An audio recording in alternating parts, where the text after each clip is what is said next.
relax, unwind, and step into the golden age of radio.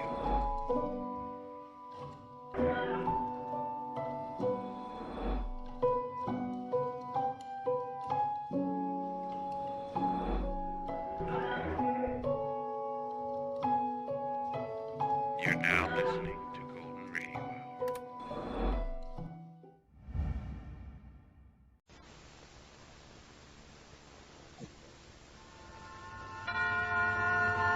Suspense. And the producer of radio's outstanding theater of thrills, the master of mystery and adventure, William N. Robeson.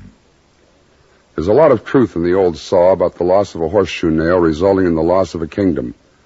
The tiniest detail can often lead to quite extraordinary results, particularly if the detail is observed by a clever con man with sufficient larceny in his soul. A man like the amazing Dr. Alcazar, who parlayed a piece of string into a small fortune.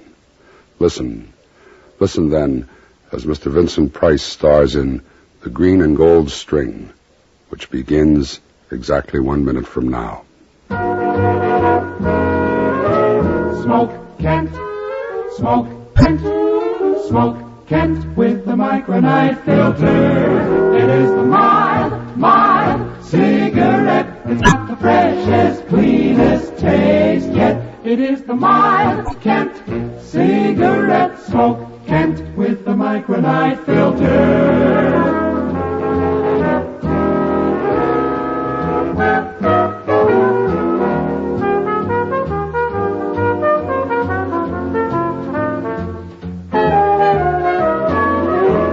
It is the mild cigarette. It's got the freshest, cleanest taste yet. It is the mild Kent cigarette. Smoke Kent, smoke Kent, smoke Kent with the micronite filter. And now, Mr. Vincent Price in The Green and Gold String, a tale well calculated to keep you in suspense. Hey, step this way, ladies and gentlemen. Learn what the future holds for you. As Dr. Alcazar, clairvoyant extraordinary... That dulcet voice belongs to Abby, my good and devoted assistant, who stands outside my studio here in Coney Island and drums up business. Of course, I wrote his spiel. And did it pay off one evening last fall? Step right inside this. Thank you kindly. Good evening, sir. Are you Dr. Alcazar? Alcazar, indeed I am, madam, at your service. I'd like a reading, if you don't mind.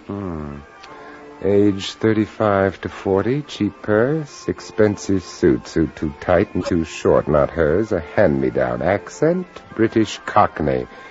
Nervous, something on her mind, possibly a housekeeper or a lady's maid. I showed her to the chair reserved for customers. It's under a mirror.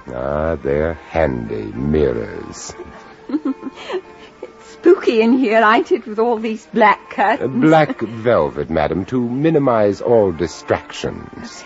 That your crystal ball? Yes, madam, the mysterious orb in which I see revealed the future as well as the past. But in your case, I think it won't be needed. Your psychic projection is extremely strong. Even now, I can clearly sense that... That what? That you're deeply troubled. Well, in a way, I am all upset like. But... you see, sir, it's a private matter, and... Of course. May I suggest that you relax as much as possible? Any undue tension disturbs and obfuscates your aura. And in order to obtain closer contact with your psyche, I'd like to hold some personal possession. Oh, no, not your brooch. No personal jewelry. Its intrinsically counteractive density tends to adumbrate the necessary metaphysic radiation. It does? Oh, yes. Perhaps something in your purse, I'll see. That's another gambit in the little game I play. By leaning back and half closing my eyes, I can watch the mirror and see the contents of an open purse. In hers, I saw a roll of stamps, a shabby wallet, a half-eaten candy bar, a postmarked envelope addressed to Miss Lily something or other, a neatly folded sheet of tissue paper, violet-colored, wrapped around a length of gift-wrapping cord, interwoven strands of green and gold, hairpins, a compact. Will this do? Your compact. Excellent, excellent. Now, to sense the vibrations. Your name. You are named for a flower. Yes, a lily. Well, I never. You have a fondness for candy, a sweet tooth. Oh, I know. I'm just awful. Your present life is bound up with a person of great wealth. I think a woman. It's the truth, every word. You have a highly sensitive anima, and are therefore a most sympathetic subject. You are an excellent seamstress and...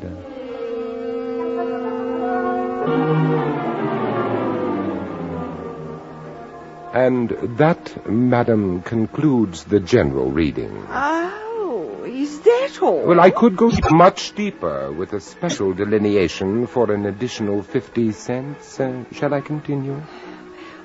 All right, I guess you might as well. Excellent, excellent. Now, if you'll state your problem briefly. Oh? Do I have to? I should think you'd already know. I see madam finds it necessary to test me further. Very well. Oh, now, I seem to see paper, tissue paper. What a strange color. Almost orchid. Orchid-colored paper and something else. Two colors interwoven, green and gold. Green and gold. Ooh. Have I mentioned something which frightens you? Oh, yes. Oh, well, now you should have sufficient proof of my powers, and since my time is limited, I suggest you tell me the rest of the details. Well, it's about my sister. My sister and her husband. You see, sir, I've just found out that he's deceiving her like, and I'm the only one that knows. The eternal triangle. Oh, no, it's nothing like that. Oh? That's why I don't rightly know what to do. The funny thing is that what he's doing to deceive her is making her happy. Now, my problem is, should I tell my sister, or should I let well enough alone? I see. You are entangled, madam, in a most unusual psychic web. Now, one moment. There are widely differentiated karmas here. Two paths lie before you. I see you taking one and then the other, but it makes no difference which you follow, for whatever you do, the result will be the same. And there now, I trust your mind has been set at rest, huh? You mean that's all, sir? Apparently all that fate intends you to know, at least for the present. Well, if you say so. That will be $1.50.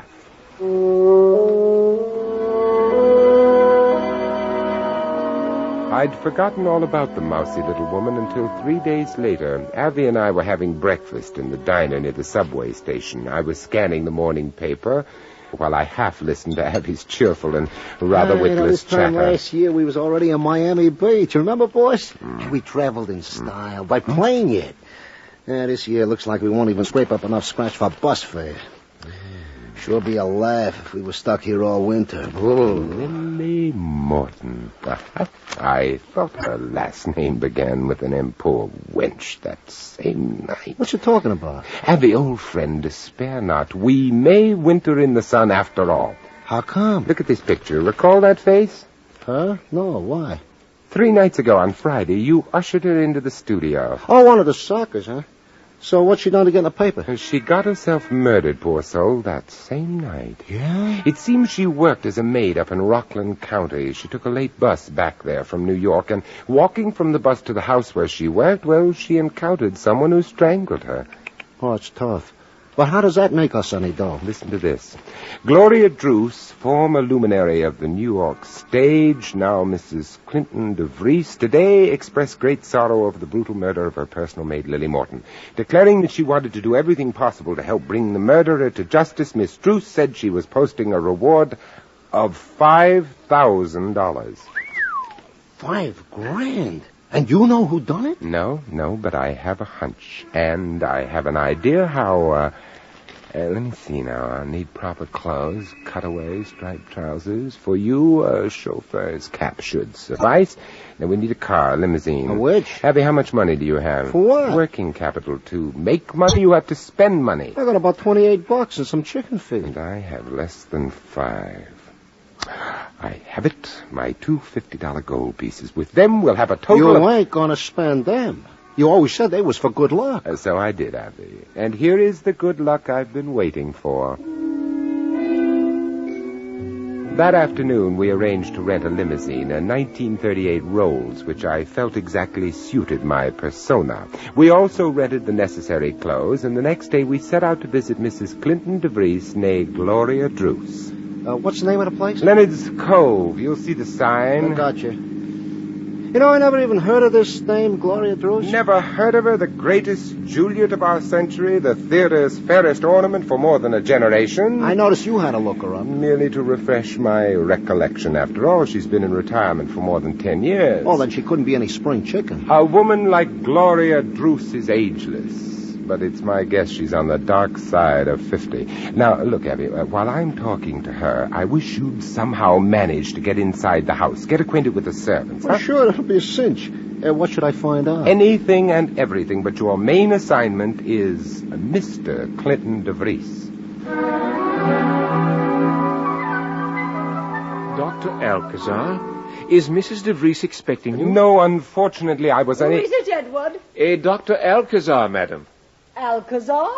I don't believe I know. Madam, forgive me for taking this liberty, but... He says it's about Miss Lily. Lily? Oh, come into the library, Doctor. Thank you. Aye, what a charming room. A perfect setting for you, Miss Druce. I beg your pardon, Mrs. de Vries. Oh, don't apologize. I like it when people remember. Oh, now what is this about Lily? If you have any information, shouldn't you have gone to the police? Oh, but I've come here seeking information from you. Perhaps you'll let me explain. Oh, please do. Won't you sit down? Thank you. Now then, you see, Mrs. de Vries, I'm a metaphysician, a sort of professor of the occult. Oh. But understand, madam, I have never used my powers or knowledge for personal financial gain, only in the interests of science. What has all this to do with Lily? Well, recently, about 10 days ago, I was engaged in a simple experiment with my crystal ball, in the course of which I encountered a very unusual interruption of the comic stream. A total picture of a woman in distress, a woman in dire danger, seeking help. At the time, I made a full notation of the occurrence and then put the matter from my mind until yesterday. Yes? At the home of friends in Baltimore, I chanced to look at a New York newspaper. Lily Morton's photograph caught my eye. And you think it was Lily you saw in the crystal? That is the question, Miss Druce, which has brought me all these miles to see you. Why, this is fascinating. Please, if you will permit me, I'd like to describe the face I saw. Yes, please go ahead. I saw a woman, part of her form, but dimly. But I saw her features very clearly. A rather plain, almost homely face. Welsh, perhaps English. Colorless hair, plainly dressed. Close-set gray eyes, no makeup. A mole here near the right ear. One gold cap tooth, upper left incisor. Yes, it is Lily. You're quite sure? Oh, yes, there can't be any doubt.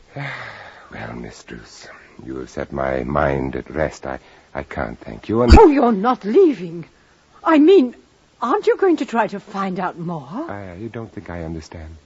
Well, Doctor, in these few minutes, you have convinced me completely. I'm greatly honored. And I was thinking, suppose you tried to get in touch with Lily. wherever she is, or isn't that possible? Well, of course, I have often received messages from the beyond, but... Then you could find out who killed her. Oh, but, madam, don't you think the police... The police, they haven't found a single clue. Oh, won't you please try? Well, it's a challenge. Though I must warn you, it's not likely to succeed.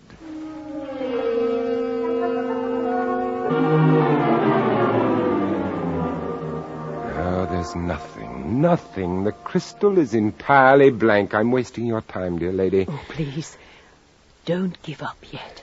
Well, as you wish. Ah, here is something. It's clouding. Now the mists are clearing. A woman's figure? No, it's gone. All I see is a serpent. No, apparently it's a rope, but oddly colored, interwoven strands of green and gold. The colors of the rope are vivid against a background of violet. It's a peculiar shade of violet. Oh. It looks... Oh, but the light's fading. The mists are closing in. I'm sorry. The image is gone. I'm truly sorry. I think we're being misled. You mean because what you saw hadn't anything to do with Lily? Exactly. No, it wasn't about Lily. It was about me. You? Yes. Just a minute. Doctor, is this the same shade of violet? Yes, this is what I saw. The same violet tissue paper and this interwoven green and gold string. But why? It was such a powerful image. Has this any emotional meaning, Mrs. DeVries? Well, yes, it has. It has to do with George. So that's your husband's name? Oh, no. George is an old admirer of mine. Of Gloria Druce, not Gloria DeVries. I've never seen him. I don't know his real name. We just call him George. And this paper and string is what he always wraps his presents in. An old admirer who sends you presents. It's most romantic. Isn't it? There's no note with his gifts. No address, nothing. Except in the very first one. That was nearly 2 years ago. He enclosed an old theater program from the green and the gold. Ah, the green and the gold. Oh, remember. Oh, yes, I saw you in that. I'll never forget it. Well, that's how I know he's an admirer. You don't know what it means to an old actress, Doctor. To be remembered. Ah, yes. What sort of gifts does he send? Oh, books, perfume, odd little knickknacks. No candy? Oh, yes. Every third or fourth package, heavenly liqueur chocolates. Ah, yes, I'm sure they're delicious. But all this is keeping us from poor Lily. Won't you try again? No, not just now. I'm afraid it would be useless now, Mrs. DeVries. But if you like, I'll resume my efforts tonight. Alone.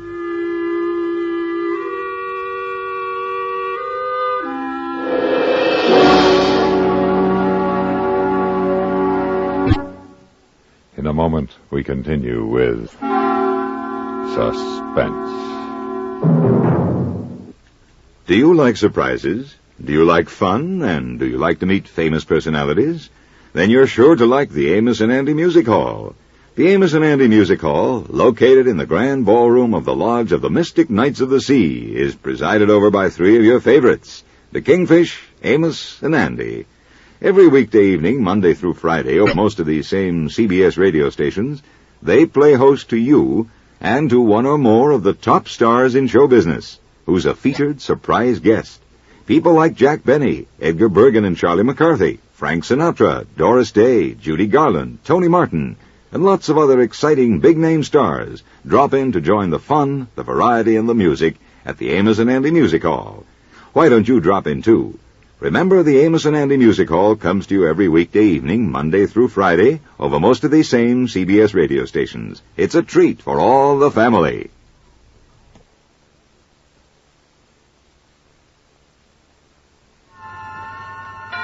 And now we continue with The Green and Gold String, starring Mr. Vincent Price. A tale well calculated to keep you in suspense.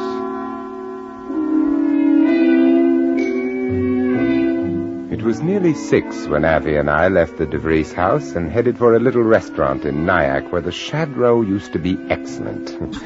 It still is. Now that you've satisfied the inner man, Avi, could I have a report? Well, I found out a lot about this DeVries guy from the servants, but I don't know if it helps. He's around 40 to 45. Considerably younger than his wife. Yeah, he'd been married to her about 5 years. They rub along okay, but no heartthrobs, at least not with him. But he likes polo ponies and sailboats, and she's got the dough. Very good, Avi. Now, 1 or 2 questions. Hold it, I ain't finished. Oh, I'm sorry. Now, as to Seth Clinton's recent whereabouts, he's got his boat moored somewhere out on Long Island Sound.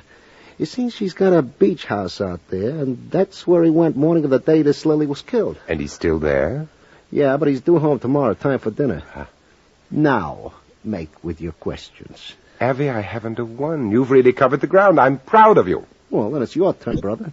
Seeing as we've spent nearly our last dime hoping to horn in on that $5,000 reward, I think you ought to fill me in. With pleasure, Avi. First, I know who killed Lily. Then let's spill it to the cops and collect. Not so fast. I found out something else. The same killer's planning to kill again. I think soon. Lily was murdered only because of something she found out. Yeah? What? This man, this killer, has been sending presents to Mrs. DeVries. Books, perfume, candy. Well, it's my guess that someday soon the candy will be the death of her. And Lily Watts has found out who he is. Indubitably. And since the dame you're talking about is the DeVries dame, then I suppose you think... The guy is the DeVries guy. Only, Doc, it couldn't be. He was out on Long Island. No, Avi, he was hiding, waiting for Lily Morton. Look, it was easy. He started out in the morning ostensibly for Long Island, but instead he hid his car and lay low the whole day. He knew the shortcut Lily always took from the bus stop through the back of the estate. And that's where he killed her. Then he drove off to the beach house, where he was supposed to have been all day. And I suppose you got all that from your crystal ball. No, from Lily Morton a few hours before she was killed. No way, you're reaching, Doc. I told you I knew one thing the police don't know. Yeah, if it was this Clint, you said yourself you got no proof, and Lily ain't doing no talking now. Terse, Avi, to the point. You're getting better and better. So what do? Pick us a park bench, sit around getting corns, waiting for Mr. Clint George to send his frau a popsicle full of strychnine. I don't think we'd have very long to wait. I think he's about ready to strike. But since our funds will only see us through another day at the most... You said a mouthful there. It's up to us to smoke him out. And I have an idea just how to do it.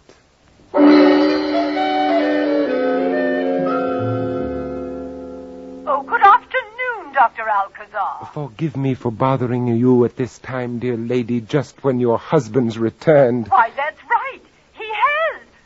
But how did you know? Well, I have, shall we say, certain sources of information. You found out something? Yes, something startling, almost unbelievable, but I must check it further before... Oh, but I have to know. Can't you tell me? I'd rather not. Not on the telephone. Oh, then you come to dinner, please. Oh, no. That would be imposing. Nonsense. I've told Clinton all about you. Indeed? I warn you. He's a terrible skeptic. But you can convince him. I know you can.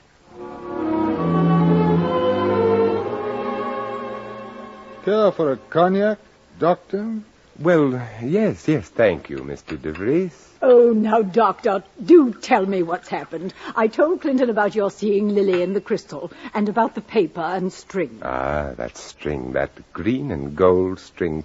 Curious, you must admit, Mr. DeVries. Very curious. Indeed, yes. And if I sounded excited when I phoned, I was. You see, Mrs. DeVries, I've been at work on our problem, and suddenly I saw, or rather I sensed, that the tissue paper and the green and gold string were not part of your psychic stream. Whose then? Lily Morton's. Lily's? But why? What could George mean to Lily? I believe he killed her. George? Why, that is the most preposterous idea. Are you sure? To be frank, no, but I'm convinced that one more evocation of the psychmantic waves will bring confirmation or the reverse. Oh, Doctor, then couldn't you do it here? tonight. Well, I could try, unless Mr. De Vries objects. No, go ahead. Matter of fact, I'd like to sit in. Excellent. I was hoping you would.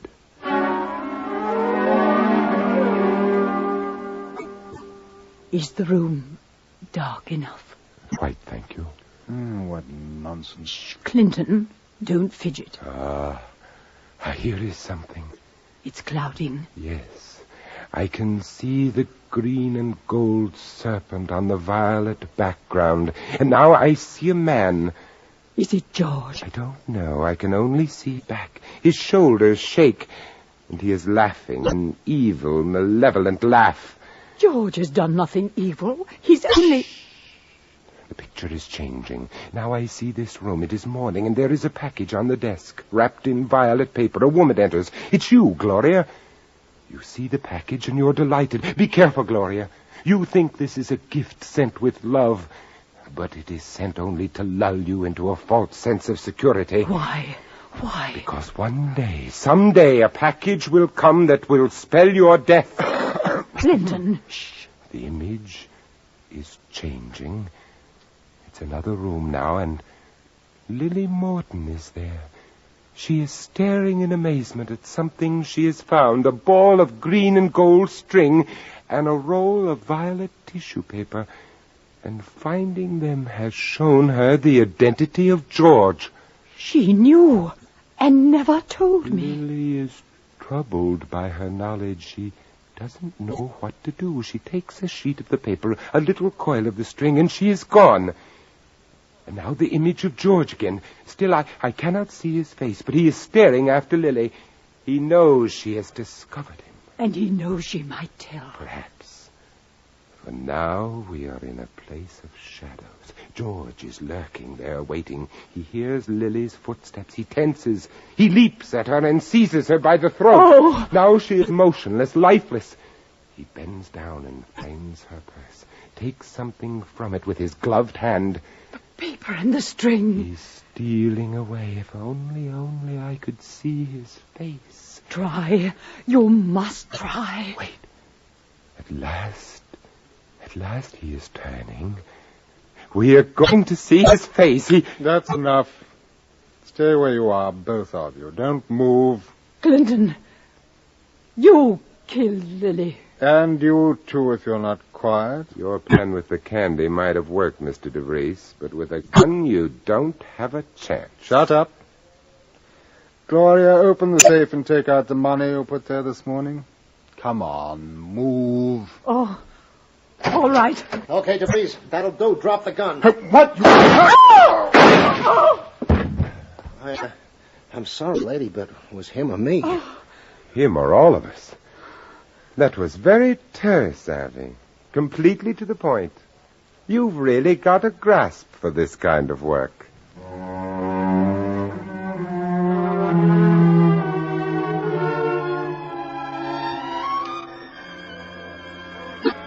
Abby! Abby! Yeah, boss? Look what just arrived in the mail. From who? Oh, the dame, Gloria Drews. Has she sent us the 5 Gs? Take a look. 10 Gs. Doc, what are we going to do? Well, what do you suggest? Well, I don't know. We could split it and quit. Each of us do what we want. Abby, you'd let money break up our winning combination. Not me, Doc. Good. Then let's use our hard-gotten gains to set you and me up in business. Business? What kind of business? Alcazar Associates, private investigators. With you doing the legwork and me reading the crystal ball, we're a cinch to make $1 million.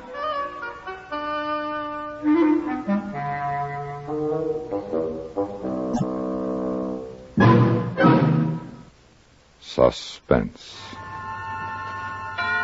in which Vincent Price starred in The Green and Gold String, adapted by Sylvia Richards from a story by Philip MacDonald, and produced and directed by William N. Robeson. Listen. Listen again next week when we return with Miss Nancy Kelly in Trial by Jury, another tale well calculated to keep you in suspense. Supporting Mr. Price in The Green and Gold String were Jeanette Nolan, Irene Tedrow, Lou Krugman, Byron Kane, and Ben Wright. Ever hear of the Vandals? That group of savages who bucketed around over most of Europe, destroying everything that was beautiful? According to history, they lived and did their damage over 1,400 years ago. But sometimes one wonders if the Vandals really died out. Certainly there's a group roaming America, especially during the outdoor months, that acts like the Vandals of old. You've seen their work. They're the ones who make sure our picnic spots and roadsides are littered with sandwich wrappings, pop bottles, and beer cans. It's carelessness, not viciousness, that prompts their destructive behavior. Could be that you yourself have been careless in that fashion once or twice. Now, make a vow against it. Do your part to help keep America beautiful.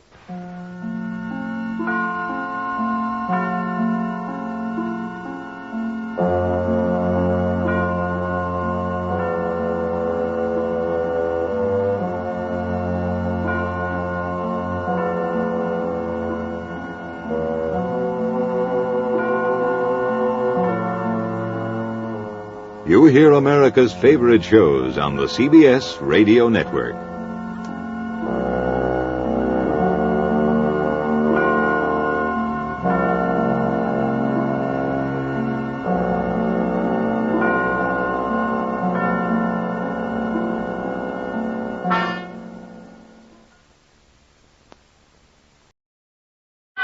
Autolite and its 96,000 dealers bring you Mr. Jeff Chandler in a story taken from life. Tonight's presentation of Suspense. Tonight, Autolite presents The Case Against Lou Doc, a factual document concerning the San Francisco Tong Wars, starring Mr. Jeff Chandler.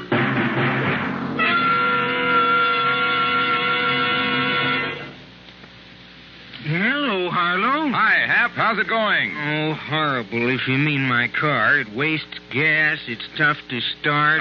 Yeah. Well, why don't you go straight, Hap? Straight, Harlow? Sure. Straight to your nearest Autolite spark plug dealer for a spark plug checkup. You see, Hap, the spark plugs are the heart of your car's ignition system, and they've got to be right. Now, he's got the exclusive Autolite plug check indicator that tells in an instant whether your spark plugs are right for your style of driving.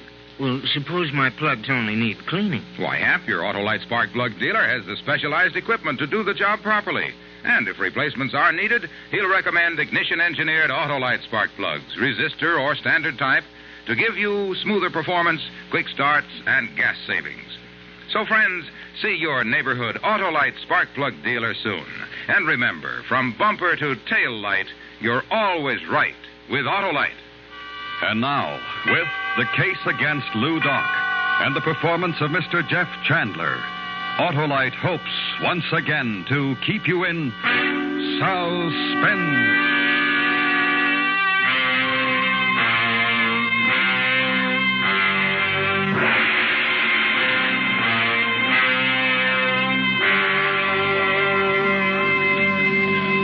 Lieutenant Sonjak, take your men, go up to the other end of the alleyway.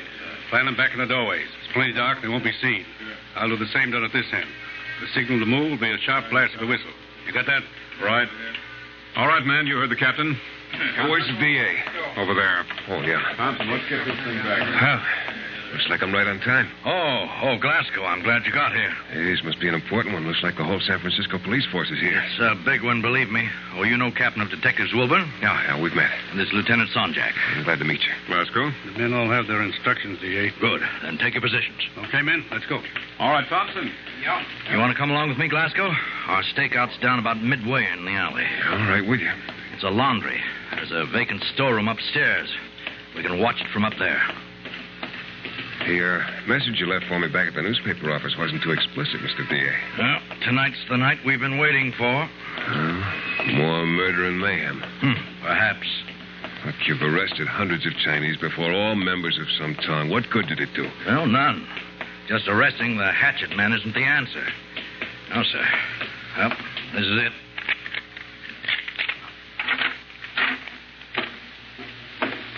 Smells empty. The Chinese laundryman who ran this shop was hacked to death in the last Tong battle they held along here. Come along. It's up those stairs. Who's having it out tonight? The Hop Ying Tong and the On Sings. Well? Kum Ji Ho and Lou Doc. Yeah. The two most popular and powerful Tong leaders. I agree with you as far as Kum Ji Ho is concerned, but as for Lou Doc... I'm more determined than ever to get him. This man lives a double life, Glasgow. By day, a sweet, smiling, and innocent silk merchant. And by night, a ruthless murderer of his countrymen. He won't stop the Tongs by convicting Lou Doc. Well, we'll be able to see everything from this window. Clear night. Yeah. A million stars in the sky. We stood next to the open window above the laundry shop, fearless District Attorney Red Muccia and I, and we waited. From the window, we could see down into the dimly lit street called Spofford Alley. A narrow street lined on either side with butcher markets, curio shops, tea parlors, and more laundries. In some of those shops, fronts for hidden gambling dens, sultry, air-oppressed opium dens. Lou Doc, the man the DA accused of being the most notorious Tong leader in San Francisco, was all of that. But he was more. Lou Doc was my friend. He was a man of principles. Born in San Francisco and wanting to adapt himself to the ways of his Western brothers, he'd learned to speak, read, and write a pronounced English. He'd educated himself in the thoughts and ideas of the Western world. I knew Lou Doc. I had my doubts that he was going to show up in Spofford Alley tonight. Cigarette, Glasgow? Yeah, thanks.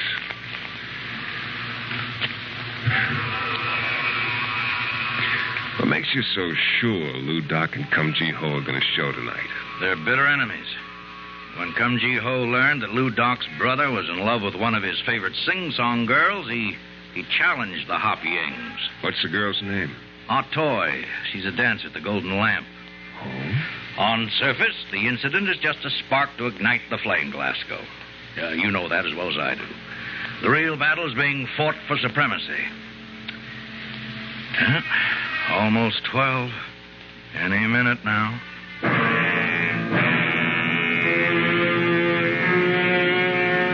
We didn't have long to wait. Because at exactly 12 o'clock, a loud, shrill cry rang out at one end of Spofford Alley. And at the other end of the alleyway, the reply. And another full-scale Tong war began.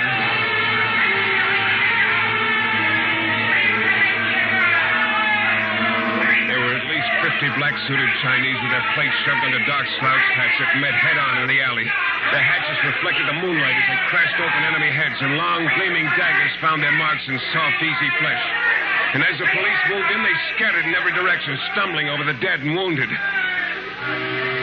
But the police were efficient. They'd holed up both ends of the alley, and it looked like they'd rounded up every one of the boo-how doi that was alive. The district attorney paced the floor of the storeroom, his hands nervously twisting behind him as he waited for his captain of detectives to report to him. Then we heard heavy steps coming up the stairs. In a few moments, 3 men appeared at the head of the landing.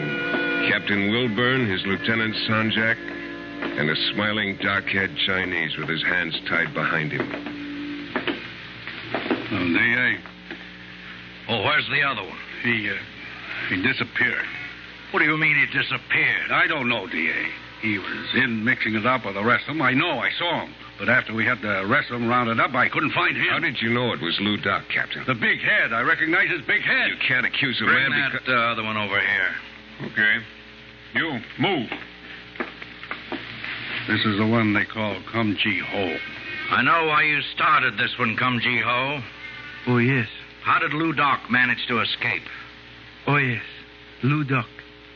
Very fine silk merchant. Yes. Don't stall with me. It'll go a lot easier on you. You know you're not going to get this man to talk. We'll see about that. Now, I want the names of every boo-how doi that fought in the alley tonight. Chang, Talo, Diaying. What was that? I think he said he wants his lawyer before he speaks another word. Correct. A lawyer? Yes. Thank you. Well, I never heard of Looks any... like tonight wasn't the night you thought it was going to be, D.A. I'm afraid your net results are 0. District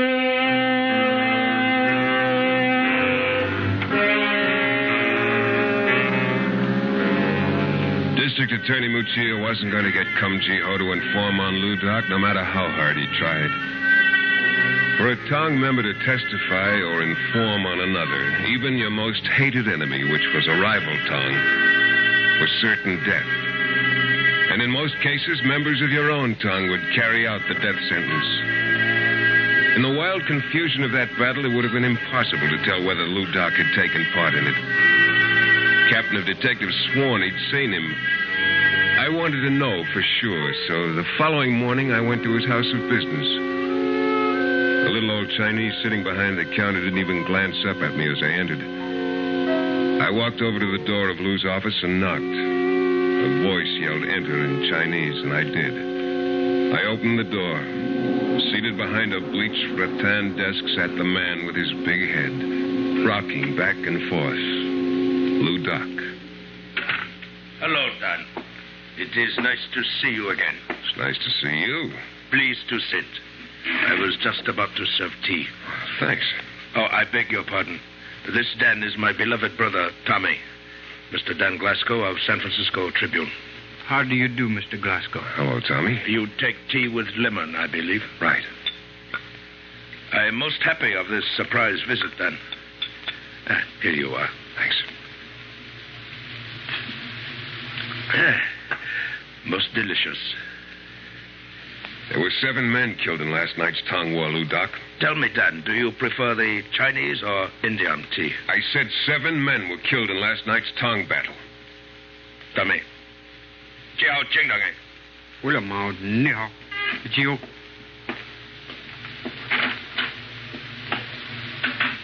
What's the matter? My words too strong for your brother's sensitive ears? Dan, if you were not a true friend, I would easily kill you with my own hand for such a remark. I'm sorry, Lou Doc. You, as I, believe in righteous principles. It was upon this discovery that I grow very fond of you. I've honored our friendship.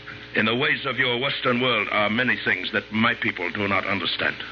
Among my people are certain things which the Occidental does not understand. But cold-blooded murder is not a way that either world should have to understand. True. But I have read in the Western world books, I read of organization called California Vigilance Committee. Oh, look, that committee is to protect the innocent from the guilty. Yes, no argument. But for the protection. In Hap Ying Tong is protection for my people. Now comes time when most beloved brother falls in love with sing-song girl named Atoy. He wishes to marry with her. She returns this love. It must be so. And so in order to bring about this marriage, hundreds of men may lose their lives. If it is as the gods design. Yes. There's nothing that I can say that can convince you to settle the whole thing peaceably? In China, perhaps by tribunal, but in San Francisco, then, is not probable. We must settle this difference by other means. Oh, and I'm sorry, Lou Doc. I'm sorry for your people. There is no one upon whose heart this sorrow hangs heavier than mine. And with that, Lou Doc rose up from his chair. Stood staring at me for a moment through tear-filled eyes. Then he turned and strode majestically out of the room, his large head bent as if in prayer.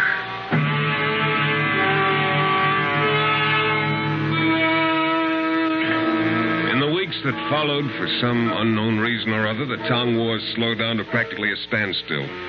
There'd been only a couple of hatchet murders in 2 months. Oh, it seemed almost too good to be true. Then, on January 4th, I received a phone call from the DA's office about 4 in the afternoon. His voice had a smile in it. Well, it took someone else to do it, Glasgow, but it was done. What was done? About an hour ago in Ross Alley, 2 Tong men shot a man and then hacked his face to ribbons with their hatchets.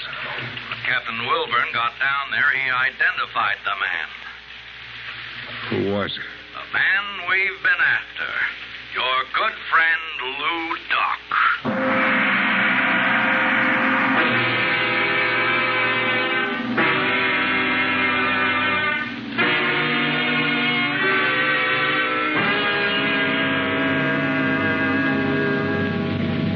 Autolite is bringing you Mr. Jeff Chandler in The Case Against Lou Doc. Tonight's production in radio's outstanding theater of thrills, Suspense.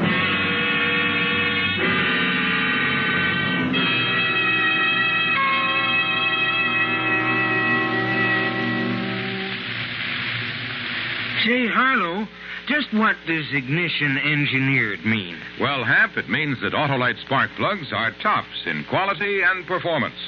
That's because they're designed by the same Autolite engineers who designed the coil, distributor, and all the other important parts that make up complete ignition systems, used as original equipment on many leading makes of our finest cars, trucks, and tractors. Well, that's a pretty good reason to use them, Harlow. It's the best, Hap. So have your Autolite spark plug dealer replace worn-out spark plugs with either standard or resistor-type Autolite spark plugs for smoother performance, quick starts, and gas savings. They just don't come any better than Autolite. Autolite spark plug dealers offer the best spark plug service money can buy, too, Harlow. Right you are, Hap. So, friends, to quickly learn his address, call Western Union by number and ask for Operator 25. She'll gladly tell you the location of your nearest Autolite spark plug dealer. And remember, from bumper to tail light, you're always right with Autolite. And now, Autolite brings back to our Hollywood soundstage Mr. Jeff Chandler in Elliot Lewis's production of The Case Against Lou Doc, a dramatic report well calculated to keep you in suspense.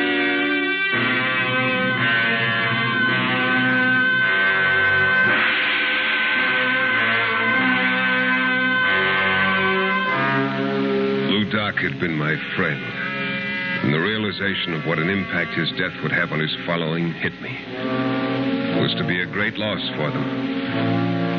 I hung up the phone and decided to go down to the police station. When I got there, the desk sergeant lifted a tired finger and told me that Captain Wilburn was back in the morgue with Lieutenant Sonjak. Come in, Glasgow. The DA said you might be down. So you finally got Lou Doc. We didn't. It was a couple of rival tongmen that did the job. Did you pick him up? Nope. Got away. Want to take a look at him? Pretty bloody. Yeah. Over here. All right, Sonjak. Turn down the sheet. Oh, no. See what I mean when I say bloody? His face. His own mother wouldn't recognize him. How do you know it's Lou Doc? By the head. Take a look at the head, what's left of it. Doc had a big head, almost out of proportion to the rest of his body. That's how I know it's him. But still, Look, Glasgow, the DA's told me how you feel about this guy. I don't want any trouble from you. This man is Lou Doc. I positively identify him as the notorious tongue leader of the Hop Yings. Do you care to challenge that statement? No. No, of course not. Then you will admit this is Lou Doc. Sure, Captain, I admit it. That's Lou Doc.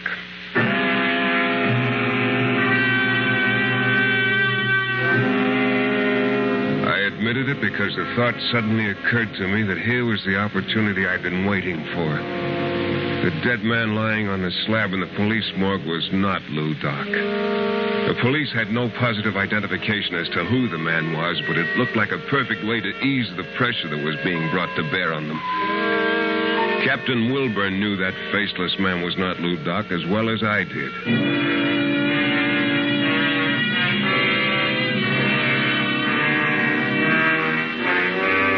The following morning, I went to the business house of Lou Doc, the silk merchant. And just as I'd expected, the name on the door had been changed.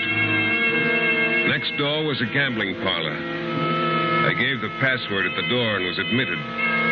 I sat down at one of the fantan tables and began playing. I hadn't been playing long when I suddenly felt the presence of someone familiar standing next to me. 3. Sheep. Hello, Lou Doc. Hello, Dan. Happy to meet with you. Is there somewhere we can talk? Come. Owner of this establishment is a good friend of mine. We shall use his office. All right, you lead the way. Come.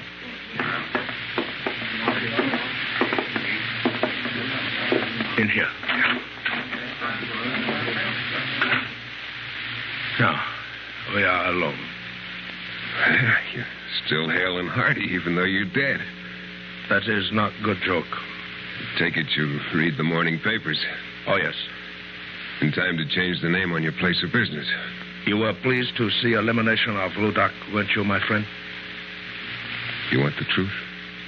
Our most precious bond, Dan. Yes, Ludak, I was, because now it's no longer necessary for you to work with any tongue. It surprises me that you, of all persons I respect, should think that way. There's great work yet to be done among my people. Forget the work, Lou. It's a battle that won't be won until every tongue is disbanded. And if I leave, what then? Kumjiho and his tongue take over leadership in San Francisco? The terror that exists now will seem, my friend, a mere particle. Well, what about the police? The police are satisfied, you know that. The notoriety and publicity that have gone before will no longer continue to follow me. The Hop Yings will continue to exist and you still behind them. Yes, my friend, to make decisions. I will set up puppet leader.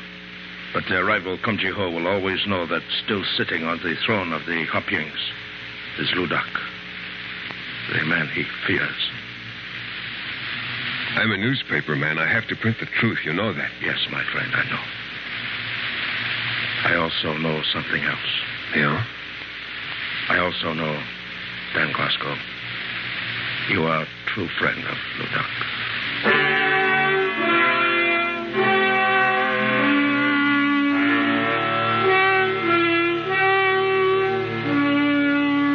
And he was right. I knew the fight within myself had begun. To know that he was still alive, and yet never to print that fact. Because in doing so, I'd have to betray his friendship. A windy night in February, I was working late in the office. It was about 8 o'clock when one of the reporters came in and told me that Tommy Yu Shu, Ludok's brother, had been trapped in the cafe of his dancer girlfriend, Art Toy. I rushed down to Dagger Alley. There wasn't a soul in sight. I started to walk. It was cold and heavy wind was blowing, but my hands were soaking wet with perspiration as I made my way up the cobblestone walk to the Golden Lamp. I imagined 100 eyes staring at me from dark doorways. Then I was in front of the cafe. I walked up to the door. It was bolted. Tommy Yu Shu. It's me, the newspaper man, Dan Glasgow. Let me in. Let me in, Tommy.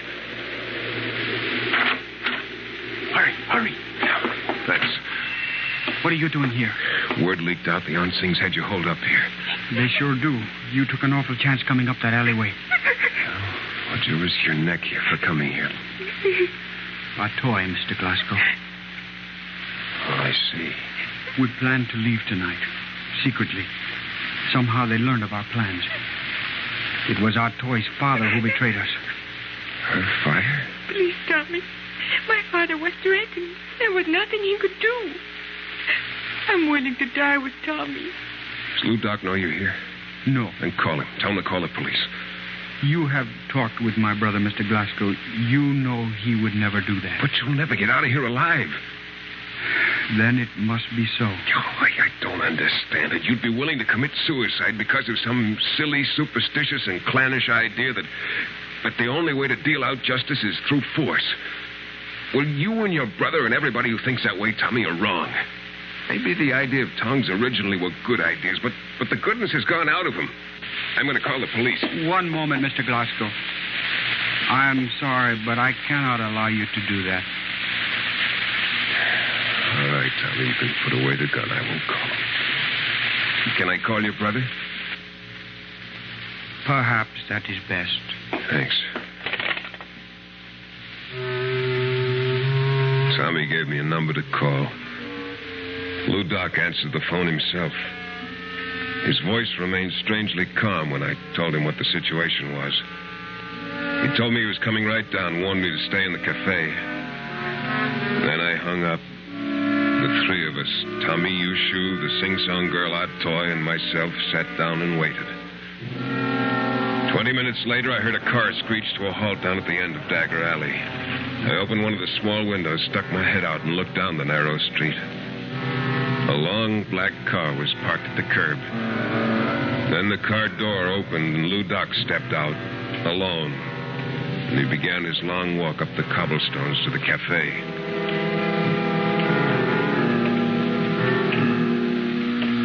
He walked slowly, staring straight ahead. His body firm, rigid, in one position. It was just the movement of his legs. Wearing a long black coat, he looked like a giant as he took long strides, holding his oversized head high. Lou. Hello, Doc. You better get inside. There must be at least 25 of them out there. I'm all right. Tell Tommy to come out. But, Lou, you don't have a chance. They won't attack me. They haven't the nerve. Tell Tommy to come up. Tommy, he wants you to go with him. Tommy! I've got to go, Artoy, but I'll be back. Do not fear, my beloved Tell him to woman. hurry, Doc. Tommy! I'm going.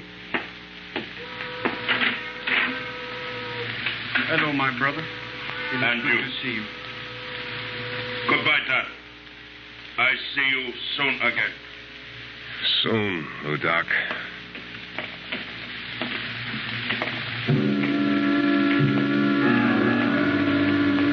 The two of them began their long walk back to the end of Dagger Alley. Lou Doc's hand closed tightly around his brother's arm, walking slowly but steadily toward the black car. They weren't 10 feet from it when from out of one of the dark doorways a figure jumped into view. It was Come Ji Ho.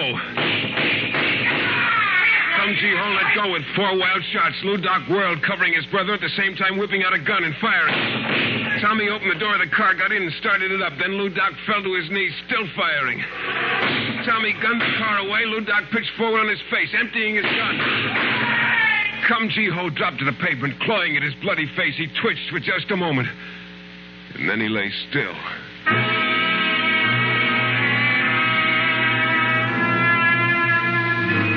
When I got to Lou Doc, he was still alive, but bleeding badly. He looked up at me. Much pain, my friend.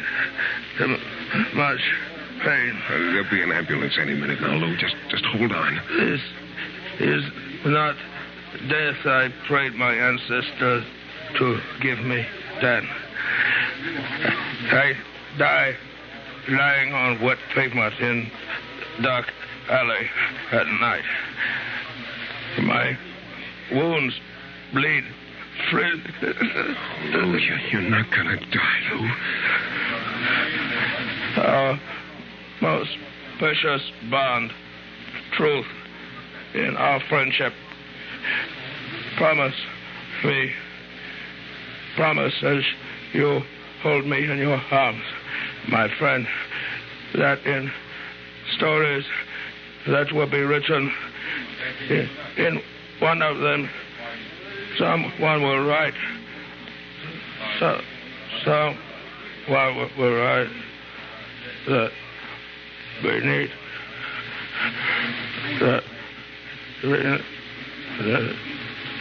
Beneath the cloak of the legend of his notorious reputation, there existed a man who believed in the principles of righteousness for all his fellow men. Who is there who can sit in judgment and proclaim that there was any case but goodness against the man named Lou Doc?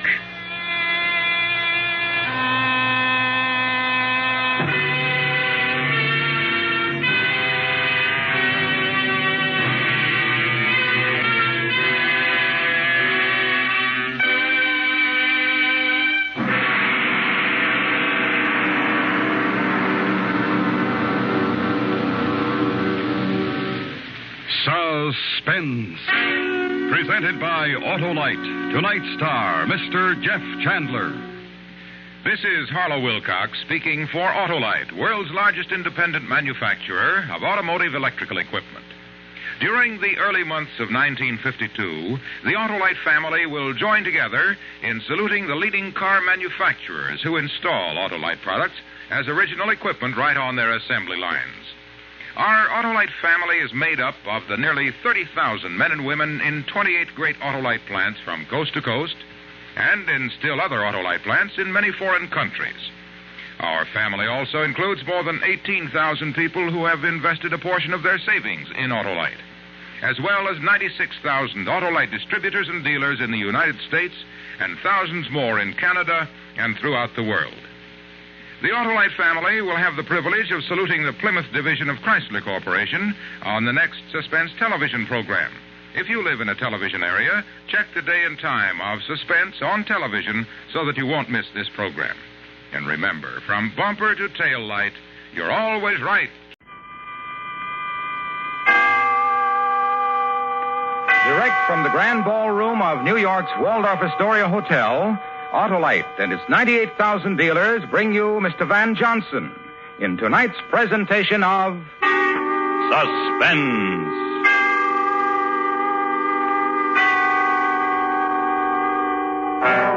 Tonight, Autolite recreates the story of the first international automobile race. The story is based on fact and is called Around the World. Our star, Mr. Van Johnson.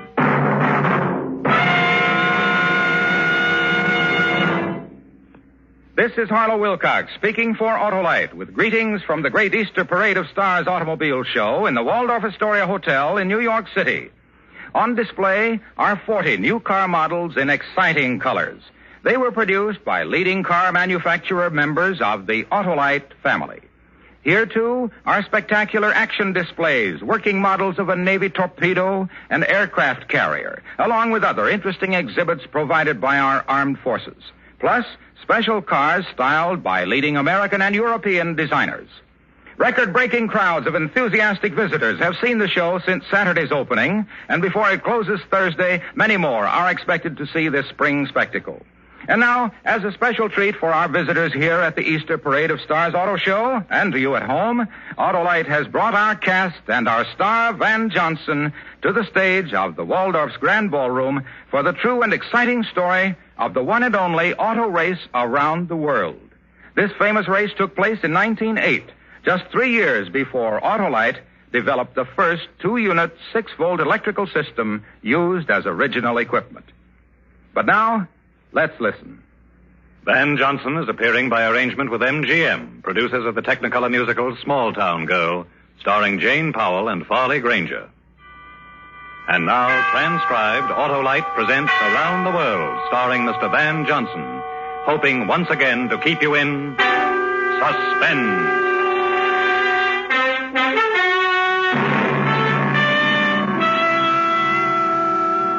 My name is George Miller. These are my opponents, Monsieur Bossier de Saint-Chaffray. Enchanté. I am driving the Didion. My crew is also French. Vive le sport. Lieutenant Hans van Koppen. Driving a Protos, a German car, as are my technicians. German. Senor Anthony Scafolio. Come sta? Italian with my crew, with driver of the Zust automobile. The gentlemen you have met, and a couple of others who you will meet presently, who are riding with me, all of us are going to have a race in automobiles around the world. New York to Paris by way of Siberia. It's 1908, Lincoln's birthday. A bright and sunshiny day, Times Square, New York, 10 a.m. I'm the driver of a 4-cylinder, 60-horsepower car taken from stock, the Thomas Flyer. However this thing comes out, and I'm not offering any excuses, but in all fairness, you should know that the other cars have been built especially for this race. But the Thomas Flyer, anybody can go and buy one off the floor.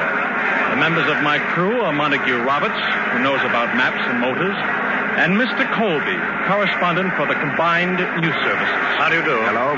Gentlemen, are you ready? All right, gentlemen.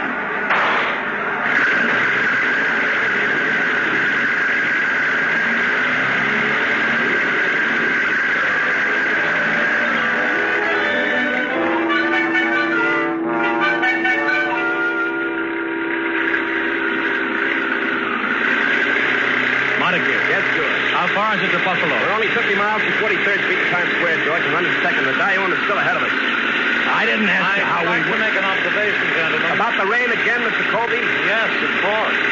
As long as we're going around the world together, I don't think we should immediately exhaust whatever food of conversation we have in store for each other.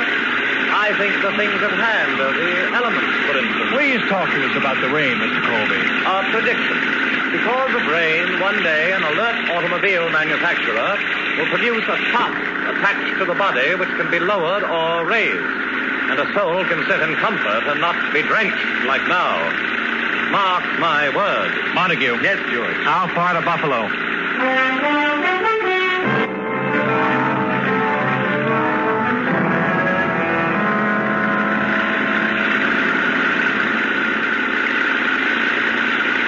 Any observations about the mud, Mr. Colby? Mr. Colby. He can't hear you, George. He slid down on the floor and back and pulled his raincoat over him and the rug and The French car, they're stuck in the mud. Give it the gun, George.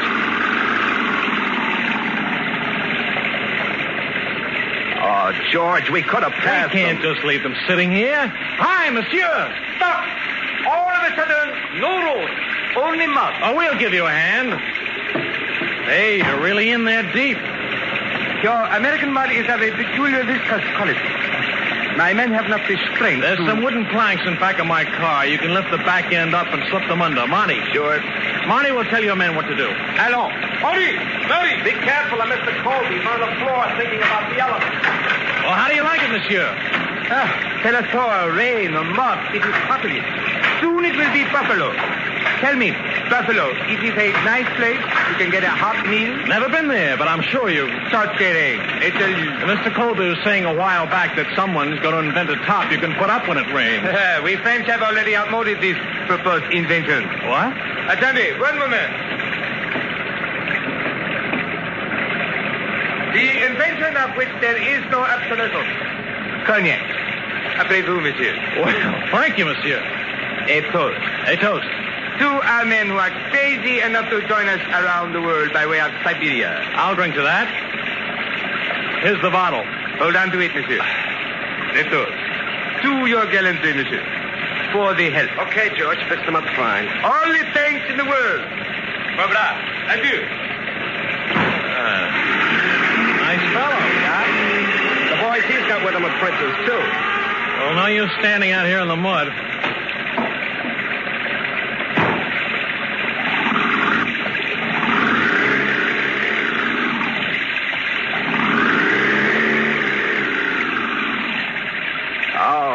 Doc. I know it. What have you got in that bottle, George? Cognac. 3 hours later, the rain stopped. Then a rainbow came. His name was Pat Kendall, and he was driving a team of horses. He helped us out of the mud. Then he led the way for us into Buffalo, still behind the French car. After Buffalo, Toledo, then Chicago. And we were a day ahead of everybody. Omaha, Cheyenne, Ogden, and we were 4 days ahead of the other cars. Down embankments, across desert, forging rivers, over flats and over hills, then 60 miles outside of Ogden. The tumbleweeds. What about them, Mr. Colby? I'm no mechanic, you know. What about the tumbleweeds, Mr. Colby? Riding over them the way you do. We've already discussed that, Mr. Colby, when you were asleep. Oh, Mr. Colby. Yes, Montague? You're a correspondent for a whole syndicate of newspapers. Aren't you supposed to take notes of something? How can you do that when you sleep so much? A good question. Well, how can you do it? I am a journalist. So? My dear Mr. Miller, when a journalist has seen one tumbleweed, he can close his eyes and imagine a vastness of tumbleweeds, hundreds of square miles of tumbleweeds, such as we are now negotiating. Wake me at the next town. I'm afraid not. Why not, Mr. Miller? You're quite right about the tumbleweeds riding over them. They're liable to foul the transmission. And that's why you won't be able to sleep, Mr. Colby. We're going to ride on the railroad ties. Really? Really. Besides, how do you think we're going to cross that river up ahead? My word. Oh, here we go.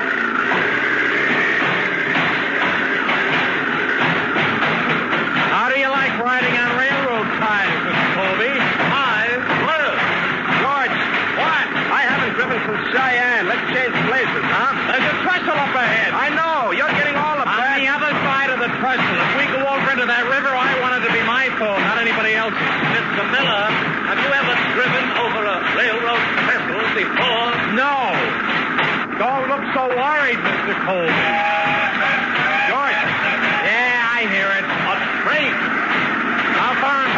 is as near as I can judge. It's getting closer. Hurry up, George.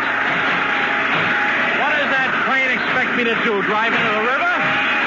How far now, Mr. Colby? Mr. Colby. He's on the floor again, George. Can't you go fast? He'll be on the other side in a few seconds. Then we can... Turn off, lad. Hold on tight.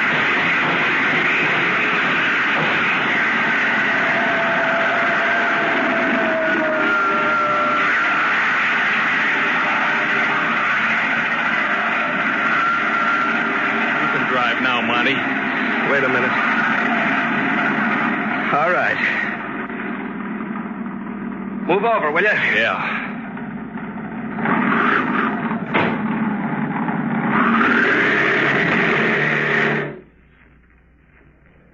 But don't look at me like that, George. Let's get out and see. I'll get into the car.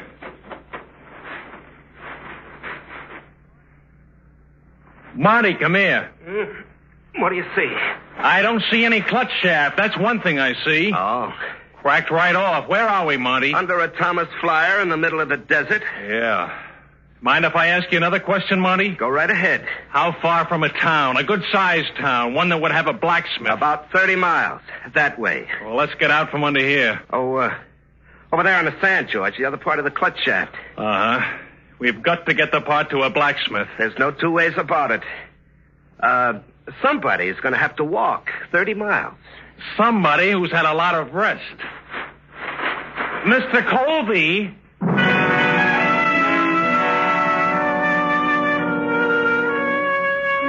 Mr. Colby returned 16 hours later. The blacksmith returned him in a wagon. Mr. Colby was sleeping in back of it. The clutch shaft was repaired, and the Thomas Flyer and the three of us were ready to go again, so we went. We arrived in San Francisco 12 days ahead of the other contestants. They gave us a cup, and we left for Seattle. When we arrived there, they gave us a cup. And according to the prearranged route, we loaded the Thomas Flyer on board a steamer and sailed for Valdez, Alaska. It was very cold in Valdez.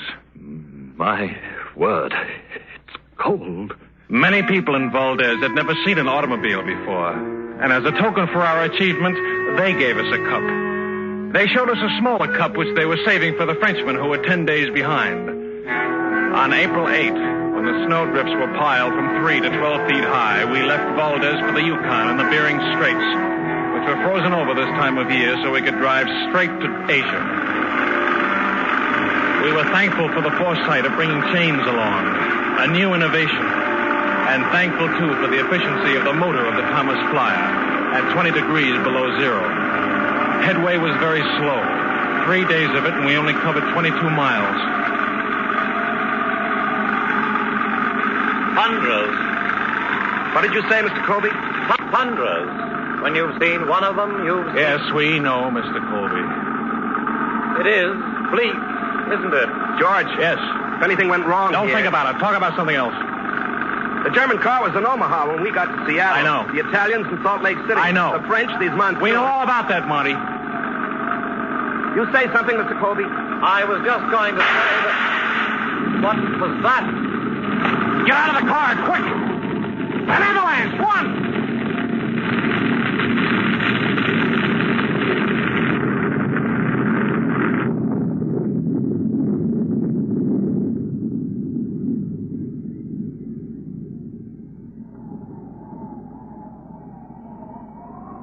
You all right, Monty? Yep. Mr. Colby? Look at the car. It's covered.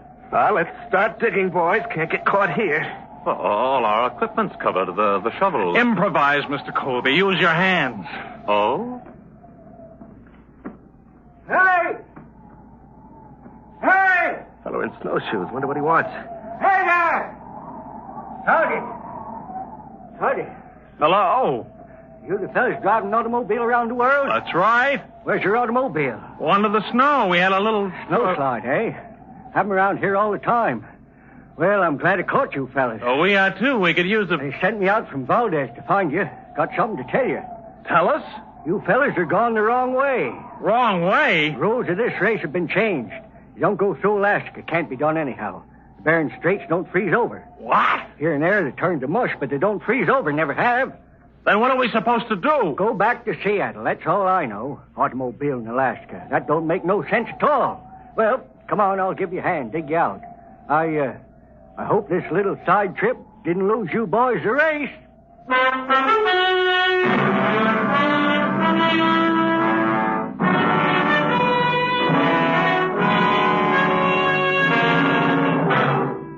Autolite is bringing you Mr. Van Johnson in Around the World. Tonight's presentation in radio's outstanding theater of thrills, Suspense.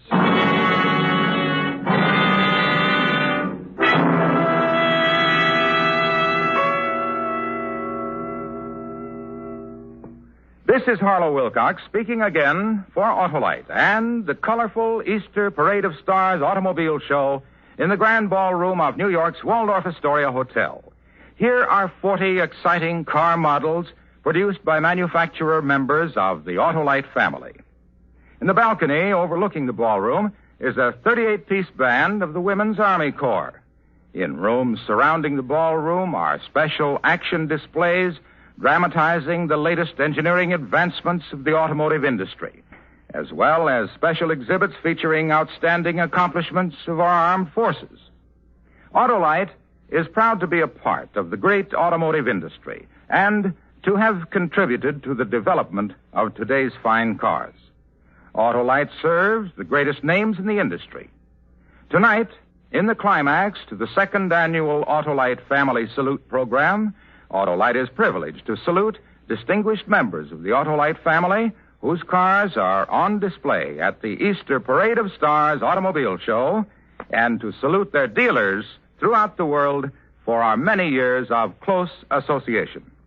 And now, Autolite brings back to our soundstage Mr. Van Johnson in Elliott Lewis's production of Around the World, a story based on fact and well calculated to keep you in suspense.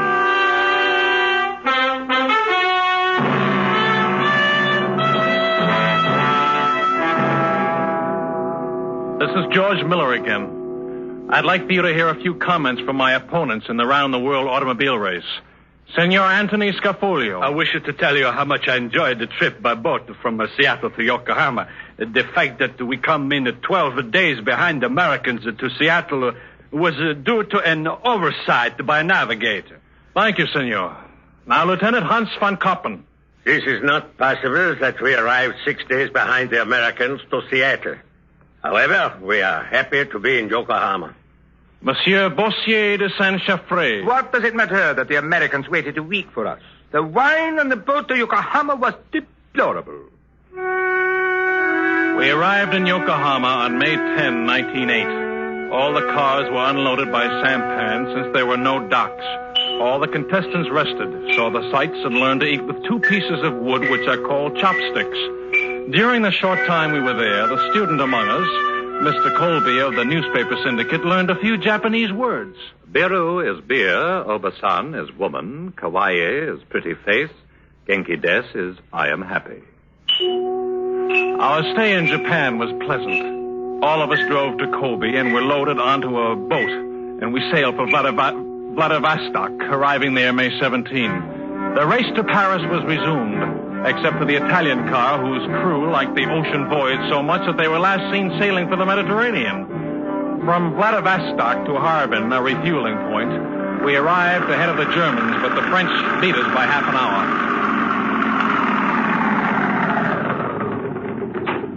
Hello, Miller. Hello. Hello, monsieur. Well, you beat us. The race is yet to be won. Have you refueled? A moment ago. I saw your car, so I thought to wait to bid you adieu. Yeah, well, adieu. And to save you some time. Oh? There is no more gas to be had at the fueling station. What do you mean, no more gas? My American speech is not of the best. I do not know how else to say it. Let me think. How else can I say it? I have it. I have bought all of it. All of the gasoline in order to cross the bigness of Siberia. So, there is no more gas. Adieu. Hello, Debra.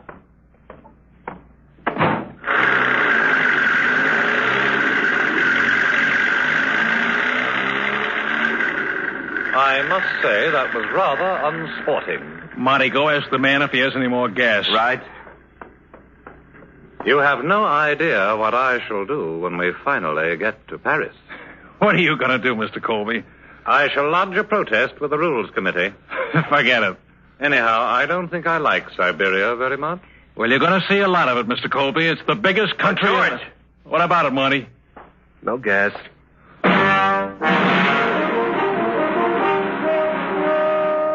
It was Monty, in his charming way, who got the gas. There was an army outpost in Harbin. The army of His Imperial Majesty, the Tsar of all the Russias. Monty introduced himself and his charm at the officers' club, and in a little while introduced a variation on the game of poker known as Spit in the Ocean. American money against the Tsar's gasoline. Monty won. Proposed maneuvers of the Harbin outpost of the army of His Imperial Majesty, the Tsar of all the Russias, was delayed for some time. We headed into the wilderness of Siberia. How far to the lake, Monty? I figure Lake Baikal is about 50 miles away. If we miss the boat that crosses it, we'll lose 2 days. We're well aware of that fact, Mr. Colby. Don't worry about it. We'll be there tomorrow morning for sure. Unless the French get there first, or the Germans. Haven't seen the Germans, but we passed the French. I'd like to remind you that we should not cross our... What's that up ahead? Voices. People on them. In such a locale, they're known as Tartars. They formed a line, George. You better slow down. Tartars are direct descendants of Genghis Khan. History tells us that Genghis Khan put 2 million people to the sword. The hobby of these people is beheading strangers. They're armed to the teeth, George. Let's go out and talk to them.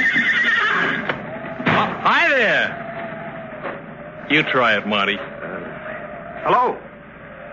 Mr. Colby, have you ever had occasion to learn Tartar talk?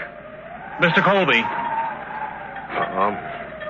Here he comes, George. He must be 7 feet tall. Hello, Chief. We're just riding through. We're on our way to St. Petersburg. You talk to him, Monty. Oh, what do I say? Oh, something charming. Nice country you have here, Chief. George. You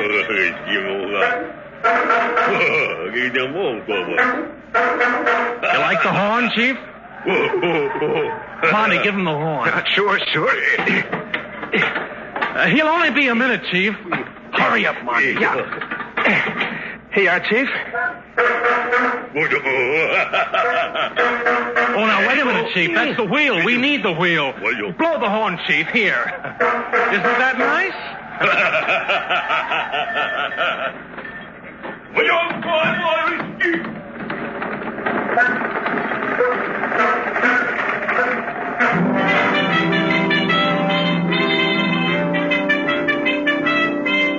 Our crossing of the rest of the Siberian wastes was remarkable only in Mr. Colby's remarking that we hadn't seen the French car for a long time. As a matter of fact, we never saw the French again.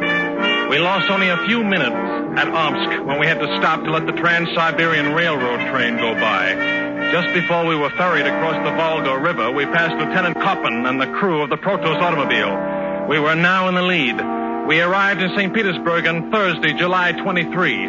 We were the first to arrive, and there were festivities in our honor. What a reception. My word. In the name of His Imperial Highness, Tsar of all the Russias, I welcome you to St. Petersburg. We're very glad And in full recognition of your remarkable achievements as the first to cross the motherland by automobile, I have been commanded by His Imperial Majesty, Tsar of all the Russias, to present a token of our admiration. Boris, the cup. Here, take. In the name of the Thomas Flyer Corporation of Detroit, Michigan, I am proud and happy to accept the cup. Mr. Colby. Yes, Mr. Miller. Put this cup with the cups. And now a toast. Boris, the glasses. Here, gentlemen, take. Boris, the vodka. To His Imperial Majesty, Tsar of all the Russias. To Teddy Roosevelt, President of the United States of America. George, over there, the Protos. Lieutenant von Koppen. The Germans. Thank His Imperial Majesty for us. We've got to go. First, a toast. Boris. To Her Imperial Majesty, Tsarina of all the Russias. To the Rough Riders. We're in a race here, you know. We've got to... Boris, to St. Petersburg, a jewel in the crown of His Imperial Majesty, the Tsar of all the Russias. We've really got to go. Drink to Detroit, Michigan. Now let there be music and the festival and dancing. Boris.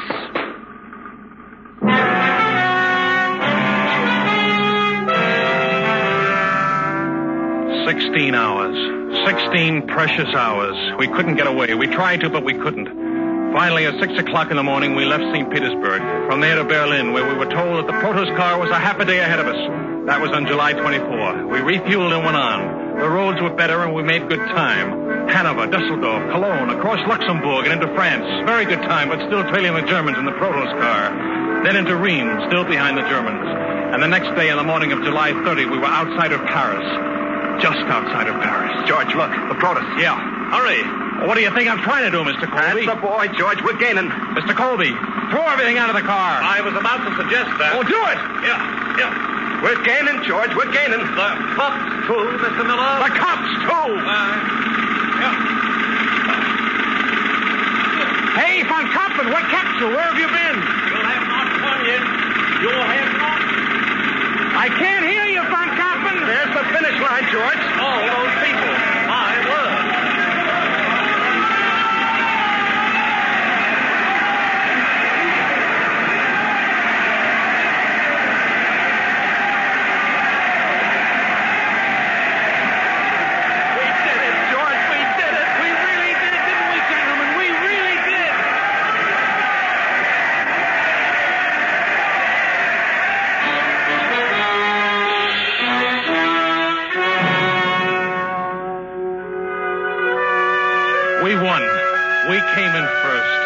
We drove from New York to Paris, almost 14,000 miles in the Thomas Flyer automobile. Our total running time was 88 days.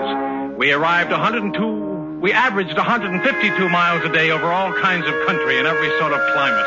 We climbed mountains, forded streams, drove through mud, and traversed sandy deserts. We won the New York Times $50,000 first prize, and we had our pictures in every paper in the world. But mostly it was a tribute to our automobile. We proved something. An American stock car circled the globe. And we're not anybody special. Anybody can do it.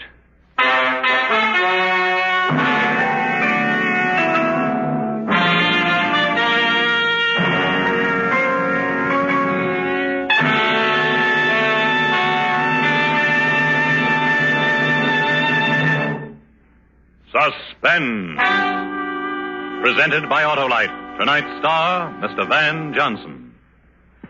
This is Harlow Wilcox speaking for Autolite and the worldwide Autolite family. Tonight, as the crowning achievement of the second annual Autolite Family Salute program, we have brought you a special broadcast direct from the Easter Parade of Stars automobile show at the Waldorf Astoria Hotel in New York City. Tomorrow night, the Autolite family will join in a reception and supper party honoring all women's branches of our armed services. Also, Irene Dunn, Rosalind Russell, Van Johnson, and Robert Merrill. It's for the benefit of our armed services emergency relief funds. The Easter Parade of Stars automobile show, with its many new car models produced by manufacturer members of the Autolite family, will be open all day Wednesday and Thursday. Admission is free.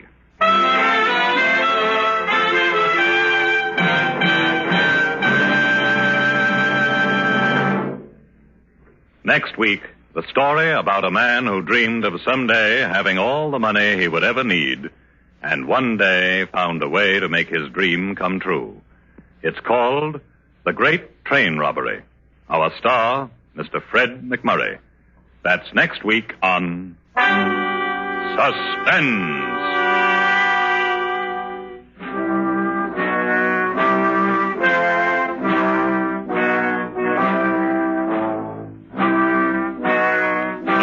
Was transcribed and directed by Elliott Lewis, with music composed by Lucien Moravec and conducted by Lud Gluskin. Around the World was written for Suspense by Morton Fine and David Friedkin and was based on fact. Featured in the cast were Alan Hewitt, Ted Osborne, Larry Haynes, Steve Roberts, Danny Ocko, and Cameron Andrews. And remember, next week, Mr. Fred McMurray in The Great Train Robbery.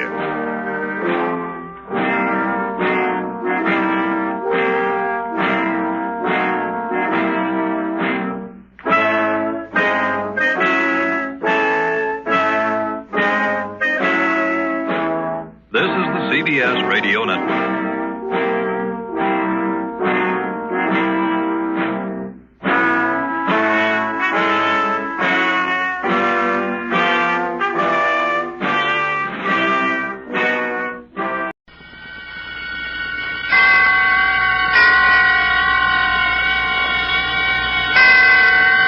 Roma Wines presents Suspense.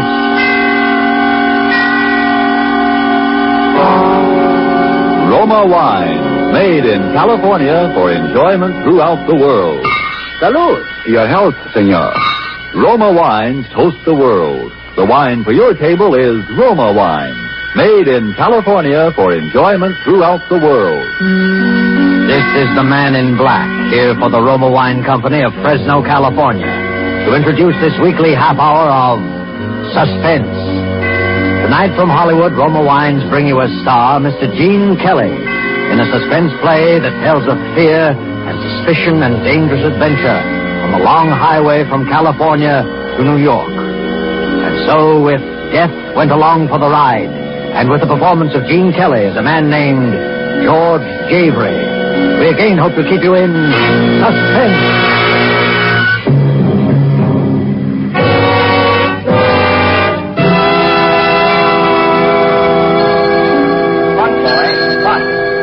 Brown to 314?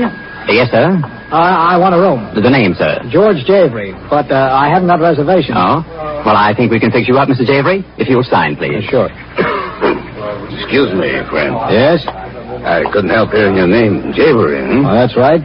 In relation to Frank Javry of Cincinnati? Oh, not that I know of. Oh. Kind of a funny name. No offense, you understand, but I just thought, you know. Sure, I know. Been doing quite a lot of traveling, haven't you, Mr. Javry? Huh? I see all them stickers on your bags. Oh, yes. I've been out of the country. Room 610, $450 a day. Will that be all right, Mr. Javry? Sure. You, gonna stay in Reno very long? Just overnight. Going east? Uh-huh. You driving? Yeah. Say, what do you want to know? Thought I'd tip you off to a good place to eat, see? You like steaks? When I can get them. Better stop at Harry's place, then. Best steaks between here and Chicago. Here's the address. I wrote it down for another fellow this morning, but he left before I could give it to him. Oh, well, thanks. You, driving back east alone? Yes. Say, what did you say your name was? I didn't, but it's Brown. Steve Brown. Well, look, Mr. Brown, if you want a free ride east, why don't you just... Hey, no. I'm heading up to Portland, see. Oh, well, have a good trip, Mr. Brown. Same to you, Mr. Javry. Thanks. Don't forget to stop at Harry's place, Mr. Javry. I think you'll find it a very interesting spot. Very interesting. Mr. Javry. What is it? Did you notice a fellow with only one arm? No, where? I didn't think you did. He said he was a friend of yours. But don't have nothing to do with him, Mr. Javry. He's no friend of yours. He's no friend of anybody. Don't have nothing to do with him. Oh, here's your drink, Mr. Javry. Thanks. Oh, did your friend find you, Mr. Javry? What friend? One-armed fella. He was looking for you. He said I should keep my eye out for you. A one-armed man, Mr. Javry? Why, no, there's no gets at the hotel that answers that description. I tell you, I seen him coming out of your room, Mr. Javry. I don't know how he got in there, but I seen him coming out. You heard me. I'm checking out. If there's anything wrong... Oh, no, there's nothing wrong. I'm just checking out, that's all. But at 3 o'clock in the morning... Look, I said I'm checking out. Now, please get my bags out to the car.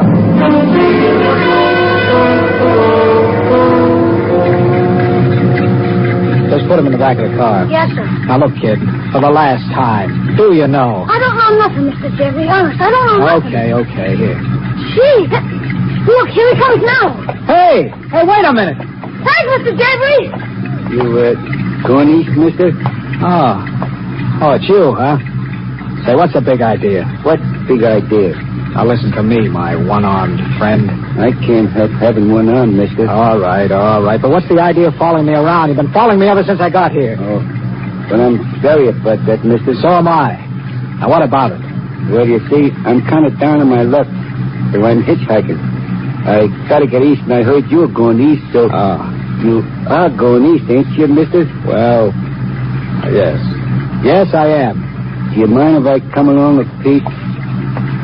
Oh, all right, hop in.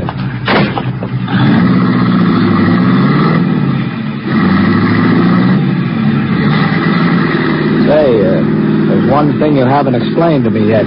What's that? What were you doing in my room? Hitchhiking? I was never in your room. The bellboy said he saw you come out. I don't know what he said, but I was never in your room. Oh. Well, it's kind of late to start driving, I guess. I don't mind. I'm used to night work. Oh. Say, I don't think I got your name. Jones.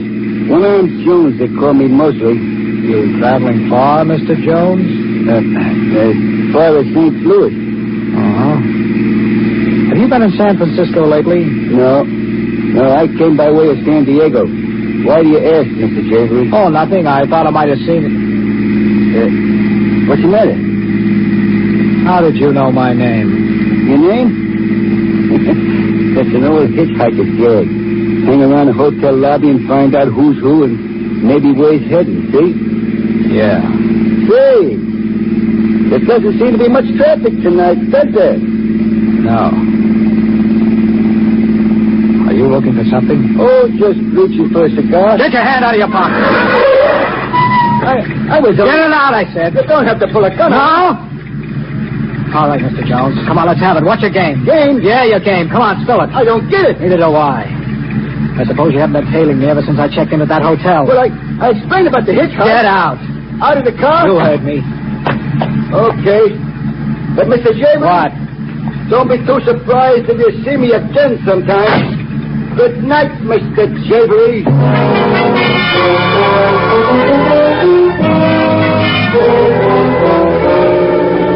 Tonight for Suspense, Roma Wines bring you as star Mr. Gene Kelly, whom you have heard in the prologue to Death Went Along for the Ride by Henry Denker and Ralph Berkey. Tonight's adventure in Suspense.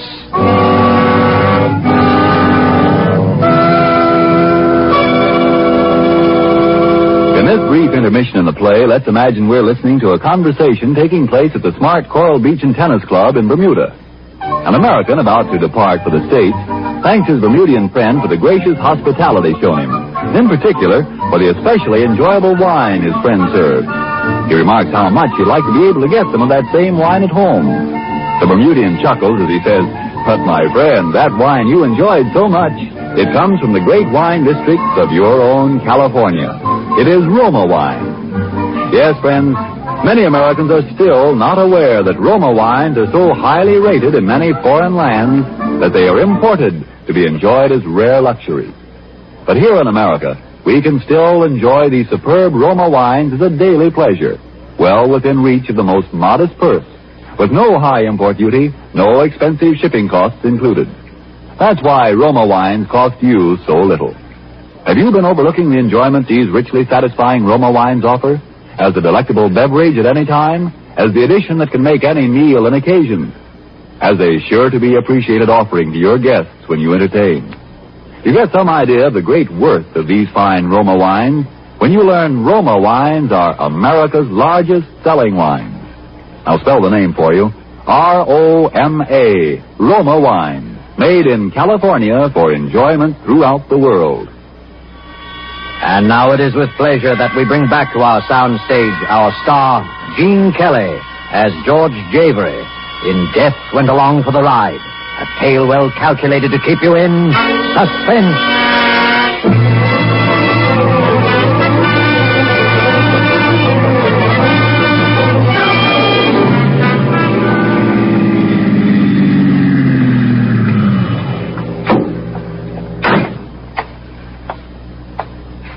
All right, put him up. Come on, get him up and step out in front of those headlights where I can see you. Come on before I let you... Shoot, mister. Well, What do you want? Not to get shot right now. Oh, I'm sorry. Kind of jumpy, aren't you? Yeah, maybe. Were you going into this joint here? Well, I was. Well, come on, I'll buy you a cup of coffee. I think I earned it at that. Well, howdy, folks. Good to see somebody. Out kind of late, eh? Yeah. Black coffee, huh? How about you? The same, I guess. Look, I'm sorry I frightened you. Say, what's your name? Eileen Harrison. What's yours? George Javery. Say, what are you doing walking along 1,000,000 miles from no place at this time of night? I started driving east in a $50 jalopy yesterday like a fool. It just fell apart on me. I was coming in here to phone or something. Well, how far east you going? Greenwich, Connecticut. I'm going to New York myself. You're welcome. I mean it. Well, Oh, look, if you don't like me, you can always get out and start to walk again. What have you got to lose? Well, all right. Thanks. And I could use a little company right now. Oh, here you are. Piece of pie? Piece of pie, bud? Huh? Oh, no. How about a hamburger? We got good hamburgers, you know. We got... No.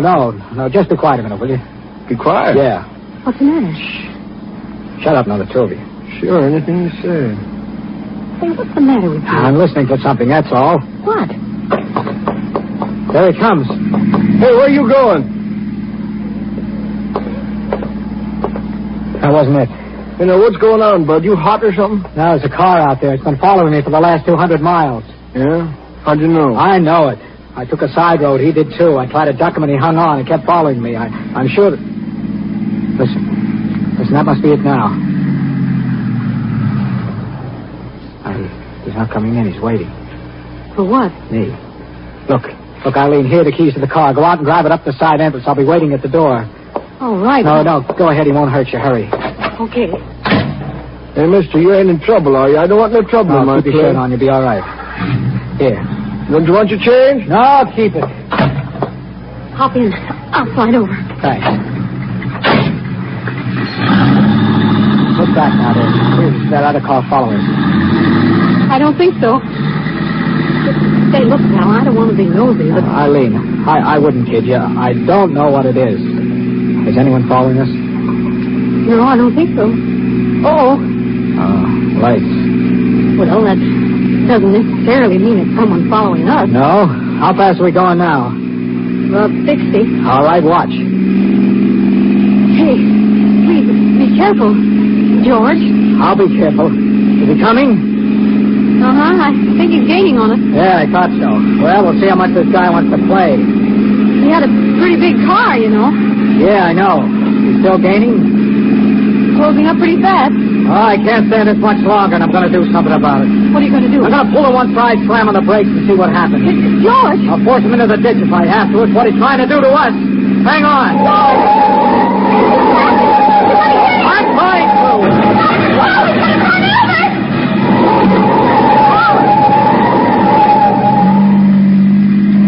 Come on, let's get out of here. He must have been killed. Yeah. Did you see him as we hit? Just for a second. Did you notice anything about him? Not much. Well, I did. He was a man with only one arm.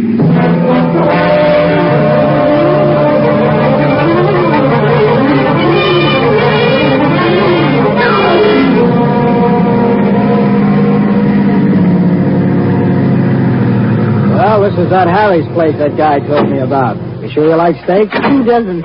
Well, it's the place for you, then. Finest steaks this side of Chicago, they tell me. Come on.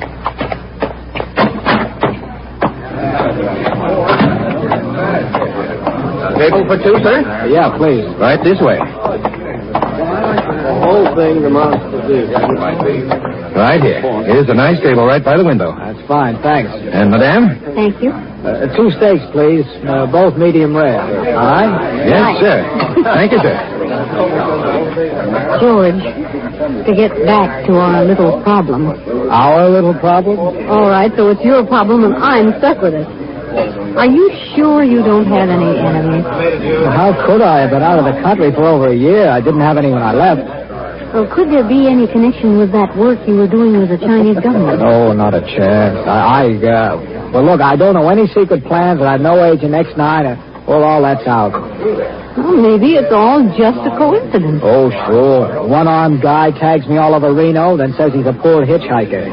Then he acts like he's trying to pull a stick up, and then 100 miles beyond where I dropped him, he shows up in a big Cadillac. Just a coincidence. Phone for Mr. Jabry. George. Telephone for Mr. Jabry. Call for George Jabry. Yeah. Another coincidence. What do you suppose? I don't know, but I'm going to find out. George, don't. Come on, we'll both go answer it. Are you Mr. Jabry? Yeah. Well, that's good. They've been trying to reach you all day. All day? Yes, this is about the 10th call we've had for you. The phone booth is right this way. One little coincidence after another.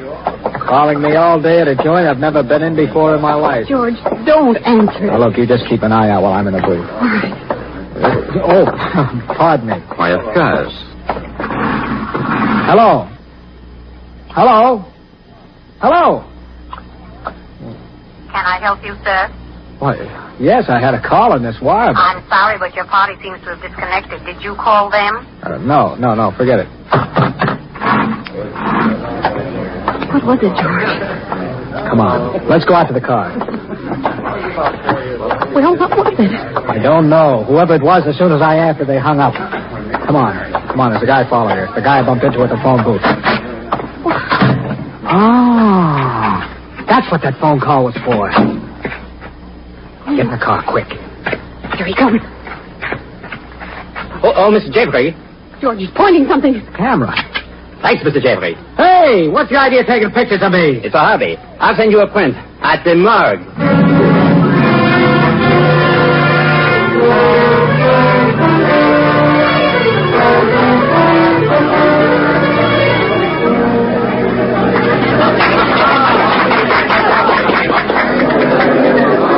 George, have fun. This is one of the really bright spots of old Chicago. Yeah, a little too bright. Ladies and gentlemen. Ladies and gentlemen, we present, direct from 10 weeks run in New York, the world-famed sharpshooter, Professor Glittenheimer. All right, George. He's good. I saw his act in Hollywood. He's quite a comedian. Well, that's swell. A little comedy would come in handy now. Oh, George, you promised me. Come on, relax. Okay. He shoots with the light bulbs, and whether he hits them or not, they always break. And now, ladies and gentlemen, blindfolded. He didn't even aim at it. Sure, that's the point. Ladies are going to shoot straight up, and the bulbs in back of them will break. And now over my shoulder, the left shoulder. No, the right shoulder. That's hard again. It's funny, isn't it?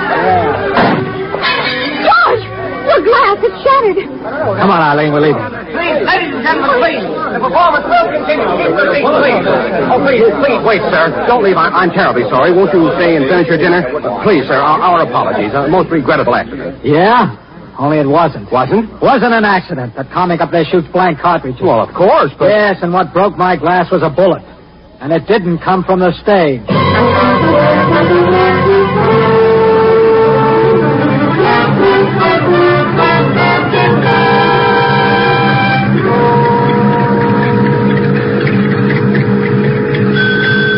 $1. Thank you.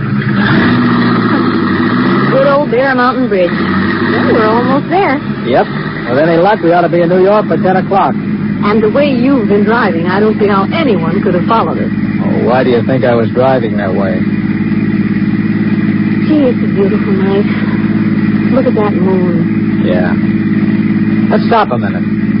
Why? Oh, I don't know, just to look down at the water. All right. It's been a long time since I've seen the old Hudson River. I guess I better turn off the lights. I'm not sure I'm allowed to stop in the middle of the bridge. Come over here by the rail, George. Gosh, isn't it lovely? Yeah, it really is. Oh, look at that boat down there. It looks a little... I wonder how far it is down to that water from here. Oh, I guess about 150 feet or so. I'm awfully glad you decided to come this way. Why did you? Oh, Less traffic and not as many cars as on the George Washington Bridge or the tunnel, and, well, there's less chance of being spotted. You still thinking of that? That's kind of hard to forget, isn't it? Just the same, I wish you would. It's not doing it. Look. What? The car, and it looks like it's going to pull up behind us. George, you No, I don't know, but if some monkey's looking for trouble, he's going to get it because I've had enough. What are you going to do? Now, look, I'll crouch down in front of the car here where he can't see me. He'll pull up behind us so his headlights will be on us if he's up to anything funny. He's beginning to pull over now. Now, look, okay. You talk to him. Stall him. Then we'll see. All right. But, George... Hey. Don't you know you're not allowed to stop in the middle of the bridge? Why? I just stopped a minute to look at the water. You alone? Why, yes. I thought I saw a man standing here with you just now. No? There's a California plate on your car, ain't there? Yes, I just drove through from the coast. You pick up any hitchhikers on the way? Anybody that looks like this? Like what? Like the guy in this picture. Oh, that's the picture someone took at the... I thought so. All right, sister, where is he? Right here, bud. George, look out, he's got a gun. Why, you... Now let's see how good you are without a gun. George, the lady, he's trying to throw you over. George! Come on, kid, let's go.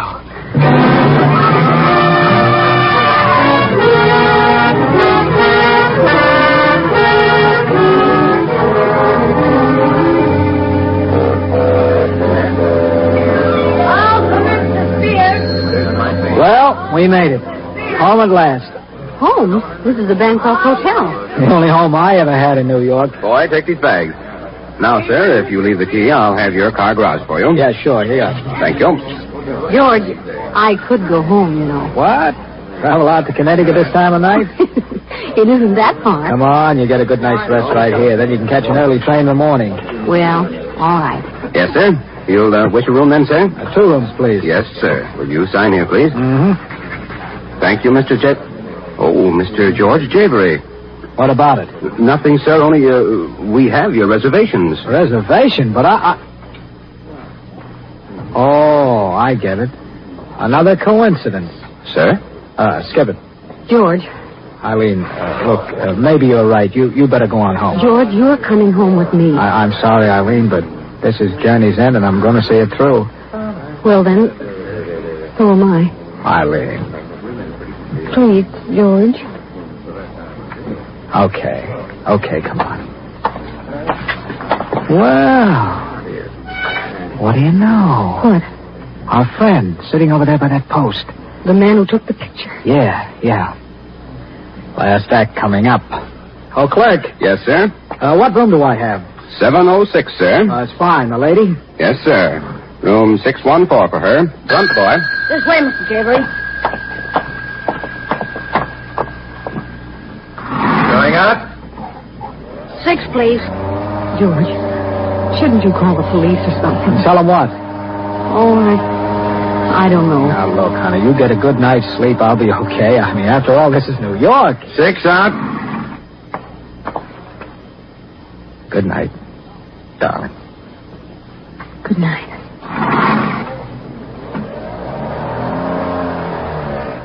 Seven. It's right this way, sir, to the left.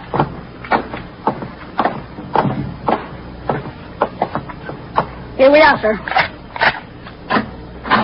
Just put the bags over there, son. Will that be all, sir? Yeah, here you are. Thank you, sir.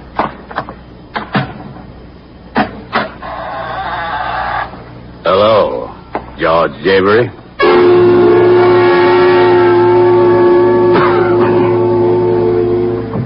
Took you longer than I expected. Brown, the man I met in Reno. What are you doing here? Waiting for you. And the name ain't Brown, it's Javery. Javery? Yeah, George Javery. Javery, I can't thank you enough for what you've done for me. What I've done for you? Sure. You've been a great help. All right, let's have it. Look, Javery, you've come to the end of the road. But I think you're entitled to know why. You don't know me, do you? I'm Bill Malone. Oh, Scarface Malone. Yeah, only I don't have scars anymore, see? That's the point. Took me 2 years and a lot of pain to get a new face. And I didn't get it just to look good in the coffin. Know what I mean? No, I'm afraid I don't. After a guy in my business has been away for a year or two, he's not always welcome back, see? And he generally finds out about it with a bullet in the back. That's why you struck me as a good idea. Oh, I did I? Yeah.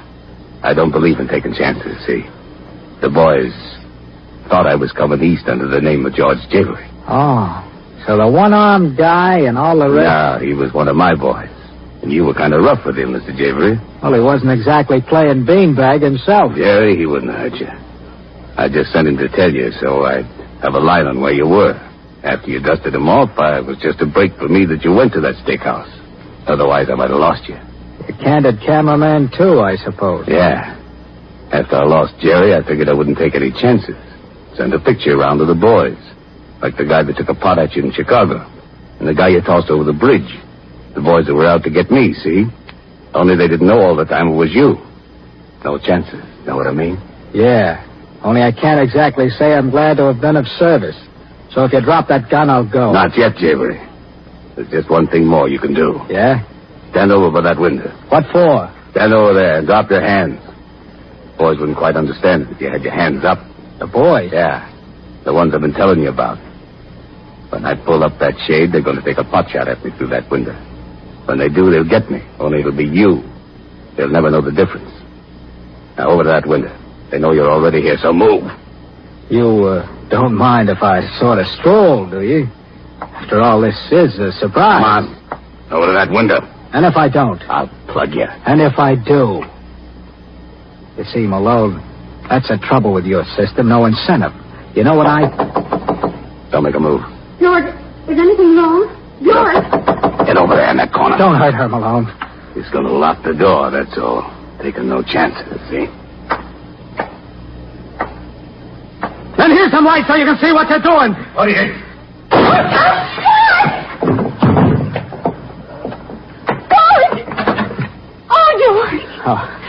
Oh, it's all right, Arlene. It's all right, darling. Well, there lies our nemesis. The late Mr. Scarface Malone. Otherwise known as the guy who never took chances. But he's dead. Yeah, smart guy. But he made just one mistake. He forgot that the door is right in line of fire with the window. George, what are you going to do? I'm going to call the police and explain this little drama to them. After all, I think it's about time people stop taking pot shots at your future husband. Don't you?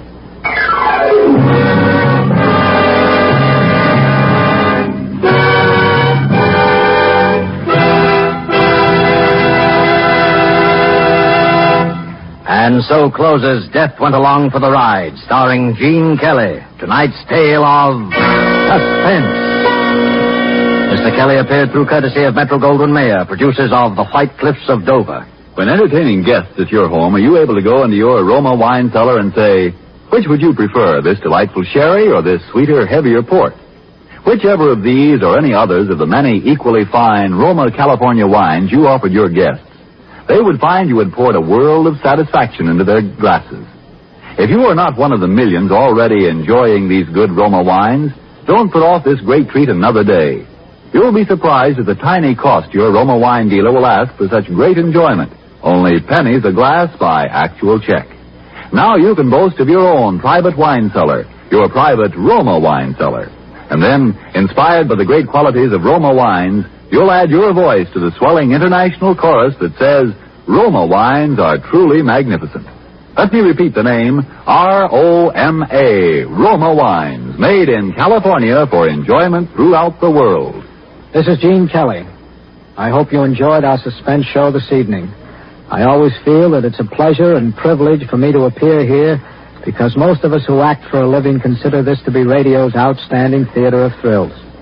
Next week, I know you will want to be listening when your star will be Mr. Orson Welles, who will appear in The Dark Tower, a play written by those two very distinguished gentlemen, Alexander Wolcott and George S. Kaufman. And now just one more word. Fellow Americans, the attack for victory is on. You help make the victory more certain and bring it sooner when you buy more war bonds. Suspense is produced and directed by William Spear. Next Thursday, same time, you will hear Orson Welles in Suspense.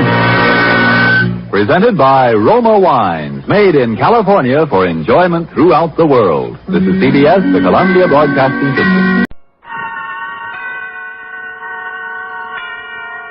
Suspense. And the producer of CBS Radio's outstanding theater of thrills, the master of mystery and adventure, William N. Robeson. Each year, thousands of short stories roll out from a multitude of typewriters and march across the pages of our magazines and books toward well-deserved oblivion. Few are memorable, fewer still are classics. They pass the time and are forgotten even before the paper in which they are written is reduced to blackened ash. But occasionally a story is written that is a true classic, an unforgettable tale. Listen to such a one now. Listen as Vincent Price stars in Ambrose Bierce's weird and wonderful story of the Civil War, Occurrence at Owl Creek Bridge. And now, Occurrence at Owl Creek Bridge, starring Mr. Vincent Price. A tale well calculated to keep you in suspense.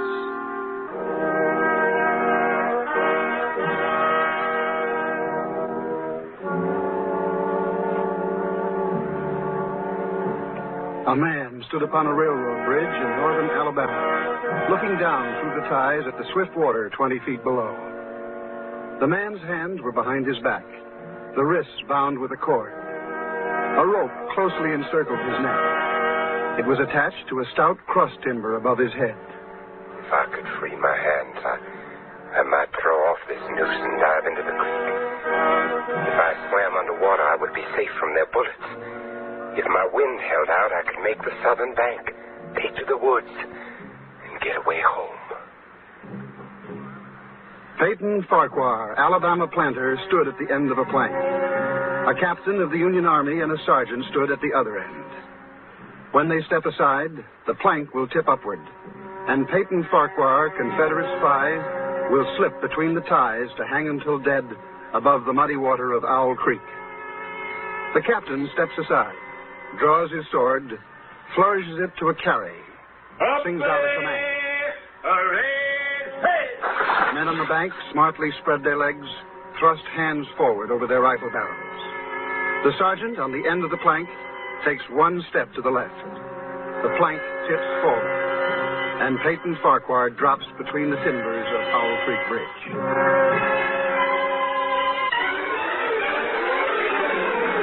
It takes longer to tell it. As you drop downward, you lose consciousness. You are as one already dead. Then you awaken sharply in pain to feel, not to think, just to feel. The cutting pressure on your throat, the agonies of pulsating fire shooting from your neck downward, to feel the fullness, the congestion, the head bursting with suffocation. Distantly beyond, outside of yourself, you hear a splash. Remotely you sense cool, wet, green darkness. The rope is broken. You've fallen into the street.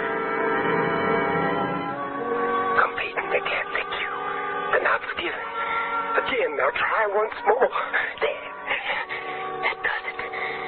You must breathe when you come to the surface. You must breathe quickly. For if they haven't hanged you and they fail to drown you, you can't let them shoot you. And now a deep breath. You dive deeply, but above the ringing in your ears, you hear the volley of the rifles. And as you rise towards the surface, you meet shining bits of metal, singularly flattened, the distorted and spent bullets oscillating slowly downward past you. One catches in your collar, and it feels uncomfortably warm. You snatch it out, and this gray piece of Yankee lead reminds you of the gray uniform on the soldier who is responsible for you being here. It was only night before last when the soldier had ridden up the driveway as you and your wife sat under the magnolia trees in the cool twilight. Good evening, sir. Good evening, Corporal. Won't you dismount? Thanks. I wonder if I might trouble you for a glass of water, sir. Why, of course. Don't disturb yourself, Peyton. I'll go fetch it. You're most kind, ma'am. If you'll indicate the well. Nonsense. You just sit a spell with my husband. You look as if you could do with some rest. Yes, ma'am. Reckon I could. I'll be back in a jiffy. Thank you, ma'am. Well, Corporal, whose command are you with, huh? Colonel Tolliver, sir. 13th North Carolina. Yeah, we get so little news down here. How are things going at the front? Not good, sir. The damn Yankees are getting ready for another advance. They're repairing the railroad. got it in shape almost to Owl Creek Bridge. And they got outposts there. Once they can run trains beyond the bridge, there's nothing to stop them between here and Atlanta. Well, then why hasn't the bridge been destroyed? The military couldn't get near it. A civilian might. Owl Creek Bridge, huh? Well, that's not far from here, is it? Less than 20 miles. That bridge is important. Sure is. What if it were destroyed? Hold up the Yankees for several weeks. Suppose a man, a civilian like myself, should elude the picket post. What could he accomplish? Well, I was there a week ago, just before we had to pull out. There's a heap of driftwood come down in last winter's flood, caught on the trestle at this end. Look, and set fire to it. It ought to burn like tow. Yes, it should. Here's your water, Corporal. Right out of the spring house. Thank you kindly, ma'am. My, it's cool and nice. Well, I reckon I better hit the leather. I got a lot of riding ahead of me tonight. Well, good luck to you, Corporal, and thank you for the information. You'd be taking a chance, sir, but you couldn't do a greater service for your country. I'll remember that, Corporal. Bye, ma'am. Bye, sir. Many thanks.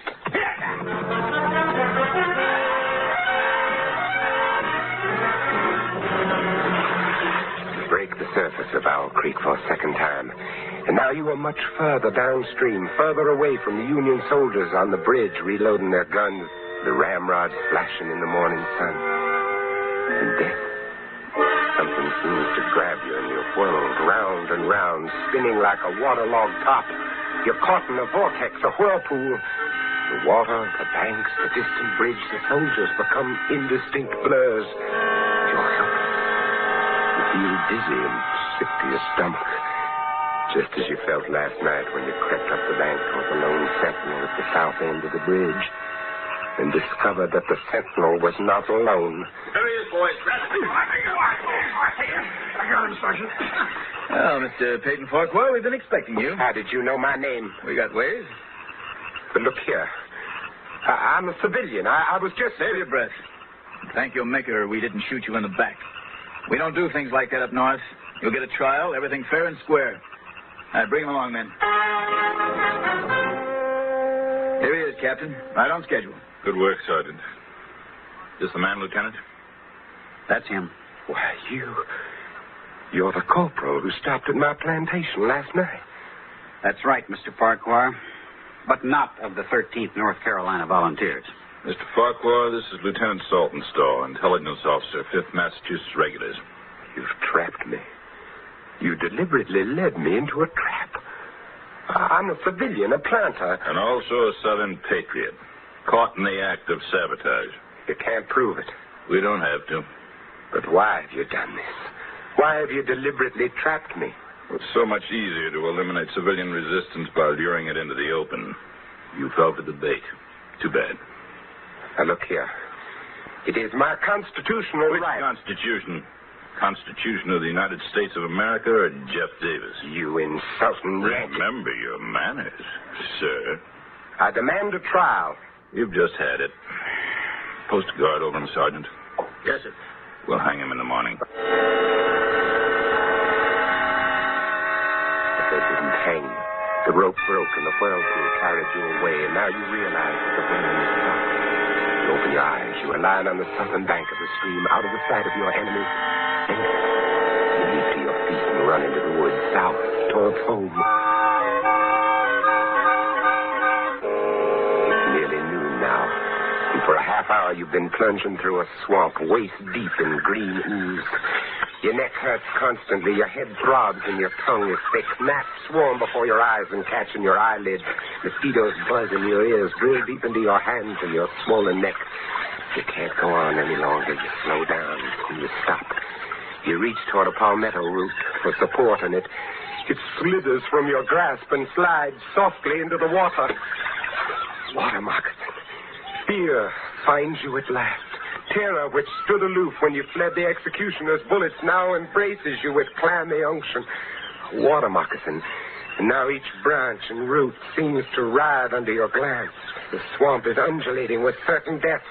You plunge on through the dark, stinking ooze, on and on, tripping, stumbling, but never stopping. The terror rides your back, flogging you with a whiplash of fear.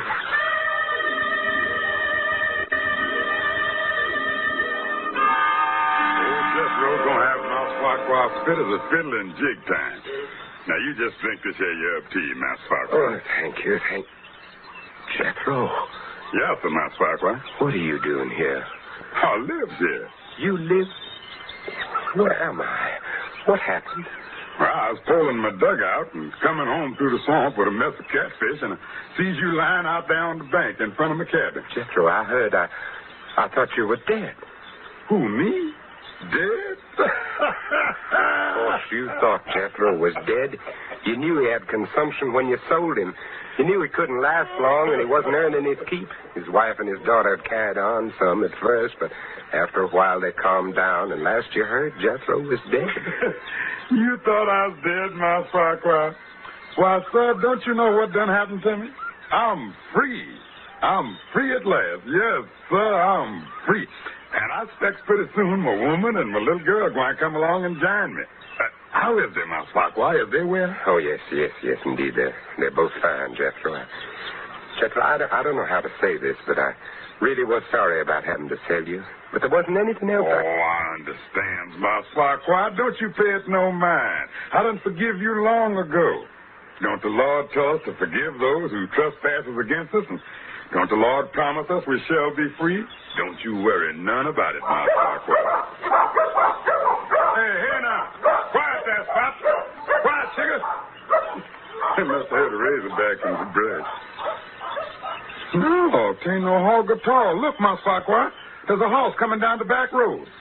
Why, I swear it's a soldier. It's one of our soldiers, too. Corporal look like. Jethro, you've got to hide me. Well, why does I got to hide you, Mouse Farquhar? Don't ask so many questions, you insolent... Mouse Farquhar, you forget I'm free now. Oh, yes. Yes, well, then as an old friend, Jethro, please just hide me and don't tell that soldier anything. Why, sure. I reckon I can do that for old friend Mouse Farquhar. Here, you get on under this bed here, and I'll cut the covers over the sides for you. There. Hey there, Uncle. Seen any strangers around here? Have you come this far just to be turned in by a wool-gathering black who talks crazy? Oh, I guess not. If Jethro knew this gray-clad corporal was really a Union lieutenant, he'd guarantee his freedom by turning you in. Unless, of course, he's planning to dispose of you himself. Yes, that's it. He's going to do you in himself. Minding your own business, Uncle. You live longer. Y'all can come on out now, Mouse Farquhar. Thank you. Lord, I declare I don't understand none of this. You says not to tell him you're here, and he says not to tell you he's been here. Now, what's this all about, Mouse Farquhar? Nothing, Jethro, nothing. I owe the man some money, and I'm not ready to pay it yet. Oh, I see. I wouldn't know nothing about that. Money is something ain't never bothered me like it bothers some. Money and me's always been strangers. Jethro, what are you going to do with that knife? Huh? Oh, I was just fixing to slit up some of them catfish I got in my dugout. Look like you could do with a little food, Mouse Farquhar. No, thank you, Jethro. I want to get home by sundown. If you'll just tell me which way I should go. Well, I don't rightly know, Mouse Farquhar. But I reckon from the way the sun's reclining, it'd be down the road that way. Quite a far piece down. Yes, that should be about right. I never been back, you know. Never tried to go back since I've been free. Yes, I know. Reckon it won't be long till my woman and my little one comes here to me. Of course. Yes. If you get back, Mouse Farquhar, if you see them, you tell them I'm here waiting for them. Yes, I'll do that, Jethro. I'll do that.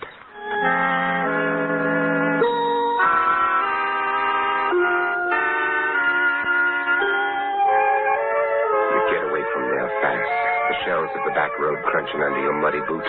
That grinning savage standing in the doorway of the shack, the knife in his hand. At each moment until the road bends and cuts off the cabin from view, you fear he'll come after you, the knife poised to plunge you in the back, to pay you for the thrust you gave him when you sent him away to die. But he's still standing there, grinning foolishly and waving as you turn the bend.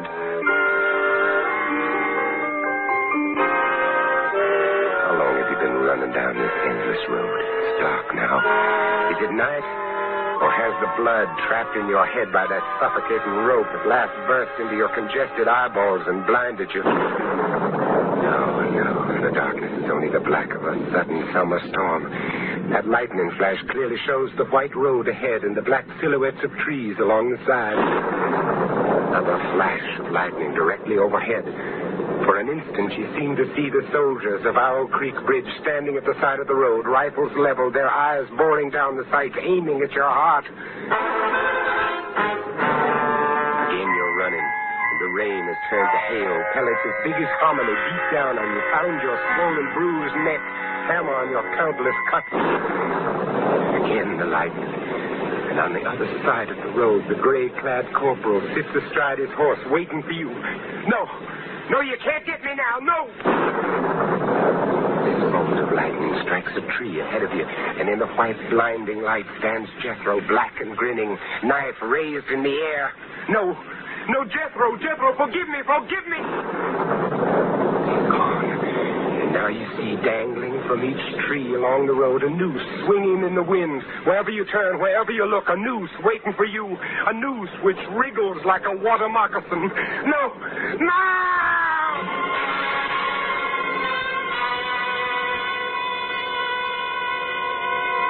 You were standing on the green lawn of your plantation before the high-columned entrance. The storm is over. The clouds are black and menacing all around the horizon, but through a break in the sky overhead, glorious sunlight streams down, bathing your garden and your house in heavenly light. You are home. Now you hear a rustle of crinoline, and down from the wide portico steps your beloved wife. She runs across the lawn, arms outstretched. Peyton, my dear, you're back, just as you promised you'd be. For this moment you have endured the agonies of this day. And were those agonies multiplied 1,000 times, they would be small price for the benison of this breast, the sanctuary of these arms, the security of these lips. You step forward to fold your wife in your embrace. The rope, stretched tight, sang like a bowstring. Peyton Farquhar was dead. His body, with a broken neck, swung gently from side to side beneath the timbers of Owl Creek Bridge.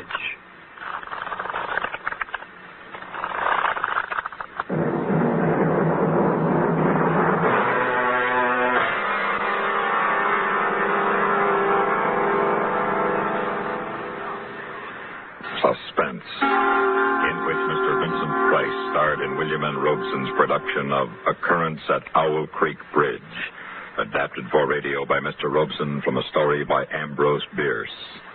Supporting Mr. Vincent Price in tonight's story were Kathy Lewis, Barney Phillips, Sam Pierce, Roy Glenn, Norm Alden, and Sam Edwards. Listen again next week when we return with Miss Marcia Hunt starring in Nightman. Another tale well calculated to keep you in suspense. The latest news follows, then Have Gun Will Travel on CBS. Now, the Roma Wine Company of Fresno, California presents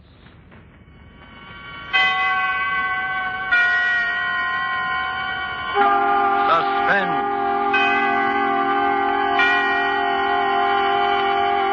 Tonight, Roma Wines bring you Mr. Joseph Cotton as star of Beyond Good and Evil, a suspense play produced, edited, and directed for Roma Wines by William Spear. Suspense, radio's outstanding theater of thrills, is presented for your enjoyment by Roma Wines. That's R-O-M-A, Roma Wines. Those excellent California wines that can add so much pleasantness to the way you live, to your happiness in entertaining guests, to your enjoyment of everyday meals.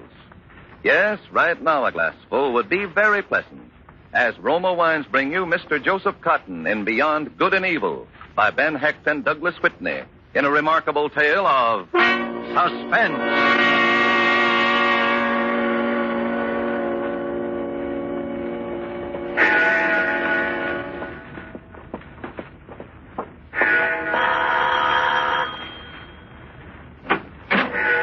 Why, Dr. Pierce, good evening. Good evening, Mary.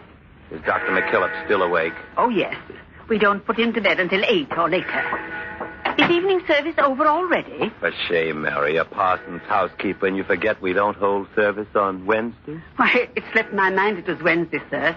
Of course, you've come to read to Dr. McKillop. He'll be so pleased. There's so little I can do. If he were able to let us know in some way. I can tell by his eyes, sir. Whenever you're here, they fairly glow. Well, I suppose that helpless as he is, not able to speak or even write, my visits are at least a diversion. You? You're more than a diversion, sir. You're his hope, if I may say so. No, Mary. The Lord is his hope. Oh, yes, sir. The Lord struck him down with paralysis, and in time the Lord will surely free him from it. Where is the doctor? In his study, sir. We leave him there until bedtime. Very well. I'll go in for an hour or so. Stay as long as you like, Dr. Pierce. We won't disturb you. Dr. McKillop, it's Dr. Pierce come to read to you. Good evening, Dr. McKillop. Good evening, good evening, good evening, good evening. You're a most satisfying companion, McKillop. You hang on my every word, and you never talk back, never but once. And after tonight, you won't get the chance, so speak up, Doctor. Why don't you? No. Oh, of course, the cat's got your tongue. Well, I'll turn up the lights a bit so I can at least bask in your baleful stare. There, that's better, much better. Yes, tonight is your last chance, McKillop. Tonight is the consummation, the grand finale, the end, Act 3 curtain on a great play about death, redemption, about good and evil. And I won't shrink from your eyes tonight, McKillop. Your eyes can't kill, but I can kill. I have the mind and the will and the hand. I've killed one man that you know. And tonight, I'm going to kill again.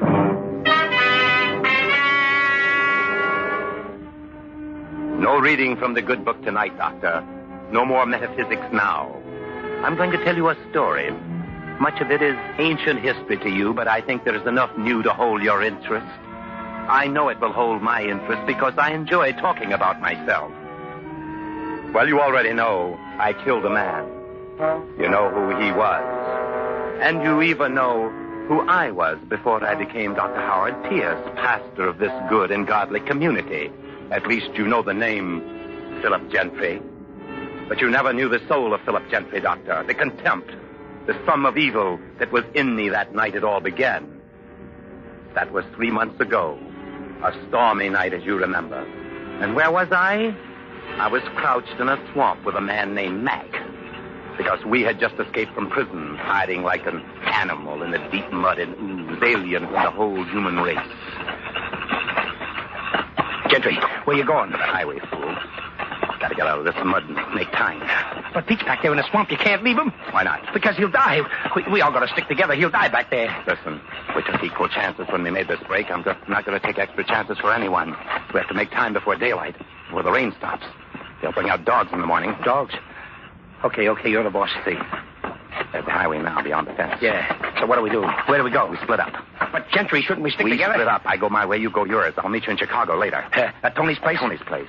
Okay. 2 or 3 weeks. When the manhunt cools off. Okay, we'll make a great team, you and me. We'll make them suckers scream. Chicago. And then maybe South America. All right, Mac. Save the dreaming for later. Right now, you've got to get moving. Now go on, fast. He headed north. I walked a mile or more this way south. Then I saw the car. It was parked close to the edge of the road, its headlight almost blacked out by the driving rain. And by the glow of a flashlight, I saw a man bending into the rain, struggling to change a tire. He was alone, so I walked up to him. You startled me. I didn't expect to see anyone out this late. You picked a bad night for a flat. Yes, and it's the second today. I'm going to be awfully late. Here, let me... Oh, no, but if you'd hold the light. Oh, sure. Come a long way? From Detroit. I'm on my way to Carlton. I'm supposed to get there this afternoon. At your home, Carlton? Well, it will be. I'm the new minister there. My name's Pierce. Oh, of course. I didn't notice you were a preacher. Do you know Carlton? Well, pretty well. I'm taking over for old Dr. McKillop at Grace Church. Oh, yeah, I've heard of him. He's been in bad health, so I'm taking his place. I see. This bolt is stubborn. I can't seem to... Yeah, let me try. No, I'll manage. Give me the wrench. No, really, just hold the line. I said give me the wrench. Well, all right, it's awfully good of you. What? Wait, what are you doing? I need your car, Dr. Pierce. You're going to be even later than you thought. No, please. Please don't hit me. No. Oh.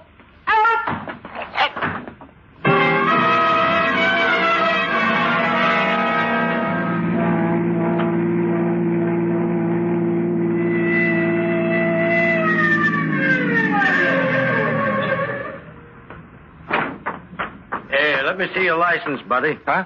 My license? Oh, yes, I have it here. Here it is. Howard Pierce, occupation. Oh, a minister. I didn't notice. Yes, but, what is it? Was I speeding? No, we're checking all cars on this road. There's a bad break at the state pen. Yeah. 3 men. They might come this way. Say. But I won't hold you any longer, Reverend. Going far? Well, to, Carlton. Oh, now I get it. Imagine me not catching on right away. Catching on? Sure. You must be the new preacher for Grace Church. You're taking Dr. McKillop's place. Why, yes, I am. You're going to the parsonage now? Well, I was going, but I'm going into headquarters now, and I have to go right by Dr. McKillop's house. You follow me. Oh, I couldn't. Oh, it's not out of my way at all. Not more than a block. I'll go slow so you can't lose me, okay? Oh, all right. Well, that's the ticket. Really tickle old Dr. McKillop to have you delivered right to his door. Say, I bet you never counted on this kind of reception in Carlton, Reverend Pierce. Now, did you? No, I certainly didn't. My son.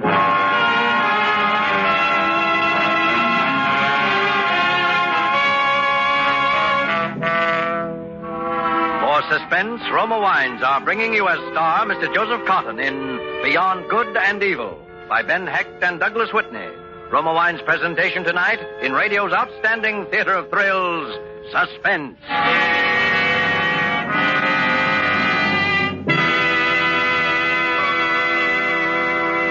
Between the acts of Suspense, this is Truman Bradley for Roma Wines. As the savory aromas of a good dinner come sifting through from the kitchen, and the family impatiently waits for you to say it's ready, make the first call for dinner a glass of delicious Roma California sherry.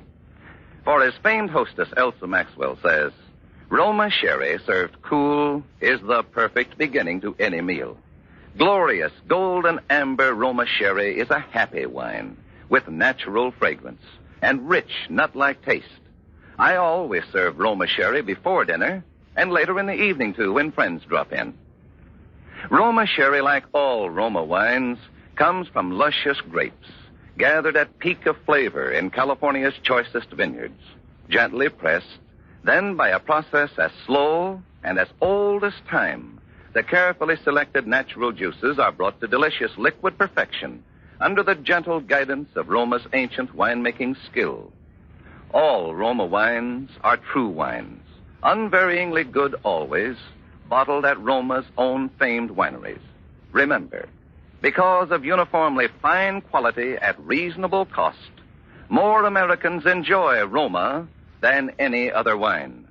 Always ask for Roma, R-O-M-A, Roma wines, now featured at new low prices.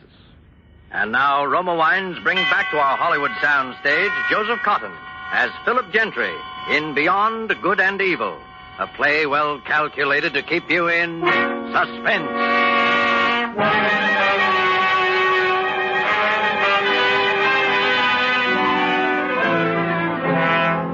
So that was it, my arrival in your dull, pleasant town of Carlton, remember? Officer Owens and your very beautiful daughter escorted me to your study. Father, Mr. Owens brought Dr. Pierce. Dr. Pierce, come in. You and Mr. Owen wait outside for a few minutes, Lucy. Yes, Okay. yes, all right, Father. Sit over here, Dr. Pierce. I can't tell you how relieved I am to see you. Relieved to finally be here, Dr. McKillop. Yes, well, I really couldn't bring myself to sleep tonight without first talking to you.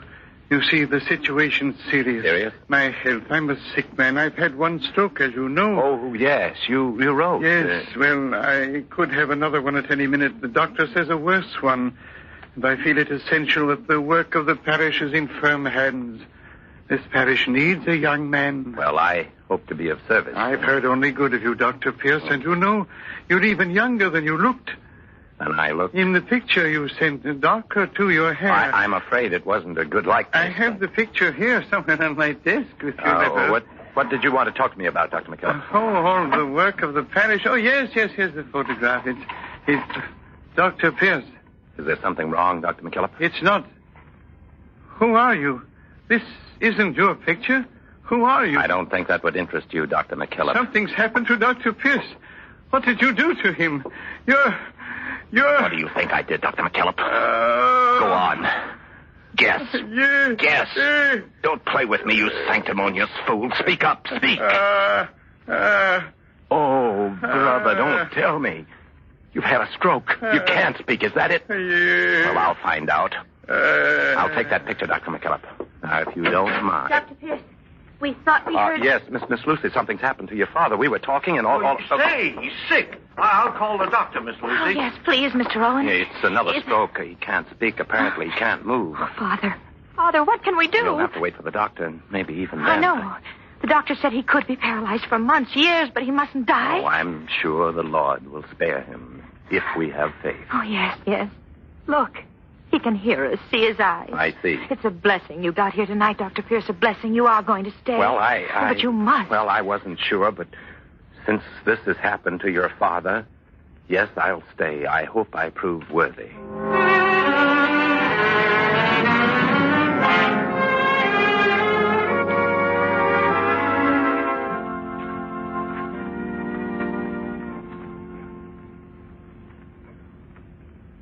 Dear friends, you may wonder that I chose this subject for my first sermon to you, the agony of the thief.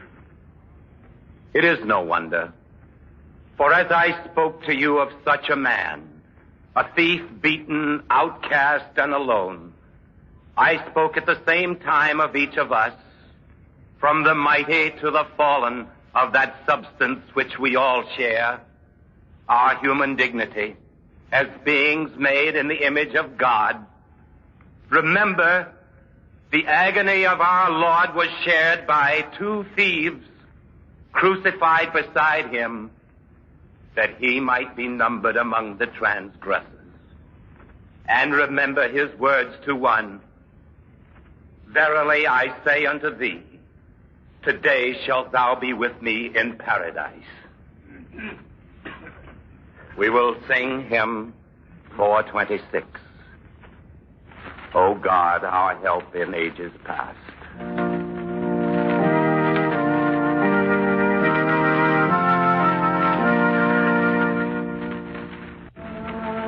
My first sermon, Dr. McKillop, and it was duck soup for me. You couldn't understand how such a thing could be done without faith. Well, you didn't know I'd been a lawyer. I've done a lot without faith, McKillop.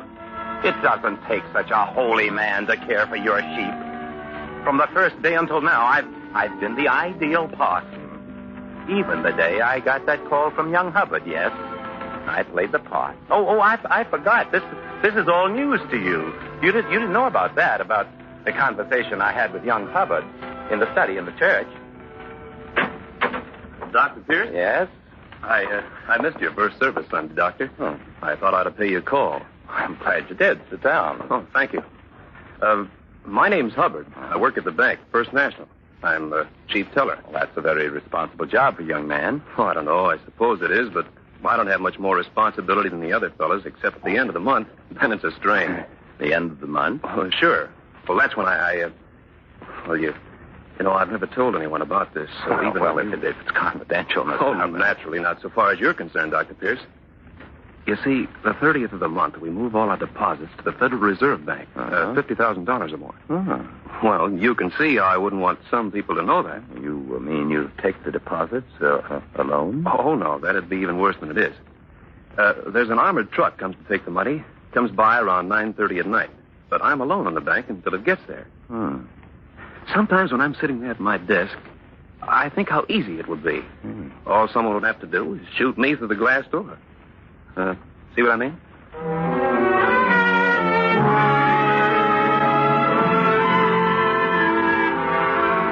Faith, McCullough.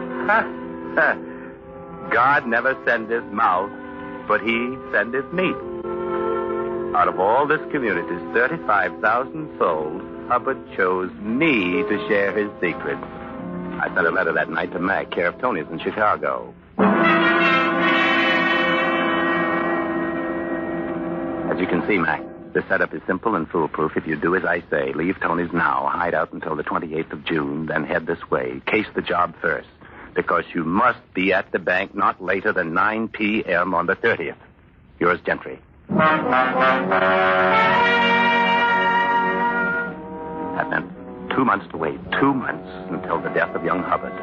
2 months until I had $50,000 and a clear getaway. 2 months until tonight. 2 pleasant months to play a saintly part, warmed by adulation, warmed by love. Because even you could see what was happening to your daughter, your very beautiful daughter, Lucy. Dr. Pierce, do you ever think of anything besides your work? I don't know, Lucy. What sort of things? Well, do you ever think of yourself, of a full life for yourself?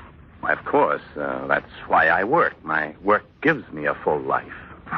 You don't know what I mean. Yes, I think I do. You see, I have to tell you even if you don't want to hear. Lucy, my dear. I have to tell you that I love you, Howard. I know I can't expect that to mean much to you. It means a great deal. Not enough. Lucy, dear, you told me once that you were engaged to someone. Yes, I'm supposed to be. Oh, Tom's all right, but he's little and unimportant and afraid. He's afraid to dare anything or do anything. He's meek. Ah, the meek shall inherit the earth. You don't believe that, Howard Pierce. Even if you are a parson, you don't believe it. What do I believe, Lucy? I don't know exactly. But when I first saw you, I knew that you were like me. You have boldness and strength. You have an inward feeling about life.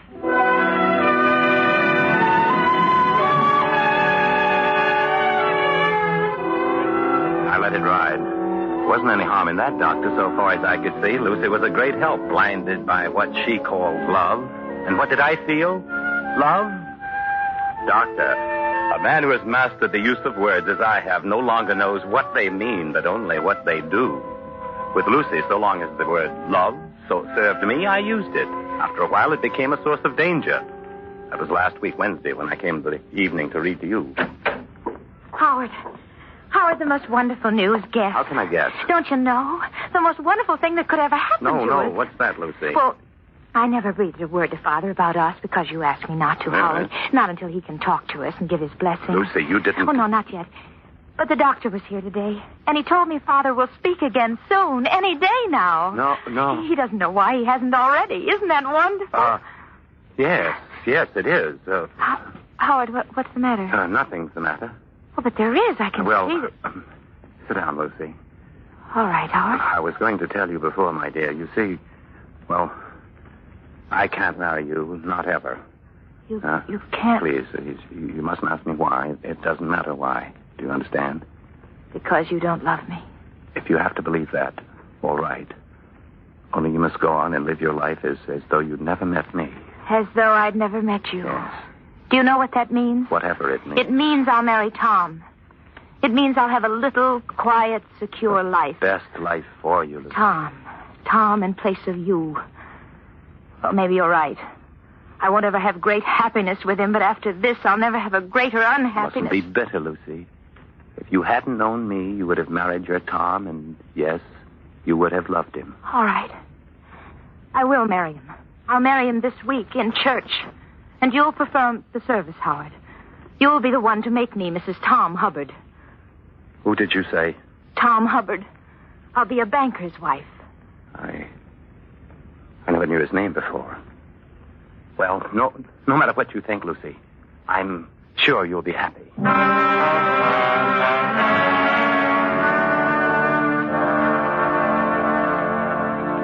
Don't ask me why I didn't kill you, Dr. McKillop, when I heard that you might speak now at any time. I can still smother you with a pillow and no one would ever know. I suppose killing will always be distasteful to me, a job for cruder minds. It isn't because of any moral scruples, believe me. And don't you believe, Doctor, that ethics had any part in what I did about Lucy either. Not for 1 minute. It was just that I wanted my hands free this last week. It was just that I believe in leaving a place tidy, no loose ends. If it happens that my neat habits turn in a good deed now and then, that doesn't make me a Boy Scout. After all, if I were a higher being like you, I might be upset by thinking of things like killing Lucy's husband tonight, Tom Hubbard, as he sits at his desk at the bank. Here it is, the 30th, and I've got a very important date in half an hour. Well, Doctor, did it interest you? Now that you know the real Philip Gentry, do you understand? I doubt it. I doubt if you, with your good book and your hymnal, your years of tending the good sheep in the rich green pastures here, could ever understand 1/10 of what a man like me feels and is. But it doesn't matter. I don't need your understanding. Good night, Doctor. Sleep well. Good night, Dr. Pierce. Will you drop in tomorrow? Oh, tomorrow? Well, we'll see about tomorrow. We'll see.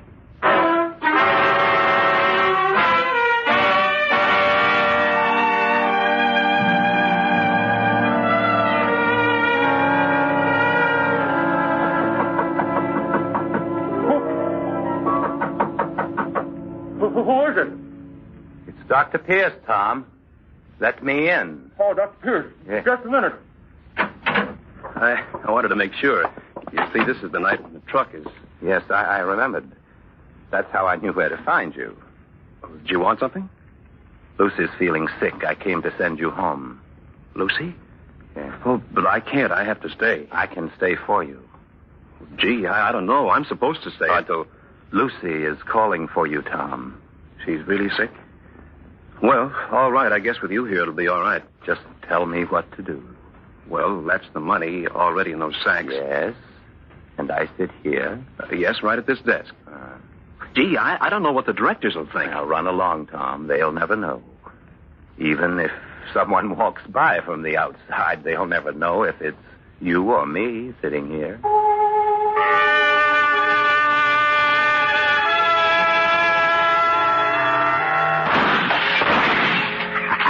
That got him right through the head. You ought to have the money ready somewhere near him. Mac. What? Who's there? Mac. Come here, Mac. What? Gentry. Yes, it's Gentry, Mac. But something screwy. You said in your letter... I know. I didn't have a chance to tell you. The plans are changed, Mac. Gentry. Honest, Gentry, I didn't mean to shoot. I know. You'd better go.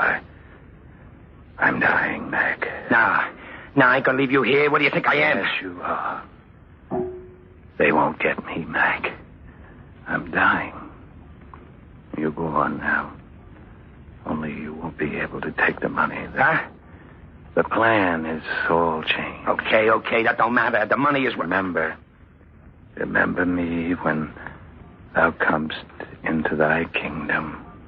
What? What are you talking about? That's from the Bible, Mac. You wouldn't know it, I guess. It's from the Bible. It was said by a thief.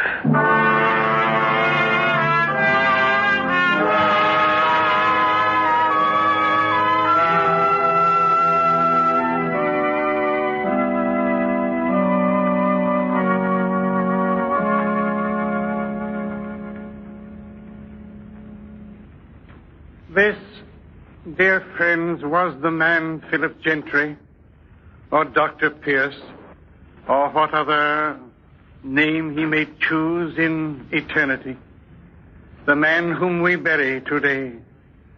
That night when he stood above my bed, pouring defiance and bitterness into my ears, thinking that I was paralyzed, I could both speak and write. My paralysis had been gone for many days, but I did not speak because I knew what Philip Gentry would do, what he had to do.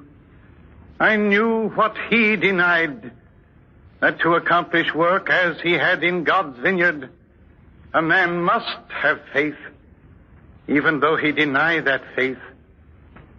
That is why, in spite of all, he protected my daughter's happiness. That is why he could not kill me, for the work he did here had molded him, in spite of himself, into a man who was truly a servant of God. To such a man our Lord would say, "Verily, I say unto you, today shalt thou be with me in paradise."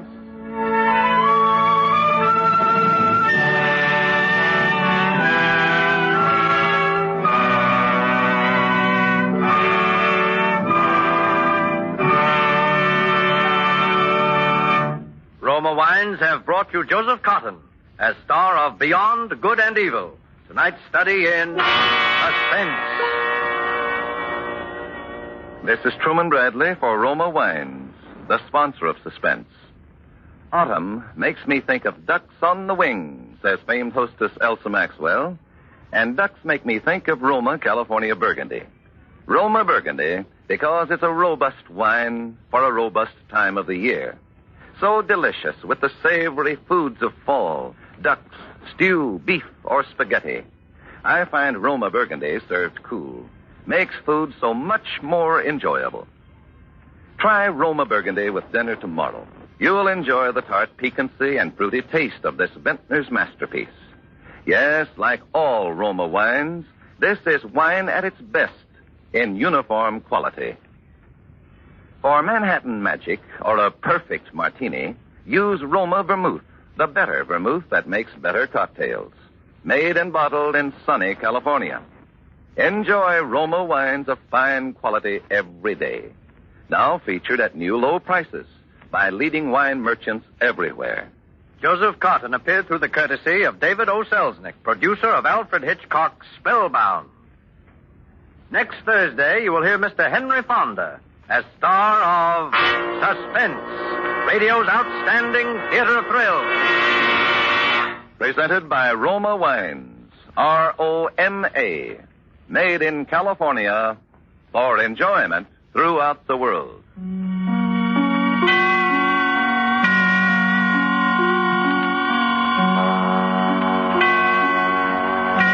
This is CBS, the Columbia Broadcasting System.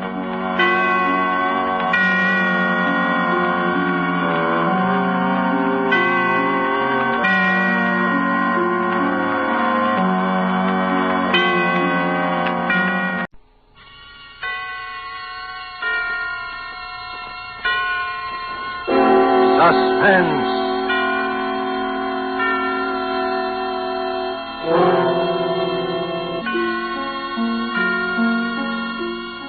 This is the Man in Black, here to introduce this half hour of Suspense.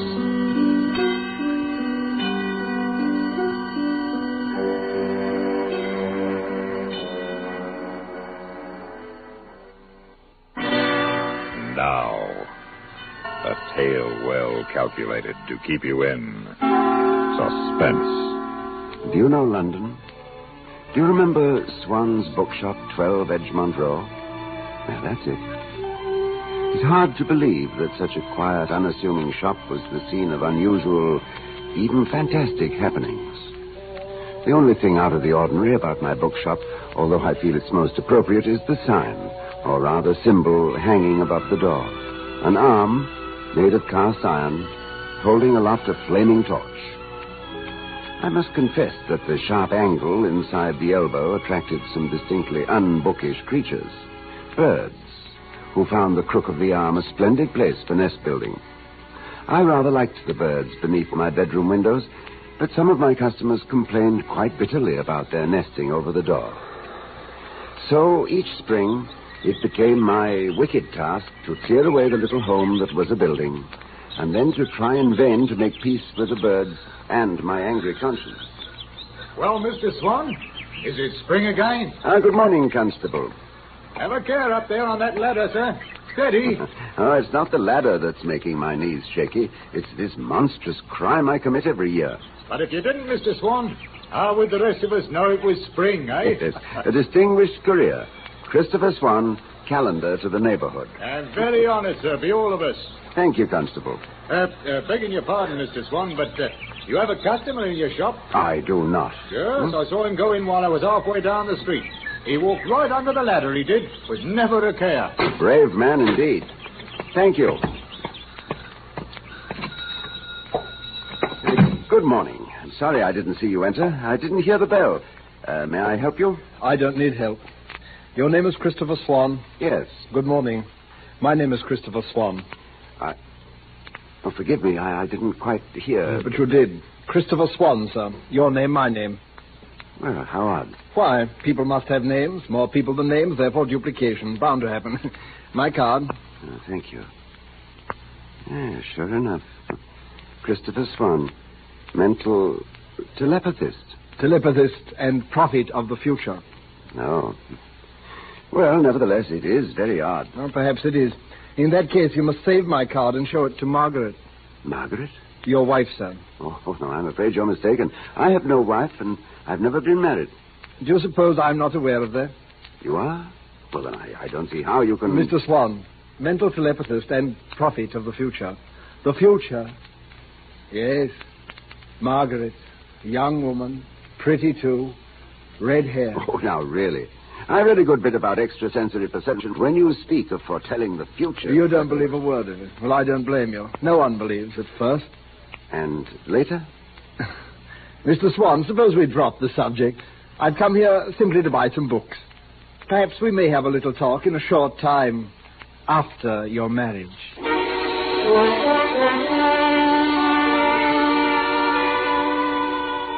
Now, if a thing like that happened to you, you'd probably laugh at it as I did. But then if, only 5 days later, you met a red-haired girl named Margaret, and she was pretty, and the fresh perfume of spring began to engage in mortal combat with the bachelor in you, then you might begin to believe that all nature conspired to fulfill the prophecy of Christopher Swan. Of course I want to marry you, but we know so little about each other. Well, I think that's excellent, Margaret. It'll be an adventure, finding out. Oh, you'll be disappointed in me. There's nothing to find out. I don't intend to try. I expect to be content with you as you are. Well, Margaret? Oh, I wish you hadn't told me about all that money you inherited. I'd like you to believe that I'm marrying you for yourself. Chris, will you be happy with me? Will you be content? Happy with Margaret? Content with Margaret? Less than 3 months later, anyone within earshot could have told the answer to that. Christopher! Yes, Margaret, I'm coming. Christopher, this back room is a sight. Yes, Margaret. If only you'd do some tidying about here instead of going on as you do. Talk with the customers, day in, day out. And what do you talk about? Books. Nothing but musty old books. Oh, but that's my business, my dear. Well, more's the pity. Why, any man with 50,000 good English pounds in Barclays Bank insists upon running an out-of-the-way little bookshop instead of going out into the world and making something of himself. Margaret, please, there are people in the shop. People? Loafers. Now, see here, Margaret. Don't you dare lose that nasty temper with me. I know you're sorry you married me, but you made a bargain. You might just as well be resigned. Till death do us part, the minister said. Till death do us part.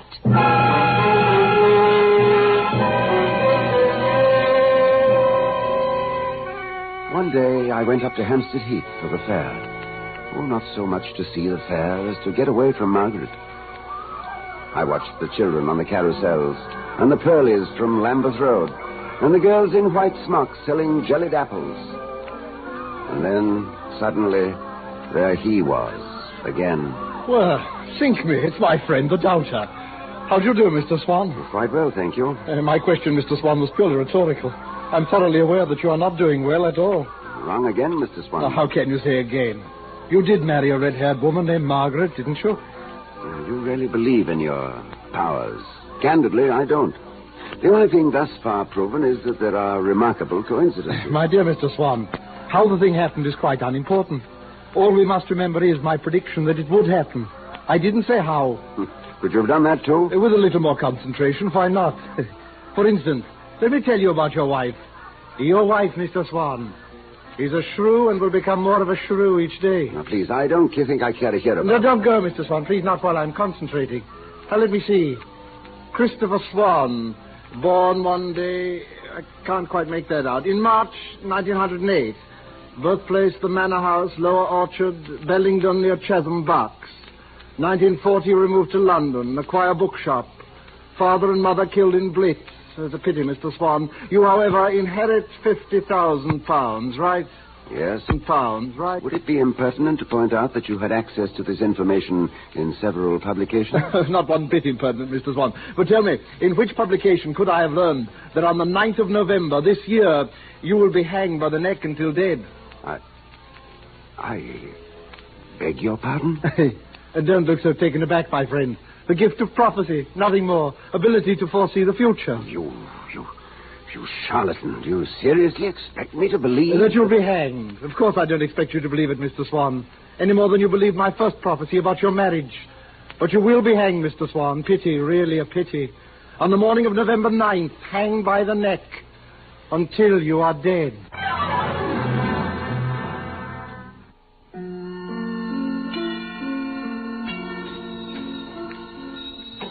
Good morning, Mr. Swan. And a good morning to you, Constable. Well, I hope it's better than the night I had. Oh, fair horrible, that's what it was. Oh, Mr. Swan, do you have any books that talk about spirits? Oh, yes, sir. Some very fine ones. Sir Arthur Conan Doyle. Then there's the American psychologist William James. It's an odd coincidence. That's the man I'm reading now. There you are. William James. The Will to Believe. Oh, it ain't the believing that bothers me. It's the will to leave it in the bottle. The bottle? Spirits, Mr. Swan. Ooh, last night. Oh, I beg your pardon, Constable. You know, my mind is so set upon a certain... Well, let's see now. Spirits, spirituous, here we are. Spiritus Frumentic. Christopher! Oh, heavens. When will you ever clean this filthy back room? I'll be there in half a moment, Margaret. Not in half a moment now. Oh, she does have a voice that carries, don't she, Mr. Swan? Yes, I suppose you just browse along that shelf, Constable, and help yourself to whatever you like. Look at this place. Look at it. Nothing but old books. Dickens, Thackeray, Victor Hugo. Filthy nonsense. Filthy nonsense. These are rare editions, Margaret. Please don't handle them like that. I'll handle them as they deserve. I'll tear them or burn them or fling them about. No, Margaret. Margaret! How dare you? It happens that I love this shop and the things in it. You'd like to die here. What? You said so in your sleep last night. I wish I were dead. That's what I heard you say. I don't know what's come over you, Christopher. Moody all the time. Sulking, sulking, sulking. Pity you feel so sorry for yourself. Margaret, please. Constable Smithers can hear every word. Let him. Let everybody hear. I've nothing to hide. I never dream about suicide. I made a mistake when I married you, but I'm trying to make the best of it. Pity you can't do the same. Pity you feel there's only one way out. Yes, a pity. Pity. Pity. The quiet was gone. The gentle, thoughtful quiet. A bookshop should be a peaceful place. I didn't remember dreaming about suicide, but I suppose I had such dreams. A man wants peace, even if it's only the peace of the grave. Oh, good morning. Good morning. I wonder if you have St. Maur by D.H. Lawrence. I believe published by Heinemann. Yes, Heinemann does publish Lawrence, but I'm afraid we don't have... if you'll just step over here. There's been quite a demand for Lawrence lately, and with books in short supply... I know. Let me see. St. Maur. There's one copy of Sons and Lovers. One Gypsy. No, I'm afraid we're out. May I order it for you? No, I really prefer to look for it. It's a good excuse to go tramping about, prowling through bookshops. Do you like bookshops? Oh, yes. Well, I'm glad. Why? Oh, nothing. I simply am glad. I'm sorry not to have had your book. I'll find it. Thank you so much. You might try the Ken bookshop near Victoria Station. Thank you, I will. Oh, another idea. Suppose you leave your name and telephone number, and then I'd be able to ring you up if you should happen to come in. Oh, would you be good enough to do that? My name is Anne Stevens. Mrs. Anne Stevens? No, Miss Anne Stevens. Bayswater 3210.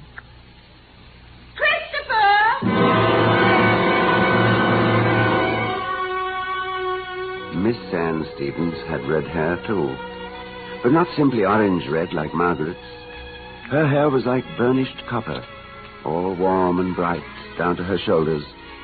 And when she walked in the sunlight, it seemed to be splashed with gold.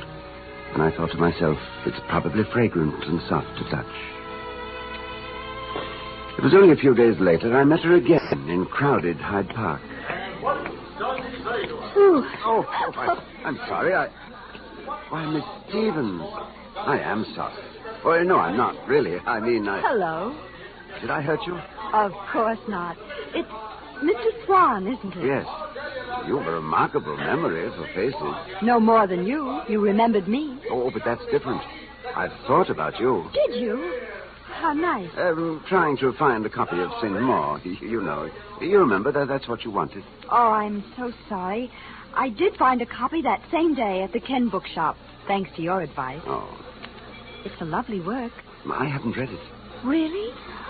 Oh, Mr. Swan, let me give it to you. That is so you could read it. I'll bring it to your shop. Suppose you bring it to me here. Right here, to this very spot. Good. Tomorrow, same time. Tomorrow, same time. And I'll bring something I want you to read.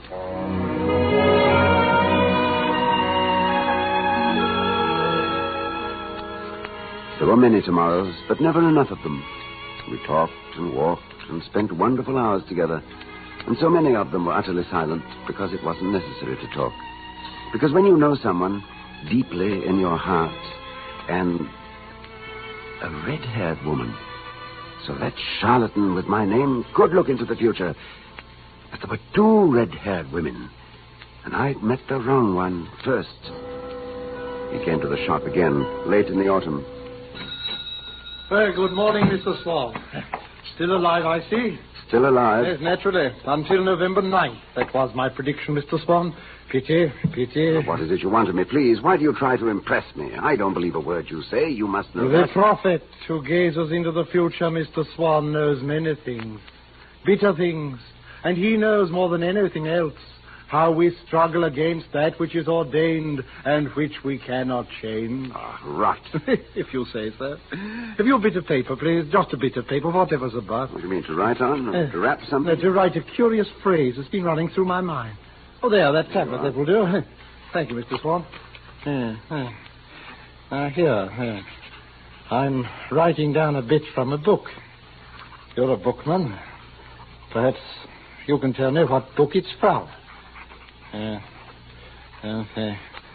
Wasn't like a man at all to her. There we are. Just read it aloud, please. She could not believe it was actually happening. When she was dancing in the afternoon at Claridge's, or in the evening at the Carlton, sliding about with some suave young man who wasn't like a man at all to her. Well, Mr. Swan? I recognize it. What about it? It's from a novel by D.H. Lawrence, a novel called St. Maur. It appears somewhere in the first third of the book. Yes, how curious. I seem to see it written on the flyleaf for the book. Hey, wait, now I seem to see something beneath it. Oh, this is absurd. In the same feminine hand, a delightful hand, the words, "You see, I love you, Anne." Is that correct, Mr. Swan? Get out of here. That book seems to be under the papers in the left-hand bottom drawer of your desk. Mr. Swan, how can you be so indiscreet? Oh, get out. Suppose Margaret should find it. Trouble, Mr. Swan. Trouble.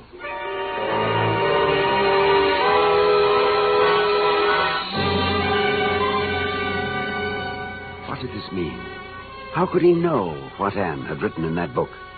Was she in league with him? She couldn't be. Not Anne. And yet, I had fallen in love with her, a red-haired woman, as he had prophesied. The answer came soon enough. Christopher, Constable Smithers is in the shop. Oh, is he browsing, buying, or chatting? He wants a copy of a book called St. Maur. Constable Smithers wishes to read St. Maur? By D.H. Lawrence. To begin with, I don't believe he had ever heard of it. Second, we haven't had a copy for ages. You should take more pains with your inventory, Christopher. There's a copy right there in the bottom left-hand drawer of your desk. Oh, no, there's not. I say there is. And we'll have to sell it second-hand. Some lovesick girl's written something on the flyleaf. You know Constable Smithers doesn't want that book, Margaret. Of course he doesn't. I didn't think so. And there's no copy of St. Maur in the desk. There we differ. Well, look for yourself. Thank you. I will. And what do you call this? Oh, but it's impossible. Impossible, is it? And didn't I find it here myself this morning, and didn't I read the inscription? You put it there yourself. Oh, now I know you've gone mad. I only suspected it before. Yesterday, the book was in that drawer, when Swan predicted that you'd find it there. But I took it out and hid it upstairs in my bedroom. You returned it to the drawer to make his prediction come true.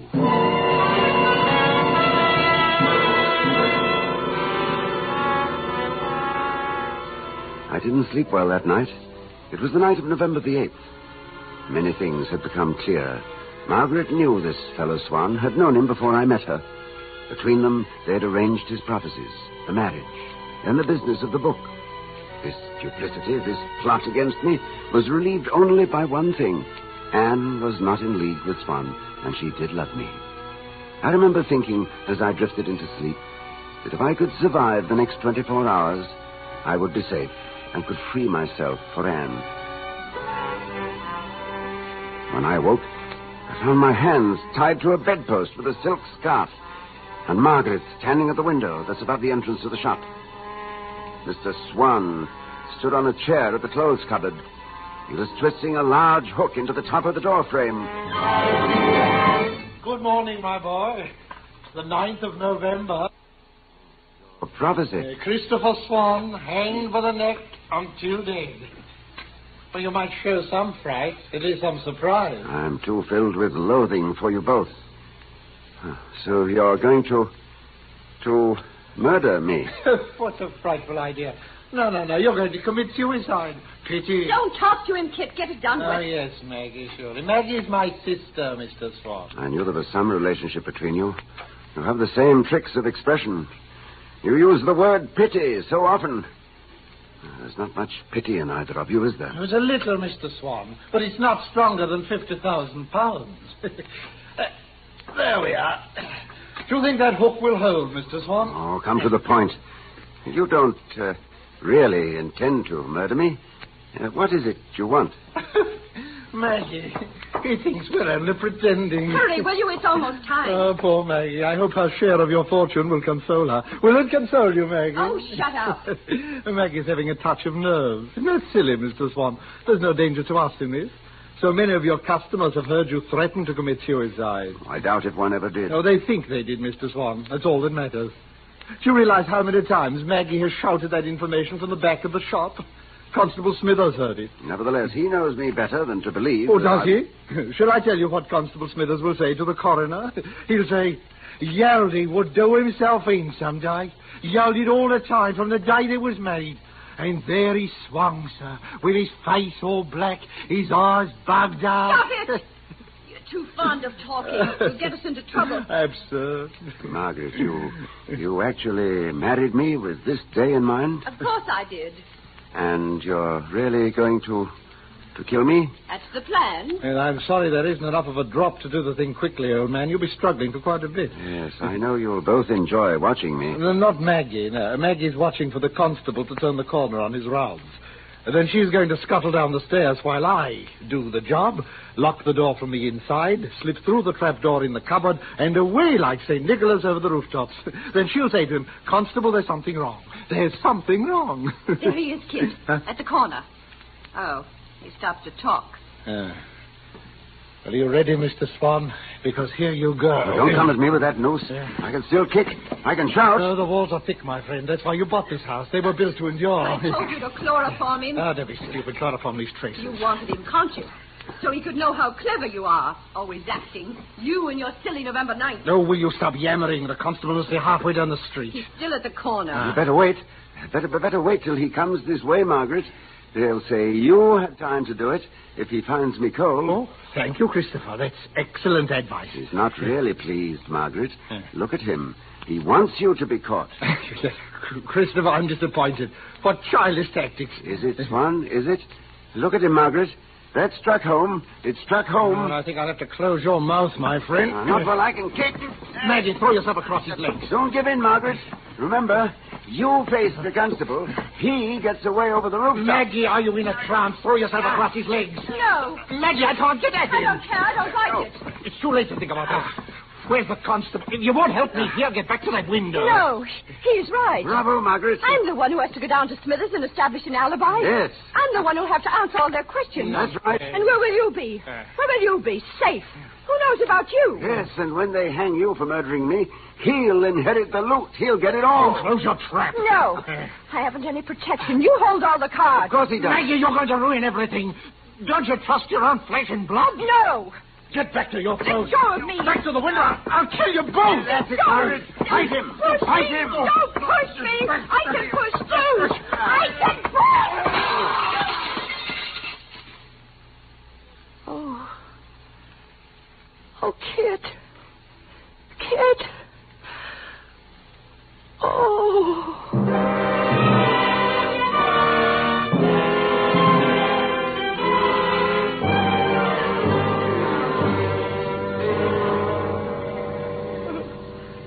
It's queer goings on, sir. You being bound to the bed like this, and him breaking through the window and then hanging from the sign. You'll have to answer some questions, Mrs. Swan. Hanging from the sign. I killed him. I killed him. Yes, and I saw it happen. Saw him smash through the window and come tumbling down and catch his Adam's apple right in the very crook of the elbow, where the sparrows build a nest every spring. Right in the very crook. And there he swung, caught fast, Mr. Swan. Ah, it was horrible, sir. His face black and his eyes bugged out. Stop it! Oh, stop it! Another prophecy come true. What's that, Mr. Swan? I think he could foretell the future. I believe he could. November the 9th. Christopher Swan hanged by the neck until dead. Only he had the wrong Christopher Swan.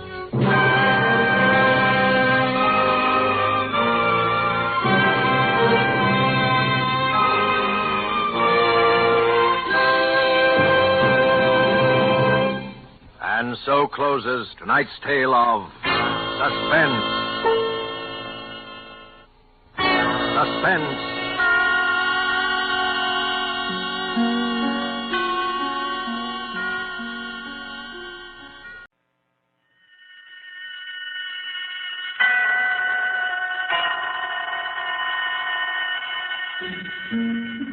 Roma Wine Company of Fresno, California, welcomes you again to this weekly half hour of Suspense. Tonight from Hollywood, Roma Wines bring you a star, Mr. Herbert Marshall. Mr. Marshall is with us to play in Nicholas Blake's powerful story of vengeance and retribution. The beast must die.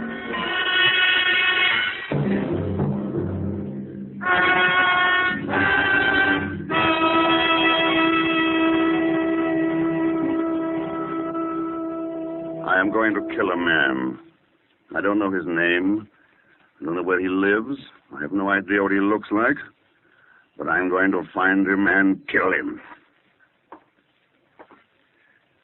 Well, Mr. Lane? I wrote those words, if that's what you're asking, Inspector. And I meant them. Apparently you did. Whatever possessed you to write such a document? Vanity, for one thing, I suppose. A record for posterity of the perfect crime. As you know, I'm a writer by profession. I think more clearly on paper. By keeping this diary, I was able to plan my murder step by step. Detail little things that happened in the course of a day which might so easily have been forgotten or overlooked were written down in this diary, where I could refer back to them and make use of them if need be. But you found out that a real-life murder could not be carried out so easily as the murders you wrote about in your detective novels, eh, Mr. Lane? I wouldn't go so far as to say that, Inspector. In fact, except for the ending, I think this diary is quite the best murder story I've ever written. And quite the most incriminating document I've ever known a prospective murderer to leave lying around. Incriminating? In a way, I suppose. In another way, this diary might turn out to be my best defense. How do you figure that, Mr. Lane? Well, supposing I read some parts of it aloud to you and let you decide for yourself. Very well, Mr. Lane. Fire away. That was my first entry. June 18th. Yes, I'm going to kill a man. It takes great singleness of purpose to commit a murder. But if ever for a moment I stray from that purpose, I've only to think of Ronnie. Ronnie was my son. One evening 2 weeks ago, he was crossing the road outside our house. He had gone into the village to buy some candy. For him, it would have been only a paralyzing blaze of headlights around the corner, a moment's nightmare, and then the impact turning everything to darkness forever. His body was hurled into the ditch. He was dead at once. The motorist who killed Ronnie did not stop. The police have failed to trace him. They say he must have been going 50 around that blind corner for the child's body to have been thrown and injured as it was. The man who drove that car, he is the man I have got to find and kill.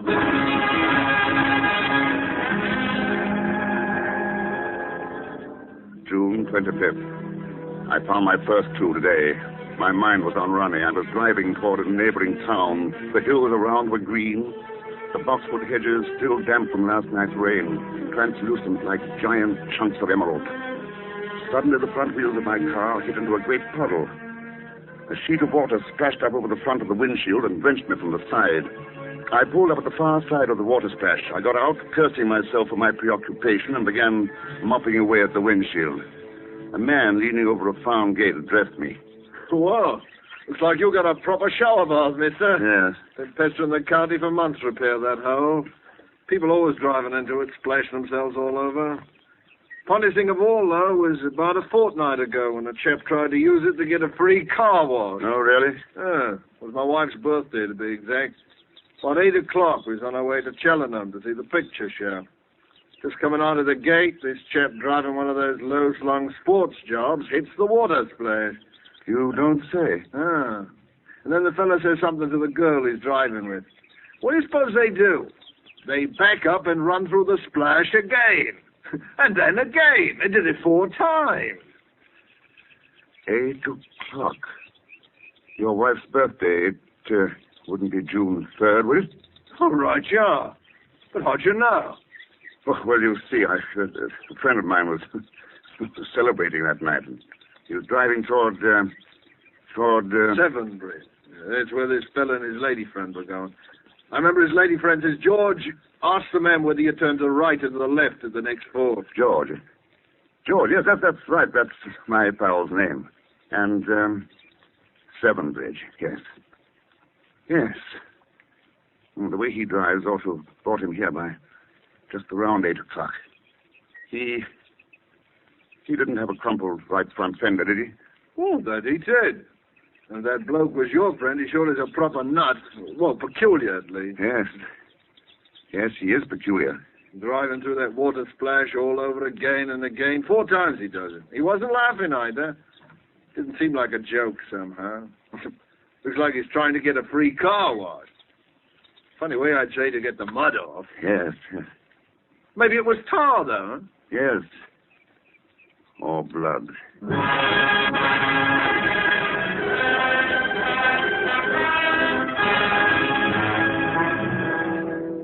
July 12th.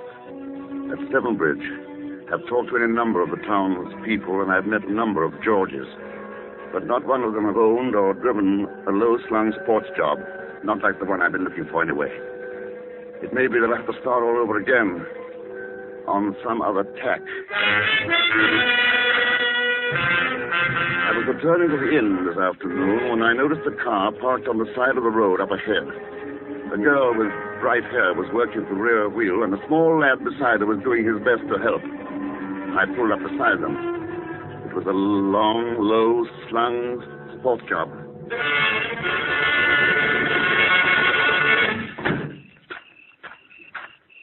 I say, can I help?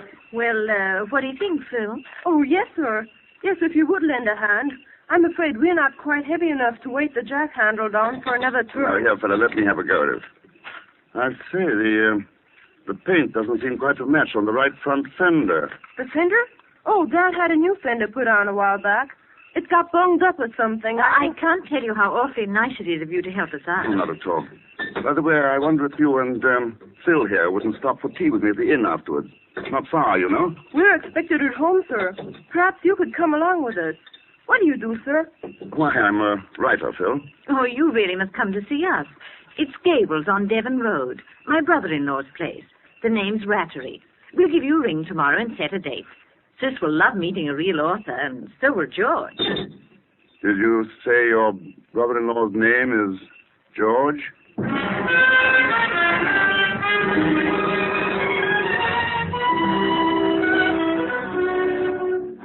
July 16th. I've met him. I've spent an evening talking to him. George Rattery.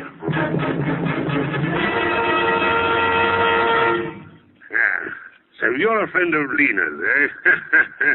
Storybook detective. A writer. Easy enough to write about a dead body, but I'd like to see an author that has guts enough to look at one.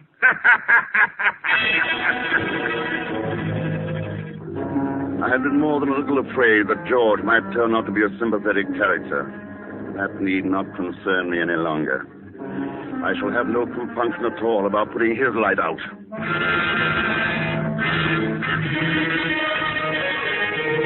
It appears that George is the half-owner of a garage down in town. A man by the name of Carfax is the other partner. A garage. That would explain how the damaged fender got itself fixed without the police knowing. Oh, how can a beast like George have a fine young son like Phil?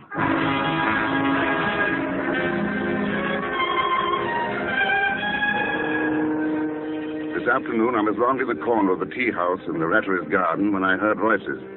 It was Lena and George. I stopped in my tracks and eavesdropped shamelessly. It's a neat rig you're wearing today, Lena. Is that for Felix Lane's benefit? Save your compliments for that Carfax woman. Jealous. Don't make me laugh. But someday you're going to find out that business partner of yours isn't as mild as he looks. I wonder what he'd say if he knew that his wife was... Shut up, will you? And since when did you get so high and mighty? It wasn't so long ago that you yourself were glad enough to... If you ever open your mouth about any of that, I swear I'll kill you. Talking big now, aren't we, Miss Snow White? Just try something and you'll find out. Remember, there are quite a few people who might like to know about that poor kid you ran down last June. If it weren't for Violet and Phil, I'd... Stop that kind of talk. You hear? Just remember you were with me that night.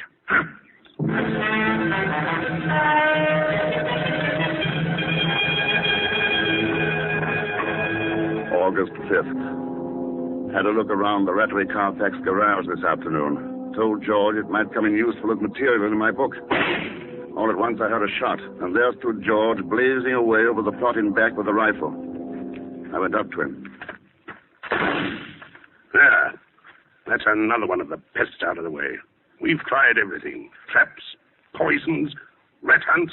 We can't keep them down. That's a nice rifle. Yeah. Gave it to Phil when he came back from school in Switzerland. Much too good for him. Here, I'd like to have a go at him. I raised the rifle and sighted. George's back was to me. By shifting a few inches to the right, the bullet should enter the base of the brain. Who could prove that George hadn't suddenly stepped in my way?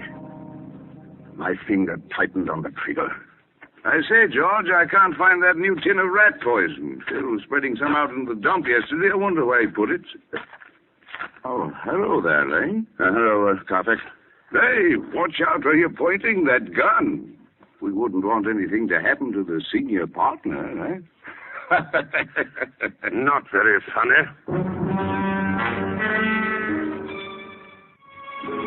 I am now a guest In the house of the man I am going to kill. Violet, Phil's mother, suggested that I come and stay with them for a fortnight and help Phil in odd hours with his Latin. George, much to my surprise, joined in heartily with the idea. I wonder why. I was watching very closely because of what happened last night. We were having coffee in the drawing room after dinner when the conversation took a most extraordinary turn. They were talking about Violet's new rose bushes. I suppose they'll be very nice, but I can't for the life of me see why you went to all that trouble. Well, the old ones weren't doing very well. They were still alive, weren't they, Mother? Oh, yes, dear, but I'm not one to keep something going when it's only half alive. Oh, I'm glad you're talking about rose bushes. I should hate to think you felt that way about people. Of course not. But, on the other hand, I do think if a person were incurably ill that they ought to, well, that is, they ought to have the right to ask their doctor to put them out of their misery. Don't you think so, Felix? Speaking of doctors reminds me, George, don't forget your tonic. Doctor said after every meal. Tonic. Oh, pass it here. Yeah. Foul stuff. Bitter as gall. Poison. That won't kill you, George. Felix, would you really be in favor of doing away with all unfortunate? Well, what about your incurable social pest, the person who makes life miserable for everyone else around him? I think a person would be justified in killing someone like that. I do think you're all getting a little morbid. The kind of a person I describe has no right to life. Of course, that's to say I would if I could do it without running my neck into a noose. Now, in my book, I'm working on a very pretty murder. Quite my masterpiece, I think. Well, he's darn close about it. Locked doors, sealed lips and all that. Of course, he says he's writing a thriller, but we've no proof, have we? I think you ought to show us the manuscript, Felix. Don't you, Lena? I can't. I'm sorry. I hate anyone to see an unfinished manuscript of mine. I'm funny that way. Oh, Felix, please, get it and read some of it. Come on, don't be a spoil sport. I'll go and get it myself and read it out loud if the blushing author is too coy. By heaven, I'll go upstairs and fetch it now. You do nothing of the sort. I've said it. I will not have people snooping about among my manuscripts. That was close. After all, there's no book but this diary. I must keep it well hidden in my room.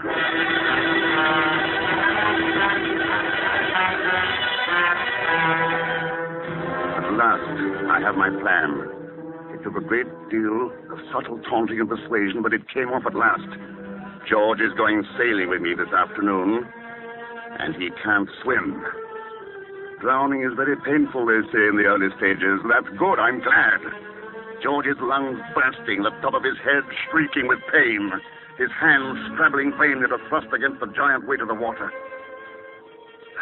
But if I cannot kill George today on the open sea, with the wind in my favor and myself the undisputed master of the situation, if I fail today, then I will know that it is not my destiny to be a murderer, and I will make no further attempt on the life of George Rattery.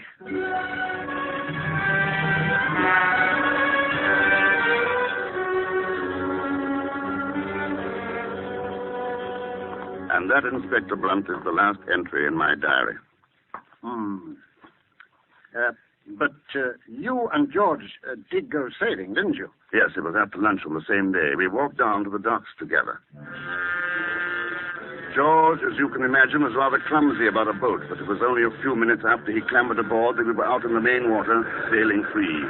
George had his feet braced against the centerboard case and his hands gripped the gunwale. The squall was coming up. Hey, that motorboat is getting very close, isn't it? There'll be plenty of room, George. Power vessels have to give way to sailing vessels, you know. Give way? How do you think about that size is going to give way to a crate like this? Hey there, what are you up to? Look out, I tell you, you can't. What? What if you ran into us? I'll probably want to hang on to your legs until we're both drowned. What are you doing? What? A bit close, but perfectly safe. Oh, perfectly safe. That barge didn't miss us by a yard. The same thing happened the other day when I was out with Phil. He didn't lose his nerve. Oh, he didn't, eh? By the way, you better not stand up in the boat again. That's one thing that's not safe. Very well, my friend. But I shouldn't try any of those funny tricks you've been planning. Tricks? What tricks? You know what I mean, you filthy sneak. I searched your room just before lunch, and I found your diary. Yes, I posted that precious diary of yours up to my solicitor just before I came out here. Posted it, mind you, just before we went sailing.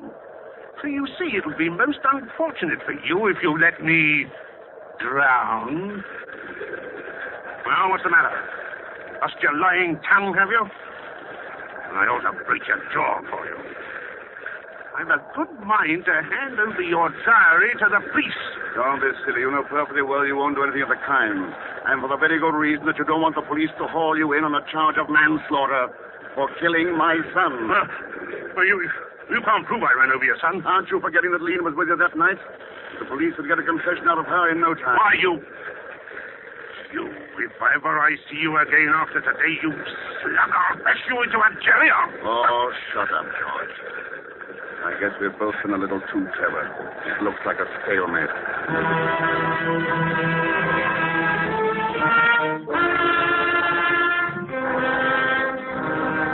I docked the boat and George stormed off the minute we landed. I came straight here to the inn. Yes, I know. Perhaps it's just as well I didn't succeed. Going back to writing detective stories after committing the perfect crime would be like going back to playing with tin soldiers after winning the Battle of Waterloo. You seem to be awfully sure of your alibi. Well, after all, there's no crime in planning a murder, is there? Providing nobody's hurt? Unfortunately, somebody has been hurt. What do you mean? What are you trying to tell me? George Rattery died yesterday evening of the effects of strychnine poisoning. George dead. Strychnine poisoning. All my planning, all my high and tragic purpose, and the beast ends by taking his own life. Poison. I remember now. He used to talk about suicide quite a lot. But I thought he only did it because the subject was so upsetting to his wife. I never dreamed. How did he take it? With his tonic. But it couldn't possibly have been suicide, Mr. Lane. But who? What else could it have been? It could have been murder. Unfortunately, we have no evidence except this diary of yours. No, but the bottle, the tonic. George Rattery died almost instantly after taking his tonic at dinner. But before the doctor arrived, that bottle disappeared. Well, any suspects? Every person closely associated with George Rattery had enough motive to murder him. But you have the strongest motive. After all, George Rattery did kill your son. Am I under arrest? Not officially as yet. But naturally, I posted a guard outside your room. In the meantime... But you can't go in there. He told us. Officer, let me by. I tell you, I've got to see Inspector Blunt. Please, Mother. I say it's no good. Be quiet, Phil. Why couldn't you have stayed at home? Officer, let me by. I must see. Now, let them come in, officer. Good afternoon, Mrs. Rattery. Phil? Oh, Phil. Hello, Felix. Please. Please, I can't stand it any longer. They're accusing Felix here of murdering my husband. He had nothing to do with it. She doesn't know what she's saying. For heaven's sake, Phil, will you be quiet? It was I who killed George. He treated me very badly. He was unspeakable to Phil. There was another woman. Oh, I can't go on. Are you trying to tell me, Mrs. Rattery, that you gave your husband poison? Yes. Mother. I tell you, I poisoned him. Where did you get the poison, Mrs. Rattery? Well, I bought it at that chemist shop. What chemist shop? The one on Abbey Lane, near the corner of High Towers. That's it. Uh-huh. Well, what became of the bottle of tonic after your husband's death? I broke it. I buried it. I'm sorry, Mrs. Rattery. The police have checked. You didn't buy any poison at the chemist's. Mother, I told you it was no good. Sir, Mother is trying to save me. It was I, sir. I killed him. What? Phil, you don't. Don't believe him. Don't believe him. He's just a foolish child. He doesn't know what he's saying. Go on, Phil. Well, you see, sir, I left a note. I was running away, but Mother found the note before I quite got out the door. A boy gets such strange ideas. He couldn't have done it. He's just a boy. You know he couldn't. You see, sir, when they accused Felix here, I couldn't stand it any longer. That's why I wrote you the note that Mother found at first. She said if she confessed that they wouldn't do much to her. The police would understand. Felix, make them believe me. I can prove I did it. Now, go on, Phil. You say you can prove it. What do you mean? I have it here in my pocket, sir. I've had it hid ever since. See, here it is. It's still half full. It's Dad's bottle of tonic. Phil, where did you get that? I took it off the buffet after the doctor said Dad was dead. But this is very serious, Phil. You know that. He's lying. He couldn't have. He's just a little boy. Please, all of you, I have a favor to ask. Let me talk to Phil alone for a few minutes. Won't hurt anything. I think I may be able to help solve this whole thing. Phil didn't do it. Violet's right. Yes, but the bottle... Just give Phil and me 10 minutes alone. Very well. We'll wait outside. 10 minutes, mind you, Phil. No more. Come here, Phil. I'm a murderer, Felix. You are not a murderer, Phil. No one could ever tell me that. I left a note. We've gone all over that. I killed him. He beat Mother. I killed him, I tell you. Stop that, Phil. I know better. They thought you did it, Felix. I heard them talking about your diary. You wanted to kill him. You said so in your diary. Maybe I did, but... They hang you, Felix. So that's why you wrote the note and pretended you did it. Yes, I saw you in the pantry with Dad's bottle of tonic before you went for the sale with him. You saw me? Oh, I'm sorry, Phil. Sorry you saw me. Naturally, you jumped to the conclusion that I... Oh, poor little man. Oh, there's nothing for you to worry about now, Phil. You mean they're not going to hang you, Felix? They're not going to hang me. You won't let them do anything to you? Promise me. No, I won't let them do anything to me. But, Phil, there are other things for you to think about now. Now that your father's gone, you are head of the house. That's a man's job, Phil. There's a lot you've learned about courage these last few days. Living takes a lot of courage. This is pretty grown-up talk, Phil. Do you understand me? I'm trying, Felix. You remind me a lot of my own son. You mean the boy my father ran? That's right, Phil. Yes, you're a lot like him. Would he have gone sailing with us? Oh, yes. I think Ronnie would have been quite a sailor. Can we go sailing tomorrow, Felix? Not tomorrow, Phil. Are you going away, Felix? Yes, but not as far as most people might think. You sound very strange, Felix. I have a note to write. Got to make everything shipshape. You go on out to your mother and tell them they may join me in a few minutes. Can't I wait, Felix? No, Phil. Go ahead now. But... Those are orders. Skipper's orders. Aye, sir. Goodbye, son. I thought I'd made the last entry in this diary, but there will have to be one more. This diary was kept for only one purpose, to make George and the police believe that I planned to kill the beast by drowning him. Death was already waiting for George Rattery at home, in the bottle of his tonic, where I have placed 3 pellets of rat poison taken by me from the garage. My plan was almost perfect. The only thing I didn't expect was that someone loved me enough to try to destroy the evidence I had so carefully planted in an effort to help me, and even to confess to my crime in order to save my skin.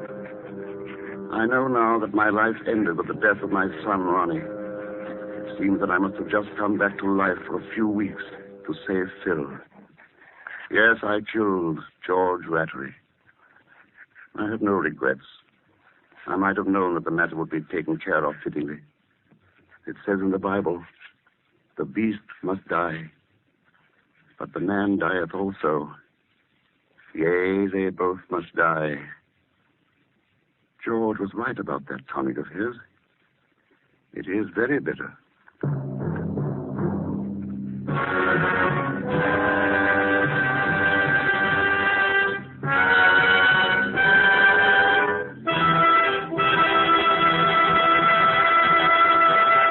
And so closes The Beast Must Die, starring Herbert Marshall. Tonight's tale of Suspense.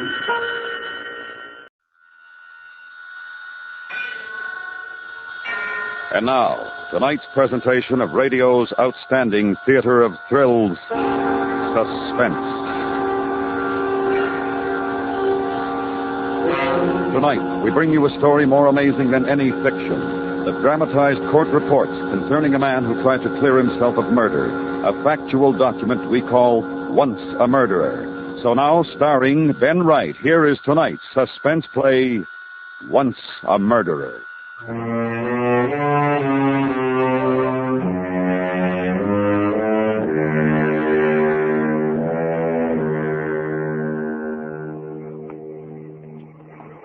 What'd you give it to him for? I told you. He said he'd leased the place and to give him the keys. How was I to know? Well, doesn't look like he's moved in yet, anyhow. Thought you said he'd be here. Open. Well, that's help. We can get our stuff out before he sneaks them. I'll take the ladder. All right. Tools and box are in the corner. You going to the races tonight? Oh, I don't know, mate. You? Oh, not me. I'll lose another farthing on those ruddy dogs and the old lady will bash me head in. Oh, well. That looks like the lot. Sure you didn't leave anything else? No. All right. Hello? What? Behind the counter. Looks like a shoe. Off a tick. Oh, lovely.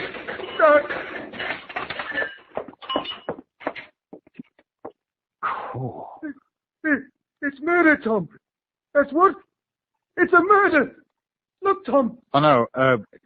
Look, you stay here and I'll call the police. Oh, crikey. Oh, crikey. Look at her poor face. Oh, it's horrible. Yeah, Bert, you all right? Bert. I don't know. Dead body can do to a chap. Well, I suppose it takes all kinds, though. Like the inspector at the police station asking me questions about finding the body. Funny way he had. Then looked. Fat. Sloppy. A cigarette, Mr. Shaw? Yes, I don't mind. Thanks. Here. Thanks. Now, I'm sure you can help us, Mr. Shaw. Just answer these few questions, if you will. You are 31 years of age. That's right. Born in England. Yes. And you are a permanent resident of this city. Yeah. Now, sir, you and Mr. Birchin discovered the body of the young woman Anna Leeming this morning in an empty shop at number 75 Bond Road. That's right. You went to the shop in order to gather a ladder and some tools which you, Mr. Shaw, left yesterday. Right. Mr. Shin was not present yesterday. He was not. Ah. Now, at what time did you leave the shop yesterday? Well, must have been about 5:30. You had removed a to let sign on the premises. Oh, I had, yes. Will you tell me why you left the ladder and tools after you'd finished? Yeah, well, I didn't have the car, and it was late, and the wife and I had a date. Ah, yes, I see. Did you see the deceased at any time yesterday? No, not yesterday or any other time. Mr. Shin, in his evidence, testified that you had given the shop keys to an unidentified man. Will you tell me about that, please? Well, it's the same thing I told Bert. The bloke come along and said he had leased a place. Did I know where the keys were? Oh, this bloke, how was he dressed? Oh, pretty sporty. +4s. Brown, I think. Can you describe him? Medium height. On the fat side, if you know what I mean. I know what you mean. Go on. Well, that's all. He gave no name? No. Oh, would you mind using that ashtray, Mr. Shaw? Oh, sorry. Thank you so much. But you gave this man a set of keys which had been entrusted to you by the owner. Oh, that's right. He said he'd leased it. I took his word. So I'd just taken the sign down on order. Oh, so... Of course, you thought that he had every right. What then? Well, and the time was getting on, so I thought I'd leave and come back today for the tools. Did the stranger stay in the shop after you'd gone? Yes. He said he wanted to look round. He told me not to worry about my things. He'd lock up when he left. Ah. Then didn't you wonder at the time how you'd managed to get in this morning if the door was going to be locked and you no longer had a key? No, he said he'd be there early. He said he'd let me in. Oh. What did you say was the colour of the man's trousers? +4s. Brown. Oh, yes, of course. How silly of me to forget. And you'd never seen Anna Leeming before? Never. Ah. Well, you have been most helpful, Mr. Shaw. We may wish to get in touch with you again, particularly if, when we find the man who leased the shop. Identification, you know. Yeah. Oh, well, anything I can do to help, Inspector, you just call on me, eh? That's most kind of you. Good afternoon.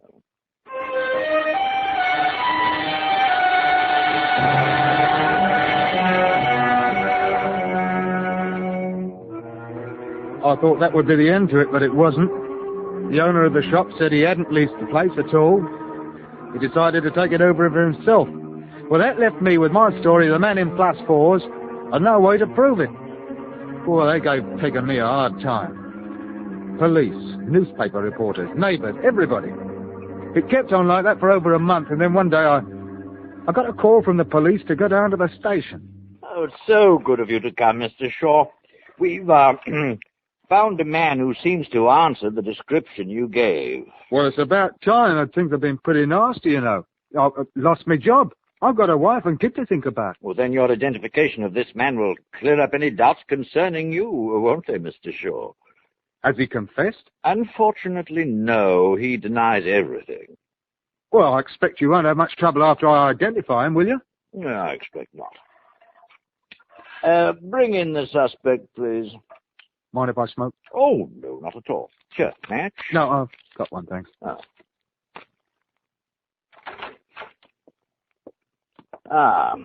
All right, Mr. Shaw. I want you to have a good look at this man and tell me if you've ever seen him before.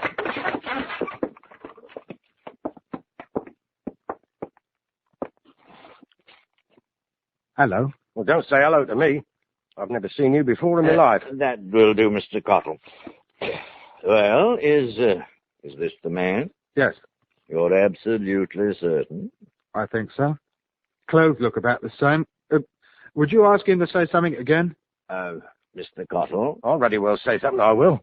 You haven't got any right to wall me in here, like as what I was... That's enough. You're not on trial. Well, I've got my right, I have. Not fair. I think so, Inspector. That's the way he sounded when he asked for the keys. You'd be willing to swear to it on oath? Yes, I think so. Yes, that's the man, all right.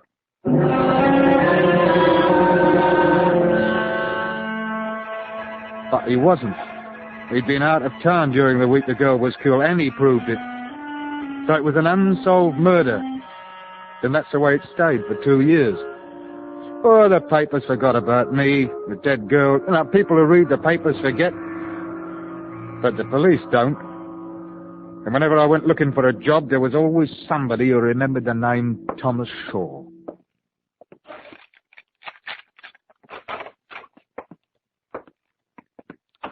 That you, Tommy? Yes. Any luck? No. Part-time work, there's not enough in it to keep a fly alive. Oh, How's the kid? asleep. You've been drinking? Oh, a couple of beers at the corner. Oh. Well, come on. Dinner's been on for an hour. Fish? No, filet mignon with caviar. What do you think? Oh, no, look, there's no need to get funny. It's not my fault, you know. I suppose so. Oh, Tommy, what are we going to do? Ever since that girl... Oh, Tom. Oh, no, love, I know. That old cat next door was talking to the postman. I heard her. She said it was a wonder they let a murderer walk about loose. Oh, she did she? Well, the next time you see her, you give her a smack in the eye for me. Or perhaps I'll do it for myself. Oh, what's the use? Well, now, come on, kid. Things will get better. You'll see, Ducks.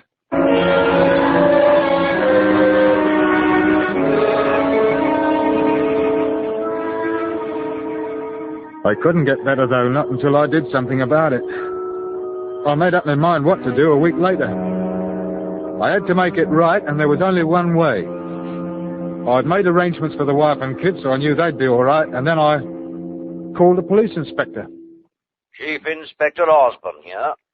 Hello, Inspector. This is Tom Shaw. Remember me? 2 years ago? Oh, I remember, Mr. Shaw. Well, I just called because I want to make a confession. A confession? Mr. Shaw, where are you? Don't worry, I'm not going to run away or do myself in. What is it you wish to confess, Mr. Shaw? I want to confess the murder of Anna Leeming.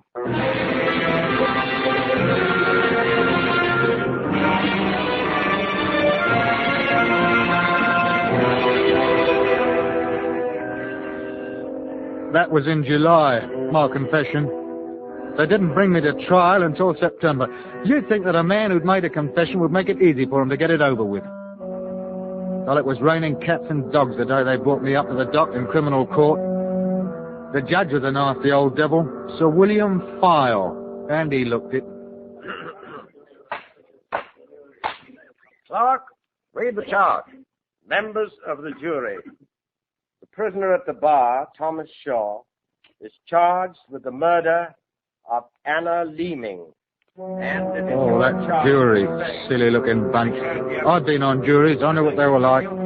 Somebody or other always grumbling, wanting to go home to baby or back to work. Call a man guilty so they can be home in time to go to the movies. I know, I did it myself once. Of course, it wasn't a murder trial. By my learned friend, Mr. Shipshaft. Proceed with your case, Mr. Beckett.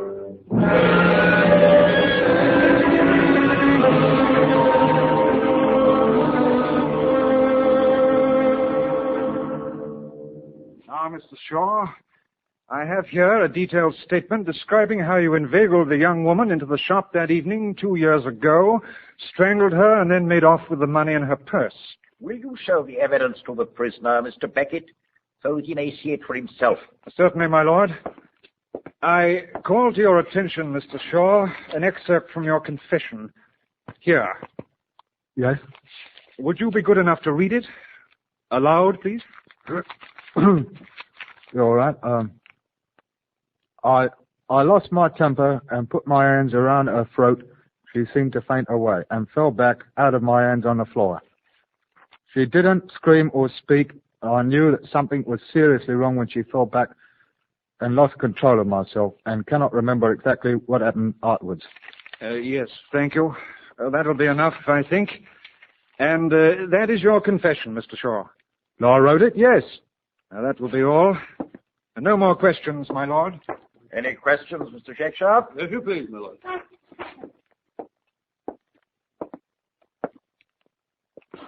Mr. Shaw, will you tell us the story you first told the police concerning the men in +4s to whom you gave the keys of the shop? Yes. This fellow in +4's come up and he said he'd leased the shop and to give him the keys. You had never seen him before? No, but I took his word. You then left the premises, and this man within the confines of the shop. That's right. Did you see the girl, Anna Leeming, at all that night? No. Did you know her personally, or had you ever seen her? No. I put it to you plainly. Did you kill that girl? I did not. Why did you make that untrue statement, the confession? Because I hadn't got a chance to prove I was innocent. I wanted the whole thing cleared up properly. I wanted to be arrested and put on trial so I could be proved innocent by law. Then people let me and my wife and kid alone. Peculiar way of proving your innocence to say that you are guilty of murder, sir. It was the only way, my lord. That will be all.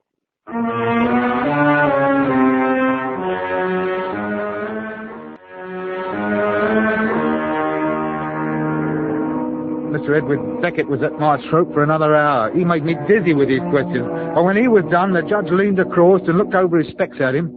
Mr. Beckett, do you think it possible to convict from the evidence? I do not think so, my lord. Quite so. Members of the jury, I have indicated to you through this trial the matters to which you should apply your minds. There is no evidence against the prisoner except for his own statement. It's quite obvious that he's a liar, but you can't find a man guilty of murder simply because he's a liar. I therefore direct you to find a verdict of not guilty.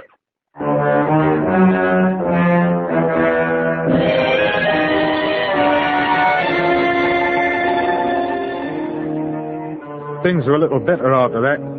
I got a job or two, the usual. That kept enough in the house with a kid, Peg, then a pint now and again for me. I was fed up. Men like me want money. Lots of money. What's the use of grubbing about all your life trying to save sixpence here, sixpence there? Now, I had to get hold of something worthwhile. I found it when I met Harriet Vaughan. But she was a widow who owned a flat near the motor works. Middle-aged, but still pretty good-looking. We took to each other like a couple of lovebirds. Of course, I had to keep it dark from Peg, but that wasn't hard. I'd done it before. What time is it? About 11. Yeah, especially for you. Oh. Not too weak, not too strong. Oh, thanks. Oh, now I've got to go. Too many late nights for me. Peg's going to start wondering what kind of job I'm doing. You're not going? Oh, now you're not going again? Yeah, I'm afraid so. Oh, by the way, could you spare a $5? You see, there's a dog running tomorrow. No. No. I'm sick and tired of this. For the past month, it's been the same thing. Spend a couple of hours here and off you go. I'm not giving you any more money either. Oh, come on now. I've told you, Peg's I don't believe you. It's probably another woman. Another woman? What do you take me for? Look, it's just a $5 tonight, and I promise tomorrow I haven't night... got any money in the house.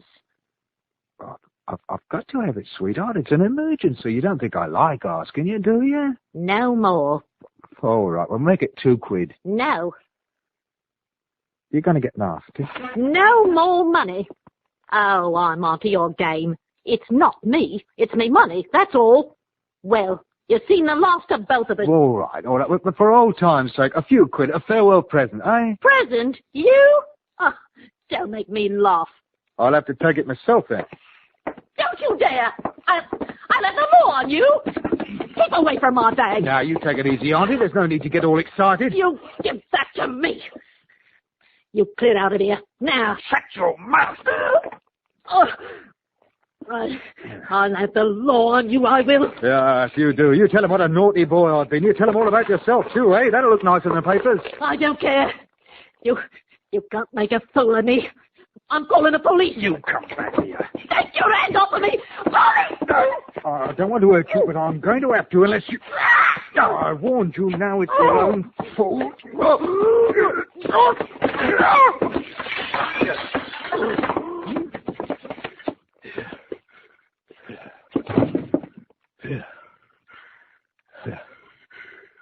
All that row about a $5.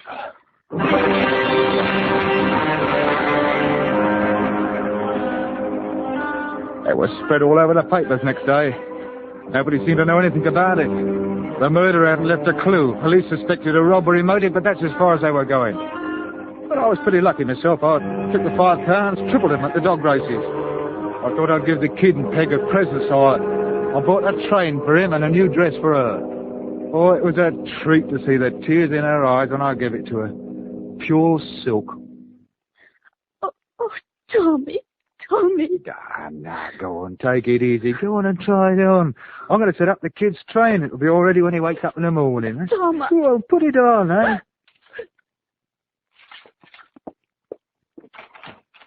Right, you know something? I always wanted a set like this. Huh. I think I'll have as much fun as a kid working it. Of course, it's only clockwork, but it's a starter. Oh, you wait till you see the engine.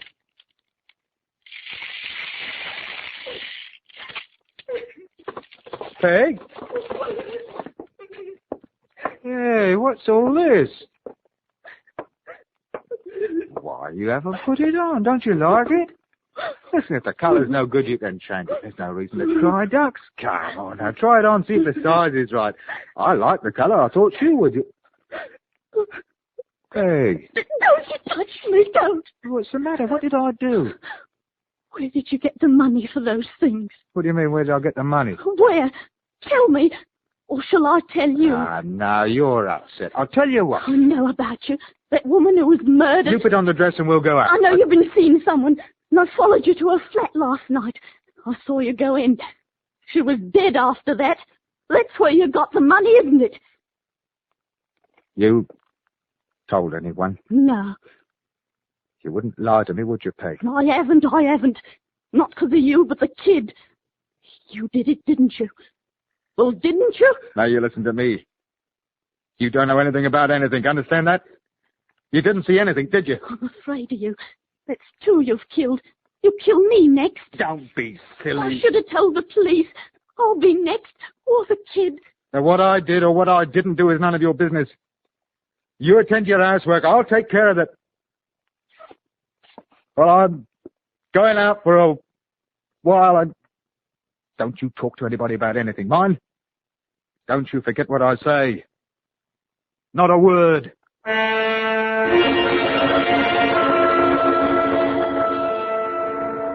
There was nothing else to do. Peg was right. There was the kid, and there was her.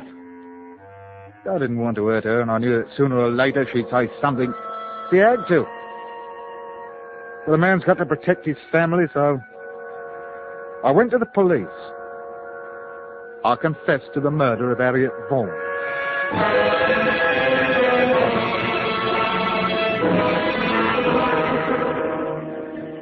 It was the same court, the same judge. And I had another shock when I saw the prosecutor. I knew him, and I could tell by the way he smiled that he knew me. It was Beckett, the same one who'd been down my throat last time. Ooh, he wasn't supposed to say anything about the other trial, but he had a funny smile as he come up to me. Mr. Shaw, odd coincidence meeting you again. Now, you stated in your confession that you murdered Mrs. Vaughan because you did not have the fortitude to take your own life. As far as I can remember, that's what I said, yeah. And that by committing murder, you would, in that act, forfeit your life, thereby accomplishing your aim of suicide. Yes. Would you mind explaining to us your reason for contemplating the taking of your own life? I said I'd quarreled with her. She was finished with me. I knew I couldn't go on living without her. And I didn't have the nerve to kill myself. Will the prisoner speak up? I'm sorry. I said I didn't have the nerve to kill myself. And that is what you stated in your confession? Yes. No Yes. more questions, my lord. Mr. Lyons? Thank you, my lord. Now, Mr. Shaw, you have admitted to the writing of the confession? I have. Is it true? All but one thing. I did have a quarrel with her, but I didn't kill her. Explain to the court, if you will. I went back to the house to apologize, and when I got there, another man was just coming out of her flat. I went in and I found her lying dead. And you knew then that the police suspicions would be upon you because there was no proof of the other man being there? That's right. I put it to you, Mr. Shaw. Did you kill that woman? No, I did not. Why then did you confess to the police? Oh, because they wouldn't have believed me, and I wanted to have myself cleared by trial. Thank you. No further questions, my lord. Cross-examination, my lord. I understand, Mr. Shaw, that you repudiate your confession. Is that so? That's right. It's all true about the quarrel, but I didn't kill her. Yet, Mr. Shaw, you've painted an excellent picture of her death in your confession. Every detail, I might add. I didn't kill her. If you wanted to confess to a murder you had not committed, what could have been more convincing at the time than to have put your head out of the window and called the police? Well, I hadn't exactly decided to confess to killing her then. However, your description of the murder is graphic to the extreme. How do you account for that? Oh, I could tell by looking at it what had happened. It was just good guesswork, that's all. Were your fingerprints guesswork? On the glass of whiskey, on the knob of the door, on her handbag? Did you know, Mr. Shaw, that following your confession, your wife came to us of her own volition and substantiated your movements on the night in question? No. I didn't know.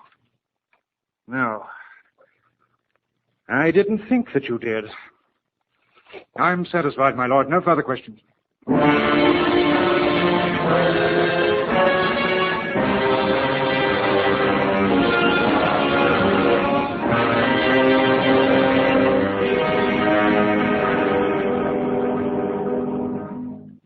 Members of the jury, are you agreed upon your verdict? We are. Do you find the prisoner Thomas Shaw guilty or not guilty of murder? Guilty, my lord. I didn't really think it would work, but there hadn't been any harm in trying. It's the funny thing about a sure bet. If it works once, don't try it twice. Oh, well. Thomas Shaw, the sentence is the sentence laid down by law. I haven't been a good father or husband, I suppose. It is. How many of us are? Placed to a lawful prison. But what I get from these memoirs is for Peg and the kid. Hanged by the neck. The only thing is, I'm sorry I can't be around to spend some of it.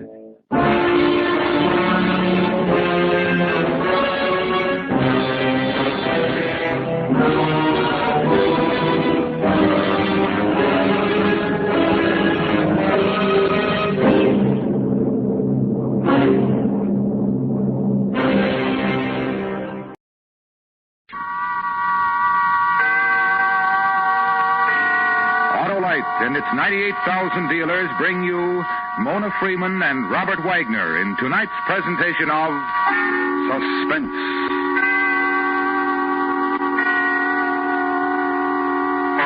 Tonight, Autolite presents the true story of an attempt to escape to freedom, in which it has been necessary to change the names of all principal participants in order that their survivors, still imprisoned, may live. Listen, young lovers. Our stars, Mona Freeman and Robert Wagner.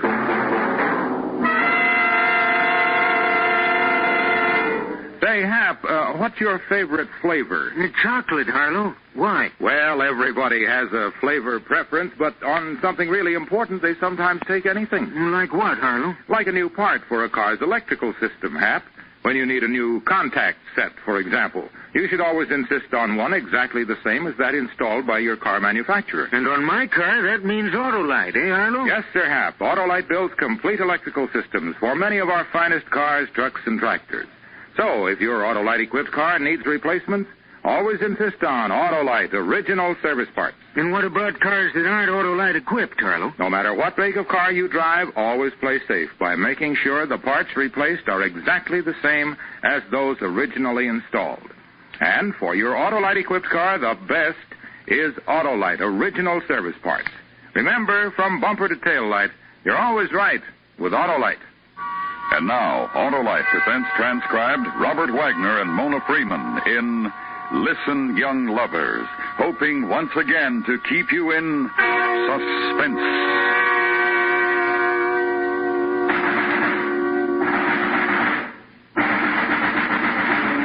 It was in Czechoslovakia a year ago. A high-vaulted room in a prison's turret, the city of Prague. There was a boy named Yenrik, and he was 21. And until this morning, he'd been a student at the communist-controlled university. And now he faced his inquisitors. Go to the window, Yenrik. Go on, Yenrik. Go to the window. Now, down there. Do you see the automobiles? The automobiles. Do you see them? Yenrik? Yenrik? Yes. Yes, I see them. And the people? Yes. And the building of the Ministry of War. Yes. Therefore, they exist, because you see them. You understand, Yenrik? Please. Yes, what is it? Comrades? Of course, we are all comrades, Yenrik. This comrade, for example? Yes. You see his medals? Certainly, because they exist. And his sword? Yes. His head? Yes. His mind? Comrade, his mind? Or this comrade's mind, or... Shall we have you shot, Yenrik? Or is expulsion enough? What do you think, comrade? Shoot him. What was the book you were caught with, Yenrik? Varieties of Religious Experiences by Henry James. Western philosophy. Have him shot. Shoot him, have him shot, blood and blood and blood. Yenrik. Yes? To kill you would be to fail. You are clever. You think. Therefore, if you are clever for us, fought for us, we could win. Therefore, a victory for us, for communism. So go home. Go home and purge your mind. In about a day, I think, come to me and say to me, I am ready. Teach me to think. Teach me what you want me to know. Go home.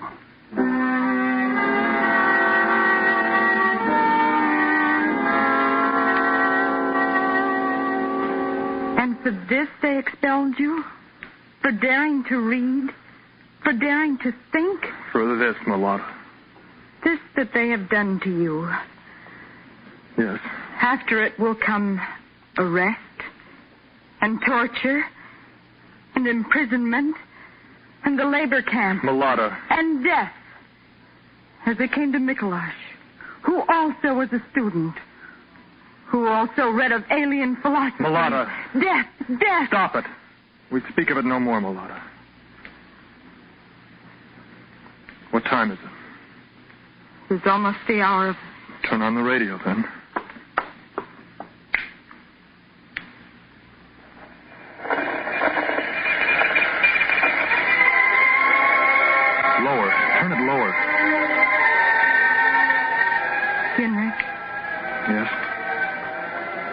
Come here to me. Close to me. And sit with me. And watch the fall of night. And hold me. Mulata. Gentle Mulata.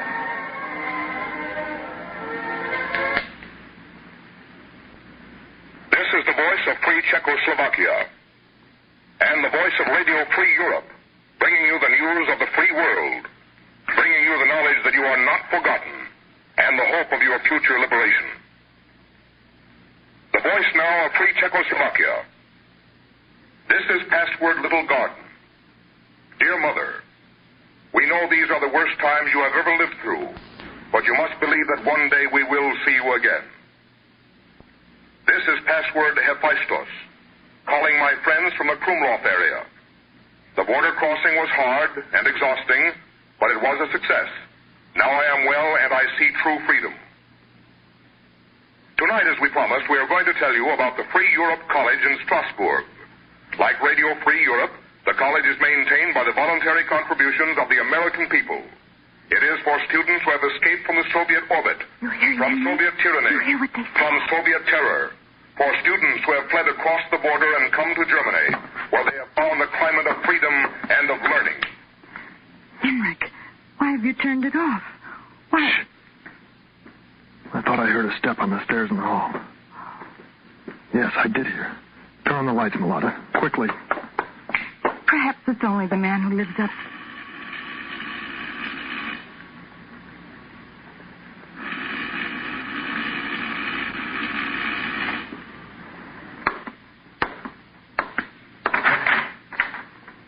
Stepan. Comrade Stepan, who was walking the streets in loneliness and in regret, and who thought to call on a friend, on a comrade. May I? Come in. You know Mulata? Of course. You brought her once to the university, and her sweet young face made such an impression amongst us. We talked of it, of you, of your lovely fiancée, Mulata. Why are you here? I told you. It was a night of loneliness and of regret. Ah, how harsh we were with him, Mulata, with your love. How almost brutal. What savage blows we struck against his sensitive brain. And I became concerned for him. I became... But you're a young man, a man of intellect, of perception. And see him. See his face. How he knows I lie. How he knows I have no concern for him, nor pity, nor rage. But you have such emotions for him, Mulata, and love also. Then tell him, convince him, take his hand, and lead him back to us with your young love.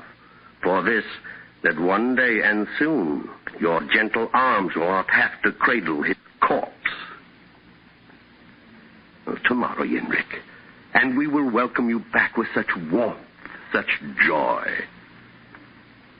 Good night, Yenrik. Mulata.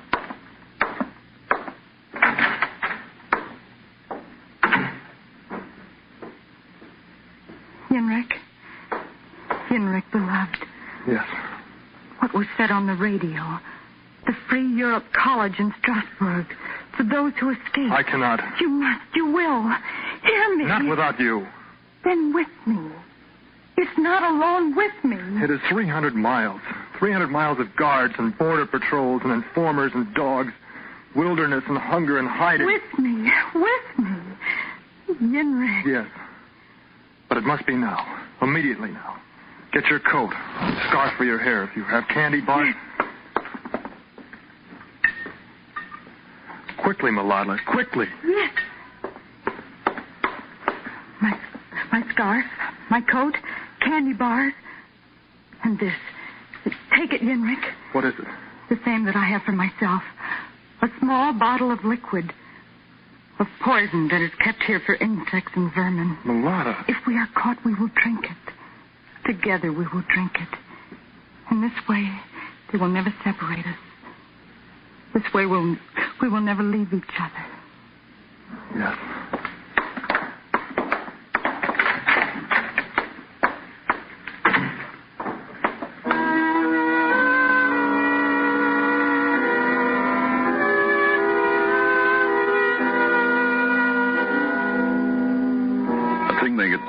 out for a long time, now decided. But how to get to freedom? No passport, so they dare not trust trains nor other public conveyances. Nothing but their feet to carry them. Two sweethearts out for a casual stroll. So they walked. Prague to Kladno, across the Tava River, swollen by spring rains, to Kraslice, and close to the border now. Lonely paths through the mountain roads, and across fields. To the young lovers, almost a pleasant adventure. Almost.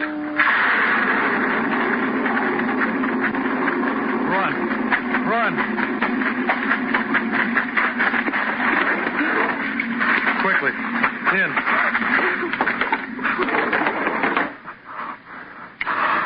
When the rain came, when the lightning struck that tree back there, and the thunder, I prayed for a shelter for you. And now there's a barn. Now there's shelter. No, whatever it is, Mulata, no. Don't move, don't talk, but lie. See? There, near the wall. The straw. Go back to the house, son. The colt will be born, I will call you, and you will name. Don't breathe. Don't move.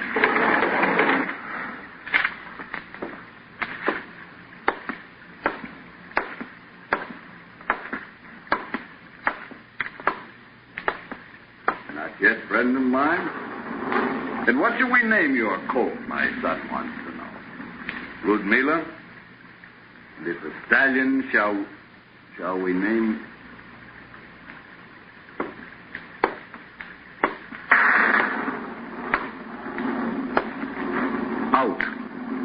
Out, or with this pitchfork. Now, let me look at you. Step closer to the light. Two of you now. We're not thieves. No? Truly, we're not thieves. Then what? Hikers. Throw down your papers then, so I'll know it. Well? There are no papers. Refugees? Yes. From what? Terror. The government of Czechoslovakia? Yes. I throw down the pitchfork for whatever symbol you wish to make of it. I am your friend. Oh, how grateful. Hush, hush. Now listen to me. Yes? Sleep. And at dawn I'll wake you. With directions to the border, which is nearby. And there is a guard I know who is there. And I will send you to him, and he is a friend. And he will show you how to get into Germany. I envy your courage.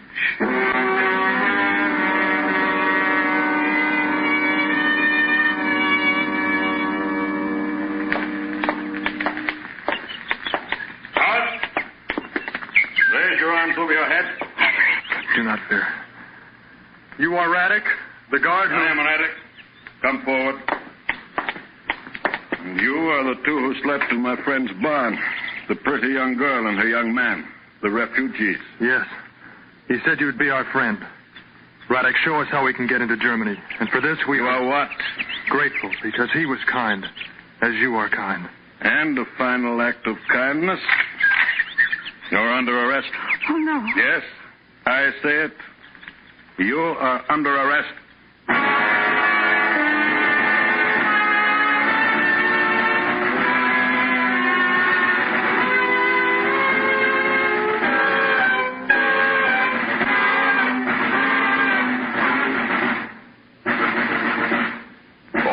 Is bringing you Mona Freeman and Robert Wagner in Listen, Young Lovers. Tonight's presentation in radio's outstanding theater of thrills, Suspense.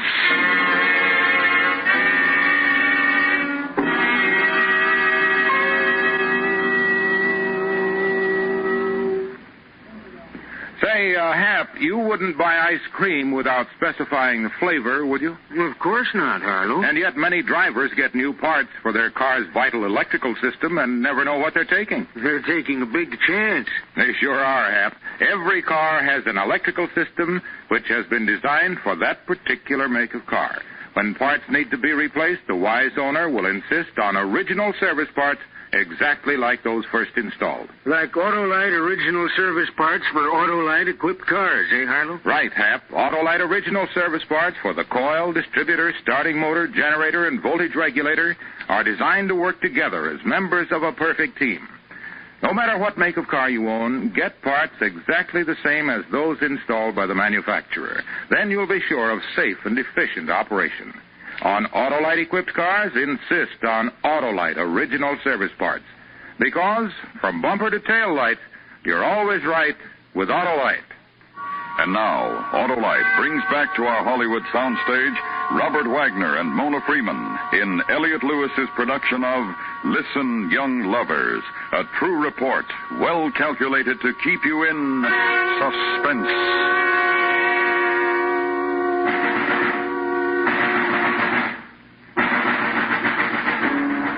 Betrayal. Escape to freedom, which was a thing of loneliness and of sobbing and of storm, halted now. And betrayed, made futile by a man who had given them a night's sleep in his barn and spoke gently of refugees and of courage and of help to be had from his friend, the guard, while they slept, informed to the man of the automatic rifle who stood guard on the Czech-German border, who was communist, who was called Radek. Lambs, lost little lambs, to have huddled in his barn from the storm. To have believed such as him to come so innocent to the slaughter. To Radek. And you would kill... You, if you try something. Her of the pretty young face. Not her. Perhaps, if a tear fell on such a soft cheek. Come, move. Move. Where do you take us? To the hut there, where there's a phone, where I call the proper authorities. Tell them Radek has snared 2 more. Radek? Radek? How soft you say my name, and without fright. The thing you said. What thing? That you would kill him. If he wants it, if he must pretend to you, he is a hero. He is no hero. Good. Not a hero. Something else. Mulata. Something else you are. Coward and traitor. Student who is superior to all around him and arrogant and looks down upon those around him. Upon you, little one? Upon such pertinence as you?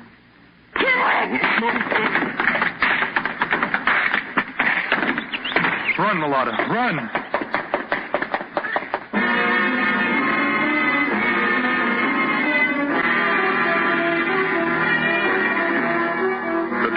And run. Run across the border into eastern Germany. And keep running. And behind them the shouts of clamor and the baying of dogs. And like animals, hide. Run again into darkness and under the shield of night. Exhausted sleep. Dawn then. And the highlands of eastern Germany to walk. And the forest of Bomerwald. Dangerous to walk the roads because they spoke no German, therefore easily recognized as foreigners, easily arrested, and not dare ask for food, but walk where wilderness is, wander the bogs of Gringerwald, and dig for food. Henrik, I have found another. Good, for you'll have a feast. Here, Mulata, under the tree. Shelter, warmth, food, and with my love. What more to ask? Freedom. Eat. I do not want to eat. You must. These berries and garnished with roots, and after we will hunt for... Lie close to the ground. Very close. Do not utter a sound. Breathe into the earth.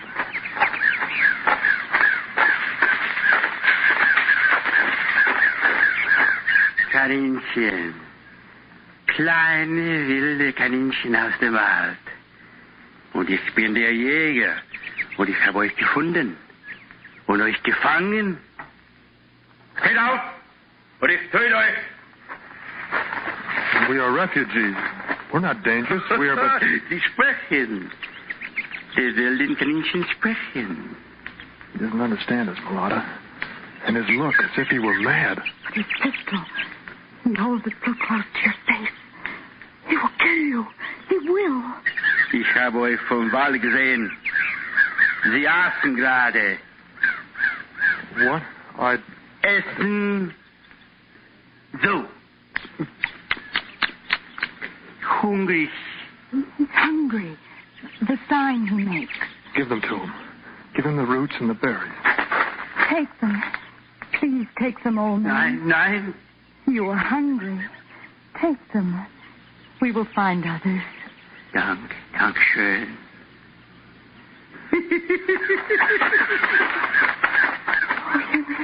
Hold me. Hold me.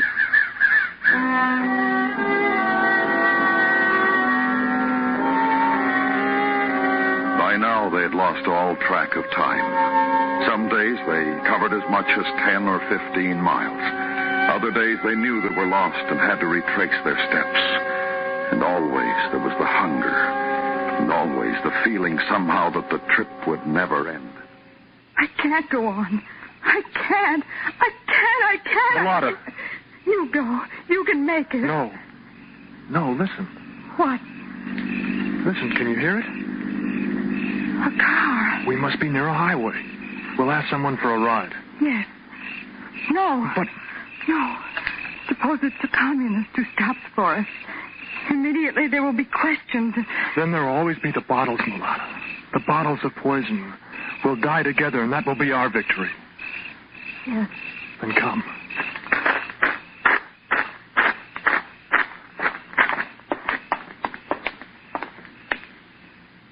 Henrik? Yes.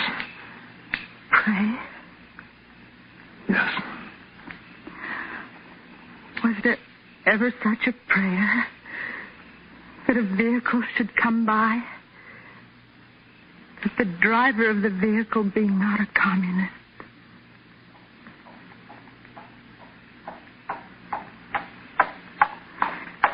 That the driver be not a communist?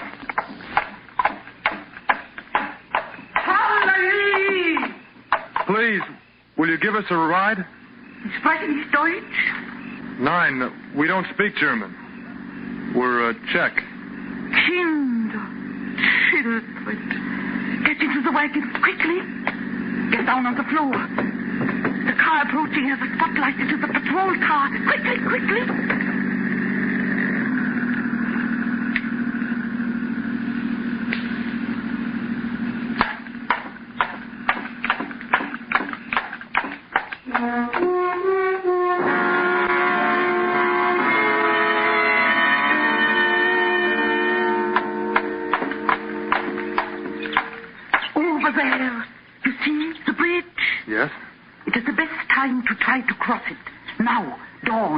We don't know how to thank you. Driving all night. Oh, it is I who should thank you to have given me the opportunity to help kindle whatever flame of protest. Now listen. Take advantage of the trees along the road. Go from one to the other. Then the bridge. And then the American zone. Then freedom. God bless you both and be at your side. Hallelujah! Hallelujah! Quickly now, across the road.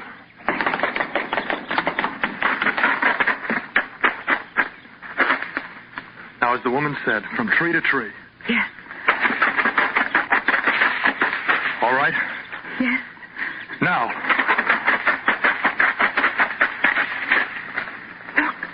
Look at the bridge.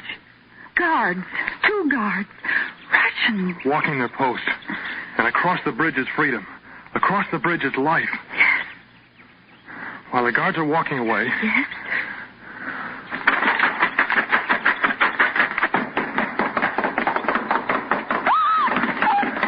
Mulata, get up. Quickly before the guards. I can't. My ankle. I'll help you. Tendon. I'll help you. Arm around my shoulder. I can't. I think I must have broken it. Stop! The Russian guards. They've seen us. Henry! Run, beloved, run! Not without you. Leave me. The bottle. Leave me. I will drink of mine. Beloved. No separation. No torture. No. arresto, lad. Pошли со мной. Hey, what's happening here? What's the matter? Amerikanцы. Two young people. Too much whiskey. Yeah? What do you think, Sarge? Well, they're on our side of the bridge. Please? Well, we'll take care of them. But they are our people. Our side of the bridge, Commissar. You see the marker? Our side. But carry the girl, Nolan. I'll take care of the guy. But... Knock it off, Jack. Our side of the bridge. It belongs to us. What's the matter, sis? Too much of the booze? Boys. What? Sarge. Yeah? Poison. She said... Here, the guy, too. Come on. Let's get a move on.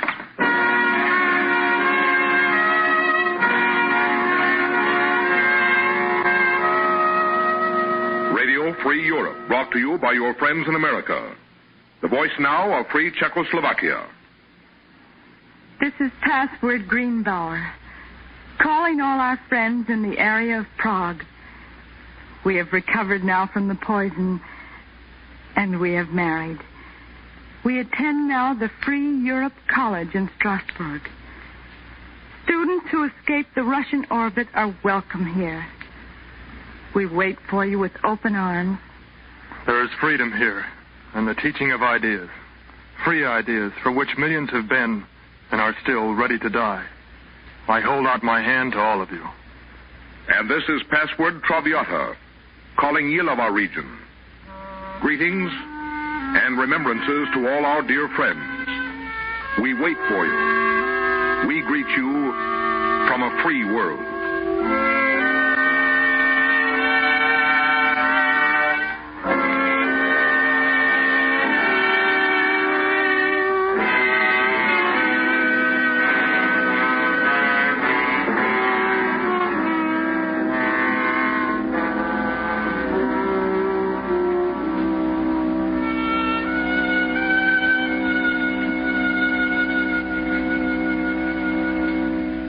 Suspense, presented by Autolite. Tonight stars Mona Freeman and Robert Wagner.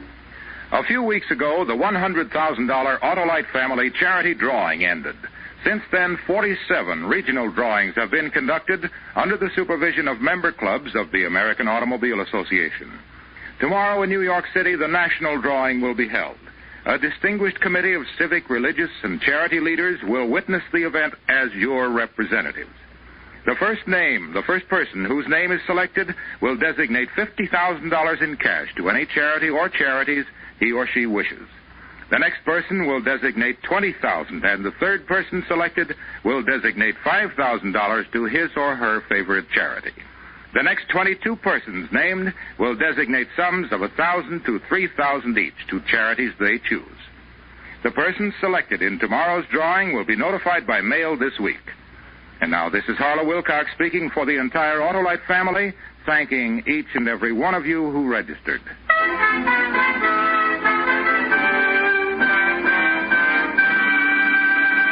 Next week, a classic study of suspense as we present a new dramatization of one of the most terrifying stories ever written. Wilkie Collins' A Terribly Strange Bed. Our star, Mr. Peter Lawford. That's next week on... Autolite and its 98,000 dealers bring you Miss Agnes Moorehead in tonight's presentation of Suspense.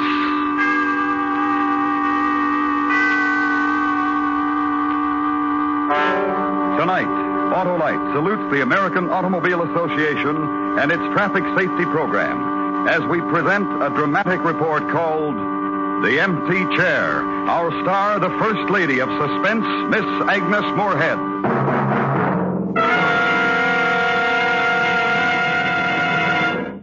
This is Harlow Wilcox speaking for the worldwide Autolite family. Since 1922, the American Automobile Association, with the cooperation of 276 affiliated clubs, has been active in helping schools develop educational programs designed to protect children on their way to and from school and to make them careful drivers upon graduation. Traffic safety is, as you know, everyone's business. So our story tonight will dramatize how we all can help ourselves and our children by driving carefully and by cooperating with traffic safety instructions. Later in the program, we will hear from Mr. Royce G. Martin, chairman of the board and president of the Electric Autolite Company, and Mr. Ralph Thomas, president of the American Automobile Association. And now, Autolite presents transcribed The Empty Chair, starring Miss Agnes Moorehead, hoping once again to keep you in suspense.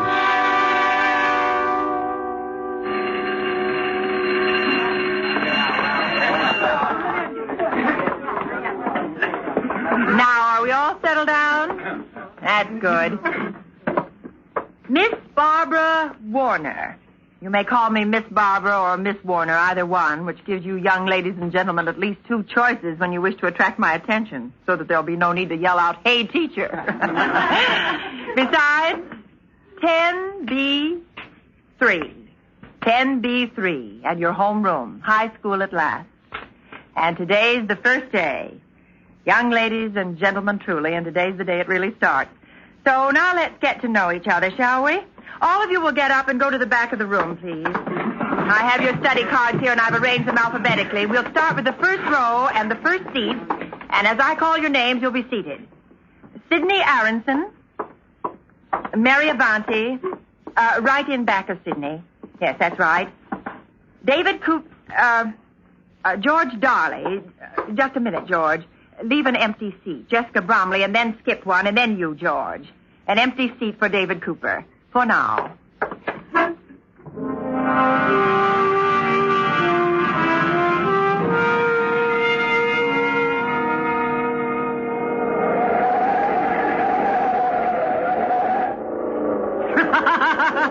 How'd you like that, Miss Warner?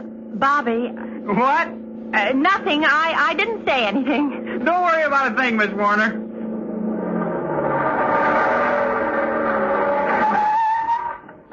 Home. And how'd you like your ride? Well, I'm glad it's over. And I was just getting a compliment ready for you. Oh, you were? I've never had a teacher in my car before. And? I wanted to see how one of them would react to going 65 miles an hour. Nearly 70, Bobby, and in a residential section, too. Just for the last 6 blocks, Miss Warner. I was going to say how I was surprised you didn't scream at me or get hysterical. I was going to say I'm glad, since you're that kind of person, I'm glad you're going to board with my mother and me. Now you're sorry about the whole thing. Oh, no, I didn't mean that. I'm a good driver, Miss Warner. Yes, I'm sure you are. And this is a good car. Yes, it's beautiful. You mean it? Yes, of course I do, Bobby. But what about school, the traffic classes, and the sessions on safety? What about them? Well, didn't they impress you? Most of the boys and girls learned to drive through school classes, didn't you? Yes, ma'am. And reaction times, you were taught about those, and how no one's reaction time is really fast enough to cope with an emergency at high speed. You drive as if you'd forgot all about that as soon as you walked out of class. And you sound like Bobby, Miss Warner. Oh, that's my mother. Well, what are you two out here for? Come on in. I've got tea made. Oh, I'm so glad you're here, Miss Warner. I wasn't sure when you'd arrive.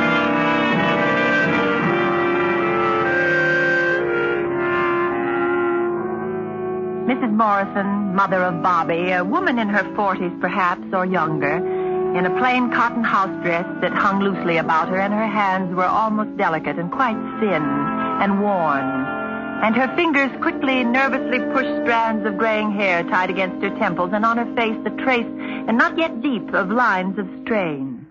Don't let Miss Warner carry her bag herself, Bobby. You take it. Now take it to her room. Bobby. And then her touch on my arm, and Mrs. Morrison led me into her house, into her home, and showed me the living room, neat, sparingly furnished, and said that I was welcome to use it any evening for my guests if I just let her know beforehand. She would arrange to go to a movie or call on a neighbor. Just let her know beforehand. And the kitchen, and where she kept the toaster and the coffee canister and the sugar and the other things I'd need for breakfast or a snack, whenever I pleased. She didn't mind a bit. And then my room.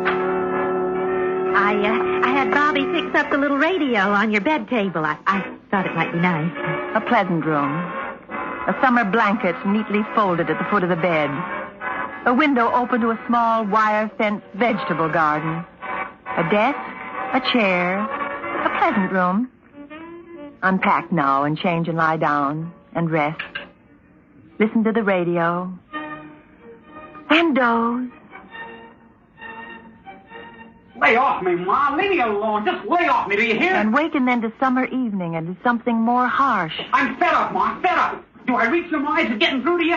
Listen to me, Bobby. I've had it listening to you, Ma. Bobby, she'll hear you. Miss Warner will... Let her hear. You hear me, Miss Warner? You listening real good? Hey, Warner, wake up. Hit the deck. Wake up and get an earful. All right. We'll do that, Bobby. We'll let Miss Warner listen so you won't have to yell at her. Miss Warner? Miss Warner? Yes? Would you come out, please? I want you to...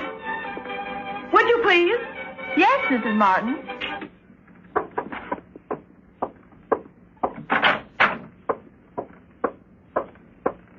Good evening, Bobby. You flip or something, Ma?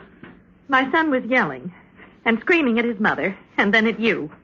And he said he didn't care if you heard. Go on, Bobby. Tell me and tell Miss Warner how fed up you are with your mother. I told you and told you, Ma. Just lay off me. You've had experience, haven't you, Miss Warner? With boys like Bobby and the others he runs around with. They must confide in you and tell you their things that they won't tell their mothers. That their mothers can't possibly understand or know or share. You're younger and more experienced. And they must. Bobby? You're getting it blow by blow, Miss Warner. You stick with Ma and me and you'll get it every night all the night. Where are you going tonight, Bobby? Who'll you be with tonight, Bobby? Where'll I find you if I need you, Bobby? If you need me, Bobby? Look, I'm 17. And there's a joint that's got a jukebox in it. And girls with pockets full of dimes. And me, I got a car. Hot, real hot. You and the high school teacher here, Ma, you put your heads together. And maybe it'll come out mathematical where your baby boy is nice. Oh, I'm sorry, Miss Warner. Forgive us, please. Oh, don't mention it. No, I want to tell you about my boy.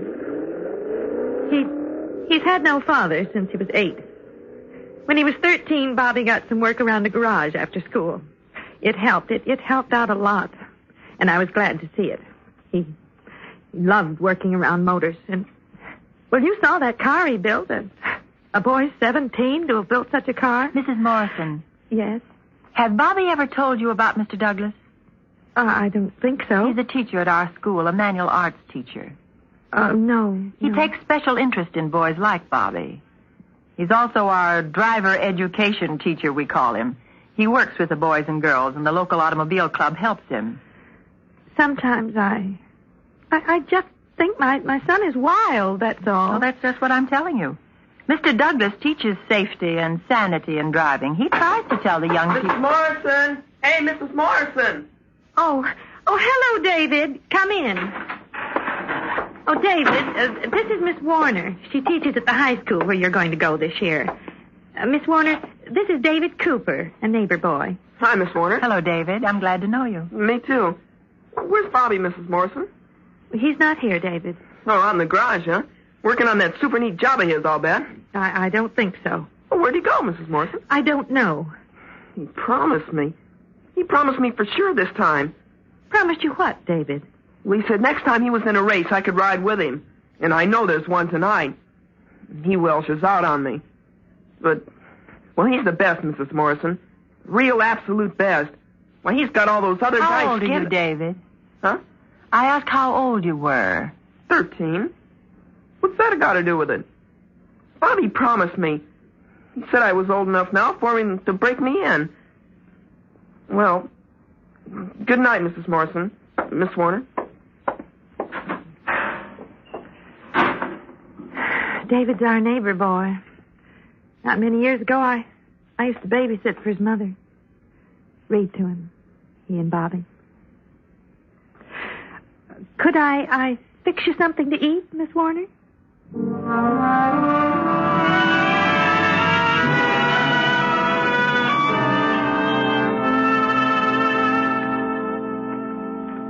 And here, this picture was taken at Lake Louise, too. You can hardly tell I'm the one in the middle, can you? The way Miss Reba and I dressed up there. Oh, it must have been very expensive. Oh, and restful. I got a lot of reading done, and I've been promising myself to get... Oh, sit still, Mrs. Morrison. I'll get it. Good evening. Good evening. Does this young man belong here? Yes, he does, officer. Please come in. Who is it? Now, don't get excited, Mom. Oh. I said don't get excited. Are you Mrs. Morrison? Oh, yes. Yes. I'm Officer Cleaver. The only reason your son isn't in juvenile court right now is because, as far as I know, it's the first time he's pulled a trick like he did tonight. What are you talking about? In his car. Him and another one, speeding down Presbury Street. Your son headed north and the other one south. Headed toward each other. Front wheels on the white dividing line to see who'd give way. Going over 70 miles an hour. Oh, Bobby. Who the other kid was, I don't know, ma'am. I can only catch one of them. Him.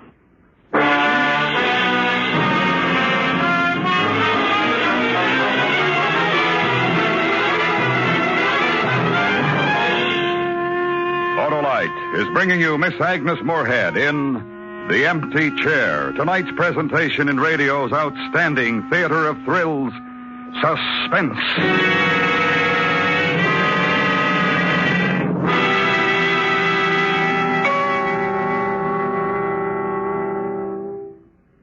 We'll continue with Suspense in a moment.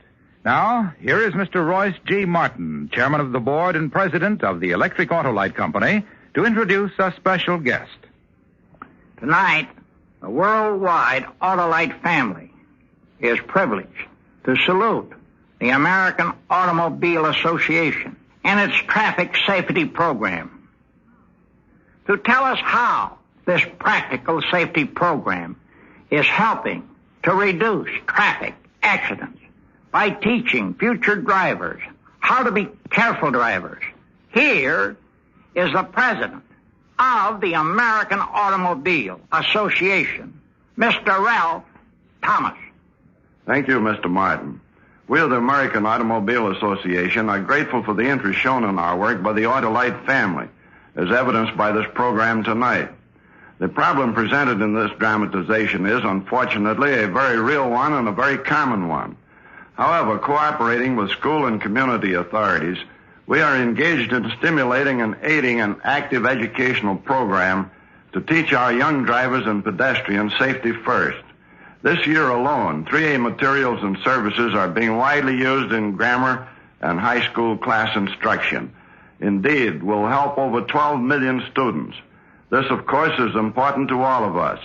If you have a son or a daughter in school, ask about this program and set a good example yourself by practicing safety behind the wheel. If you are a student, take an active part in class, and when you are behind the wheel, be the best amongst the young drivers. Be a sportsman-like driver. Thank you, Mr. Thomas. And as an 8-year-old boy said when he was asked what safety meant, safety is thinking not to get hurt or to hurt. There's a definition we should all remember. And now, Autolite brings back to our Hollywood soundstage Miss Agnes Moorehead in Elliot Lewis's production of The Empty Chair, a dramatic report well calculated to keep you in suspense.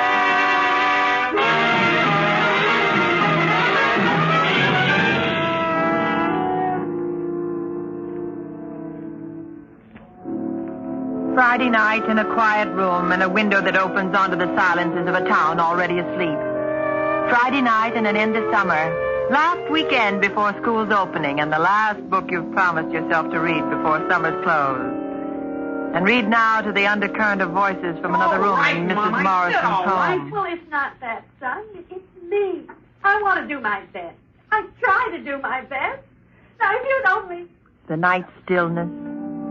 And Mrs. Morrison searched through it for the words to speak to her 17-year-old son. Saturday morning, and Mrs. Morrison has made breakfast and over coffee. Will you try and do something about my boy, Miss Warner? Maybe you could do something. Please. And dress then and go to the school. Try to save a boy. door's open. Come on in. Oh, hello, Miss Warner. I don't want to interrupt, Mr. Douglas. No, you're not. I'm just getting everything ready for when school opens Monday. What are you doing here today? Anxious to get back in harness? I don't know. I think so. Mr. Douglas. Yes? Do you know a boy named Bobby Morrison? Oh, yes. What about Bobby? I'm boarding with him and his mother. I heard the police picked him up racing last night. Yes. Some of the boys came in and told me about it. I was sorry to hear. His mother is very troubled. She asked me to help. Mm-hmm. Bobby's very bright. A real bright, intelligent boy. And sensitive.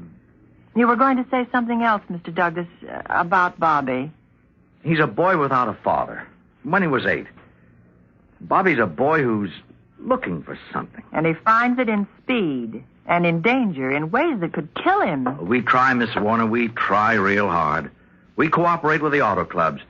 You know about the classes I give in driver instructions. Mr. Douglas. And I tell the kids, you kids drive like that, I say 1 out of 1,000 of you'll be a corpse before the year's out. 1 out of 45 hurt, crippled. We tell them why traffic laws are made. For the protection and survival of the community. By actual demonstration, we show them what a tremendous force they're handling when they're behind the wheel of an automobile. We go out and demonstrate the different conditions, the distances it takes to stop a car on a dry and slippery pavements from different speeds. Together, we study accident reports and actual photographs of what happens when you're arrogant or careless with a car. Smashed cars from head-on collisions. Smashed people. We give them visual and muscular coordination tests so that they'll understand what speed and hundreds of horsepower can do to them and how to face emergencies behind the wheel. We try to make sportsman-like drivers out of them. Miss Warner. Yes? Boys like Bobby, whatever their reasons, they won't listen. Nights they gather and go out to the hub in their souped-up cars and they dance to the jukebox.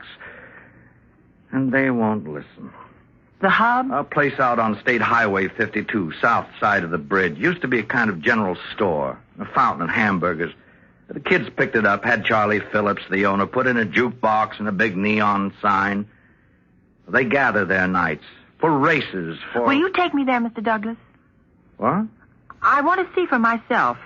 Tonight, around 9. I'm at Mrs. Morrison's on Benton, 853. Will you call for me? Why, of course. Thank you.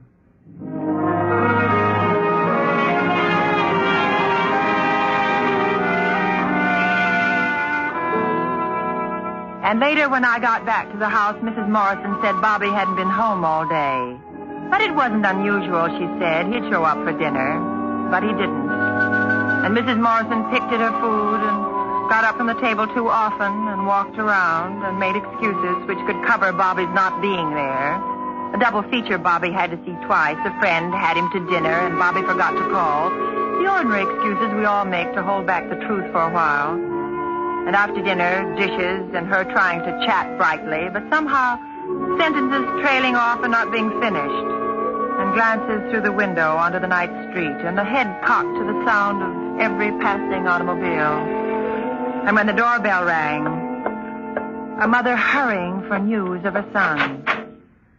Oh. And the disappointment. Please come in, Mr. Douglas. Thank you. Oh, Miss Warner. Mr. Douglas is here. And the ride down State Highway 52. South through good countryside of sycamore and birch, across a wooden bridge. And the intrusion now upon a time of evening quiet of a thing. A wheel, an enormous wheel of red neon. A wheel whose each spoke displaced a tube of sky when it lit. One spoke after another. And when the huge and clever wheel was finally complete, a thing happened. The word hub announced itself at the split second when the center of the wheel appeared. This is the place. Let's go inside. You and your friend can have this booth right here, Mr. Douglas. Thanks, Charlie.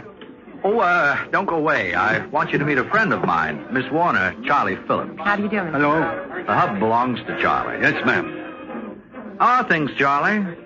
Last night, that kid over there, you see him? Huh? That one near the music box. Gordon Matthews? Who knows what his name is? Well, that's Gordon, all right. He was in my homeroom last year. You should have made him write a few hundred times, don't play with matches. He would like to set fire to the place last night. Why, that boy's barely 15 years old. What's he doing out here 5 miles outside of town, this late at night? Listen, he's got a parent or two can ask that question, not me. Well, why don't you just tell him to go home, Charlie? Why don't you keep him out of here? For the same reason you're teaching school, to eat, to make a living. Once this was a nice place. Why, there's David Cooper. David? Oh, hello, Miss Warner. What are you doing here, David? David, I'm talking to you. I know you are. How did you get out here? I hitched. Mr. Douglas and I are going to take you home. I'm sorry, Miss Warner, but Oh, hi, Bobby. You ready, kid? What is this, Bobby? School opens Monday. Then you ask questions and ask for hands. Saturday night don't belong to you, Miss Warner. Come on, kid. Please, Miss Warner, let me go. Hey, what's the trouble? Look, you'd better stay out of this, Mr. Douglas. David is going someplace with Bobby. I want to know where. Where, Bobby? All right. Outside is my car. And outside is 2 other cars, and the boys in them are impatient. That's how we tell each other we're impatient. You going to race, Bobby? Yeah. And down the road a few yards is a bridge. You get the picture? You're crazy. What's he going to do? Tell her. The 3 of them will line up abreast on the road, then they'll race to the bridge and over it. But there's only room for 2 cars across that bridge. That's right. One of us will have to drop back. Come on, Davy. Okay. Oh, you stay here, David. No. Now, listen, you can get killed. Let go of me. I would if I were you, Mr. Douglas. I'd really let him go. Mr. Douglas, hey, listen. What do you want, Charlie? These kids, they turn into a wolf pack. Don't get yourself into any trouble. Why, these boys wouldn't dare to. Listen, Miss Warner. Last month, an older brother, there must have been a man about 30, very hefty fellow with muscles on his forearm. This fella came in here and tried to pull his kid brother out of here. He landed in the hospital. Cut. There's 16 kids here, Miss Warner. But what Bobby is going to do, that race over the bridge with David, both of them can be killed. The way they handle those cars, you don't know. Come on, Davy. You coming? Well, sure.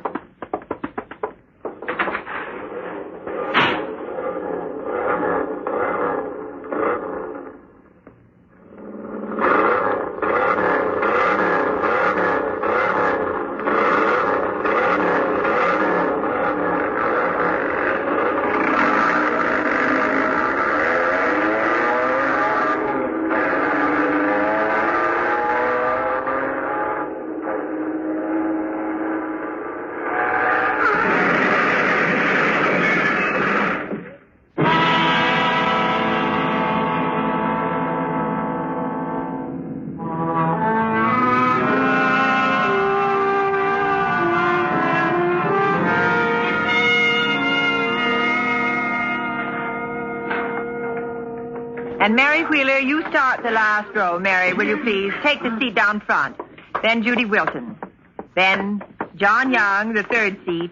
And Martin Young. You're brothers, aren't you? I can tell. And next to the last, Audrey Zant. And George Zimmerman. There. Now, young ladies and gentlemen, here we are. 10B3 at Alexander Hamilton High School. Oh, come right in, Bobby. And so, class, this is the first day of our new school year, and this is where we'll meet to start each day and to end it. The young gentleman who just came in to visit is a senior, and his name is Bobby Morrison. He asked if he could talk to you, and I said he could. All right, Bobby. Thank you. I guess, first of all, I want to apologize to you. All of you. Miss Warner and, well, all of you, because of that empty chair. It's my fault. I guess you know about it. I guess you've heard. But I want to tell you how sorry I am. It was my fault. Soon you'll be taking those driver training courses, and that way you're going to learn what safety means. That it means respecting the lives of others. Now, that's something I didn't do. And that's why you've got that empty chair instead of David Cooper. But David's going to be all right. I've been spending a lot of time at the hospital, and today they told me that. That's about all, Miss Warner. And thank you for letting me say it. Thank you, Bobby. And that's why we'll save David's seat for him. He's coming back. I want to wish you all a fine, productive, and safe school year. And if there's anything you want to talk to me about, I'll always be here. You may go to your first class.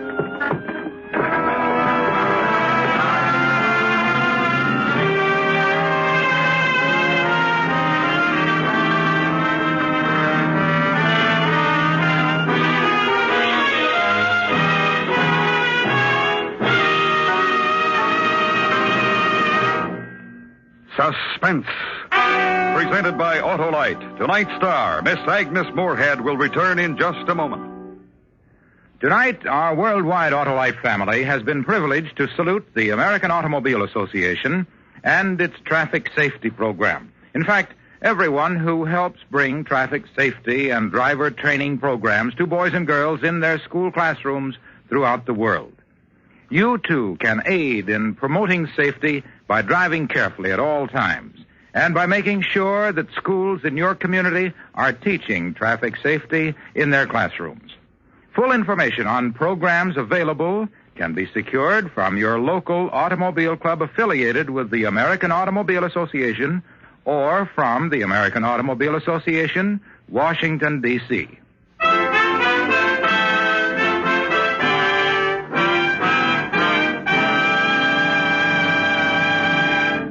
And now I'd like to present Agnes Moorehead and our producer-director, Elliot Lewis. Thank you, Harlow. Agnes, I'm happy to inform you that you have been voted Autolite's Golden Mike Award for the Best Female Performance of the Year on Suspense. Congratulations, and here, this is for you. Oh, thank you, Elliot. As you know, Suspense has always been my favorite radio show, so receiving this award is a double honor. Thank you very, very much. Next week, a story based on fact as we recreate the excitement and violence of a fire in an oil field. The story is called Hellfire. Our star, Mr. John Hodiak. That's next week on Suspense.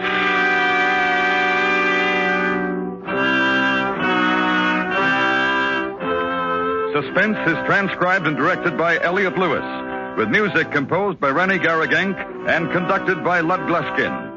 The Empty Chair was written for Suspense by Morton Fine and David Friedkin. In tonight's story, Sam Edwards was heard as Bobby. Featured in the cast were Michael Chapin, Paula Winslow, Joseph Kearns, and Herb Butterfield. Agnes Moorehead will soon be seen in The Magnificent Obsession. And remember, next week, Mr. John Hodiak in Hellfire. And now, this is Harlow Wilcox saying good night for the Autolite family with this reminder. You're always right to be careful.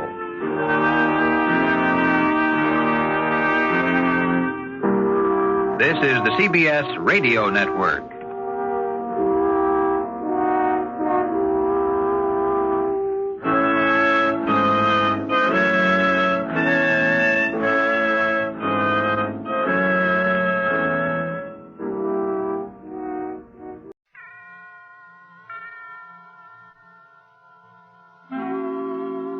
Suspense.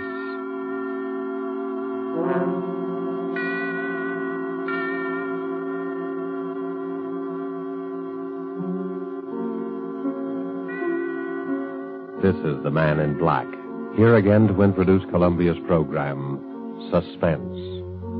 Tonight from Hollywood, we bring you two of America's most artful and distinguished stars. From the Metro-Goldwyn-Mayer Studios comes Mr. Robert Young, and from Warner Brothers, Miss Geraldine Fitzgerald. Mr. Young and Miss Fitzgerald are with us to play in an unusual tale by the unusual James Thurber.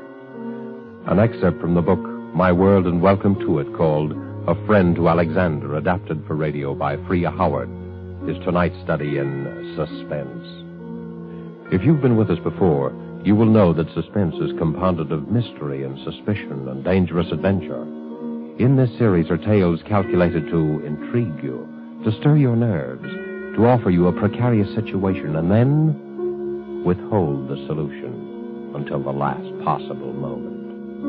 And so it is with Mr. Thurber's poignant and strange story, and the performances of Robert Young as the man who was a friend to Alexander, and of Geraldine Fitzgerald as his wife, Bess, who relates these events to us.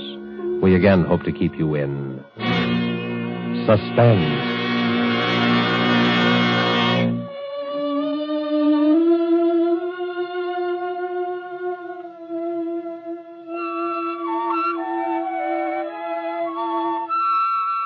Harry was a laughing, happy-go-lucky fellow before he began to have those dreams.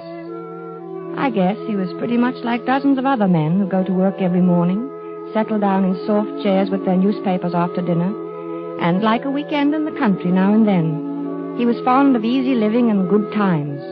Like everyone else, he talked of the war, rationing, tires, and his golf scores. Until those nightmares began to plague him. At first, I was amused. You know, I've been dreaming about Aaron Burr every night. What for? Well, how do I know what for? Aaron Burr is a funny person to be dreaming about nowadays. Why? I mean, with all the countries in the world at war with each other. What's so funny about dreaming? Maybe you're upset. Well, everybody dreams, don't they? I don't see why you'd see Aaron Burr in your dreams. Well, I do. Where do you see him? Oh, places. In Washington Square, or Bowling Green, or on Broadway. Even here on 55th Street? Mostly downtown. I'll be talking to a woman in the Victoria. A woman holding a white lace parasol. Oh. And suddenly there will be Aaron Burr. Bowing and smiling and smelling like a carnation. Telling us stories about France and getting off his insults. Who is the woman in the Victoria? What? The woman. Who is she? Well, how do I know? You know about people in dreams, don't you? They're nobody at all. Or everybody. Ah, but you see Aaron Burr plainly enough, though. I mean, he isn't anybody or nobody. Or everybody. All right. You have me there, but I don't know who the woman is. Are you sure? What's more, I don't care. Maybe it's Madame Jumel or Mittens Willett or a girl I knew in high school. Who's Mittens Willett? She was a famous New York actress in her day, 50 years ago or so. She's buried in an old cemetery on 2nd Avenue. I've seen the tombstone. That's very sad. Why is it? Oh, I mean, she probably died young. Almost all women did in those days. He's a vile, cynical cad. I was standing and talking to Alexander Hamilton when Burr stepped up and slapped him in the face. When I looked at Hamilton, who do you suppose it was? I don't know. Who? My brother, Walter, one I told you about. The one who was killed by that drunk in the cemetery. Harry, I never could get that story straight. I've told you about it a dozen times. This drunk came up to him when his back was turned and... What was he doing in the cemetery? That's not the point. He was killed. That's what's important. And I loved him very much. I don't understand what... What's the use of telling you every time I mention it? You start asking the same questions. I understand now, dear. When you looked at Hamilton, he was your brother Walter. Yes. Harry, maybe we ought to go to the country for more weekends. Weekends? Yes. I'm going to bed.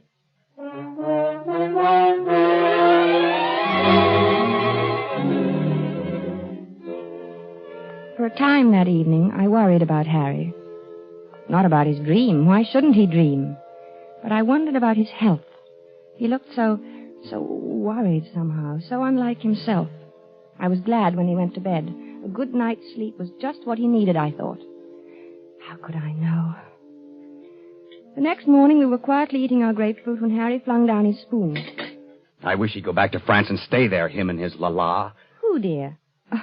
Oh, you mean Aaron Burr. Did you dream about him again? Yes, he said la-la to me. Why should he say la-la? I was at the tavern and we were drinking ale, and I said something funny. I don't remember what it was. Something amusing about what Ben Franklin had said to Washington once. It was one of those things, you know. No, I don't. Have some more coffee, dear. I don't want any coffee. I made this remark, and everyone laughed. Everyone but Burr, that is. He sort of sniffed, and then he said, la-la. Well, why not? I mean, is there anything wrong about him saying la-la? It was the way he said it. He was sneering at me. They all noticed it. Who, dear? Who noticed? The others, all of them. And Hamilton. I was there with Hamilton. It was swell until Burr came in. Aaron Burr. I don't see why you dream about him all the time. Don't you think you should take some luminol?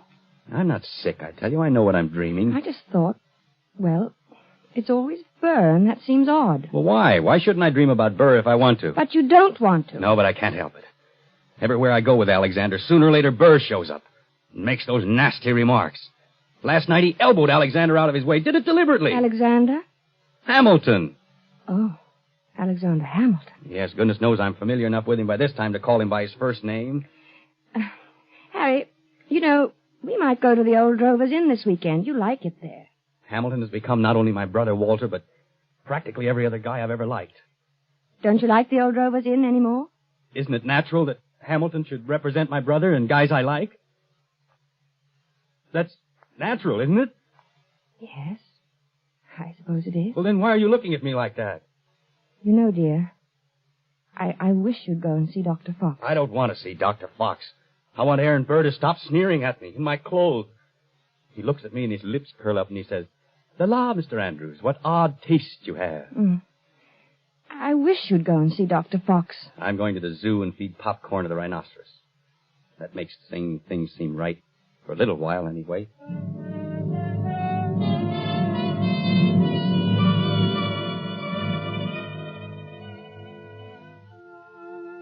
I thought he'd forgotten all about that ancient pistol duel, because for 2 days after that, he lost his haggard, tired look and actually seemed cheerful.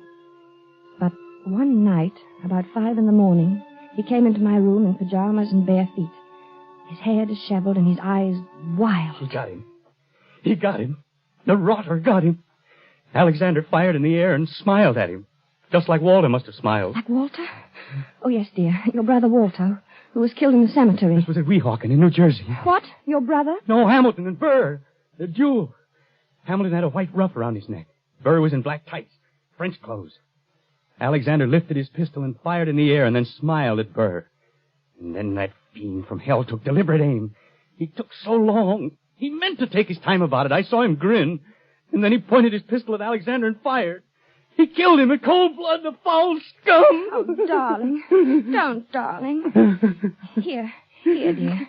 Take some of these pills. I don't want any. Oh, take it. You'll feel better. I don't want any, I tell you. Here, darling. Swallow. Please, swallow. All right. There. That's better. Cad. A rotten, sneaking cad. He grinned just as he fired. And Alexander clutched himself at the stomach. Then shook his head and tried to walk forward. Then he fell. With his mouth open as though he wanted to say something. And Burr stood there, grinning.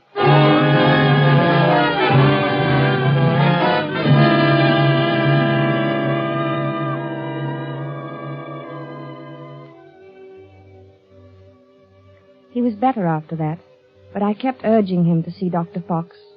At first he refused, but later he decided to humor me. He was humoring me by this time, and Dr. Fox, too. How you been feeling, Doc?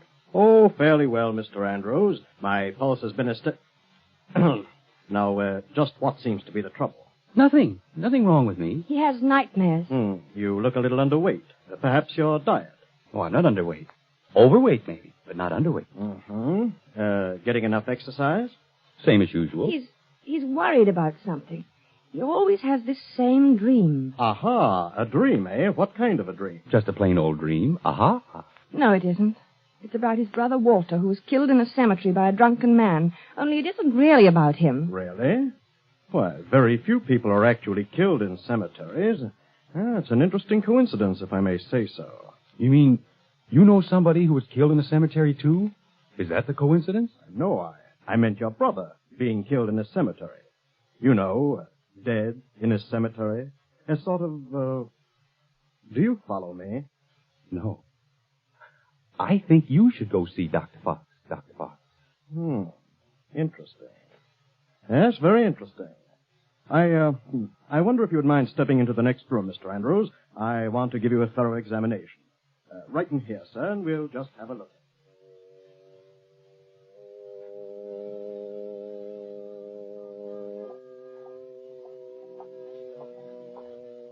Well, I hope you're satisfied. You heard what he said. There's nothing the matter with me at all. I'm glad your heart is so fine. He said so, you know. He said your heart is fine. Sure, it's fine. My heart's fine. Everything's fine. And you know what I was thinking? No, what? I was just thinking that now that Alexander Hamilton is dead, why, you won't see any more of Aaron Burr. Yeah. Yeah, I guess you're right.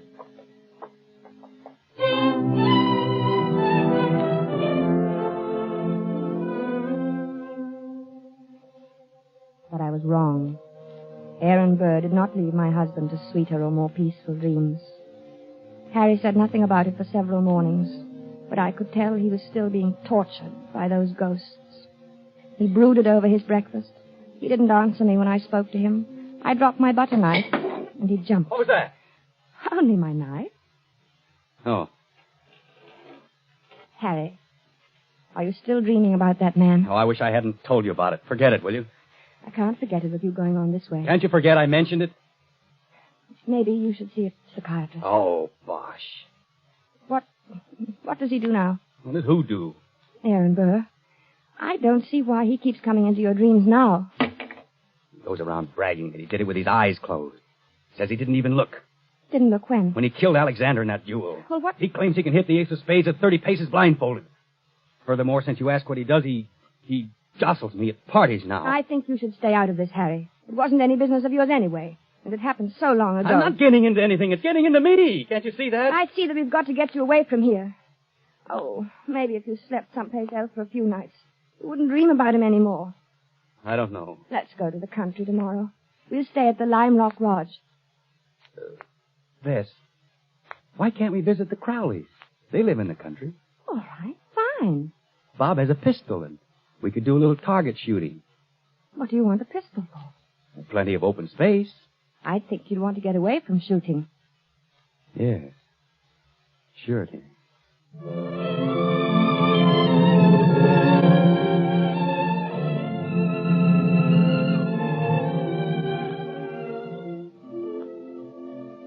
The vacation seemed a success at first. When we arrived at the Crowley's house in the cab, I thought I'd left my suitcase at the railroad station. Harry laughed his old normal laugh for the first time in many days as he found the bag and handed it to me. And then he leaned over and kissed me.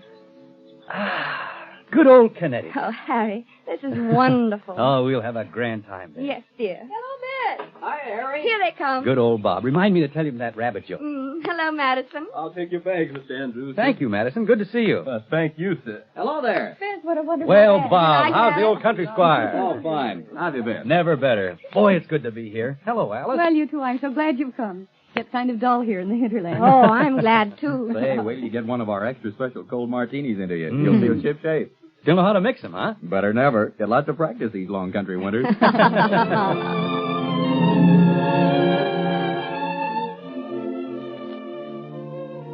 Oh, it was grand, seeing Harry's face relaxed and smiling over his cocktail glass.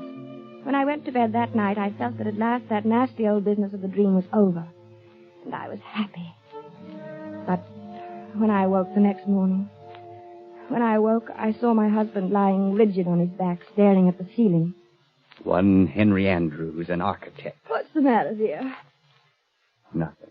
Oh, why don't you go back to sleep, Harry? It's only 8 o'clock, and this is the country. One Henry Andrews, an architect. What are you talking That's about? what he calls me. Calls you who? One Henry Andrews, an architect. He's saying in his nasty little sneering voice. One Henry Andrews! Harry, please don't yell. You'll wake the whole house. Early, people want to sleep. I'm beneath him. I'm just anybody. I'm a man in a gray suit. Be on your good behavior, my good man, he says to me. Or I shall have one of my lackeys give you a taste of the riding crop. Why should he say that to you? You ask me why. He wasn't such a great man, was he? I mean, didn't he try to sell Louisiana to the French or something behind Washington's back? He was a traitor. Then why worry what he said? He was a scoundrel, but a very brilliant mind. I was in hopes you weren't going to dream about him anymore. I thought if we came up here... It's him or me. I can't stand this forever. Neither can I.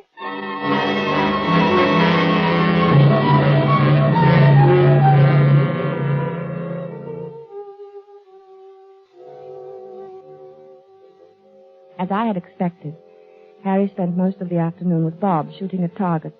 At first they just aimed at the paper squares. It all seemed to be good-natured and in fun. After a while, Harry stood with his back to the dead tree trunk on which the targets were nailed. Then he walked 30 paces ahead in a stiff-legged manner, and his face was set in stern lines. His revolver was at arm's length above his head when he turned suddenly and fired. Bob dropped to the ground, scared. Hey, what's the big idea, Harry? But Harry didn't answer. He started to walk back to that dead tree trunk again. Then, with his back to the target, he began marking off the 30 paces. Bob called to him. I think they kept their arms hanging straight down. I don't think they stuck them up in the air. But my husband continued to count off.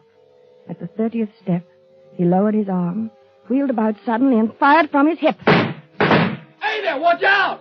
2 of the shots missed the tree, but the last one hit it.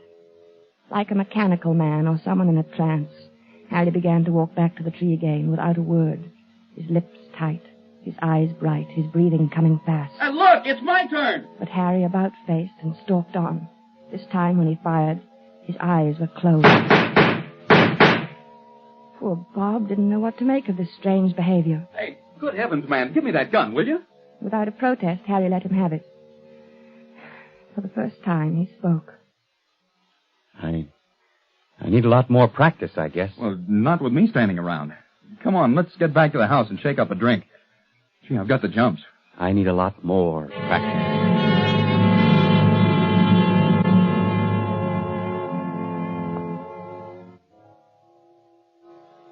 I guess I must have slept soundly that night, because I didn't hear him leave the room. He must have crawled out of bed, dressed silently, and crept out of the room. The sun was just coming up, and the light was hard, and the air was cold. Then I heard the shot. I threw on a dressing gown and ran downstairs. The Crowleys were in the hall. Oh, good heavens, there. Is Harry all right? It sounds like it. Where is he? What's he doing? It sounds as though he's out behind the studio shooting.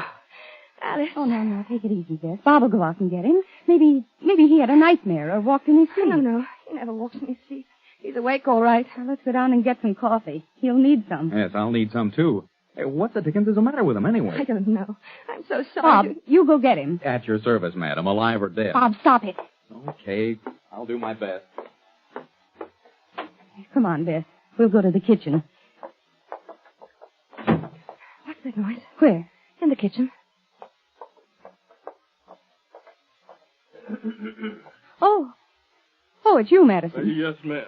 Well, you're shaking. I was just wondering, ma'am. No, it's all right, Madison. You go on back to bed. Closita was scared, ma'am, and I thought... Well, you tell Closita that it's all right. Mr. Andrews is shooting a little. He couldn't sleep. Yes, ma'am. Yes.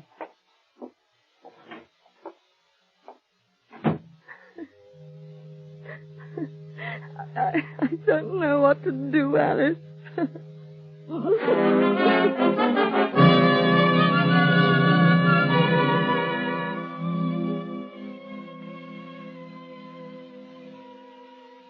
I guess the Crowleys were relieved when the cab came to drive us to the station early that day. Their maid had threatened to leave. The neighbors were complaining about the early morning disturbance, and their own nerves were ragged.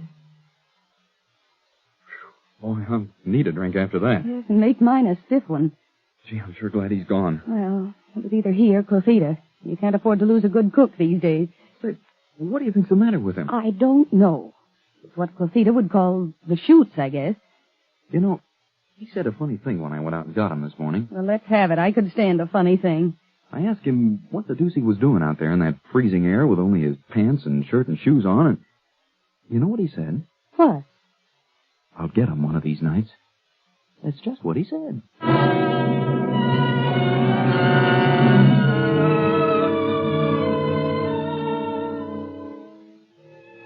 By this time, I was really frightened. When we returned to the city, Harry was a picture of gloom. Our first night back, I looked at him as he lay on the chaise longue in my bedroom in his blue dressing gown, smoking a cigarette. He was haggard and tired, and he kept biting his lower lip. I mixed a scotch and water nightcap for him. No, thanks. No liquor. I need a steady hand. Watch my hand. Does it tremble? No. Is it steady? Yes, very. That's good. That's very good. You need a steady hand, you know. For what, dear? Oh, things. Harry, will you sleep in my room tonight? No, you keep shaking me all night to keep me awake. You're afraid to let me meet him. Are you still on that? Why do you think everybody's better than I? I can outshoot him the best day he ever lived. Oh, of course, In the dear. waistcoat. Right next to the middle button. He has 3 big pearl buttons on his waistcoat. Came from France. Why don't you dream about somebody else? Anybody else? Please. You'd like that, wouldn't you? You'd like to have me dream about somebody who wouldn't hurt a fly. Somebody like that. Because you'd know I'd never get in a duel with him. A duel? You're dreaming of a duel now? Ever since Hamilton died. Burr knows I hate him. It's nearly over now. Harry. It's him or me. I'll get him, the rotter. But Harry... I know I'll get him. See, I have a modern pistol. He has to use an old-fashioned single-shot muzzleloader. Is that quite fair?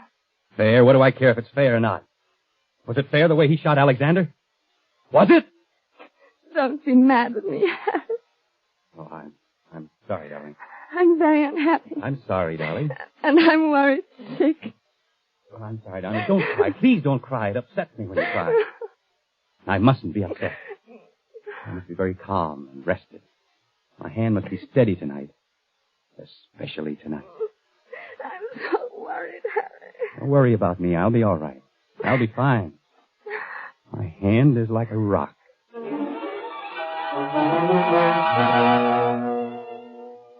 Later, when I kissed him goodnight, I knew it was really goodbye. He didn't say anything, and neither did I.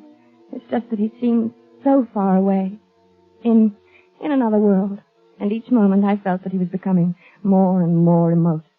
Something told me he wasn't coming back.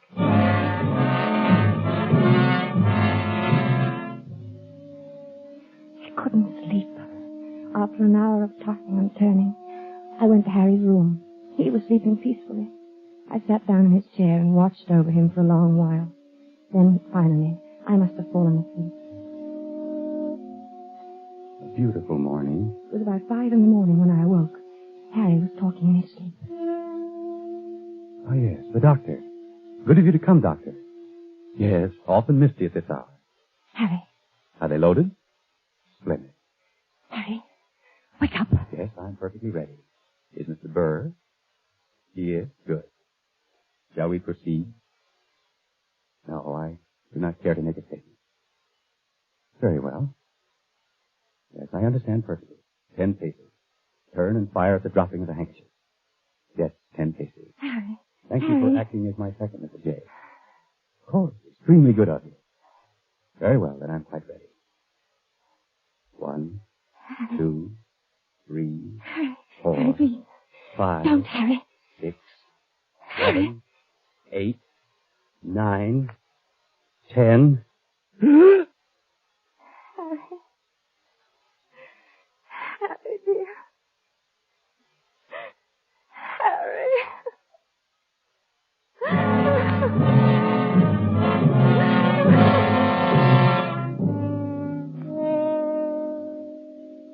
Dr. Fox was puzzled when he examined Harry the next morning. Extraordinary. His heart was as sound as a dollar when I saw him the other day. He seemed to be fine, Dr. Fox. I can't understand it. What? Why his heart stopped as if he'd been shot. Shot? Yes. Of course, there are no gunshot wounds and no... Shot. Now, Mrs. Andrews. That's it. Shot. No, you'll have to calm yourself. You can't help him now. I should have known it would happen. I kept staring at Harry's right hand.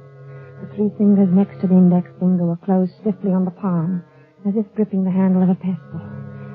The taut thumb was doing its part to hold that invisible handle tightly and unwaveringly. But it was the index finger which held my eye the longest. I looked carefully to make sure I was right.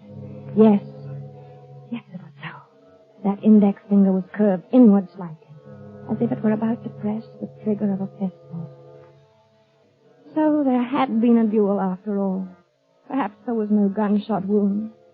But Harry had been shot as surely as he was dead. Dr. Fox saw me staring and spoke to me. What are you looking at, Mrs. Andrews? Harry never even fired a shot. Aaron Burr killed him the way he killed Hamilton. What are you talking about? Aaron Burr shot him through the heart. I knew he would. Yes, but there's no evidence. I knew he would. Then Dr. Fox put an arm around me. He looked at me gently and a bit frightened, the way I used to look at Harry when he told me about his dreams. He led me to his assistant and whispered something. He thought I didn't hear him, but I did. She's crazy. Stark, raving crazy. I let the assistant take me away. Maybe he thought I was crazy, too. But now, I knew. Aaron Burr got Harry.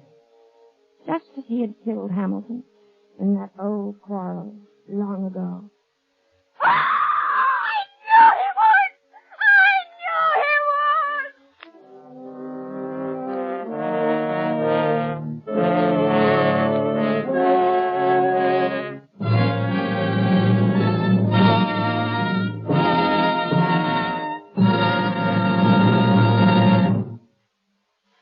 And so closes A Friend to Alexander, starring Robert Young and Geraldine Fitzgerald. The James Thurber story, which was tonight's tale of Suspense. The producer of these broadcasts is William Spear, who with Robert Louis Cheon, guest director, Priya Howard, author, and Bernard Herrmann and Lucien Marowick, conductor and composer, collaborated in presenting A Friend to Alexander. Now CBS is pleased to announce that beginning August 17th at 10 to 10:30 Eastern Wartime, Mr. Robert Young, whom you've heard as star of tonight's Suspense, will begin a brand new CBS series entitled Passport for Hunter. Passport for Hunter will bring you each week the adventures of an American newspaper reporter among the people of the United Nations. Next week's broadcast will be written and directed by Norman Corwin, with music by Bernard Herrmann. And the star, as we have said, will be Robert Young. This is your narrator, the Man in Black, inviting you to be with us next week at this same time when, with Miss Agnes Moorehead, and with a repeat performance by popular request of the play called Sorry, Wrong Number, we again hope to keep you in suspense. This is CBS, the Columbia Broadcasting System.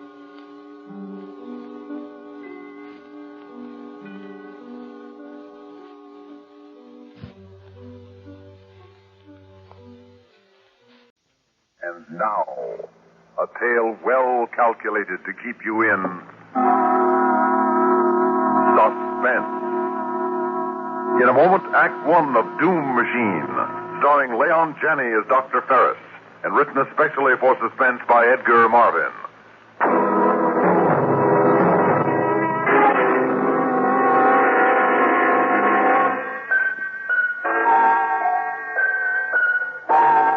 It's 8 o'clock in the morning, in the year 2500.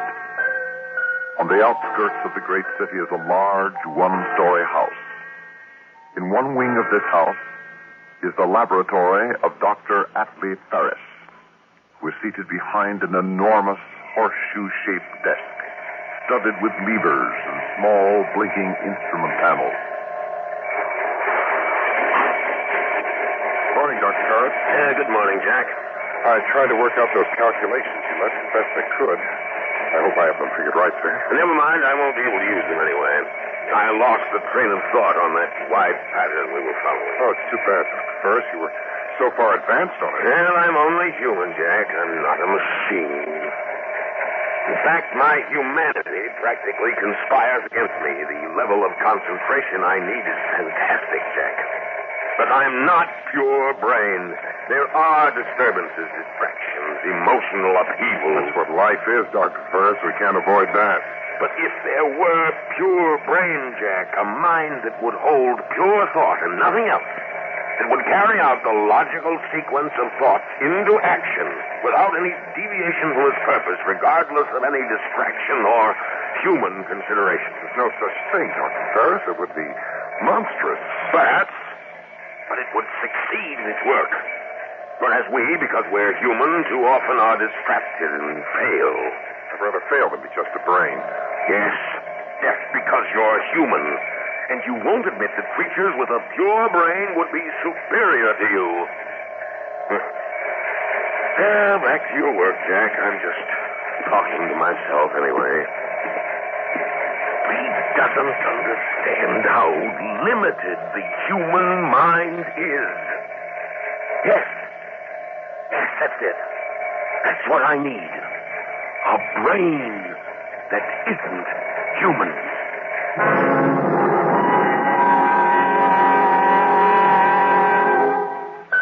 Third audio box entry, July 7th. The first parts for my new project arrived today, and I immediately began assembly. The job was going to be bigger than I expected. My original plans didn't call for motive power, but now I see that everything will be impossible unless there is force of action. Sixth audio box entry, July 20th. Sally is bursting with curiosity. She knows enough now not to come near my workroom. Perhaps I should prepare her for the fact that we are going to have a guest in the house. 13th audio box entry, August 27th. This is probably the last report I shall make. There is complete mobility, and the concentration chamber has been sealed. Not even I could get it to change a thought once the decision trap is shut. Communicative power is slow, but there is no faltering of expression. The last thing is the will. I shall test that tomorrow. The final test.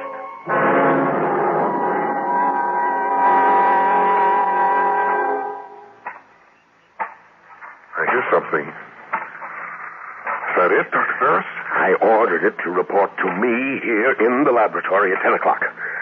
What time is it now, Jack? It's just 10, Dr. Ferris. Is it safe? We'll know in a moment.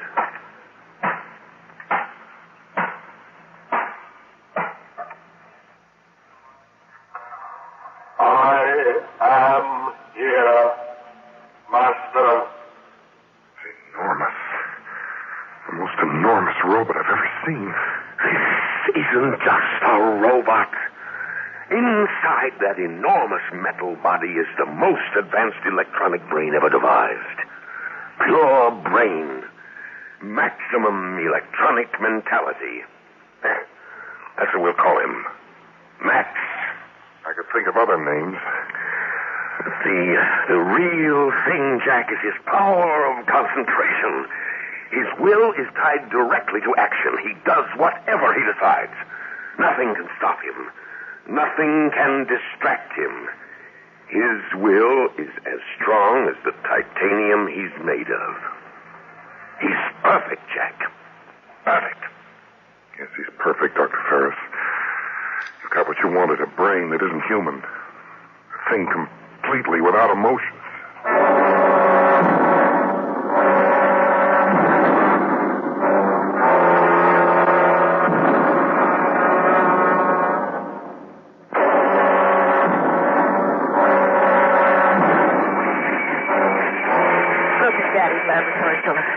Isn't it immense? You can see and hear everything from this control room.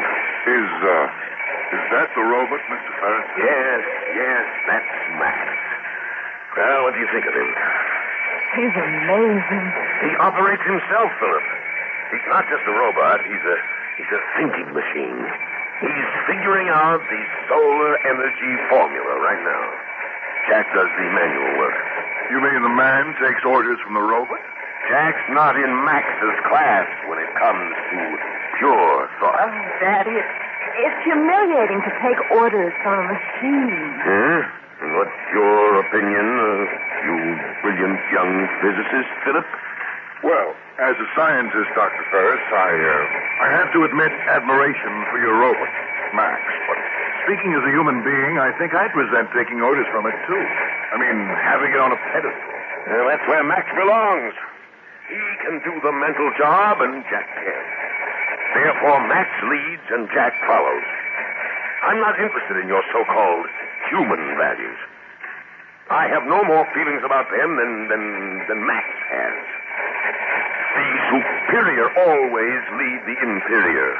That's the way it is, and that's the way it has to be.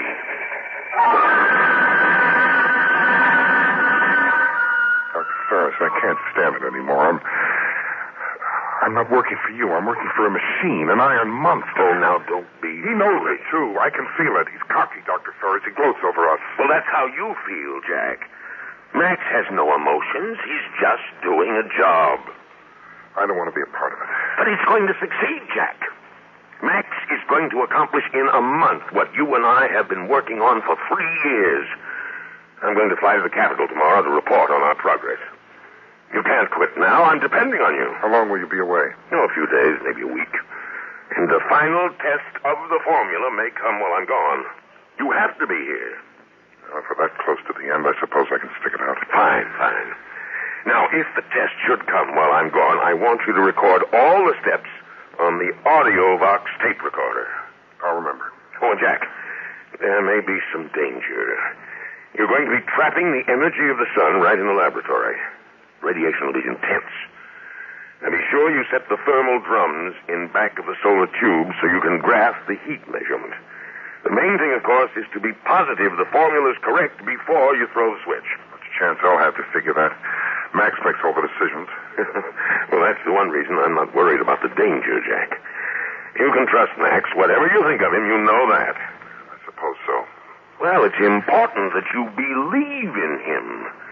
His mind, Jack, his pure electronic brain will do more for humanity than generations of emotional beings like us.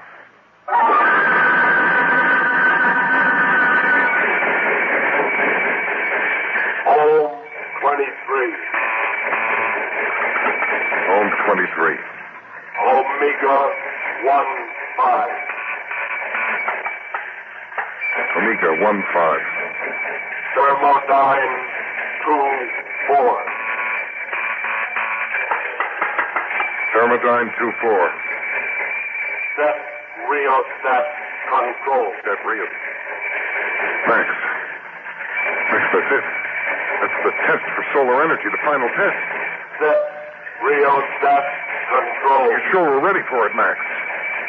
Let me look over the formula. Formula is right. Well, at least let me see it. Do now. Now? Is there any reason why we must finish it this afternoon? We've been working all day. I want to look over the formula tonight, tomorrow. Must finish. Must finish. All right. Nothing stops you. Let me turn on the AudioVox tape recorder so we can record the steps. Not a chance to get anywhere arguing with a machine. Never tired, no emotions, no feelings. After this test, I'm through. Dr. Ferris and I'm working out. Set rheostat control. Just a minute.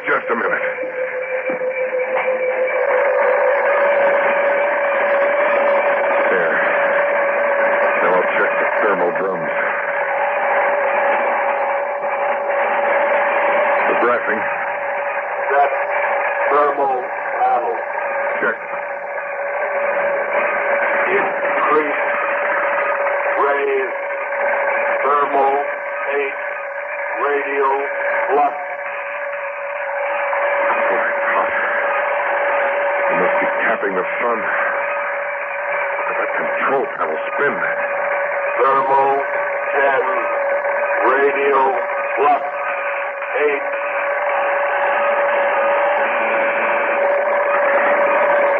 Thermal 12. Radio flux 9. Max, it's getting too hot. I don't think we can get any more increase. Thermal 14. Radio flux 10. No, Max, it won't work. I see it now. We're absorbing too much heat in the tube. We're not channeling out. Thermal 16. I'm afraid, Max. I'm afraid. Max is shooting heat rays. Max!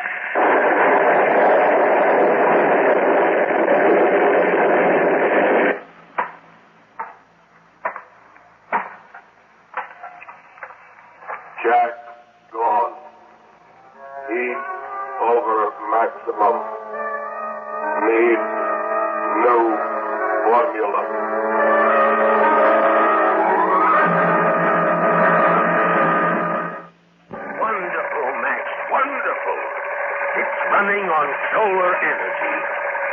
machine alone, this laboratory model, we could power 100 batteries. Heat too high. Yes, I checked the thermal drums. The heat is too high, but we can fix that. Take a little work, but we can do it. You have no idea where Jack is? Jack gone. Yes, you told me that, but where? Well, I suppose he skipped out. He's been threatening that for a long while. Fine time to do it, though. That's human loyalty for you, and he used to say you couldn't be trusted because you had no feelings.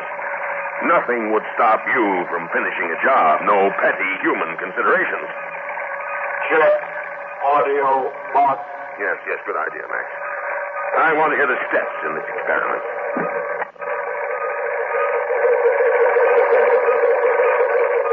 Not a chance to get anywhere arguing with the machine. Yeah, that's Jack. Never tired, no emotions, no feelings. After this test I'm through, Dr. Ferris will know I'm walking out. Yeah, just as I thought. Good riddance. Set rheostat control. Just a minute. Yeah. I don't want to hear any more of this. Don't worry, Max. I'll get you another assistant. Nobody worthy of you, I'm afraid. Just another human being like Jack. But you'll be able to use his arms anyway, won't you, Max? Yes, Master. Look, Sally, I appreciate the chance to work with your father, but I just couldn't take orders from Max. Philip, I think you're wrong. I really do think that this time you're wrong. Listen, why do you think Jack quit? Besides, your father never liked me, and this is his opportunity to make a fool of me. But Daddy was very disappointed in Jack. This is your chance to make good in his eyes, patch everything up. Oh, I don't know. Besides, the work is so important. You keep telling me yourself how brilliant Daddy is. Yeah, sure. But... When this work is completed, Philip, it will mean all sorts of honors. Will you for listen him. for a minute? It can be the making of you as a scientist. Oh, for my sake, take the job. You make it very hard to refuse. Then don't refuse, Philip. I can call Daddy back. All right, darling. For your sake, call him back.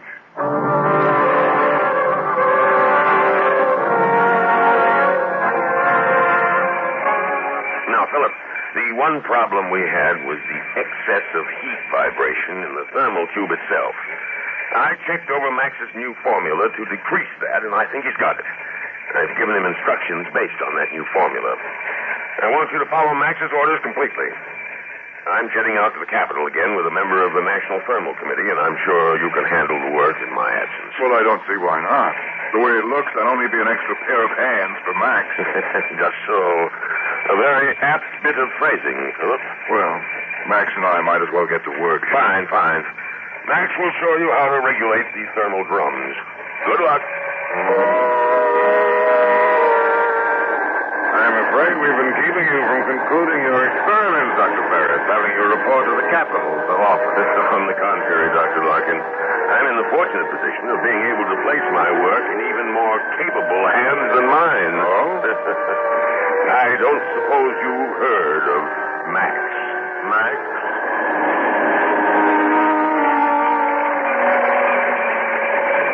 Primary field 23. Primary field 23. Secondary field 19. Coil 64. Secondary field 19, coil 64.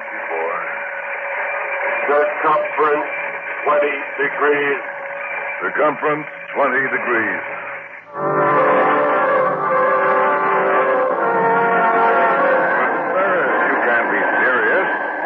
Like that is a monstrosity. It's inhuman. Of course it's inhuman. That's the grandeur of it. No feelings, no emotions, nothing to distract it. Just pure scientific thought at the service of humanity. But a thing like that cannot serve humanity, Dr. Ferris. It's wrong somehow. We've always used mechanical servants, Dr. Larkin. Right. This very jet ship. Oh, no. Not to make decisions for us. It's a mistake to grant free will to any mind untempered by feelings and emotions. There's something immoral about it. Oh, but that's just the beauty of it, Dr. Larkin. For Precisely because he has no feelings, Max can never make mistakes. Sorry, I don't believe it. No machine in the world operates to perfection. But Max isn't a machine.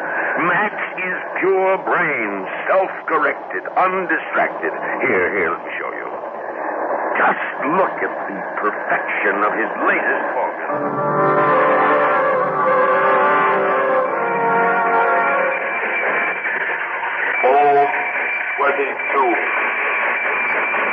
Home 22. Omega 1-4. Omega 1-4. See? So he bases his new rheostat setting on Ohm 22, Omega 1-4. Omega? Why Omega, Dr. Ferris? Isn't that a similar ratio? Good Lord. Good Lord. What's the matter? Oh, no. Larkin. Max has repeated the same mistake. It's as high a ratio as the other. It'll build heat rather than dissipate it.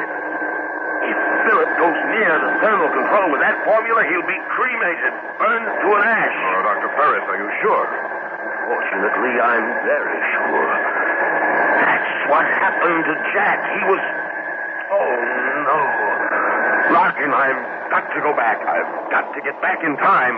If we don't get there in time, I'll be a murderer, Larkin. You hear? A murderer.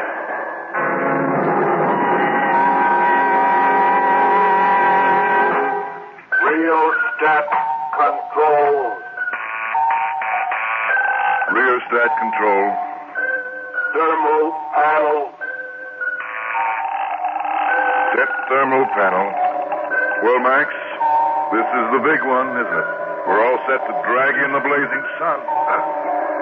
You know, you're not half bad to work with after a fellow becomes used to your infernal arrogance. Set thermal panel. And your infernal driving. There.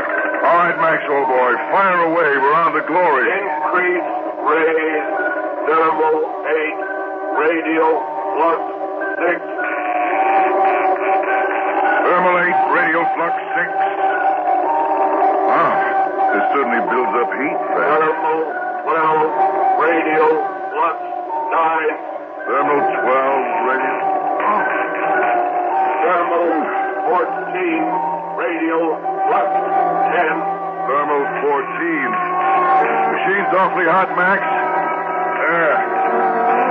Max, listen. I don't know about this. It's getting awfully hot. Dr. Ferris, what's wrong? He's shooting thermal rays. You'll be cremated, burned to an ash. Into the control room, quick. Hey, easy. Now, stay there. The info glass walls will shield you. Thermal 16, radial flux 12. Max is going to the thermal panel. I'm going to stop him. Oh, please, Dr. Ferris, you'll be killed yourself. Now stay in there. Don't come out. Now, Max, listen to me. Your new formula was wrong. Wrong. Don't touch the thermal panel. You'll be destroyed. Stop, Max. Do you hear me? Stop. Until finished. But not if you've made a mistake. Now stop, Max. Stop. Dr. Ferris, he can't stop. Nothing will stop him. That's the way you built him.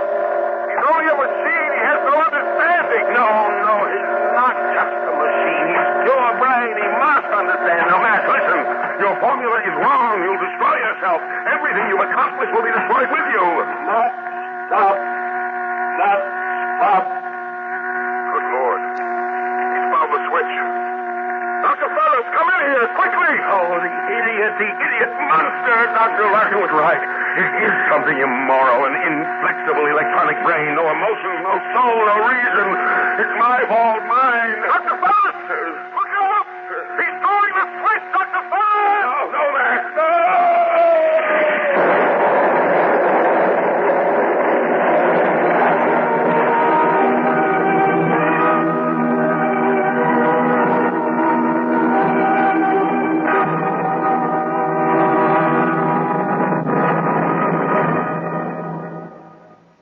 Suspense.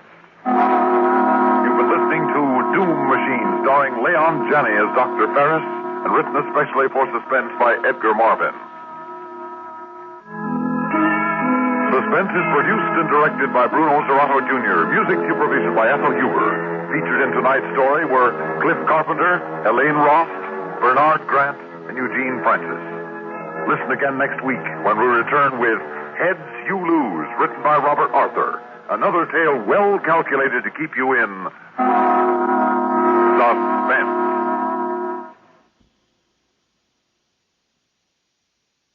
And now, Roma Wines, R-O-M-A, made in California for enjoyment throughout the world. Roma Wines present Suspense.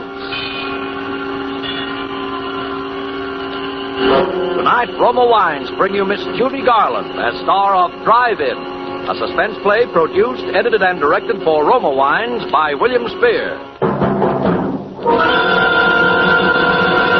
Suspense, radio's outstanding theater of thrills, is presented for your enjoyment by Roma Wines. That's R-O-M-A, Roma Wines. Those excellent California wines that can add so much pleasantness to the way you live, to your happiness in entertaining guests, to your enjoyment of everyday meals. Yes, right now, a glassful would be very pleasant as Roma Wines bring you Judy Garland in a remarkable tale of suspense.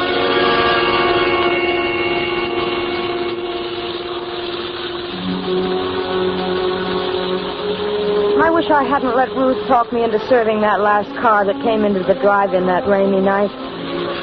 It was late and I was tired. I'd been on my feet all day carrying heavy trays, hopping to it with impatient people glaring their headlights on and off in my eyes. And heaven knows there are a lot of impatient people in Hollywood. We car hops don't have an easy time of it. Talk about your mail carriers. Well, we're the same. Raining or blowing or boiling hot. We've got to get through with that tray and know the reason why. Tired, hungry people who sit back in their car expect $1 million worth of service for a 10-cent tip. Why do we do it? Sure, there are other ways of making a living in Hollywood, but not many that hold that glittering promise that maybe someday, somehow, maybe someone will say... Why, that girl looks like Lana Turner. Yes, at least her hair's done up that way. I think I could use her, Rennie. The musical version of the Forsyth Saga. Oh, she'd be great in color. I think I'll ask her to come out to the studio. Yes, I know. Maybe it doesn't happen often, but there's always the chance. And there's always that hope. That's what keeps us going, I guess. But there are other things that can happen in a drive-in that aren't on the menu. Like that rainy night I was telling you about when I let Ruth talk me into serving that last car that came in. Miller, listen, please take this order, will you? I got 3 cars. Oh, look at the clock, will you? It's nearly midnight. I'm off duty. Oh, please, Miller, just this once more. My date's waiting. I'll do the same for you. Hey, what's the matter with him? Can't he read? Please do not honk your horn. It looks clear enough to me. It's the doctor's car. You see, he's probably in a rush. Anyway, you got nobody waiting for you. Oh, all right. Oh, gee, thanks, Mill. That's right, Rennie. It was true. I had no one waiting for me. Only the bus that was going to take me to Glendale, where I lived alone in an apartment. So I buttoned up my raincoat and took a menu over to the car. Good evening. Never mind the menu. There's some black coffee, a pot of it, and a ham sandwich. Please hurry.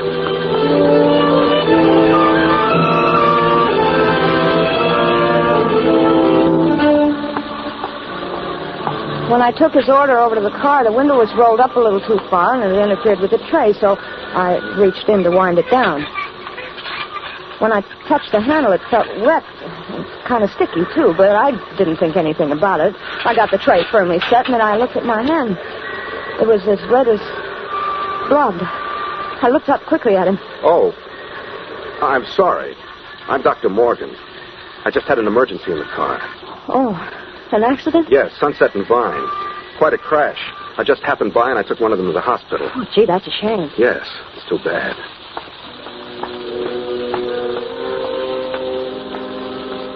I walked back trying to wipe the blood from my hand with a paper napkin. It gave me a creepy feeling to have somebody's blood on my hand. Then I went in to wash. I was trying to keep close track of the time, and I was a little worried for fear the big drive-in clock wasn't right. It sometimes ran slow. So I took a coin from my apron pocket. I figured it was worth a nickel not to miss that last bus to Glendale. I walked over to the payphone, and I was about to drop the nickel in when... I looked out, and he was leaning on the horn and beckoning to me at the same time. I put the nickel back in my pocket and hurried out to him. I'm sorry, but I'm in a hurry. I haven't time for this coffee to cool off. I'll take the sandwich with me. How much do I owe you? Well, that'll be 42 cents. Oh, here you are. Thank you. I hope I didn't interrupt your phone call. Wasn't important, was it? No, I was just checking on the time. I don't want to miss my bus. There was a clock right over your head. Well, that's usually wrong. If I have the time, it's about 4 minutes to 12. Oh, I'm going to miss my bus. What time does it leave? At midnight from Hollywood and La Brea. Hop in, I'll take you. I'm going right past there. Oh, would you? I'll take the train. I'll be right back. I might still be able to make it. Okay. In my hurry to unhook the tray from the window, I gave it a jerk and it fell crashing to the ground. Oh, dear. Ruth? Yeah? Look, help me with these things, will you? I'm going to miss my bus. Go ahead, Mildred. I'll get it. We picked the things up quickly, and Ruth went off with the tray. I started to run around the other side of the car when I noticed something shining on the ground. It was one of the shakers that had fallen from the tray. I picked it up and started toward the driveway. Why don't you just put that in your pocket? You can return it tomorrow. Come on, you're going to miss your bus. I put the shaker in my apron pocket, and I rushed over to the other side of the car. He opened the door for me, and I was just about to get in when I hesitated. I wasn't used to doing this kind of thing. The other girls sometimes let their customers drive them home, but I never did. Still, he looked so decent, and I... Come on. You'll miss it. Then he reached out as if to help me in, and I thought that he was really concerned about my missing the bus, because he seemed to pull me into the car. First thing I knew, I was sitting beside him. Then the door slammed, and we were driving off.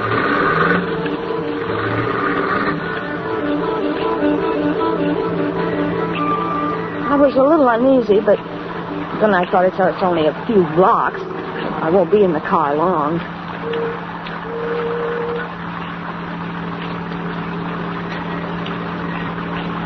I suppose you're in a hurry because someone's waiting for you. No, I live alone, but I'd hate to walk back to Glendale in this rain. You won't have to walk. Well, this is very nice of you. I appreciate it. Not at all. Would you mind rolling up that window on your side? There's a draft. Oh, of course.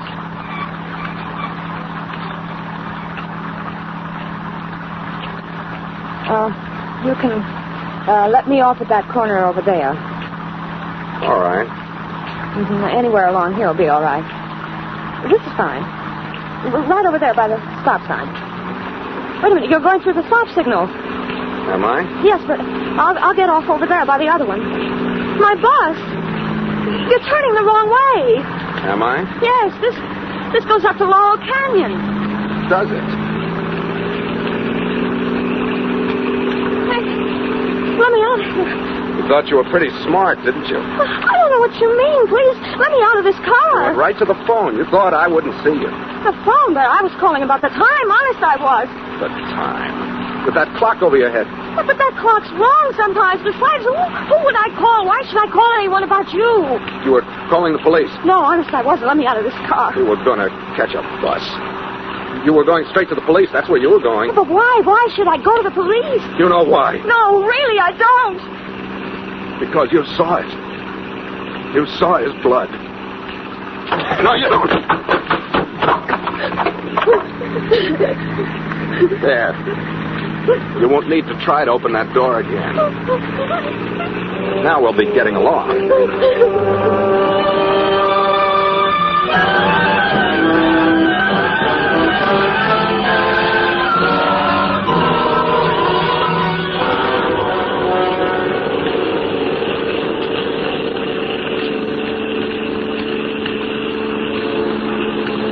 After I made that last try to get out, he broke the handle of the door.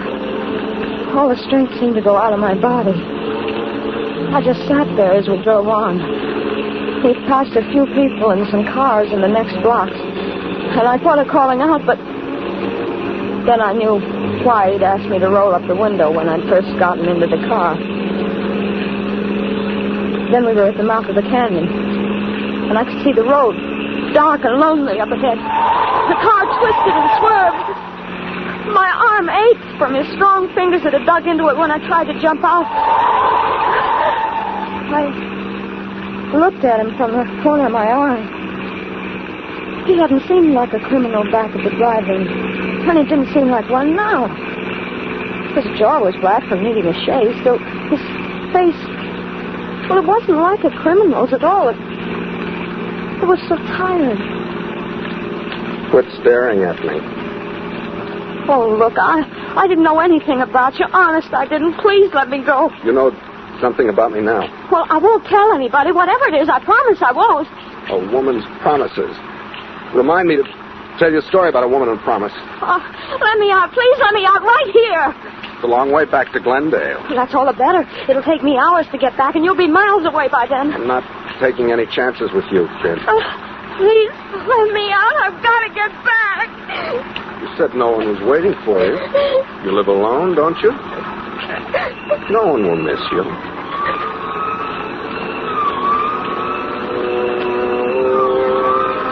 We both heard the siren then. He looked quickly in the rear vision mirror. Then he took a gun from his pocket and he turned to me. If that's for us and we're stopped, remember just this. I've used this gun before tonight and I can use it again if I have to. If I'm taking, you'll go first. Now listen, I'm a doctor and you're a nurse. We're headed for an emergency. If you want to leave, you won't try to pull anything.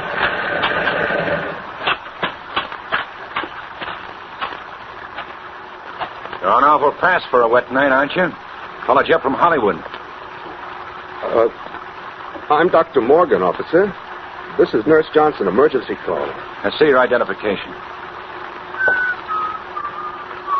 He fumbled through his pockets with one hand, holding the gun in my ribs with the other. The motorcycle cop looked over at me. I thought for a moment I could signal him with my eyes. But then I knew he wasn't looking at my face. He was looking down at my white starched blouse, which you could see under my raincoat. He thought it was a nurse's uniform. Ah, here you are. Okay, Doc. Sorry I stopped you.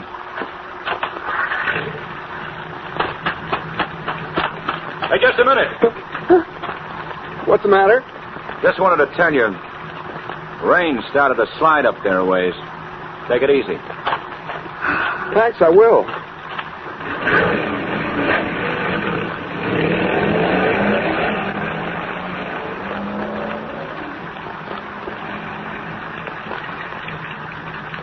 You're not Dr. Morgan, are you? What do you think?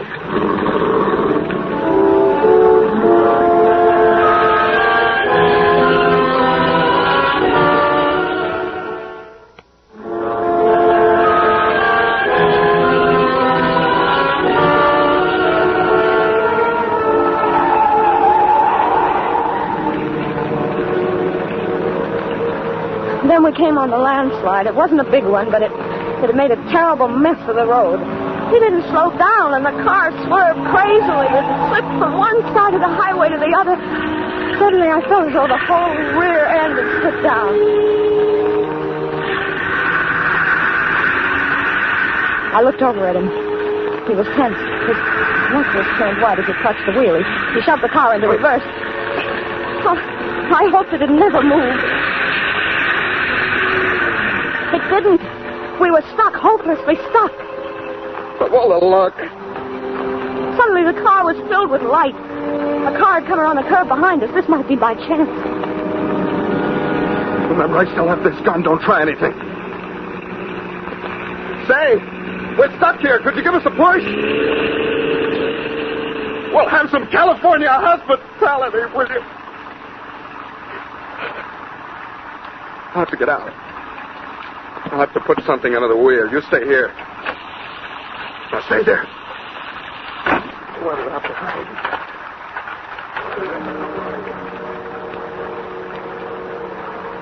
There were some bushes by the side of the road. If I could reach them, I could perhaps run up the side of the hill and hide. And then in the morning, make my way back down the canyon. I carefully turned the handle of the door. I could see him in the mirror. He was at the back of the car. I eased the door gently open, put one foot out. I was just sliding out when I heard him. We're not going anyplace. Come here, give me that raincoat. Why? I need something dry to stuff under this wheel. But You won't be needing it. Come on. He practically ripped it off my back. Wound it into a ball and bending down, he stuffed it under the wheel. The gun stuck out of his back pocket. If I could get it, if I could lay my hands on it. I held my breath. I reached out. It seemed so far, but I finally touched it. Then I snatched it from his pocket swiftly. Look, give me that gun. I'm going. You can't stop me now. Can't I? No. You stay right where you are. I won't hurt you. All I want to do is get home. I'm going, but if you follow me, You'll what? I'll kill you. I don't think you will. Yes, I will. You think I'm afraid? Aren't you? No. I don't care what happens to you. You're a murderer. You killed somebody. I thought you didn't know anything about me. I didn't, but I do now, and I'm going to tell the police. You stay where you are. No, don't. I'm not afraid. I'll shoot.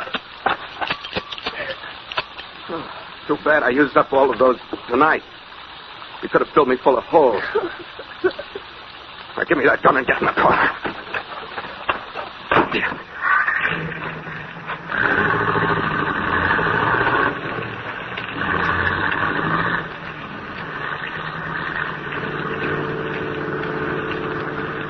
Are you going to kill me? What do you think?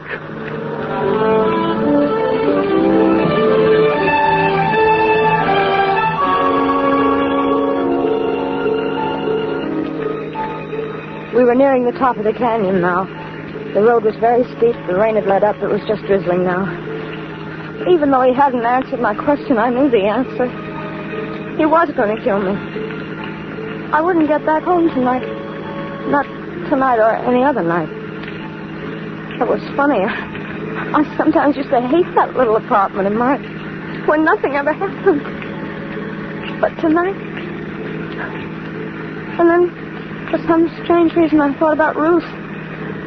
What would she say tomorrow when I didn't show up at work? And I wondered where they'd find my body. Well, here we are. Lookout Mountain. Top of the world.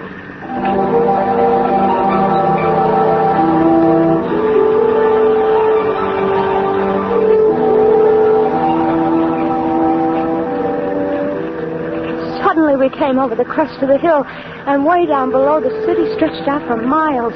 Millions of lights glittering in the rain. For a moment I forgot everything. It was the most beautiful sight I'd ever seen. Ever been up here before? No. Nice, isn't it? Yes. I used to come up here with a girl once. We used to sit and talk for hours.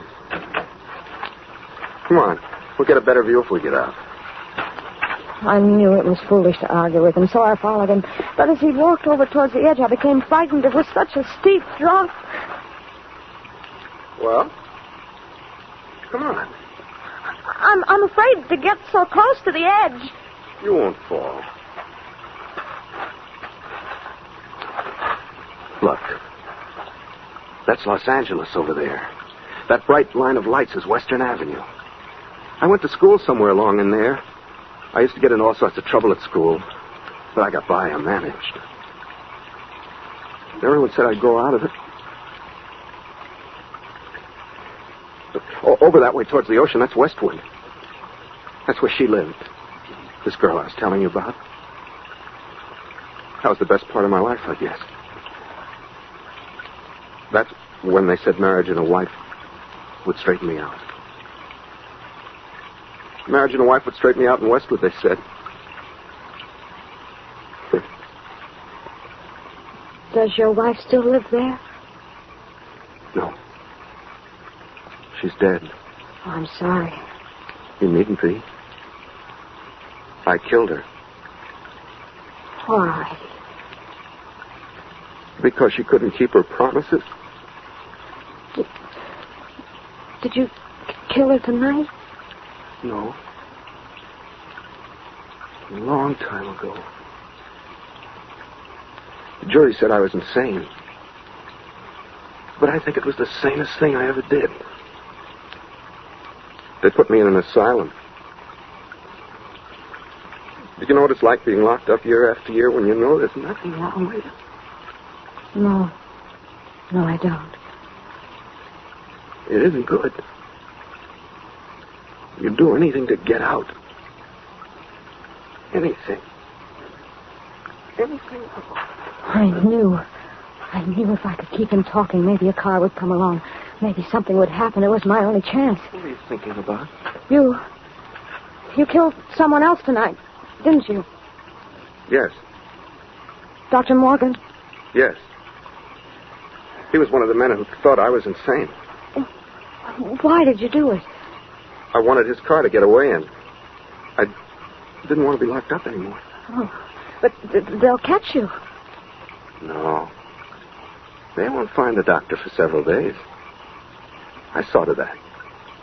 How can you be so sure? I do things thoroughly. What are you going to do now? First, I'm going to... And then I guess I'll go south. I knew what he meant by that pause. I started to back away slowly. I'd made a mistake by reminding him in the present. My hands went instinctively to my apron pocket for something to defend myself with. I knew there was a pencil there. It was sharp. Maybe I could scratch him or hurt him some way with it, but when I reached for it, I felt something else instead, something cold and hard. I was puzzled for a moment, and then I remembered. It was the shaker I'd picked up at the drive-in. Stand still. And then he started moving toward me. Me with only a pencil and a shaker to defend myself with. It's too bad I came into that drive-in tonight. Oh, why did you? Because I was hungry. Because I hadn't eaten for a long time. Weren't you afraid someone would see you? No alarm had gone up. How'd you know? I knew. If only you hadn't rolled that window down. Well, if you're sorry, why don't you let me go? It's too late. What's that? With a sudden movement, his arms were around me in a tight embrace. I started to scream, but suddenly his lips closed over mine. Pushing my head back roughly, he kissed me. I could scarcely breathe, and I felt the car's headlights on us like a spotlight. Just look at this view, will you? I'll have to do this in a picture sometime. Can't you see you're interrupting something? Come on, drive on, will you? Okay. And in all this rain, you'd think people would have some more sense.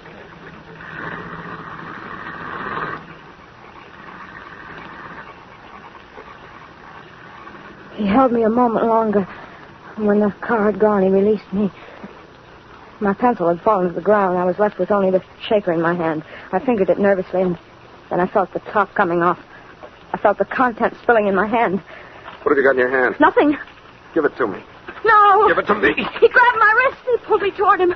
We were moving to the edge of the cliff, but my other hand was free, and I threw the contents of the shaker into his face. His hands flew to his face in an effort to clear his eyes, but I knew it was too late. The pepper had blinded him. He lunged out for me, but I stepped aside quickly, and he slipped in the mud. His hands went out to steady himself. He clawed frantically at thin air. Then I saw him falling over backwards over the edge.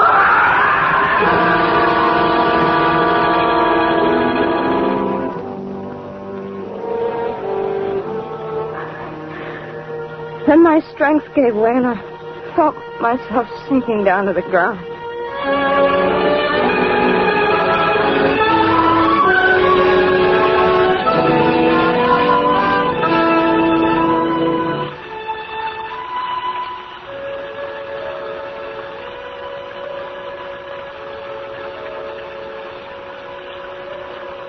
I don't know how long I must have been there, but when I came to, it was raining again.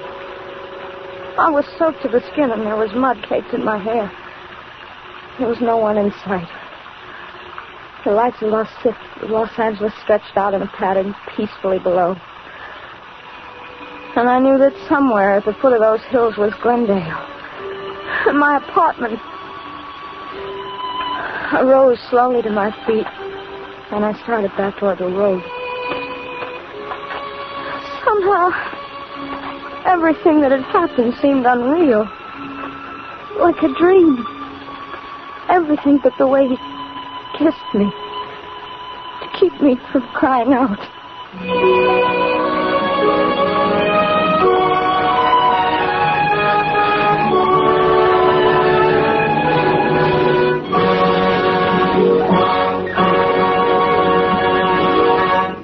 Suspense.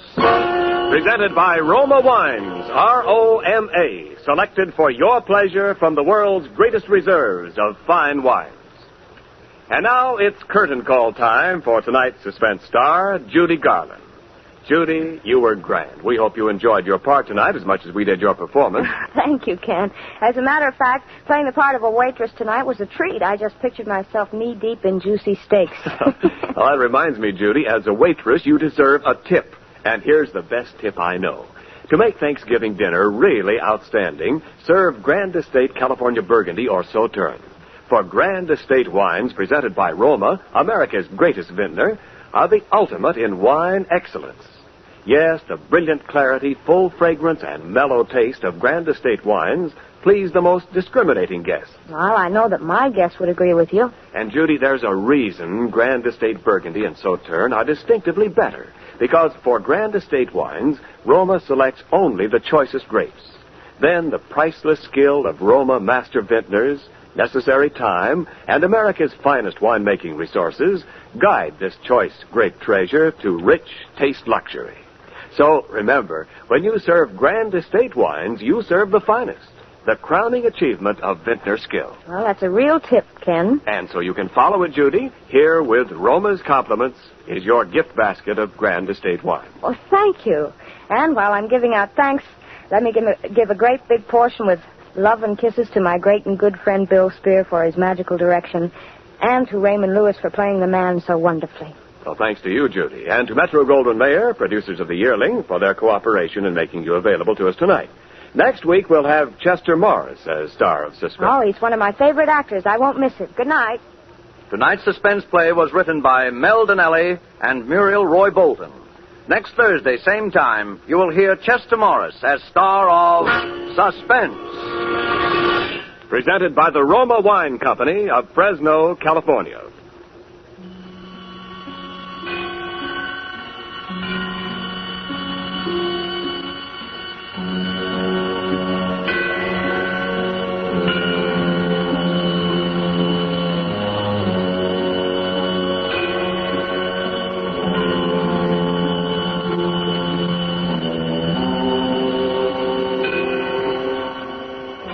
Ladies and gentlemen, in the coming weeks, Suspense will present such stars as Cary Grant, Olivia de Havilland, Alfred Hitchcock, Joseph Cotton, Roddy McDowell, and many others.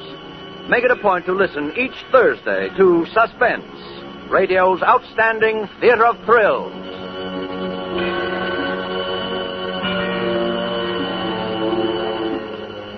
Suspense is broadcast from coast to coast and to our men and women overseas by shortwave and through the worldwide facilities of the Armed Forces Radio Service.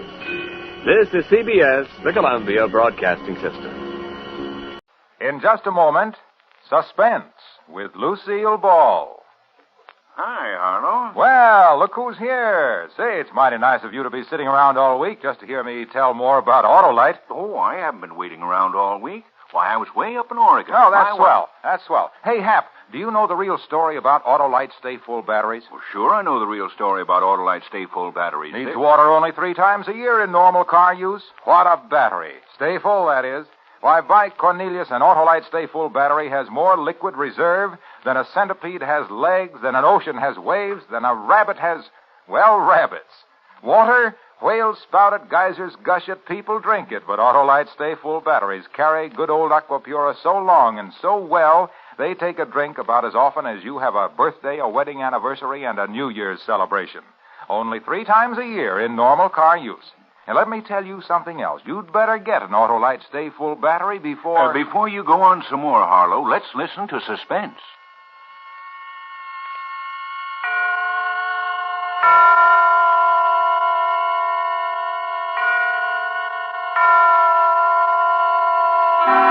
Suspense.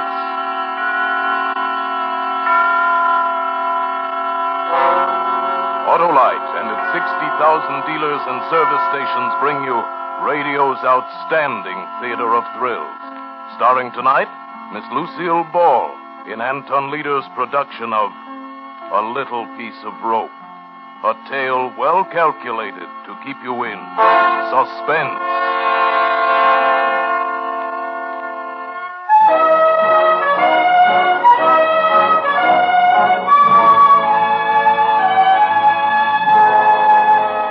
I'd never make good here in Hollywood. Everywhere I went, it was the same story. Sure, they'd see me, but the minute they took a look at my baby face, all I'd get was advice and excuses. No job. My last try was for a schoolgirl part. I was too baby-faced to even land that one. I was walking home, still wearing the school uniform that I'd bought to help me get the part, when I got the idea. Then I remembered another thing. It was years ago, reading an old copy of the Police Gazette in Grandpa's attic.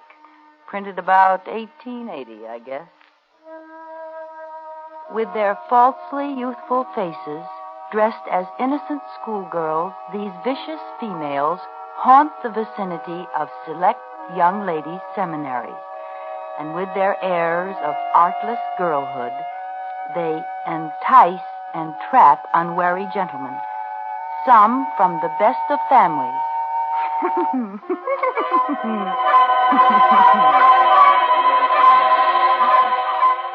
It was funny then. But now, well, those gals were suckers. I take the exclusive gents for all they've got and give absolutely nothing. That's how I made good in Hollywood, up to $1,000 a month good. I just take a little walk.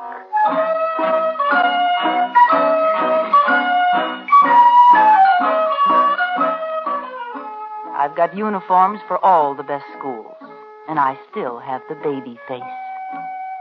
So help me, lots of those kids look older than I do. When school's out, I let some old wolf pick me up. They always want to park up in the hills or some other lonely place. I drop my compact. He bends over to pick it up. I let him have it with a special little blackjack I carry.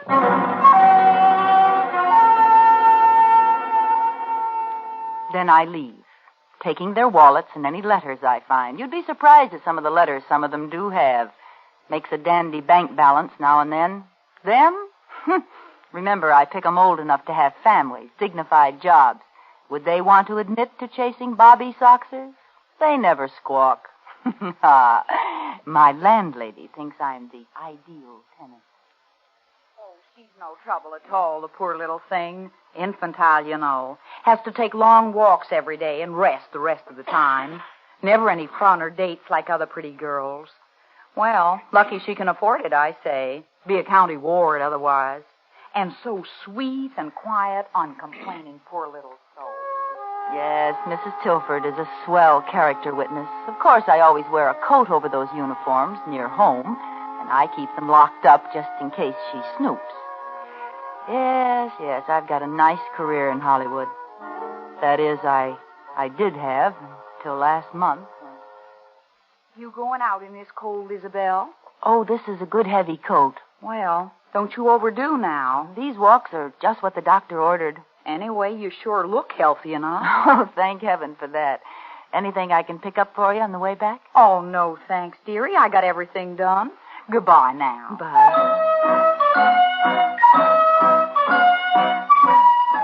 I was dressed for Miss Cadwaller's school this time, and it was just letting out when I got there. I didn't have long to wait.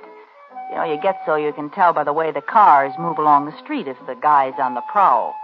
This one was driving a big black coupe, and he was a little younger than I liked, about 40, but you can't be too fussy. I stepped off the curb, pretending to look for a bus. Waiting for the bus? Why, yes, I am. Which one? The Bel Air bus. Oh, I say, that's a shame. Why? I just passed it back there. Broken axle. Oh. You know, I think I've seen you passing my house. What street do you live on? Cameron. Oh, sure. I'm just over on Bender. Hop in, I'll take you home. Oh, well, you're a neighbor. I guess it's... Gee, thanks, Mr. Rice. Alex Rice. Insurance. How do you do? Like school? I hate it. School's no fun. I'd like... What? Oh, excitement. Danger. I suppose you think I'm pretty silly. No, I think you're the kind of girl who'll get excitement and danger. Really? Yes, really. Look, So early yet? Like to take the long way through the hills? It's pretty there now. Oh, yes, I'd love to. I think the hills are divine.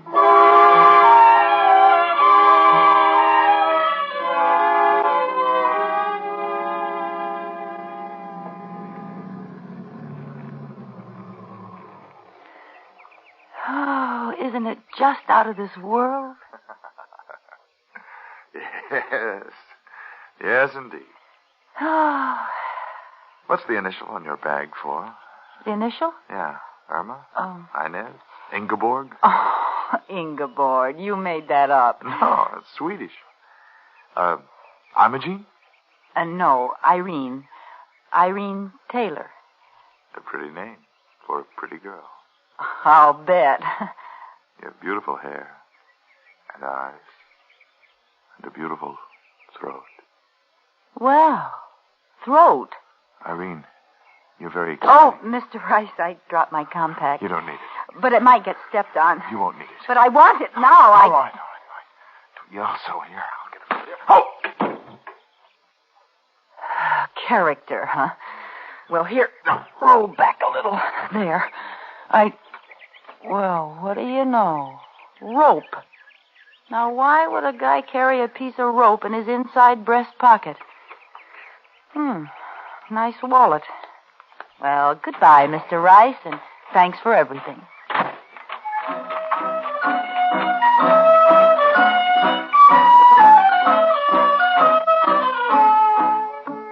Back home, I showered and changed and settled down to see what was in this wallet worth keeping.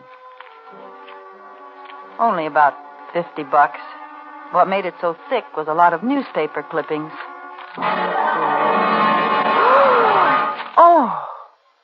Oh, no, it can't be.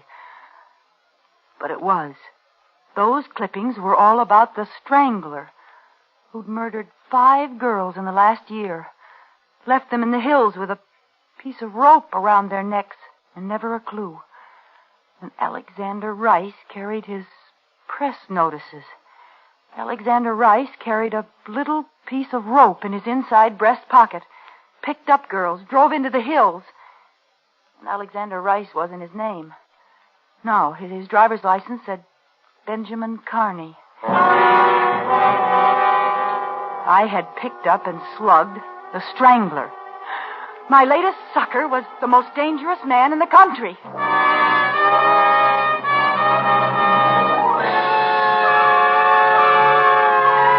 For Suspense, Autolite is bringing you Miss Lucille Ball in radio's outstanding theater of thrills, Suspense.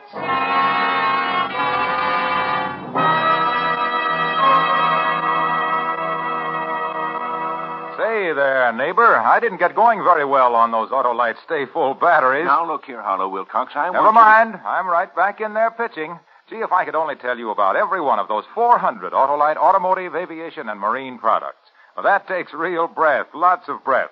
And while I'm not as short on taking breath as an Autolite Stay Full battery is on taking a drink, not by a jugful, even I just haven't got enough breath for that. Well, if you just stop talking so I much... can sure wind up and sound off on those Autolite Stay Full batteries, though. Making camels look like topers is just the beginning with them.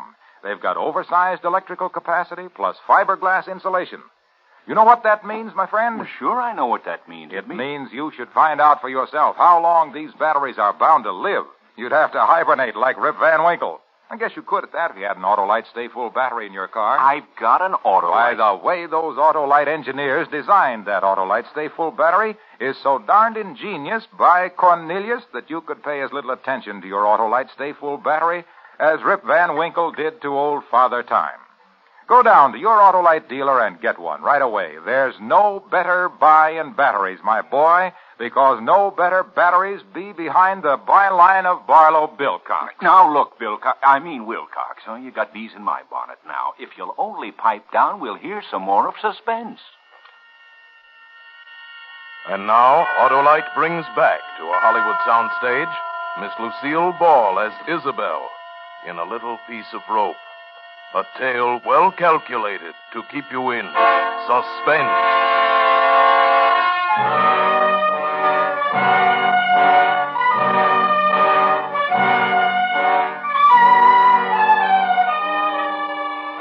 I just shivered over my narrow escape. Why, if I hadn't been out to get him, he'd have gotten me. I'd be number 6 in tomorrow's headlines. Then I suddenly realized I was the only one who could identify him. I can't be silent, let him go on killing. I've got to go to the police station and tell them. I started to go out when it occurred to me I couldn't. I didn't dare go to the police and take the chance of exposing my own racket. If that ever came out, and it probably would, San Quentin, here I come.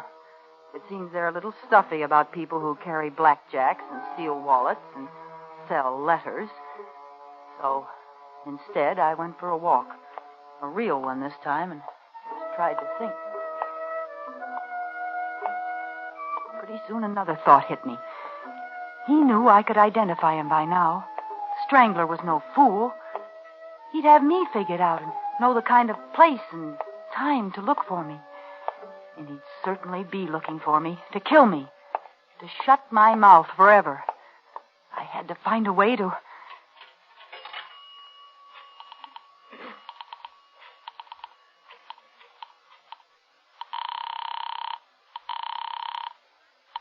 City desk, Thompson. I know who the Strangler is. Who's this? I can't tell you that. Oh, I see. Well, what can you tell me? You know his name? Benjamin Carney. Carney? C-A-R-N-E-Y, 1156A, Boydell Street. Yeah, description? About 40, 5'9" or 10, 160 pounds, dark hair, eyes, skin, even features. Not ugly, not handsome. Drives a big black coupe, late model. Got it. Any identifying marks? Mustache? No, nothing. And how do you know this guy's the Strangler? I just know. Goodbye. Hey, wait a minute. So you can trace the call?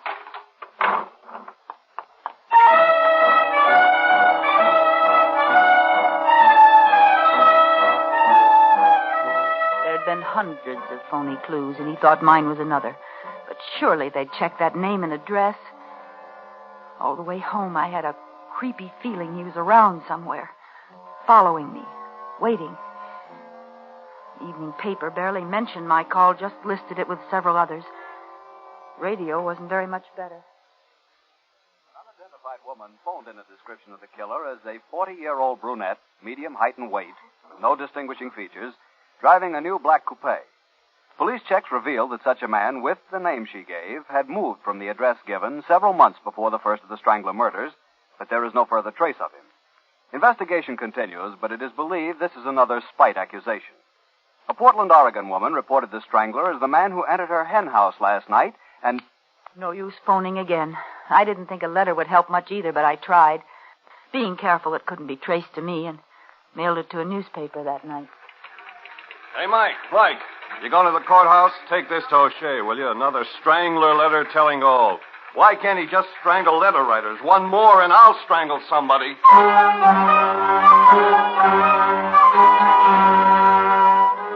Another failure.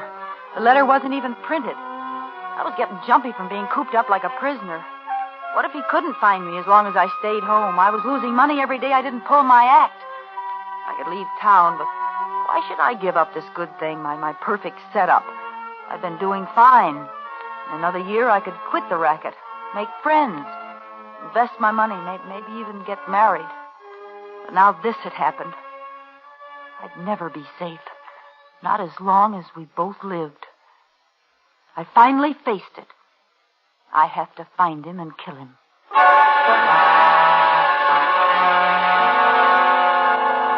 This time I put an ad in the personals column. Would he see it? Well, I'd run it till he did. A.K. Rice can book your rope act for mutual profit. Have immediate out-of-town engagement. Signed, Slugger. Rope act. Mutual profit, huh?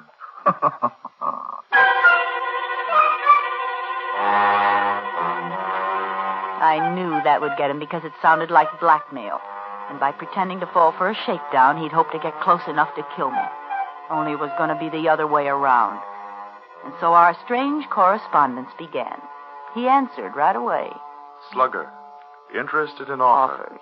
Send details, Box 047M298, Rice. I had him hooked. I didn't lose any time writing. Dear Mr. Rice, I have an invention which I think you'll want for Your rope act. It's expensive, but remember, it's completely silent. And yours exclusively if we agree on terms. Signed, Slugger. Mm-hmm. Completely silent. Delicious. And expensive.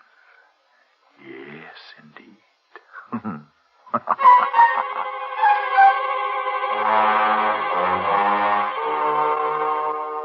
Slugger, give price and details of contract. Rice. So close now. I couldn't afford the slightest mistake now or... Dear Mr. Rice, 5,000 cash buys complete assortment of paper and leather goods. Time and place of meeting must be my choice, but decide fast. I must leave town immediately. Signed, Slugger. P.S. You should never have left that snapshot in your wallet. It's awfully good of you. Snapshot? I thought Oh, no. I didn't burn it. So, the little lady's in a jam. Needs money to hide out. And I can help her make her get away. Oh, I can indeed.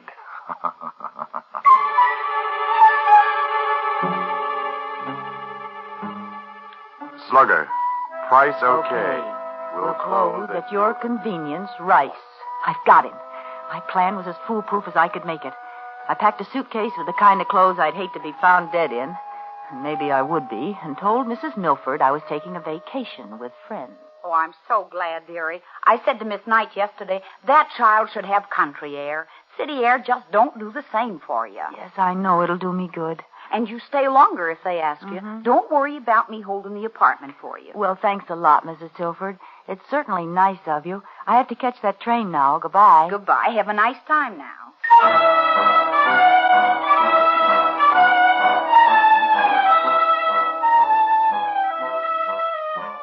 I took those awful clothes to the bus depot, changed, washed, and let the soap dry on my face till it was white and shiny and 10 years older.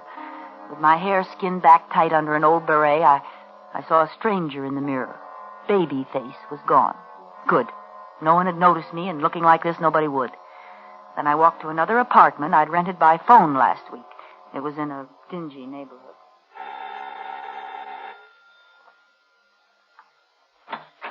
I'm Miss Sproat. Oh, Miss Sprout. You can move right in. The people left yesterday. Here, this is the key. It's the first door at the head of the stairs. Fine, I'll go right up. It ain't clean yet. Them stairs bother me so. Oh, I'd really rather do it myself, thank you. Well, I'll just leave you alone then. Now I was Miss Annie Sproat, librarian, and I looked as much like Isabel Towns' baby face as an alley cat looks like a Persian. I sat down to write the last letter. Dear Mr. Rice, come to 609 Fitzgilbert Place at 10 p.m. Friday. And don't try to come near me, or I'll scream my head off. Tap 5 times, come in, and stand right by the door while we make sure neither of us is double-crossing the other. Have the money in an unsealed envelope. I want that traveling money, but I'd rather take a chance on the cops than on you, so follow instructions. Slugger. You fool. You baby-faced fool.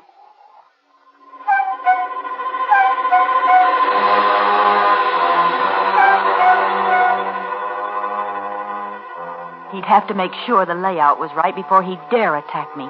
And the more precautions I took, the more he'd believe I was on the level.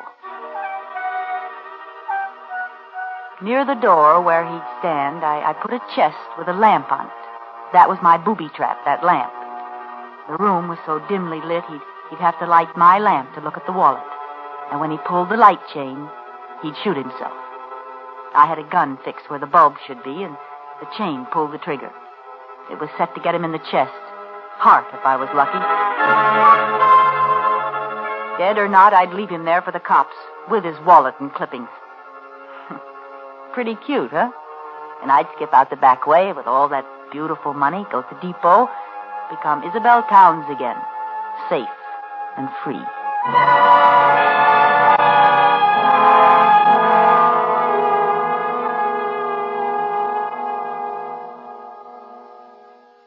I wore gloves all the time I was there, and the suitcase with Isabel Towns' identity in it was ready by the back door.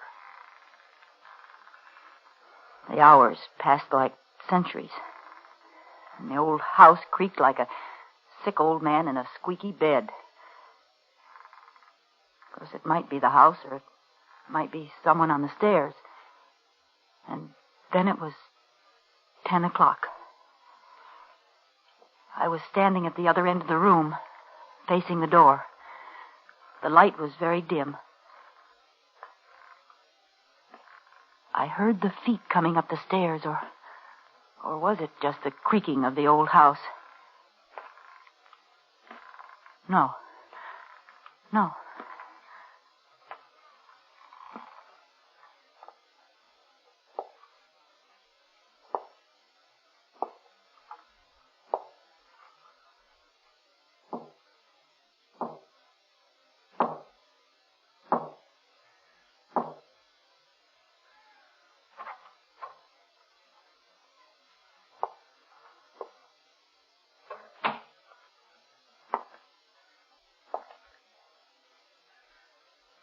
Good evening, Slugger.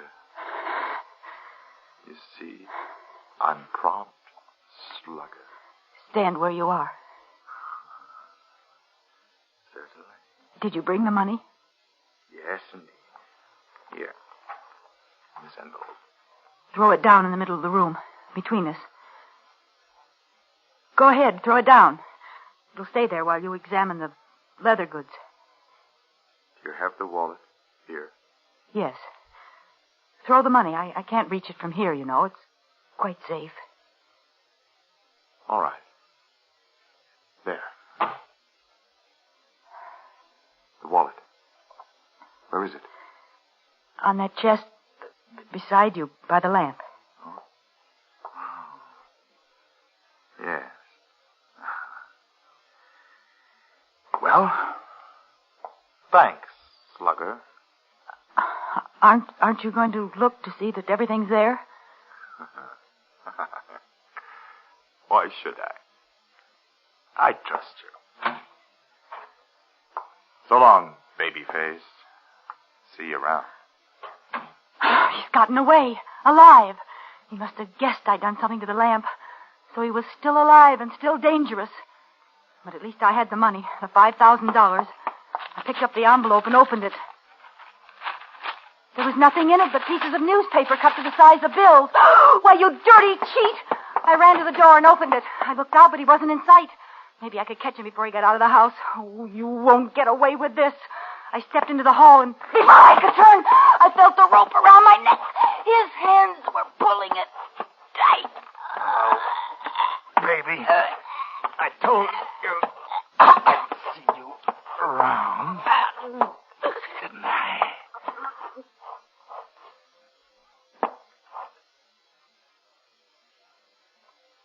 There you are, baby. You're paid off in full. Now, we'll just go back inside.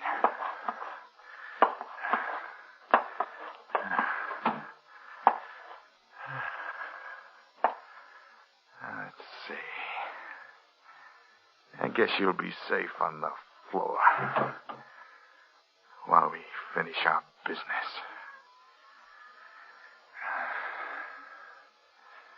Now, I'll take a look at that wallet, baby.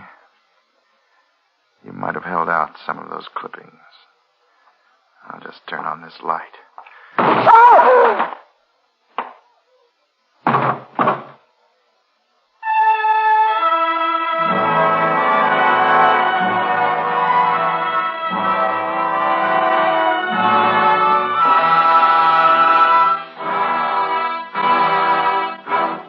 Thank you, Lucille Ball, for a splendid performance. Miss Ball will return in just a moment.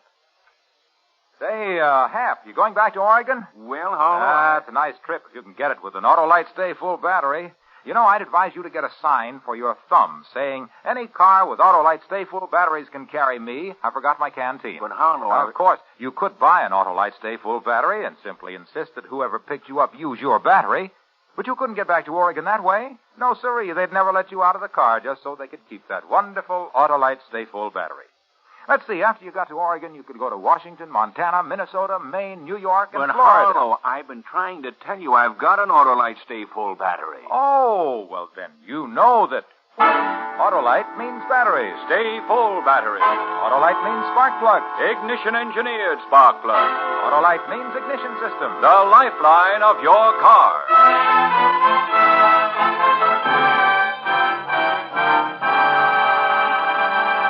And now here again is Miss Lucille Ball.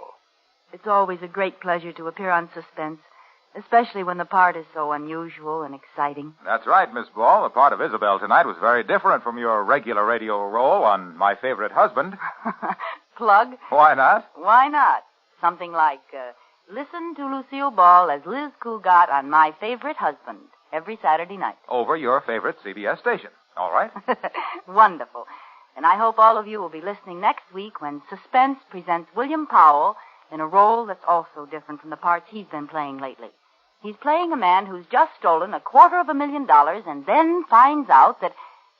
But you'll hear about it next Thursday when Suspense brings you Give Me Liberty, another gripping study in... Suspense.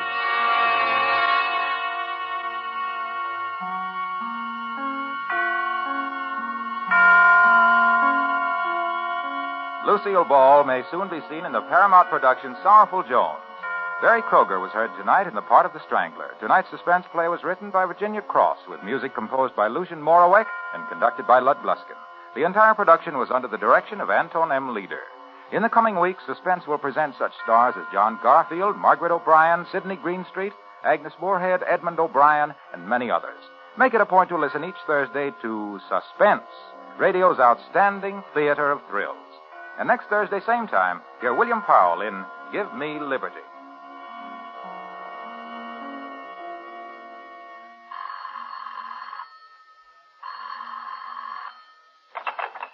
This is the Autolite Suspense Show. Here's your party, Miss Ball.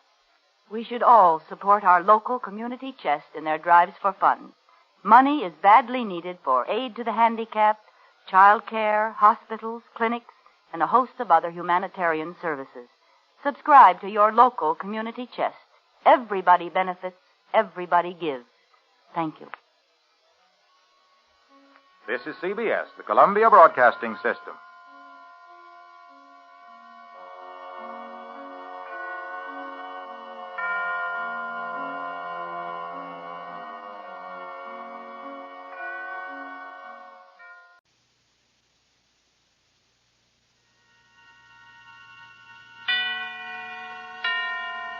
Suspense. And the producer of radio's outstanding theater of thrills, the master of mystery and adventure, William N. Robeson.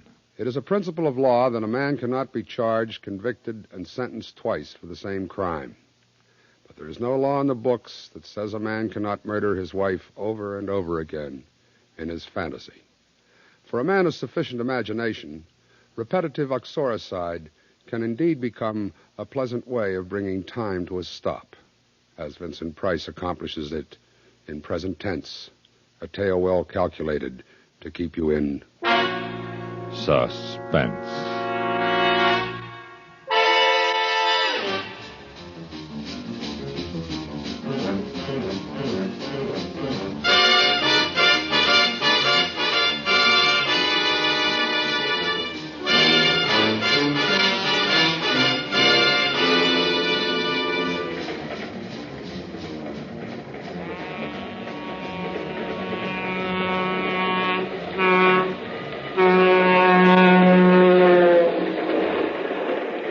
Through the dim pane, the cold, dark land wheels away, and the hills beyond, below the stars, are black and sharp. Dead hills, dark sky, Cold steel below my feet, cold as the face of the officer at my side, cold as the cuffs which link my arm to his, which join us on this journey to the prison where I die. Want a cigarette? No. Go on, take one. No, I don't smoke cigarettes. Okay. Has this happened to you before? What? Being handcuffed to a murderer, has it happened to you before? Sure, plenty times. To an axe murderer? Yep. You're nothing special, brother. Lots of guys axe their wives. Lots of them. I could have escaped after I killed her, but I didn't. Now it's too late. Late. Ever too late. Never too late. Too late. Escape. If the train were to be wrecked, if the detective were to be killed. Late. The sweet escape, the light escape, the crash escape.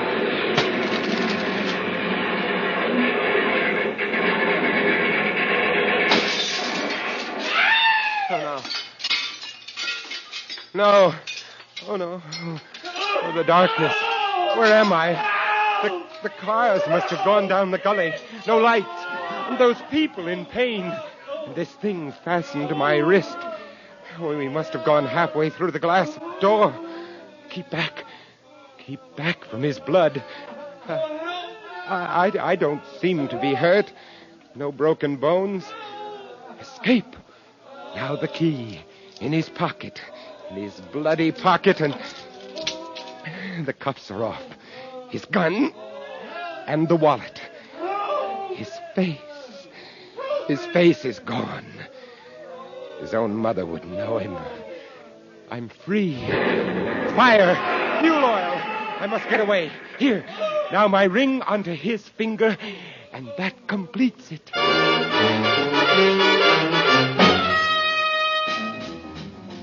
Bus number 63 from Bakersfield now arriving. Please claim your luggage at the curb. Bus number 14 Taxi, from mister? San Diego now Yes. Please claim your luggage. Where to? Up Beverly Glen above Sunset. I'll show you where. Gotcha. Hey, you read about a big train wreck? Yes. Understand almost 100 were killed.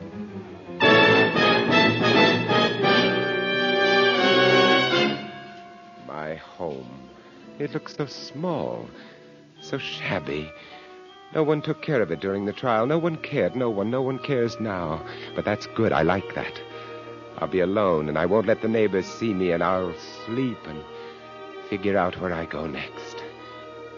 The lights are on. Someone is there. Ain't it slick, huh? The whole thing was so slick. You'll always be the brains for both of us, won't you, honey, huh? Always. Oh, no, it can't be. She's dead. I know she's dead. I killed her. Want another bottle of beer, honey, huh? Yeah, sure. Is it cold? You bet it's cold, honey. But I'm not. You said a mouthful there. That husband of mine was never able to make me feel like this. Well, it takes a man, baby. All he would do was sit around and write those poems all the time. We framed it so good that he even thought he killed you. What was that? I heard a noise. Mice. You're funny. You know that? Real funny. Open the kitchen door so quietly and walk softly.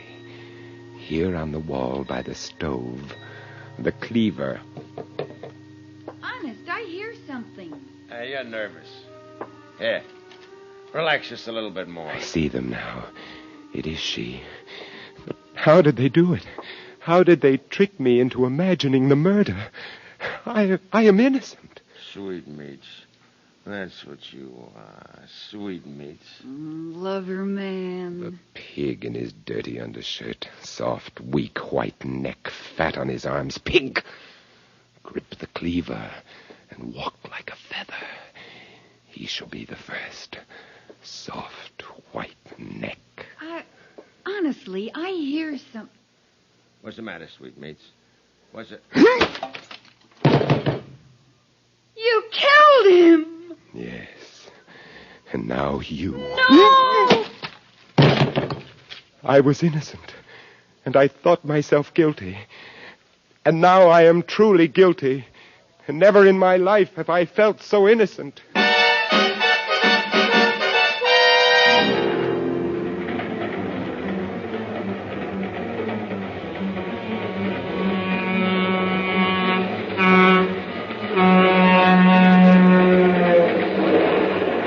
Like a dream, like a nightmare, the confession, the conviction, the sentence. And now once more, dark night, cold steel, the sound of wheels. Just as I lived it before. Why, even the cold face of the silent officer at my side. Hard, cold face, so much like that other face. Want a cigarette? No. Oh, go on, take one. No, I don't use them. Okay. Has this happened to you before? What? Being handcuffed to a murderer? Has it happened to you before? Oh, sure, plenty times. To an axe murderer? Yep. You're nothing special, brother. Lots of guys axe their wives. Lots of them. But were you ever cuffed to an axe murderer who killed two people at once? What are you talking about? My sin, my crime, what I did, I killed them both. Them? Oh, take it easy, brother. You only killed your wife. Just her, just one, that's all.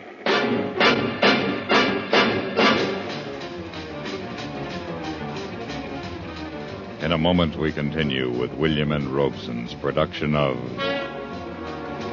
Suspense. Looking for a new lease on life? Never mind the legal language. Just tune in on the happy things that happen 6 times a week on the Amos and Andy Music Hall.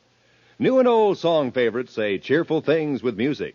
Remember, the fun is on the house every Monday through Friday evening and each Saturday in the daytime, when the Amos and Andy Music Hall comes your way. We continue with Present Tense, starring Mr. Vincent Price, a tale well calculated to keep you in suspense.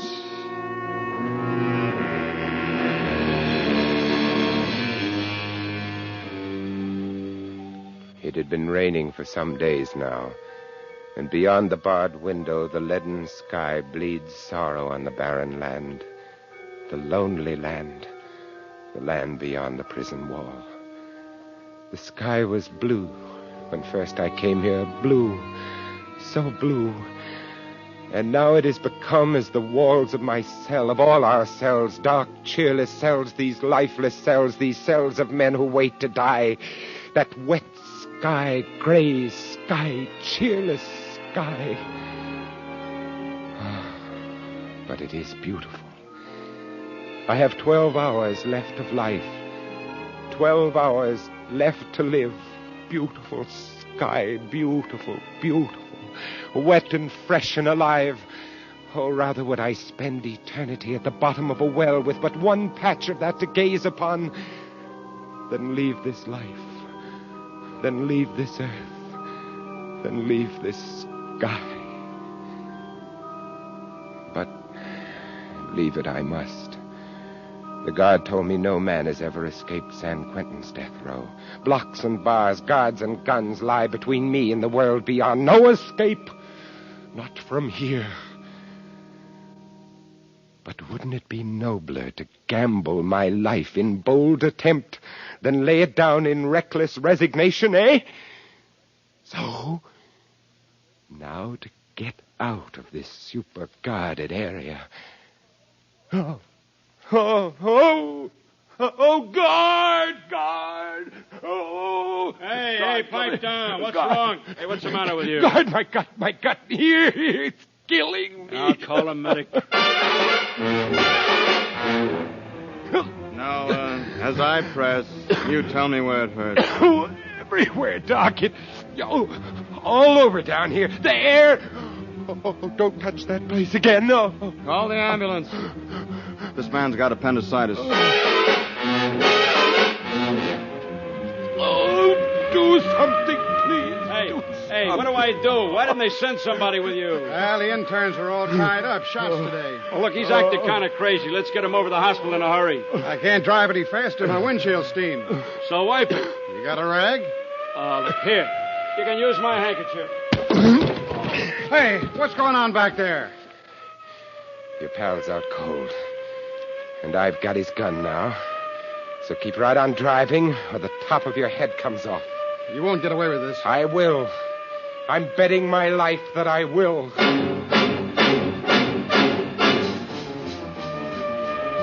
How far back is the prison? About 15 miles, at least that. Okay, pull over. Okay. I'm taking her from here. And you, I want your money and your clothes. And then you can take your pal back and explain about me.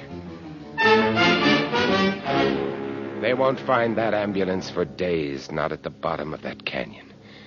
And now, I cross the border on foot and into Mexico.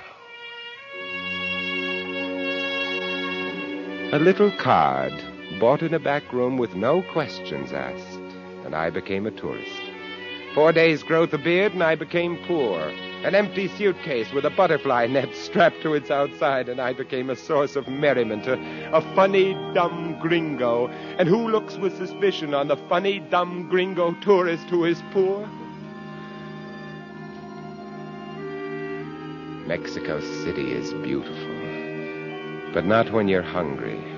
Not when you are an American who is hungry. Americans aren't supposed to be hungry, but what can I do? All I know is writing, the writing of poetry. There is one place I might sell some poems. Parlin, his magazine, prints some English stuff. Perhaps, well, why not? I have 3 pesos left. Buy some paper, a pencil, sit in the park, write, and storm the bastions. Yeah. Good. They're good. Do you like them, Mr. Parlin? Well, excuse me. Lucita, See, Parlin? I have some poems here. Let me see. The river dappled, dreaming, droppled, fester passion of my soul. Muy bonito, muy bonito. Yeah. Just what I thought. Oh, you're too kind. The poet should read his own work. Oh, well, that drips, sweet droplets, passion's goblets, fate's thy role.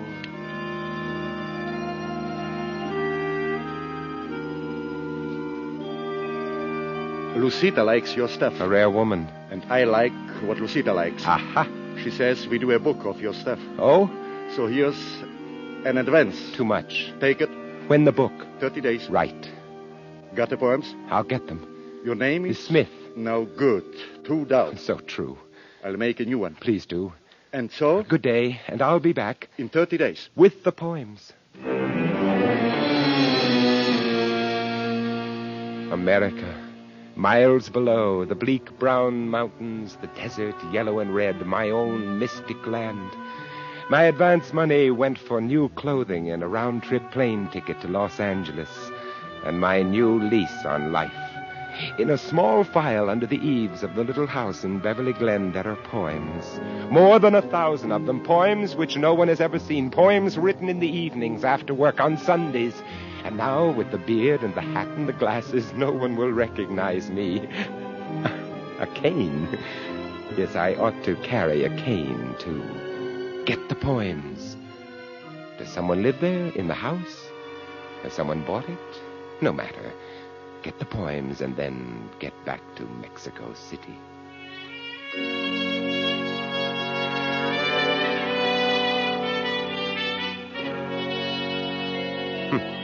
Someone is living here. Wonder who?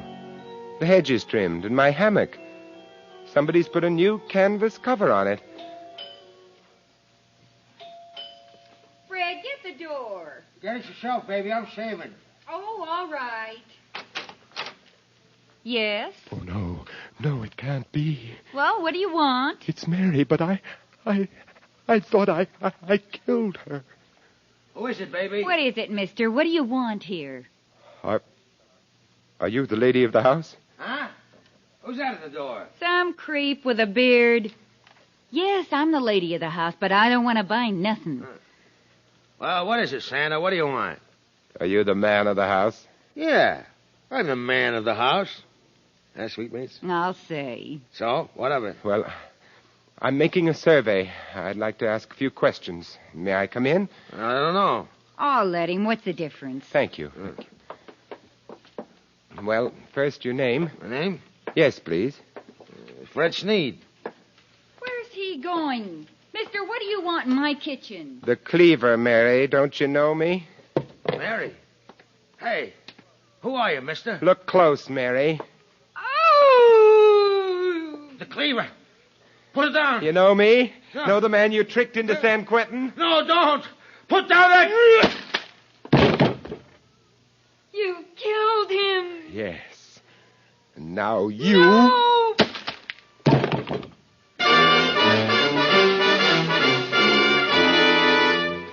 Confession, conviction, sentence, transportation, and again the death house, as before. But when I came here, they promised I could keep the beard. They promised I could keep the beard. And it's gone. Gone. I can't remember when. What's that? Who's coming? Ready? Ready. It's time to go, my son. Time to go? You've refused my help up to now, but perhaps you'd like to walk with me. Rather beside you, Padre, than beside one of these mercenaries. My legs, the muscles quiver. Not with fear, no, but with the desire to feel themselves moving, straining, acting, while yet there is time. I am not afraid, but this body... I hate the thought of its being killed by these men. My beautiful body, soon it will be dead, cold, rotting, dead. It will rot. No, they must not do this to me. You must be brave, my son. My body? Years I spent with the great corporeal master, the yogi, learning my bodily purpose, my bodily care, the use of willpower to control my body. The yogi, my teacher. Yes, I shall use yoga. Suspend my breathing and become invulnerable to their gas. Suspend my body functions to the point of death and fool their doctor. Of course. Oh, yes. The greatest escape of them all. And this time I must succeed. All right, here we are. The room is so small. Somehow I had imagined it would be larger. And here is the chair. All right, now, Yes, just sit down. straps, hood. And over Now, there, lay your arms along the these. glass. Small pane it. with the dark faces seen dimly First this through. one. The witnesses. There. The whole room is like some strange other. sort of time machine. Yeah, like that. Machine for launching a man into another dimension. And so true. And I'd best begin to prepare myself. There we are. Relax. Must relax. It won't be easy. Have you any last words, my son? Yes. Yes, one request. Do not allow my beautiful body to be dissected or embalmed, but on the third day after my death, cremate it. That will be arranged as you desire. Thank you. And God be with you, my son. Remember what Jesus Christ said to the two criminals. In this day shalt thou be with me. Move in your head heaven. forward a little while I pull the hood down. There. Now, when you hear the pellets drop into the acid, don't try any tricks. Just breathe deeply, see? The fumes don't hurt, you see? Cooperate with us. Make it easy on yourself, kid. Know what I mean? So dark here under the hood.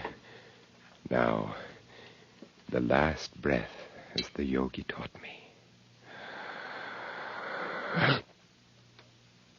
And the lungs hold it. Body limp, all muscles, tendons, joints. Relax all, slow the bloodstream, lock the breath. Hold. Slow, hold. Suspend all bodily functions, hold. Fix the eye in, suspended animation gently. Fix the mind on time. Ease the beating of my heart. Time is a picture on the screen of my mind. slower. My perception is slower. The time seems to spin by now. Go slow, my heart. The ventilators go on, clearing the air of the poisonous fumes. Now the doctor will come with his stethoscope. I will my limbs to stiffness, my flesh to coldness. It's clear, Doctor. You can go in now. Well, let's see now. Respiration has ceased. Heart has stopped. By the authority vested in me by the state of California, I pronounce this man dead. I will myself to consciousness in 6 hours' time.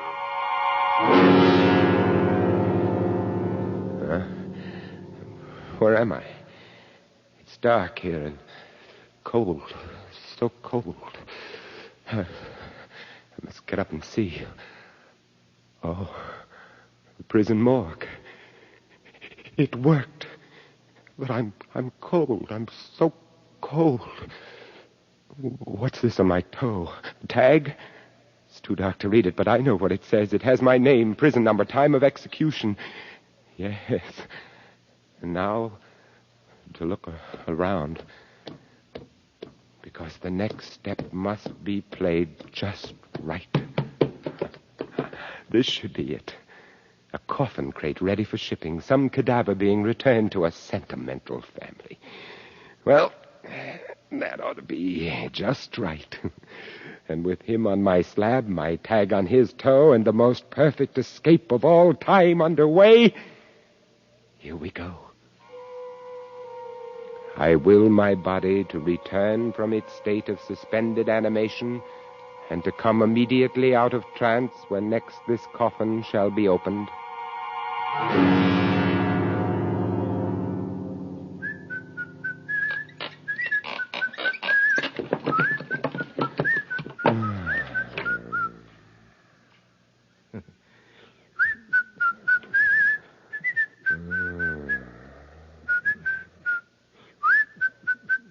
Hello, old man.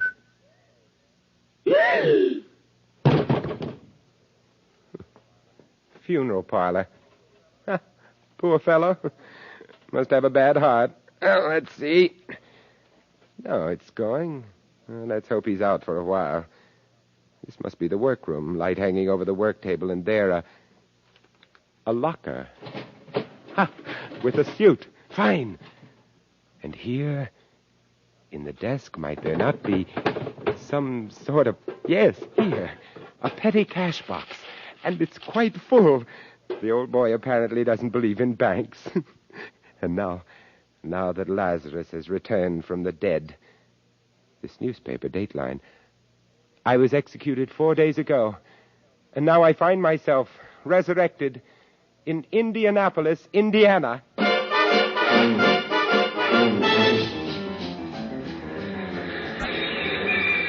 Angeles, California. This is Los Angeles. You can claim your baggage in the station or on the platform. I've returned to my home. A beautiful time to return home. My old hammock is there. My flowers, my yard. The house is empty. The lawyer said he'd had it cleaned up. My books, my pictures. Here, my old pipe. I haven't smoked it in years. Mary didn't like it. But now she's gone. I don't hate her anymore. Tobacco's still fairly fresh. Fill the pipe. There's that detective story I never got to finish. Now I'll have time. Now I'll have lots of time. Time to smoke and read and write and rest. The sun's almost down. Twilight. Wonderful time to get outside. Cool, sweet air. Wonder what kind of birds those are. My hammock. So nice. Light the pipe. And relax. Wish I could remember what page I was on. But no matter. I can begin again. I've got all the time in the world, the rest of my life. The birds, the sun is slipping out of sight, death of the sun. How red the sky, how soft those clouds, so lovely, so lovely. What's that? Oh, birds playing in the fish pond. Look at them, happy birds. That hissing. Oh, the man next door is turning on his lawn sprinkling system. Lie here and smell the cool air. Evening coming on, the sky grows darker. Lie in the gathering twilight. Death of the day, birth of the night. Sweet softness of the summer night coming. Soon the stars. Oh, it's lovely. Heavenly, just like heaven. Lie and swing to and fro, to and fro. Heavenly, heavenly.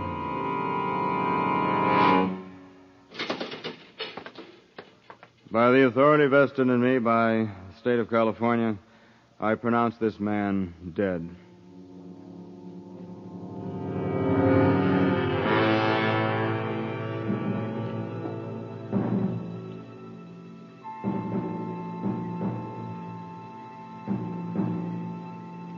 Suspense, in which Mr. Vincent Price starred in William N. Robeson's production of Present Tense by James Poe. Listen. Listen again next week when we return with Raymond Burr in the Peralta Map. Another tale well calculated to keep you in suspense. Supporting Mr. Price in Present Tense were Ellen Morgan, Peg LaCentra, Jack Crucian, Dawes Butler, Joe DeSantis, Charles Radulac, and Sam Pierce. Original score composed and conducted by Amerigo Marino. CBS Radio is sure you'll agree it's as important for a young man to find the right niche in his military career as it is for him to choose the right college or trade school course. To make it easier for any young man to decide which choice will fit in best with his abilities and goals, a free booklet has been prepared. It's obtainable on request. The title of the booklet is It's Your Choice. All you need to do to obtain your copy is write to It's Your Choice, Washington 25, D.C. Why not send for your copy today?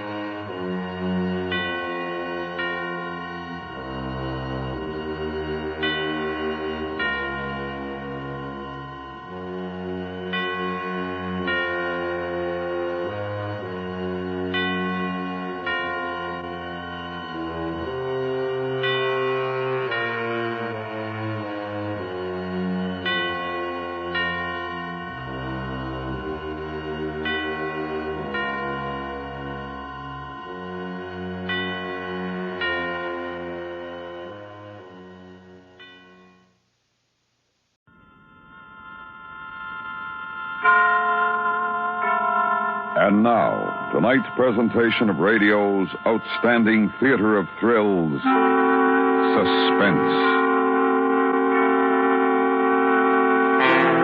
Tonight, we bring you transcribed a story of what might have happened in the famous Lizzie Borden case. We call it Goodbye, Miss Lizzie Borden. So now, starring Paula Winslow, Virginia Gregg, and Irene Tedrow, here is tonight's suspense play, Goodbye, Miss Lizzie Borden.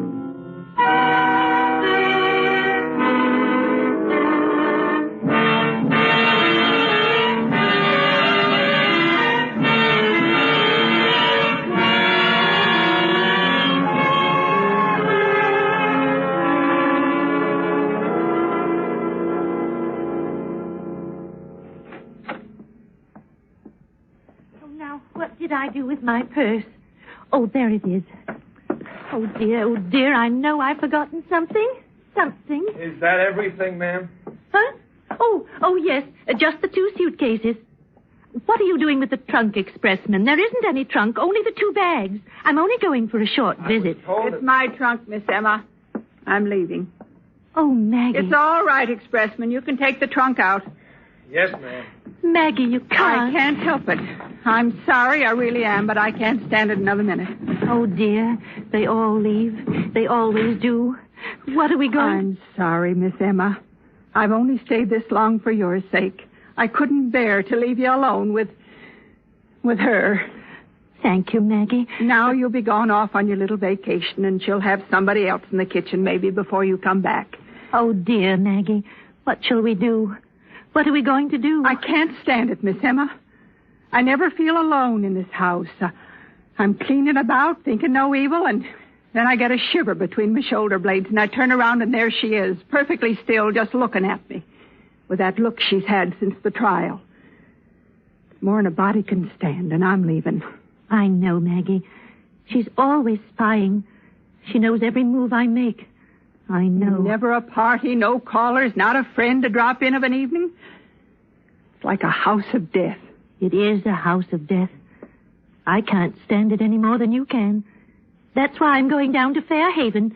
I can't stand being cooped up with her any longer. Then you know what I mean, Miss Emma. Have you told her? No. If you want to know the truth, I was afraid to say anything. Thought I might get my trunk away with your things before she knew. Where is she? Upstairs. Well, you'd better hurry then. Goodbye, Maggie. Goodbye, miss. I'm sorry. And don't miss your train. Oh, I won't. I have a half hour yet.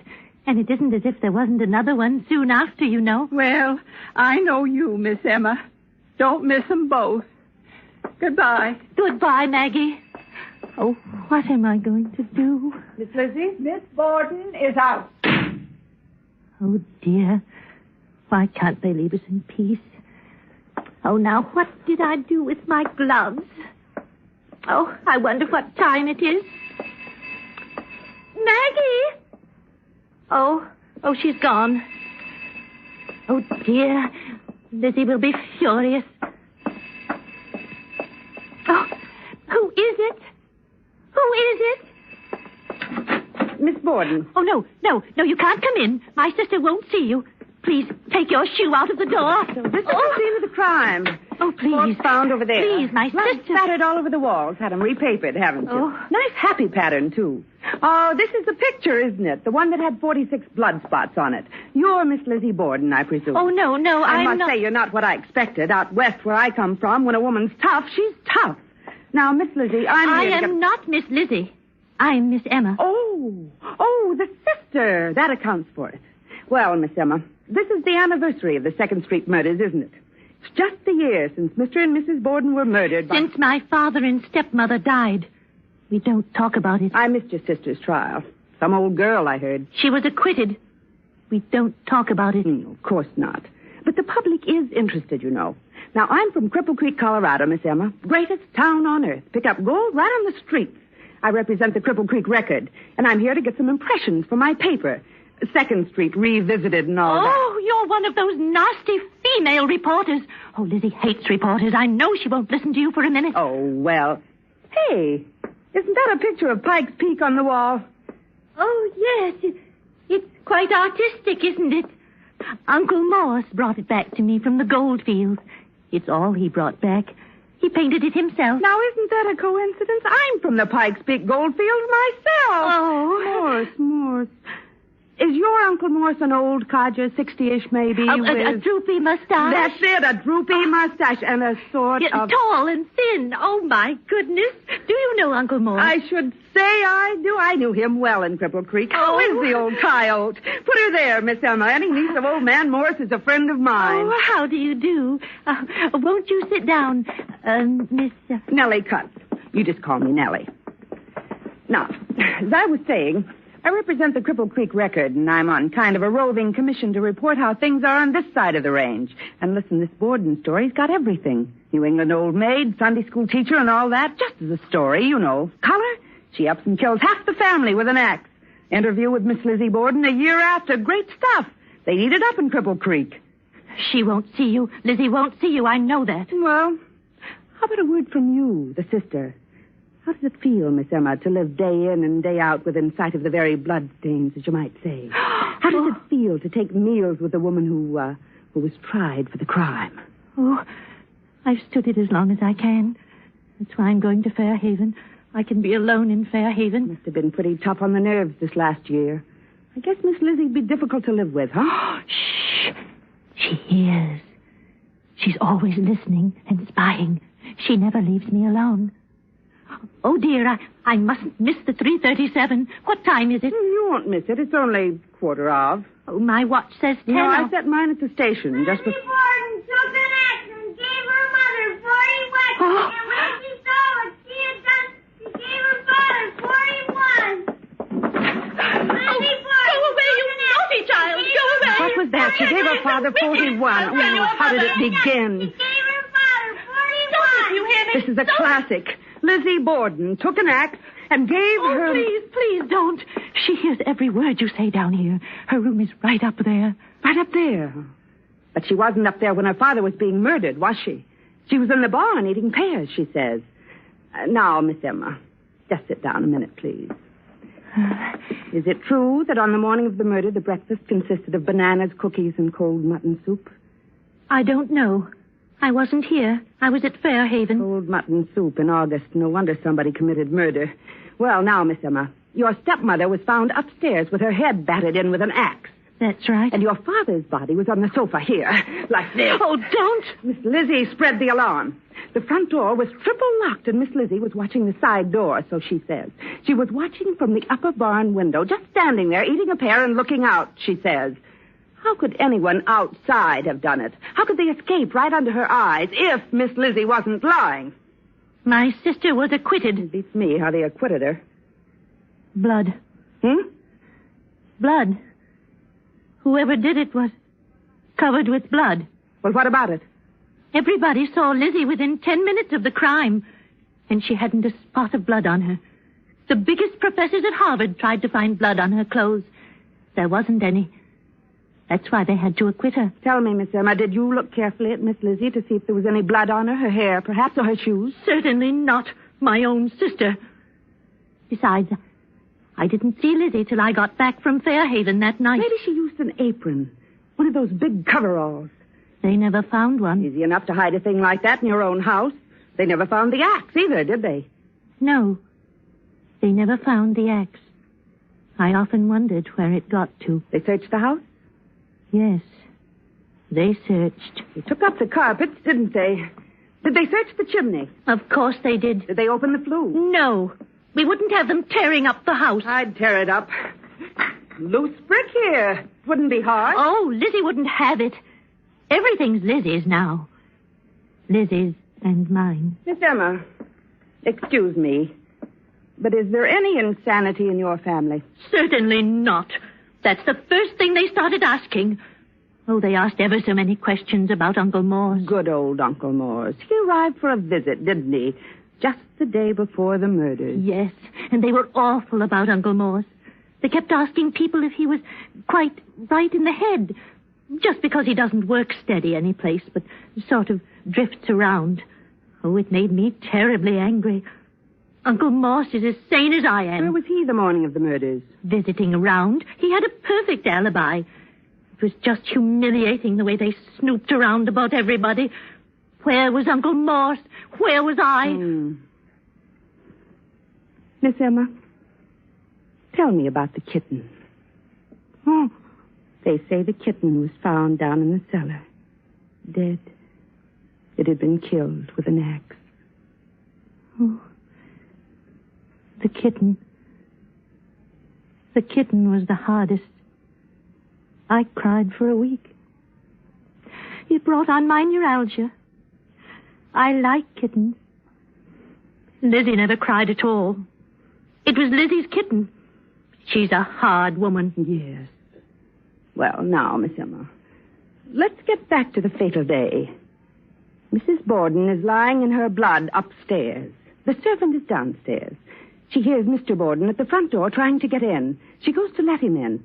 She finds the door is triple locked. She lets him in, and upstairs on the landing, she hears a horrible, gloating laugh. The murderer is standing up there, Miss Emma. And as she sees her second victim walk into her trap, she laughs. It wasn't Lizzie. Lizzie was downstairs. She changed her story. First she said she was downstairs, then upstairs. She was lying then. Well, in comes Mr. Borden and lies down for a nap, right here on the sofa. The murderer covers herself with something and creeps up on the old man with an axe from behind, like this. And brings down the axe again and again. No. Was it Miss Lizzie? Was it? No, it wasn't Lizzie. It wasn't. Emma. Oh. You talk too much, Emma.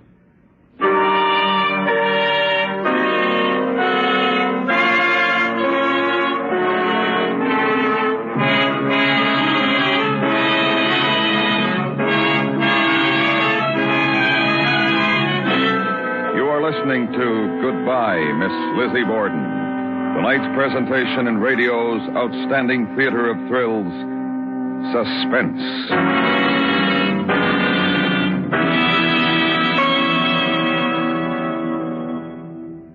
CBS Radio reminds you to do as Sparky the firefighting dog says. Don't give fire a place to start. Be sure all cigarettes are out before discarding them. Clear your house of old newspapers, damaged furniture, and inflammable debris. Repair electrical wiring as soon as it shows signs of wear. These simple rules will help keep your valuables safe. They could even save your life. Don't gamble with fire. The odds are against you. And now, we bring back to our Hollywood soundstage Virginia Gregg, Irene Tedrow, and Paula Winslow, starring in tonight's production, Goodbye, Miss Lizzie Borden, a tale well calculated to keep you in suspense.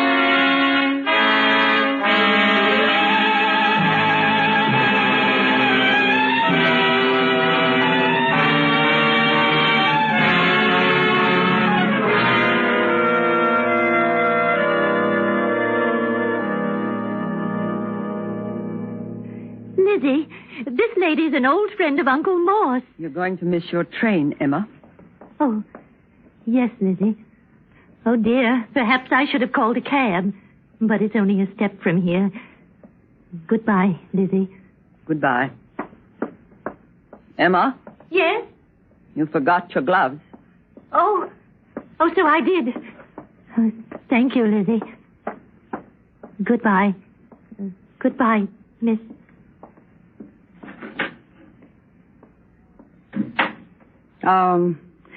I represent the Cripple Creek Record, Miss Lizzie. A friend of Uncle Morse? What color hair has the old man got? Gray. Bald as an egg. Good day, miss. But, Miss Borden, my paper wants an interview. I don't give interviews. Just one question, Miss Lizzie. The blood-stained apron, where did it get to? I have nothing to say. And the bloody axe. Why wasn't the chimney back searched? Good day, miss. If you just say a word for my paper...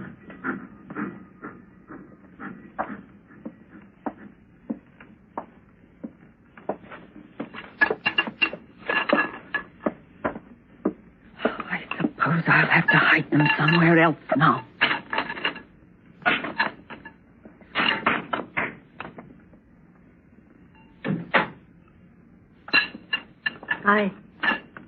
I missed the train. You can catch the next one. Lizzie, your apron and the axe. That's where they were all the time. Lock the door, Emma.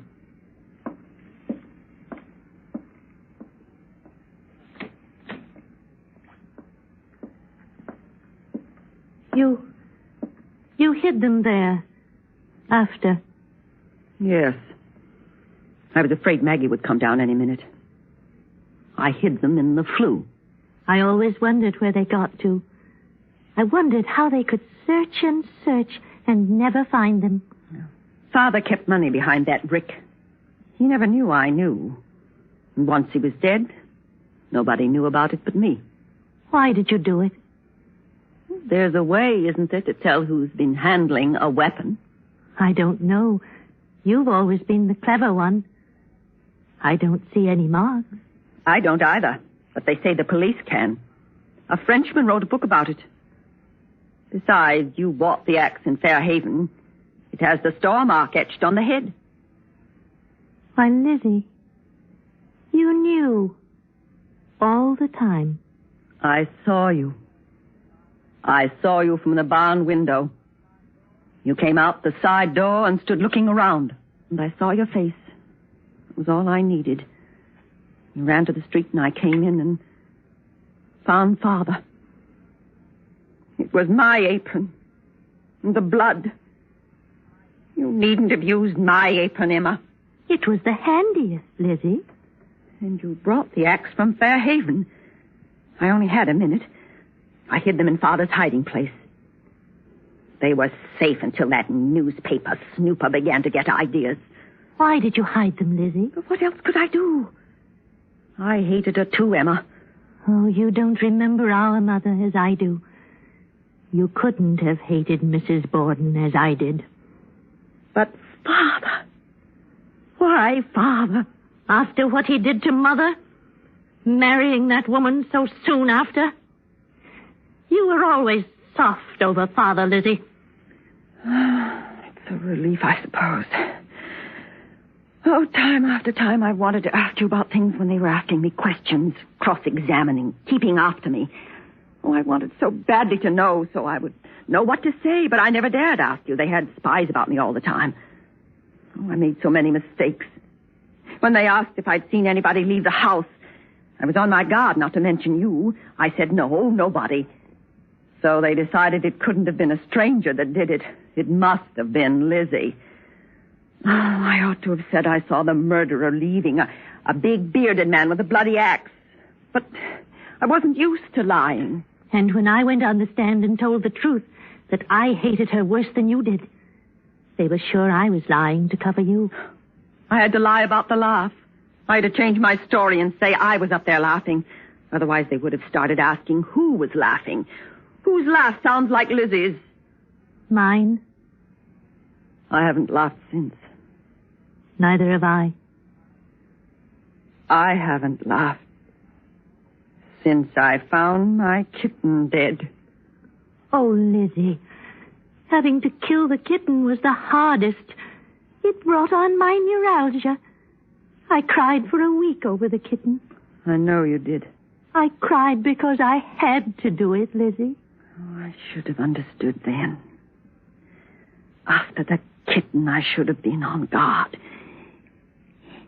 You know, I was afraid at first they'd find out you'd been away from Fairhaven. Oh, I prayed for guidance, Lizzie. All the time I was at Fairhaven, I stayed in my room and prayed for guidance. What's that got to do with it? Why, don't you see? When the answer came to me, I just got the axe and started for Fall River. They thought I was still in my room. What a risk that was. Oh, no. No risk, Lizzie. My prayers for guidance were answered, don't you see? I was protected. I protected you. Why? I wonder why. Oh, I don't know. Because I've always protected you, I suppose. Because I enjoyed having the laugh on everybody, maybe. I never guessed. You had the laugh on me, didn't you, Lizzie? Didn't you know I knew?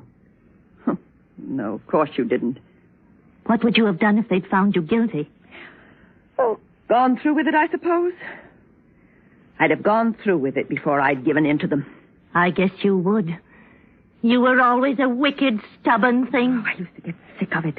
The jail reporters, examining, cross-examining. I'd get sick of it and think I'd had enough. I'd tell them now the truth.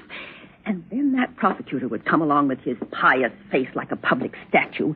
And the very thought of giving in and admitting I'd lie would make me say, no, I'll face it. They won't break me.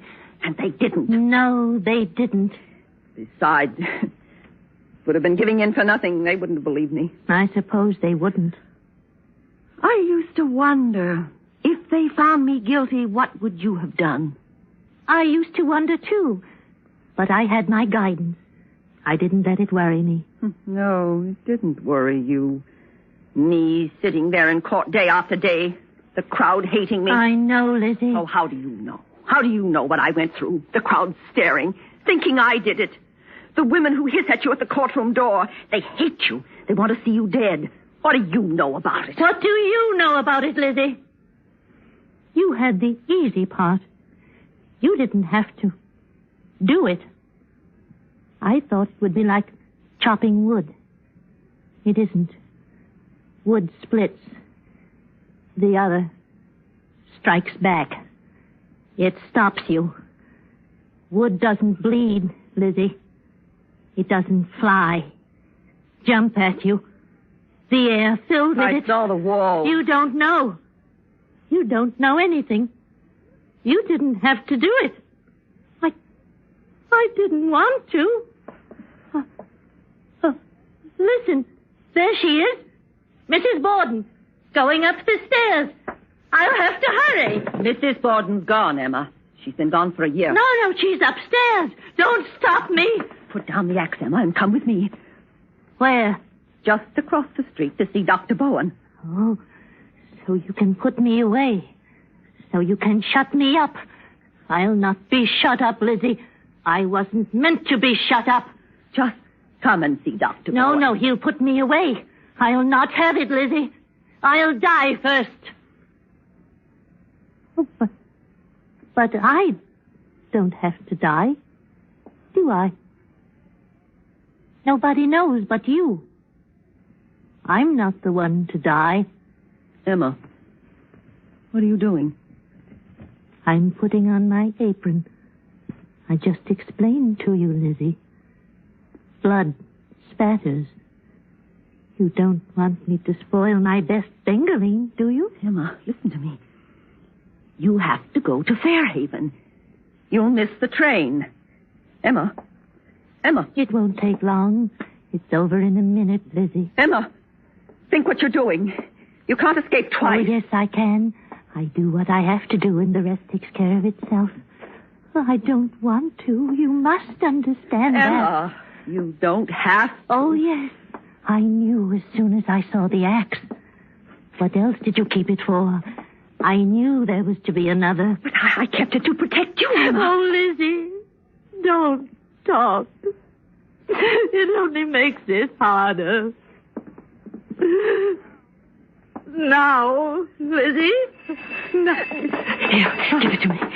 Oh, that's better. Miss Lizzie, can't you change your mind and give me a statement now Miss Emma's gone? Oh, there you are, Miss Emma. You missed the train after all. You don't have to talk through the window, miss. Take that thing off, Emma, and open the front door. Well, good for you, Miss Lizzie. Give me the apron, quick. I'll cover the axe with a newspaper. You be quiet.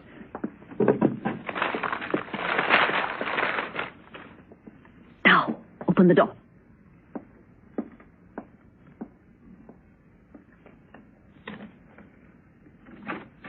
Oh, this is real nice of you, Miss Lizzie. Hot day. I hope we have rain. What's the weather forecast? What's the paper say? Fair and warmer. Oh, fair and warmer. Now then, young woman, what do you want to know? Quickly, please. Tell me, Miss Lizzie, the murder weapon. Was it ever found? What's your opinion? Where did it get to? I think the murderer carried it away with him. That's all you think? That's all. Thank you very much. But I'm not through. I have nothing more to say. Miss Emma's leaving now. You can walk with her to the station. Well, hey, isn't this the Providence Journal? I hear they put out a scorching editorial wanting to know why these murders are still unsolved. Please don't. Emma, don't miss your train. Come along.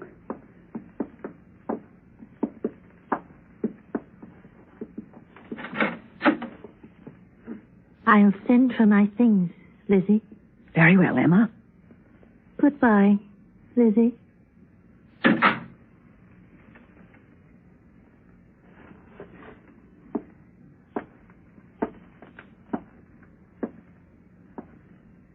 Isn't she coming back? What did you say? Isn't she coming back? No. She isn't coming back. So that's the axe. Whole thing torn wide open now, Will you give me a statement? Certainly not. Miss Emma thinks now you killed them, doesn't she? Did you, Miss Lizzie? No, I didn't kill them. Come on, you've been acquitted. You can't be tried again. I didn't do it. Then who did it? Was somebody in the house? There's the murder weapon. If you didn't do it, who did? Maggie? Miss Emma? Miss Emma, that's it, Miss Emma Borden. Why didn't I see it before? Stop talking rubbish, young woman. I'll make a statement for you. I did it. You killed them? You killed them both with the axe? Yes. Why? Why did you? I don't like cold mutton soup. But it's scoop. It isn't a scoop. Why not? It isn't a scoop if you can't print it, and I'll sue you if you print it. I've been acquitted in open court, my girl. I'm innocent. And don't you forget it. You print a word and I'll sue. I've got $250,000 and I'll spend every cent of it defending my good name. Good name. Everybody in Fall River knows you did it. You just admitted it yourself. Never mind what I admitted. Just you keep your tongue between your teeth. You're not going to print that story so you can tear up those notes of yours. I certainly will not tear it up. I have a duty to my paper. I said tear it up. You wouldn't. Tear it up. Of course, Miss Lizzie. I'm glad to oblige you. You can put down the axe. Thank you, Miss Lizzie, for your time. I'm just going. Go on. Open the door. Go on. Yes. Yes, of course. Thank you again. No wonder Miss Emma isn't coming back. Goodbye, Miss Lizzie.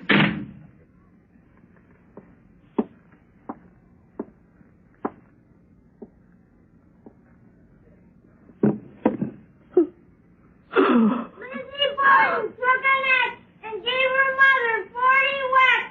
And when she saw what she had done, she gave her father 41.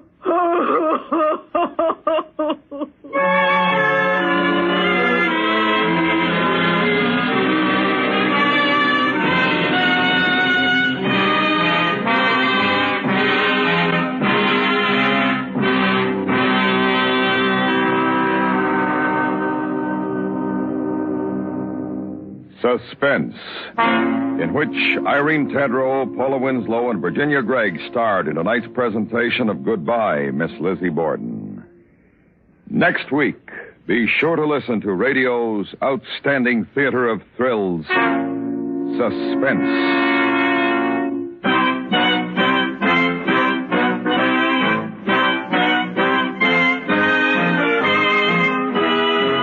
Suspense is produced and transcribed by Anthony Ellis. Tonight's script is written by Lillian de la Torre. The music was composed by Rennie Garrigan and conducted by Wilbur Hatch. Featured in the cast were Helen Klebe, Leonard Weinrib, and Richard Beals.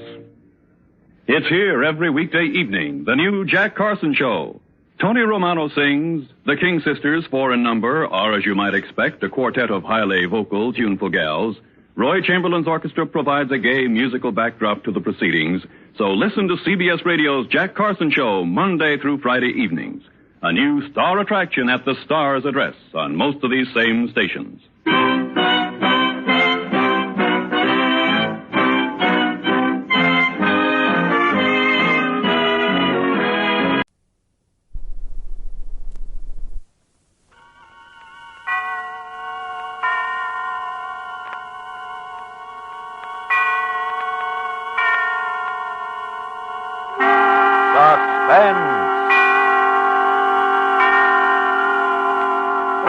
Autolite and his 96,000 dealers present Mr. Ronald Reagan in One and One's a Lonesome, a suspense play produced and edited by William Spear.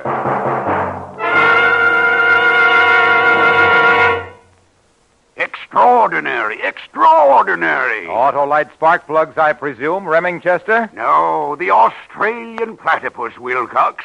Simply extraordinary. Why, it's not half as extraordinary as White Gap Autolite resistor spark plugs, the newest addition to the complete line of regular transport, aviation, resistor, marine, and model spark plugs, ignition engineered by Autolite. You should have been on my big Australian platypus hunt. Remingchester, have you ever hunted for special money savings advantages? Well, you can find them in the White Gap Autolite resistor spark plugs. You see, because of the built-in 10,000 ohm exclusive Autolite resistor, which makes a wider gap setting practical, you get double life under equal conditions compared to spark plugs without the built-in resistor. Greater gas saving, too, smoother performance, and faster starts in cold weather. Evidently, platypuses do not interest you. Oh, yes, they do. But I'm fascinated with the Wide Gap Autolite resistor spark plug. So, friends, see your friendly Autolite spark plug dealer tomorrow. Have him replace worn-out spark plugs with ignition-engineered Autolite spark plugs. Whether you choose the resistor type or the regular type, you'll be right, because you're always right with Autolite. And now, with One and One's a Lonesome and the performance of Ronald Reagan, Autolite hopes once again to keep you in suspense.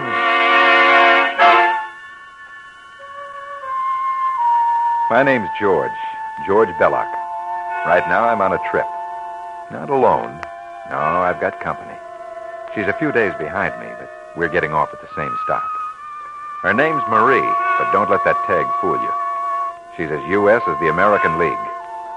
I haven't seen her since yesterday, and I don't know what she's wearing. But 5 will get you 10. The outfit's silk and covers her body like a cellophane wrapper. I met her about 2 weeks ago, right after she married the guy I work for, Henry Grover. He owns a lumber yard just outside of town. He'd been working hard and figured he was ripe for a vacation. He hired me to manage the place while he was away. I put him on a train one night, didn't hear from him for 2 months. I was sorry to hear from him then. I'd put a few improvements in, and the take was making me forget I ever had any money troubles. I got a postcard saying he'd met a nice babe and married her. I tossed off a couple of drinks in honor of the occasion and relaxed. I figured she'd talk him into staying in the city, and I could buy the shop. That was before I met her. I've never been so wrong.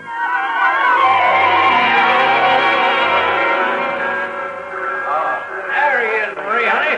Hello there, George. Welcome home, Henry. It's good to see you again, boy.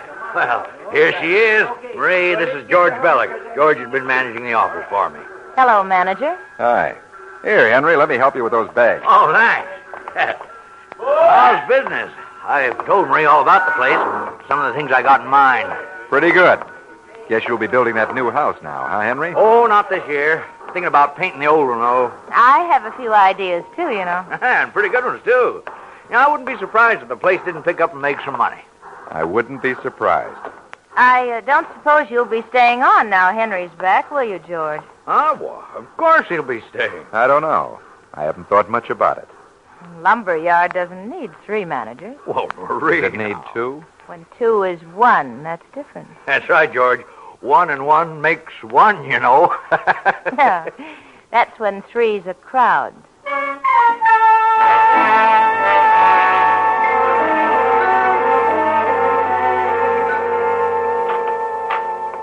Oh, you. Come on in. Want some coffee? Yeah. Thanks. I thought you were with Henry. He's over in the warehouse. Alone? Yeah. I don't think you're glad to see us, George. Why should I be? My name's on your check. Your husband's name. Listen, tell me something, will you? Like what? Like how come you two got married? Love. It hits you fast. Sometimes. Planning to be with him long? No. It's a top-heavy contest, and he's outclassed. That's nothing to me. That's good. How'd you happen to bring him back here? Why didn't you keep him at home? I felt like a change. He bailed you out? Yeah. Out of a dance hall. I suppose you just sold the tickets. Not exactly. Okay, slave to queen. How's it feel? Let me ask you one. What are you going to do for a job now? Manage this lumber business? No, you're not. You don't own it. Don't believe everything you read on a piece of paper. I own it. And there's no room for you. You know, your new husband's in for a kind of a surprise. What kind of a surprise? I mean, when he hits the warehouse. What about it? There's a room over in the back part. One of the walls is holding up a row of slot machines. A couple of tables on the floor that weren't made for checkers. Gambling? That's right. Henry didn't mention that. That's the surprise. Well, I guess I don't have to worry any about getting rid of you. Henry will take care of that. You think so? How's business in the back room? Like a girly show on Iwo Jima. Where's the money? In the bank. Your bank? My bank. George, can I see you a minute? Sure, Henry. Come on in here, why don't you? Well, I'd rather handle this alone, honey, if you don't mind. Come on, George. No, you told me I could help you. Now something's come up and you're shutting me out of it. This has nothing to do with that. This is something new. You may as well let her in on it. She knows all about it anyway. You told her? Sure. I figured I was telling the manager. 1 and 1 makes 1, remember? All right. George, I left you to run a lumber yard. I didn't want any improvements. Especially, I didn't want any improvements like I just saw over there. Dice tables, slot machines, I don't know what all. I don't see how you moved it all in 2 months. 2 days. But you're right, it wasn't easy. George, when I came back, I thought we'd all work together. There's a place for you here.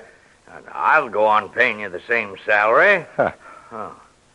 Wouldn't be much compared to what you've been making on the side, is that it? Business has been pretty good, up till now.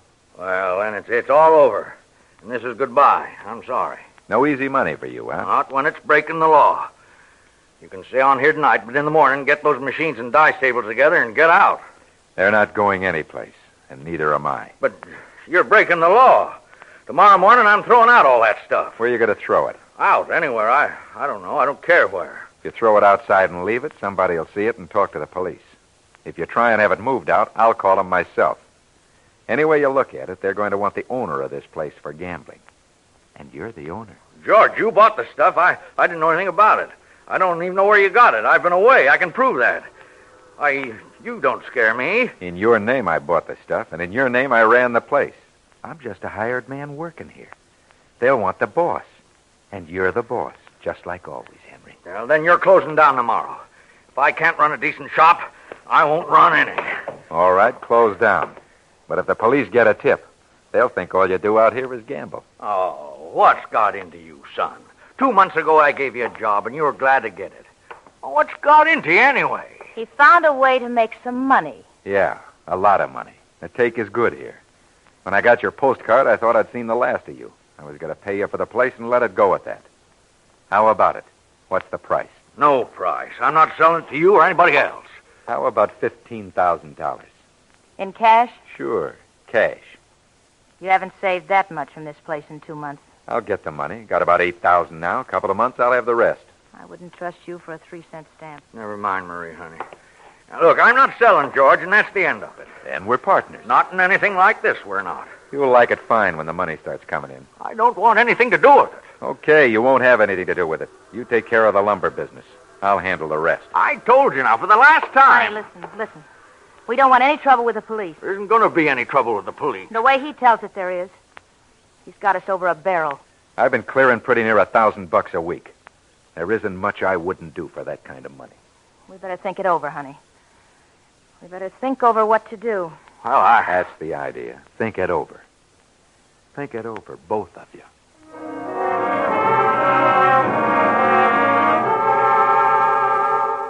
The minute I saw her, I knew that was the way I was going to have to play it. I knew I wouldn't get far with him. But with her, it was different. There wasn't much I wouldn't do for that kind of money.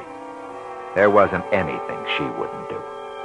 I knew I'd planted the seed, and I knew how it'd grow. I knew how she'd go to work on him that night, almost as though I'd been in the room. Henry, what are you going to do about George? Oh, I don't know, honey. He's a good man. He must be in with bad crowd, that's all. Yeah, that's likely. He's played the angles so long they're round. I like George. That's why I hired him. If he's in with the wrong bunch, that's all right. He'll come out of it. You going to let him go on gambling? I don't know what to say.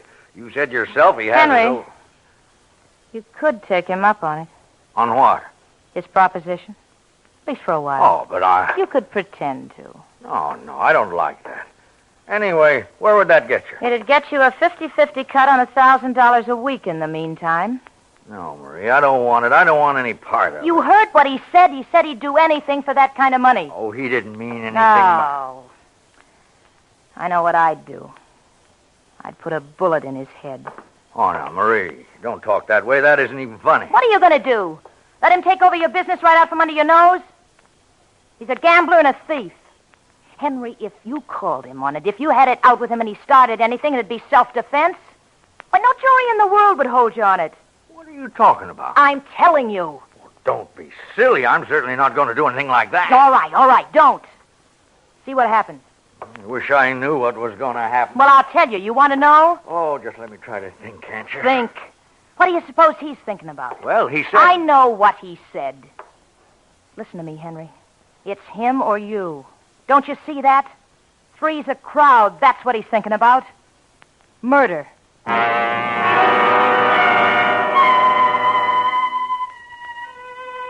Yeah, I knew pretty much what they were talking about in there.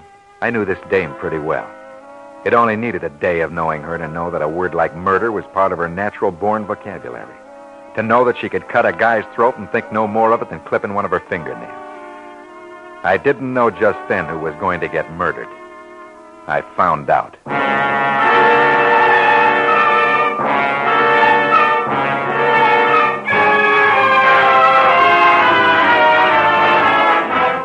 Autolite is bringing you Ronald Reagan in One and One's a Lonesome. Tonight's production in radio's outstanding theater of thrills, Suspense.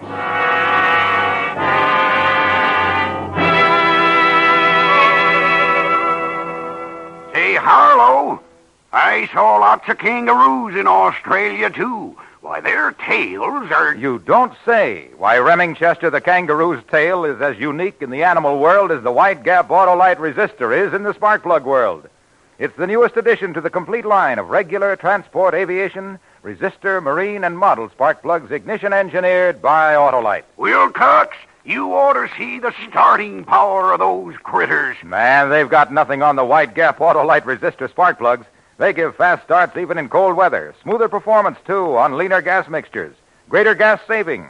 Even double life under equal conditions compared to spark plugs without the built-in resistor.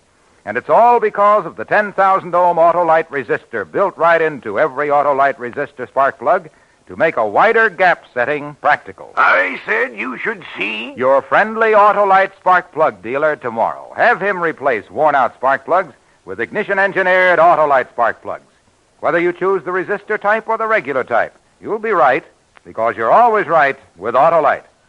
And now, Autolite brings back to our Hollywood soundstage our star, Ronald Reagan, with Kathy Lewis in One and One's a Lonesome, a tale well calculated to keep you in suspense.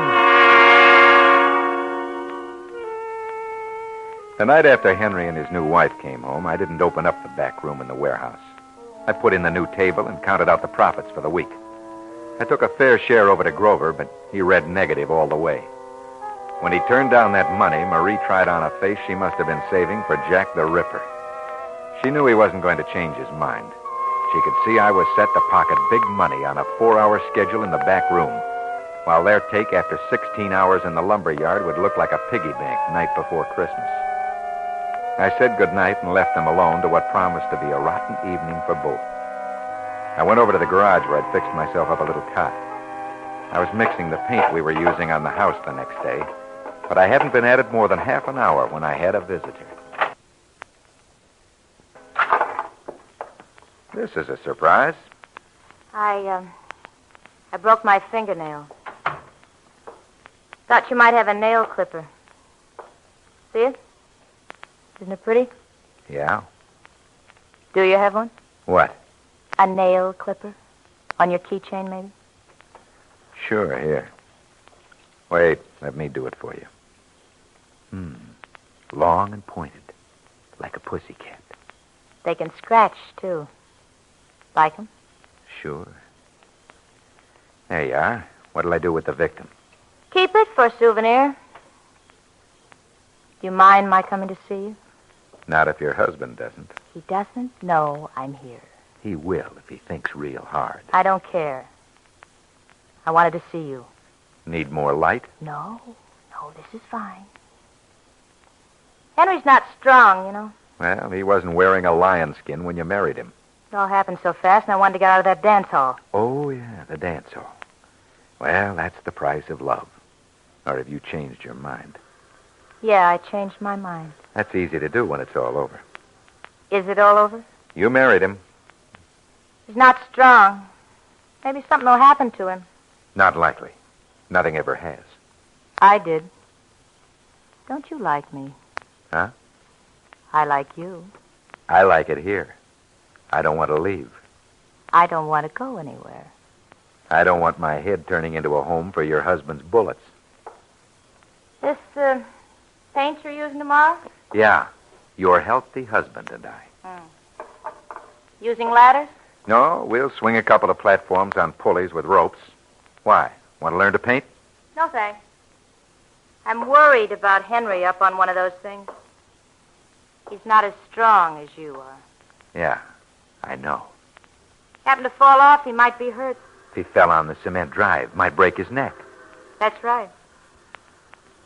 Do the ropes ever break? Not often enough to make the odds good for betting. Could you make them break? Huh? Could you fix the ropes so they'd break when he got to the top? Not on your life. I'm happy with my little racket.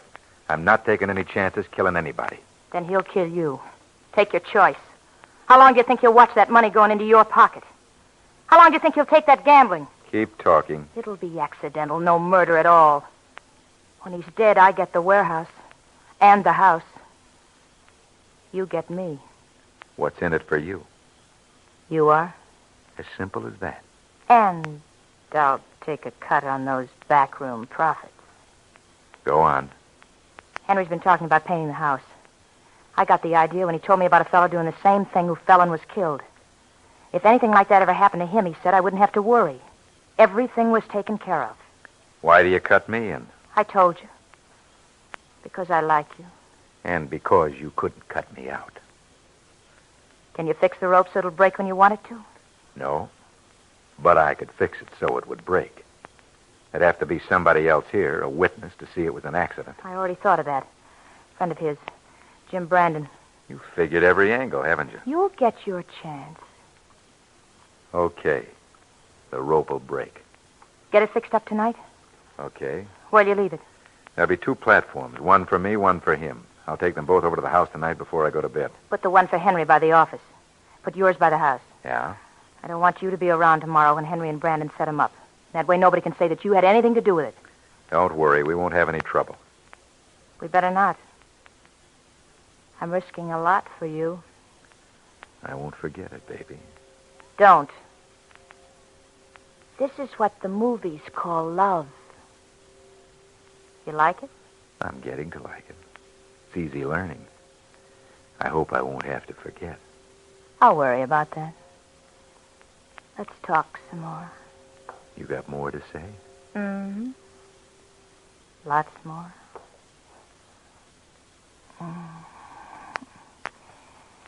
Things are going to be different around here after tomorrow. Yeah, that's right.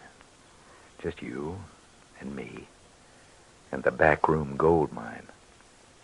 Think we'll make you happy? I'm willing to take a chance. I better be getting back to the house. Sure. It's Grover's last night. Good night, Georgie. Don't disappoint me. Is that hard? Thought I had gloves with me when I came in here. You did. Here they are. Oh. Well? I think I'll keep them. What's the idea? I want a souvenir. I'm not going anywhere. Maybe I'll tuck them under my pillow. This is what the movies call love.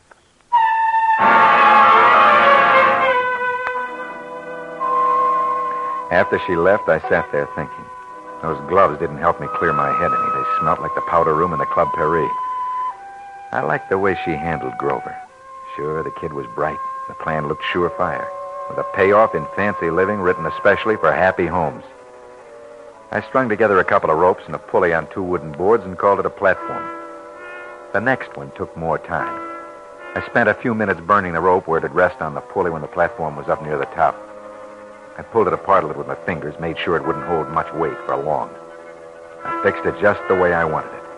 Then I slipped it through the pulley, anchored it on the boards, and had myself another platform, different from the first, but looking just the same.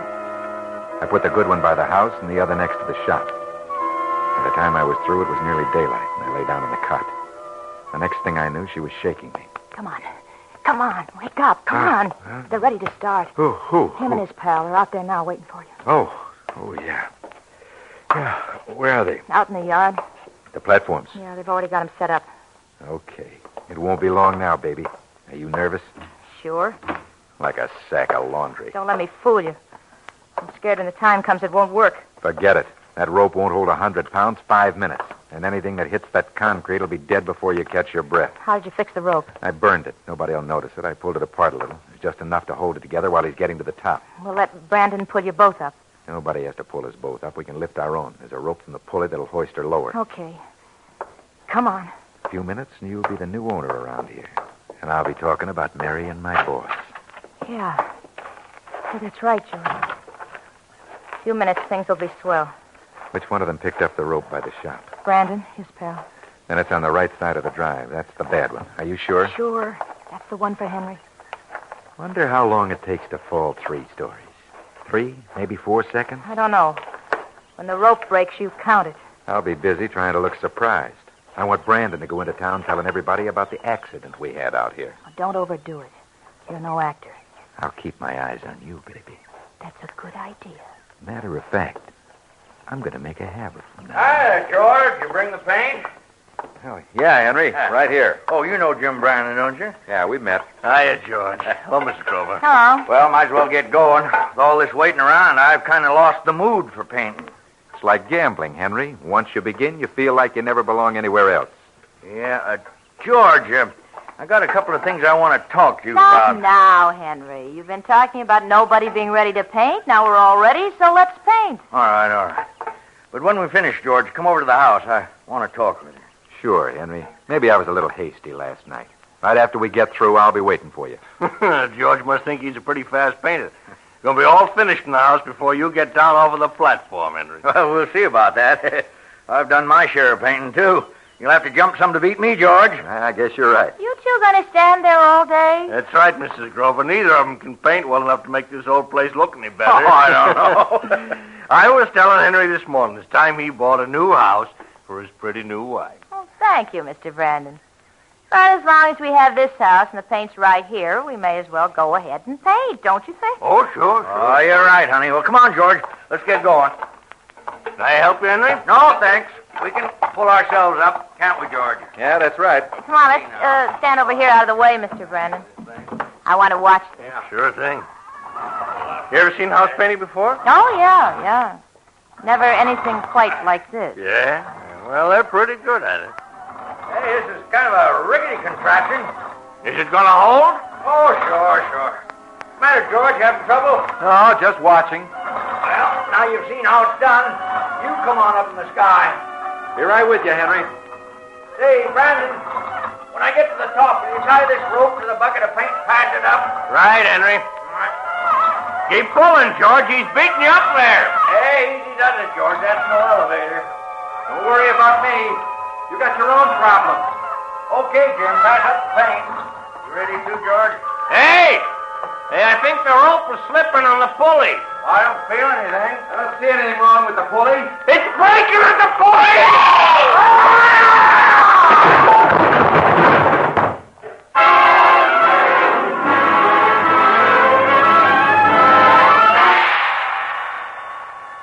Like I told you, I'm on a trip, but it's no honeymoon. A couple of hours ago, 170 pounds of Henry Grover hit the cement driveway. Then I got the surprise of my life. It lasted just 2 seconds before I hit too. I thought I was as safe as a glass of water, but I was just another fall guy because both platforms gave way. I'd never thought of that angle. 2 partners make more dough than 3, but one owner without a partner makes the most. No, I didn't think of that. But I had thought of a couple of others just in case. The fingernail, for instance. They gave me maybe half a day to live. So I told it to them, the cops, almost the way it happened. And when I got through, I didn't even have to hint at those other couple of angles. They found it out all by themselves. And then they brought in Marie. Oh, George. Doctor, is he willing? Skip it, baby. They know all about it. Know all about what? My name's Williams, Lieutenant, homicide. These your gloves, Mrs. Grover? Yes, sir. We found them in sort of a funny place. In the tool shed where all those painting platforms were fixed up. Well, I don't see how that... Did you know those ropes were burned and frayed? Somebody pulled them apart and burned them. George did it. It was all his idea. Sure, funny guy wanted to bump himself off. Let me see your hands. Nice hands. Nice nails. One of them's broke off, huh? What of it? We found it. In the rope where somebody pulled it apart. We want you for murder.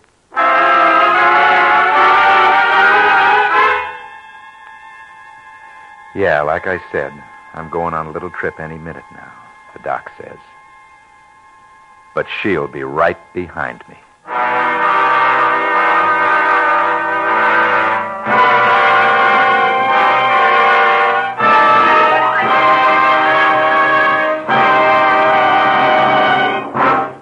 Suspense, presented by Autolite. Tonight's star, Ronald Reagan, with Kathy Lewis. Say, Harlow, it seems to make no difference whether I'm talking about kangaroos or platypuses. It always reminds you of Autolite. Well, that's as natural as you're a naturalist, Remingchester, because Autolite makes more than 400 products for cars, trucks, planes, and boats in 28 plants coast to coast. These include complete electrical systems used as original equipment on many makes of America's finest cars. Spark plugs, batteries, generators, coils, distributors, starting motors, bullseye, sealed beam headlights. All engineered to fit together perfectly, work together perfectly, because they're a perfect team. So don't accept electrical parts supposed to be as good. Ask for and insist on Autolite, original factory parts at your neighborhood service station, car dealer, garage, or repair shop. Remember, you're always right with Autolite.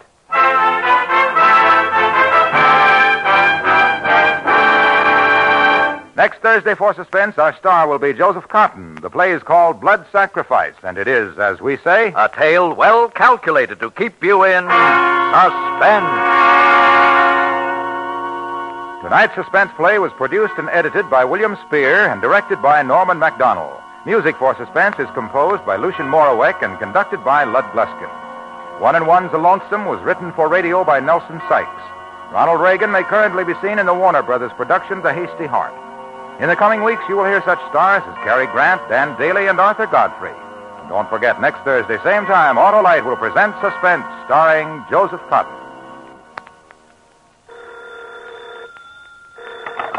You can buy Autolite resistor or regular spark plugs, Autolite Safe-Full batteries, Autolite electrical parts at your neighborhood Autolite dealers.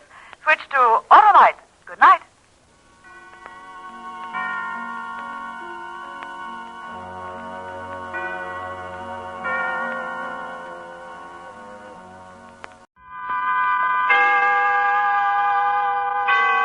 Autolite and its 98,000 dealers bring you Miss Ethel Merman in tonight's presentation of Suspense.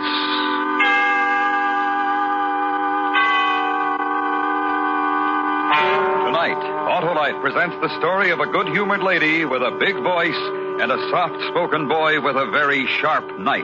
The story is called Never Follow a Banjo Act. Our star, the queen of musical comedy, Miss Ethel Merman.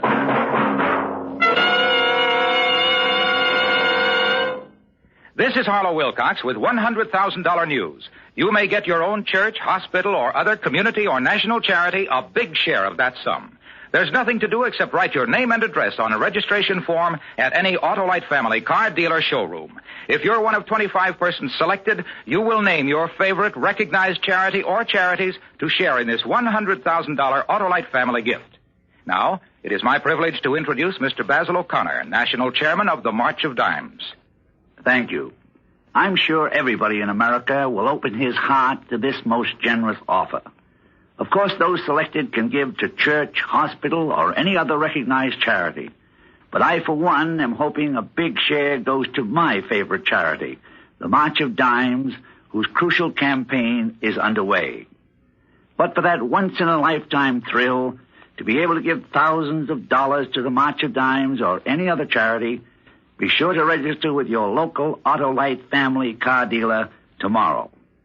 Thank you, Mr. O'Connor. Friends, visit your DeSoto, Hudson, Plymouth, Studebaker, Dodge, Willis, Nash, Packard, Kaiser, or Chrysler dealer. Help your favorite charity share in $100,000. And now, Autolite presents transcribed Never Follow a Banjo Act, starring Miss Ethel Merman, hoping once again to keep you in suspense. The Nero, Apollo, the Wizard of Oz. You've a kingdom, power and glory. The old list of stories is new, true. You built your Rome in just one day. Life is mystic, a midsummer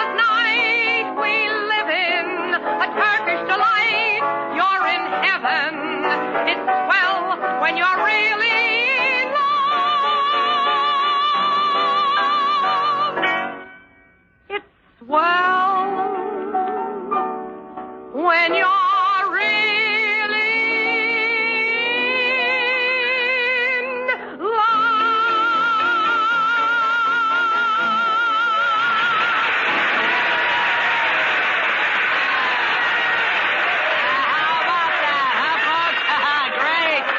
in ladies and gentlemen, Rosie Jones. Come on, take one more bow, Rosie. There you are. Oh, man. She really does come on, that girl. Well, ladies and gentlemen, oh, you lovely uptown types, you came, you saw, and you heard. The one and only, the immortal Rosie Jones. Pride of 52nd Street in the Club Nightshade. Hey, sing Melancholy's Baby. And now we bring you Chico and his Mambo Rascal. Get it, boys.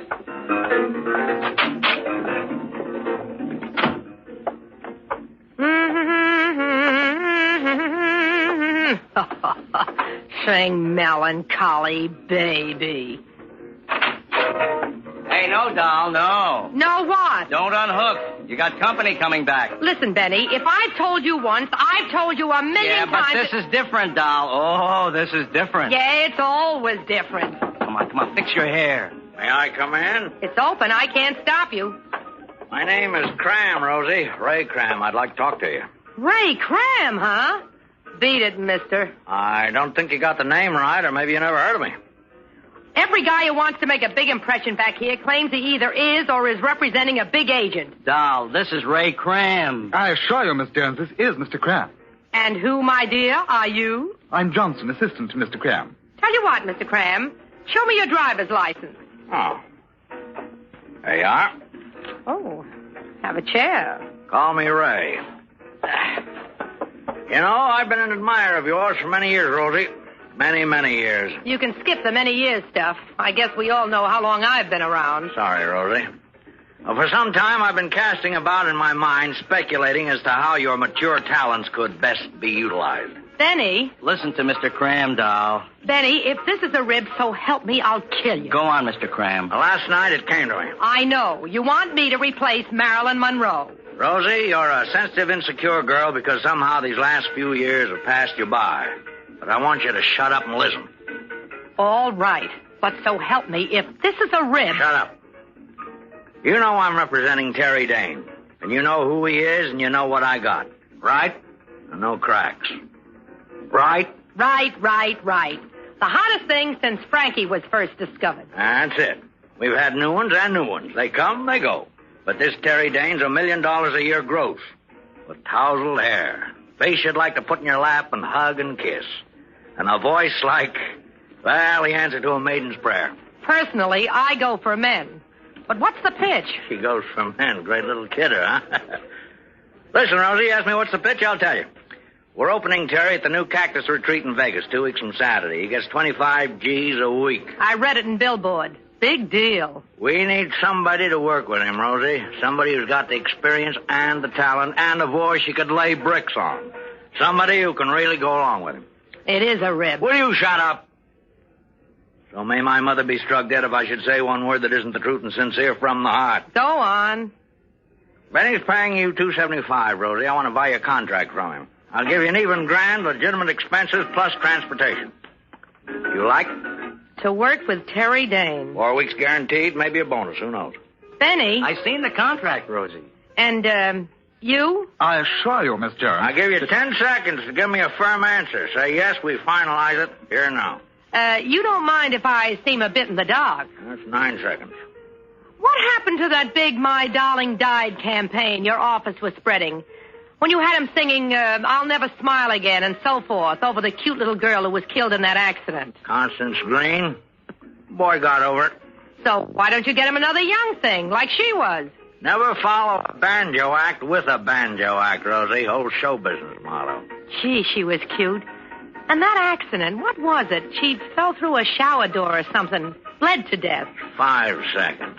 4, 3, 2. I'll take it. That's my girl, Rosie. Now, while you're signing these, gentlemen, if you'll just leave us alone for a minute. Sure thing, Mr. Cramp. Now, the pen just, yeah, that's it. Standard form? No riders? No riders, Rosie.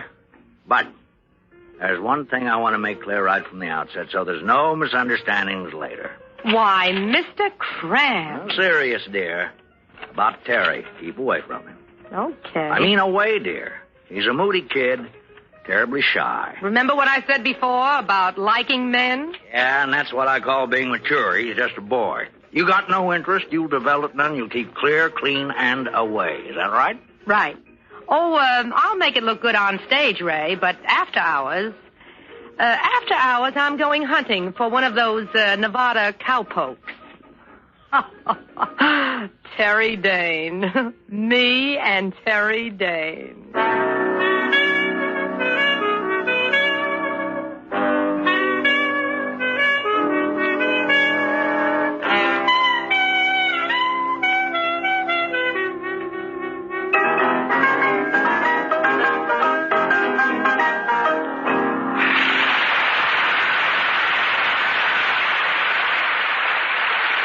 You like this, Rosie?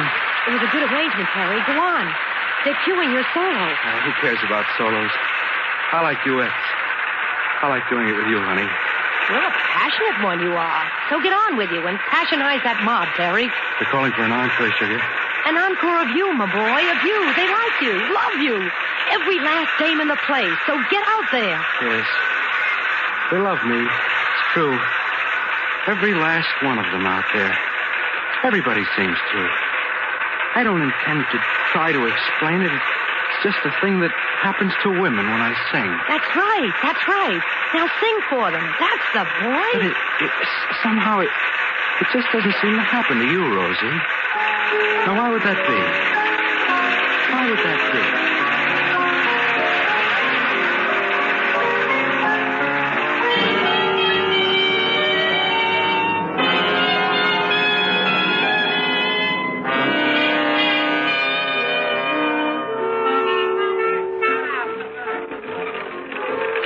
Lady wages 2 bits on the 23 red. Rosie? Hello, Ray. Get me a 2-bit plunger. After your turn in the last show. Yeah? Terry was whispering to you. What about? Oh, he wants me to join his fan club. Something I don't know. And what else? Nothing else. You sure? Hey, look, what is this anyway? Nothing there. Keep up the good work. And keep on keeping away from Terry. That's right, dear. A pleasure. Bye now. Toodaloo. Miss Jones, ma'am? Why, hello, Texas. Oh, my name ain't Texas, ma'am. It's Earl. Earl White. Earl. But that's such a short name for such a long man. I just wanted to tell you how much I like your singing, Miss Jones. Really? Oh, you're not just saying that. Oh, no, ma'am. You're one in a million, Earl. Yes'm. Blurt it out, Earl. Well, I'd sincerely like to buy you a drink, Miss Jones. Well, let's saddle up, Pod, and get with it.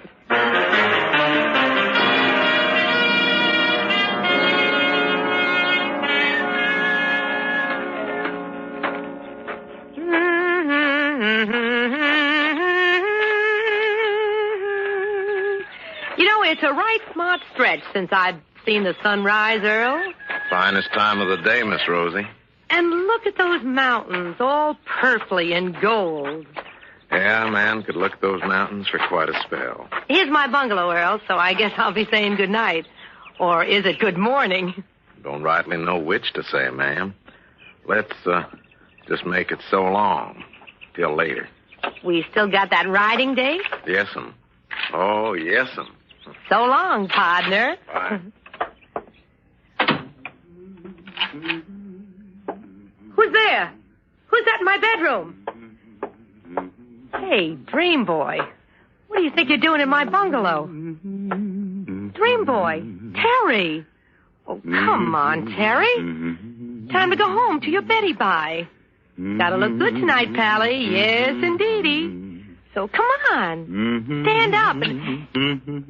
Hey, you're gonna cut yourself playing with that butcher knife. Put it away. You're like Connie. Connie? You're like Connie. And like that other one when I was little. Connie. Oh, you mean Constance Green, that little girl who used to sing with you. The one who died? Connie was like you. Oh, we're not in the least. Connie didn't like me. Yeah, don't snap that so close to me. Don't. Connie didn't like me. You don't like me. Everybody likes you, Terry. You don't. Yes, I do. I do. Why? Because when you sing, it does something to me way inside. Does it? Yeah, it makes a lump in my throat, and I just want to swoon. You don't mean it. I do. I've never heard anything like you, Terry, and your hair. Oh, I love your hair. I just wanted to tousle it. Do that. Do what? What you said. Huh? Don't you remember? Oh, that knife. It's making me nervous. You don't like me, or you do what I said. Put down the knife and I will. All right. Like this? Yes. Do you like to do that? Oh, yes. I love to tousle your hair, Terry. You do? Yes, you do, don't you? I can tell. Yes, Terry. I'll bet you'd like to kiss my eyes now, Connie. Oh, yes. Tousle your hair and kiss your eyes. Yes. But I won't let you. It's time I went back to my bungalow. All right, honey, if you insist. When I saw you lying there, all in blood, I knew you finally loved me, and it was right. And it was right. Yes. Well, I'll see you tonight, darling. It's mean making you wait. Yes.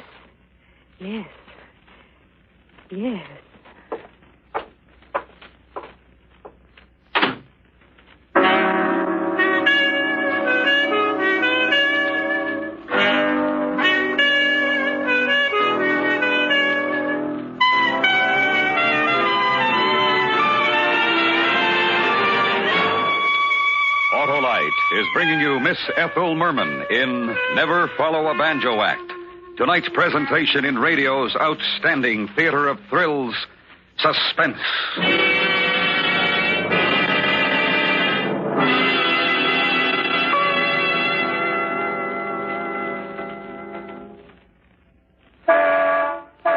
Hi, Harlow. Well, hello, Bob. Hey, got new Plymouth, eh? Yes, sir, and what a car. Just like they say, under the beauty, there's solid value. Say, we're saluting Plymouth tonight on Suspense as a distinguished member of the Autolite family. Plymouth's a distinguished member of my family, too, Harlow. The kids love its looks, my wife loves the comfort, and I really go for the economy. And we all go for a drive every time we can. Because with Plymouth, driving is the real pleasure it should be. Yeah, and hey, talking about drives, you get a choice of 3, don't you, Bob? Yes, you do, Harlow. Synchro silent, or if you wish, automatic overdrive, or no shift high drive. They're all available on this great new Plymouth. And of course, you know, Harlow, 4 is Autolite equipped. I sure do, Bob. You're justly proud of your new Plymouth, and Autolite is also proud of its long association with Plymouth and Plymouth dealers everywhere. And now, Autolite brings back to our Hollywood soundstage Miss Ethel Merman in Elliot Lewis's production of Never Follow a Banjo Act, a tale well calculated to keep you in suspense.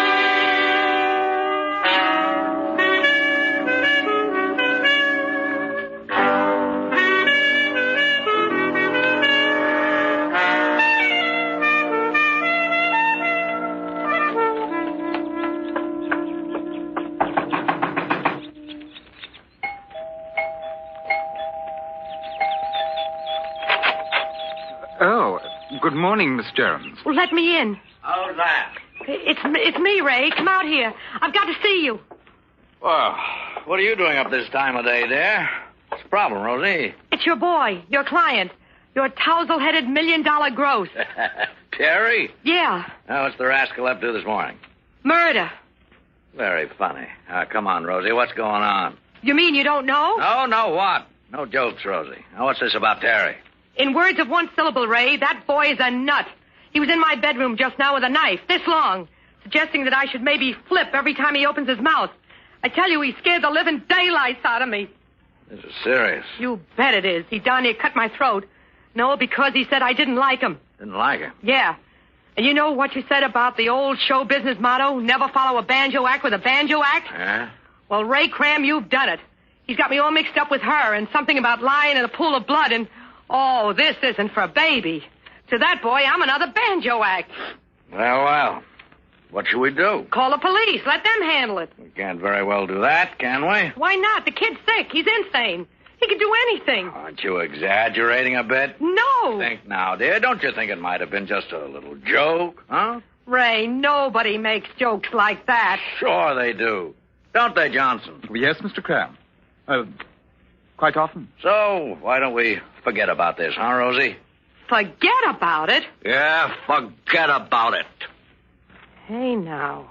You're getting $1,000 a week, dear. Top publicity, a swell time, so why don't you relax, I'll have a little talk with Terry. There'll be no more jokes, I promise. Okay? You know. Know what? The kid's maybe a little loopy. You know. You know about him and that little knife of his. Don't raise your voice. And maybe you know how that other girl, that Connie, died. She fell through a shower door. I read about it. She was cut up pretty bad, wasn't she?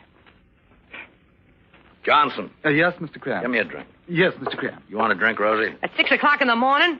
What I want is a good explanation. And after that, I want to use your phone. Now listen, Rosie, and listen good.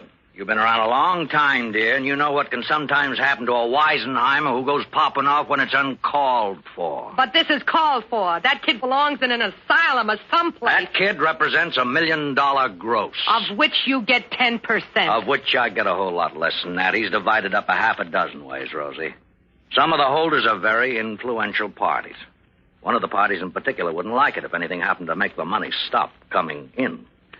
That party's name's a secret. But I'm going to tell it to you, Rosie, because you've been around and you'll appreciate this. Who? The syndicate. So explain. They're human beings, sort of. Tell them the truth. Tell them they bought in on something bad, just like you. You don't understand. I sold them their piece. Me, Ray Cram. You're in trouble. Not unless you talk, and if you do, you're in trouble, too. Here's your drink, Mr. Cram. You put ice in it. I'm sorry, Mr. Cram. Ice, it hurts my caps. So sorry, Mr. Cram. Go on, fix it. Yes, Mr. Cram. How do you mean? I'll be in trouble, too. The syndicate. I'd be forced to tell them who blew the whistle on their golden goose. And then, well, you know. Oh. So, take the realistic view, huh, dear? We'll protect you. We'll keep Terry away from you. You've got nothing to worry about. Nothing to worry about. Now I'm real reassured. Look, Ray, couldn't I just slip out of town? No. I saw the boys after the show. They liked you. You stay. That's the word from the boys. You know, this is kind of a hysterical situation. Here you are, Mr. Graham. Caps. They cost me $3,500. All they do is ache. I wish I were dead. And, dear. Yes, dear. You're singing good on your solo, but don't sing too good on your duet. Don't take away from the boy. No. That's it, dear. Bye now.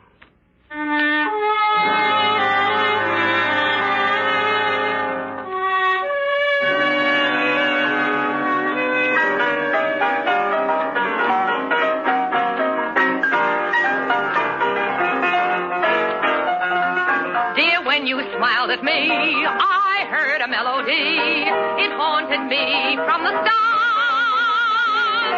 Something inside of me started a symphony.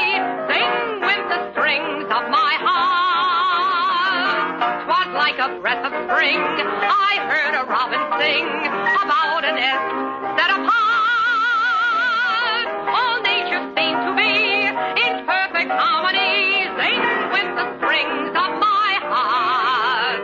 Your eyes made skies seem blue again. What else could I do again but keep repeating through again? I love you, love you. I still recall the thrill. I guess I always will. I hope 'twill never depart. Dear, with your lips to mine, a rhapsody divine. Sing with the strings of my heart. Never could carry a tune. Never knew where to start. You came along when everything was wrong and put a song in my heart. Dear, when you smiled at me, I heard a melody. Something inside of me started a symphony. Sing with the strings of my heart. Just like a brass string, I heard a robin sing. All nature seemed to be in perfect harmony. Sing with the strings of my heart. Your eyes made skies seem blue again. What else could I do again but keep repeating through again? I love you, love you. I still recall the thrill. I guess I always will. I hope 'twill never depart. Dear, with your lips to mine, a rhapsody divine. Sing with the strings of my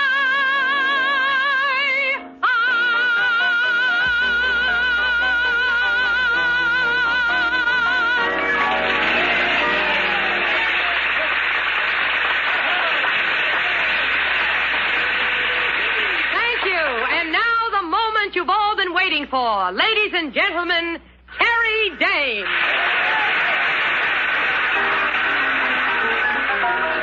Hello, baby. Hi, folks. Isn't she great? Isn't he great? Terry, Yeah, doll? what are you thinking about, Terry? All things. What kind of things, Terry? Moon, June, spoon, tune. Got a tune? Oh, I got a tune. Good little tune? Happy little tune. I like a happy little tune. Is there a boy in it? No, just a girl. What kind of a girl? A very quiet girl. And she was right. Right and dead and red as red can be. Oh, what are you going to sing, Terry? She was red. It was all red. Get hold of yourself. Why are they whispering? Sing. Don't they like me? Sing. I'll make them like me. Make you like me, Connie. And now that we've done our little crazy bit, folks, we're going to carry on in the... Never smile again. Look out! He's got a knife! Hey, watch out! You can't throw me out! Not out of your heart! Connie throws me out! Hold him! Hold him! Rosie, get out there, sing something. Oh, I'm dead. I'm ruined. Yeah, I got his arm. Keep holding. There's no business like show business, like no business I know. Yes, sir, but it's all right, folks. Just one of those little things. And so, let's go on with the show.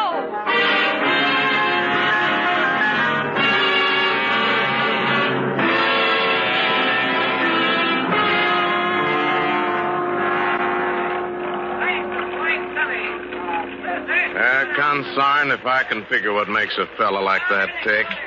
I think I'll play the black tonight. He went just plumb loco, didn't he? Took 6 men to get him into that there special airplane. A swan flying a man to the bug house. Too many banjos. That's all, partner. Too many banjos. I beg your pardon, ma'am, but I don't rightly follow you. Let it pass, handsome. Let it pass.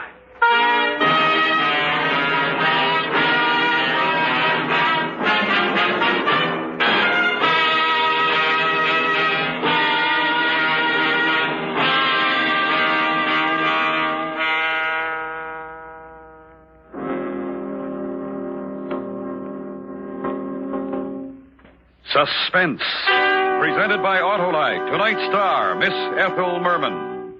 Friends, sign up tomorrow for the big Autolite Family Charity Drawing. If you are 18 years or older, you can be one of 25 persons selected to pick your favorite charity or charities to share in $100,000. As March of Dimes chairman Basil O'Connor said earlier, for that once-in-a-lifetime thrill to be able to give thousands of dollars to the March of Dimes or any other recognized charity, be sure to register with your local Autolite family card dealer tomorrow. Just fill out a registration form and have the dealer sign it. There's nothing to buy, nothing to write except your name and address. But you may help your church, hospital, or other favorite recognized charity share in $100,000. So visit any DeSoto, Hudson, Plymouth, Studebaker, Dodge, Willis, Nash, Packard, Kaiser, or Chrysler dealer tomorrow.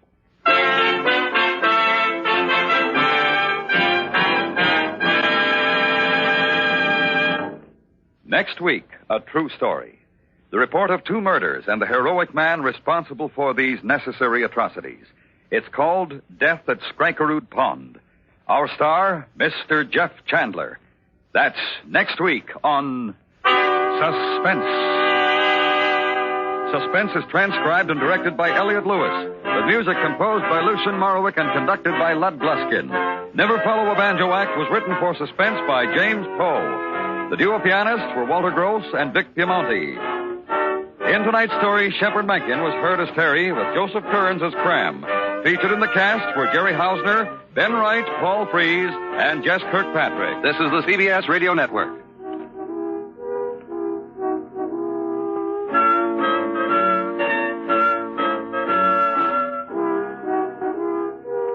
And now, a tale well calculated to keep you in suspense.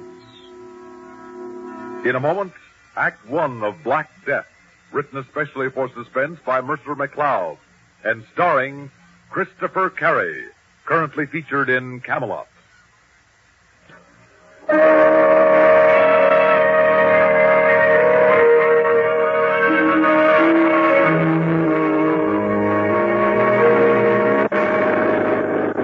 rain, is it getting worse? Well, it's not getting any. I can't understand why the lights should be so dim.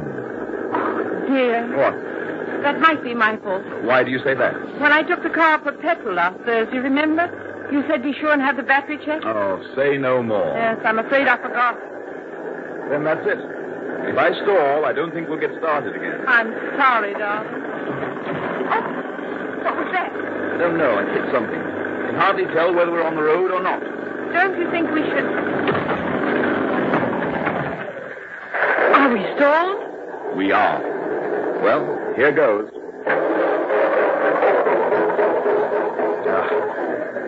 Well, that's it. Oh, Charles. And it's all my fault. Now, don't feel bad about it. I don't think we should have made it anyhow. If we were on a main highway, we might be all right. But these small byroads, miles from anywhere... But what can we do? Well, we can sit in the car and hope another car comes along. But the chances of that happening here are remote. We might be better off to walk to help. I'd hate not to make our appointment in Dwolding. In this rain? It's a cold night, Nora. If we keep walking, we can at least keep warm. We're almost certain to find a farmhouse or something. Are you game? Well, I think I am. Then bundle up and let's get on with it, old girl. Right. Well, come on. I'm afraid we won't make Dwolding tonight. This is beginning to look a little ominous. Yes. We'd better try calling out, Charles. All right. Hello! Hello there! I think I'm a little frightened, Charles. Well, come on, let's both call out. Hello! Hello! Charles, it looks as if we... Quiet, Nora. Now, where that dog is, there must be shelter. Yes, there's a light blinking over there. That's for us. Come on. Who's there? Oh, thank goodness. Are we glad to see you? Why? Why? Because we're lost, that's why. How far are we from Dolding? No, about 20 miles. Where do you live? Just over the hill there. But it's no use. He won't let you in, not him. Who are you talking about? The master. And who is the master? Now, wait a minute. You can't leave us. Here, wait. Yes. Now, listen, you. Whether you like it or not, we're coming with you. And whether the master likes it or not, he's going to give us shelter. You go on ahead. We're following you. Come along.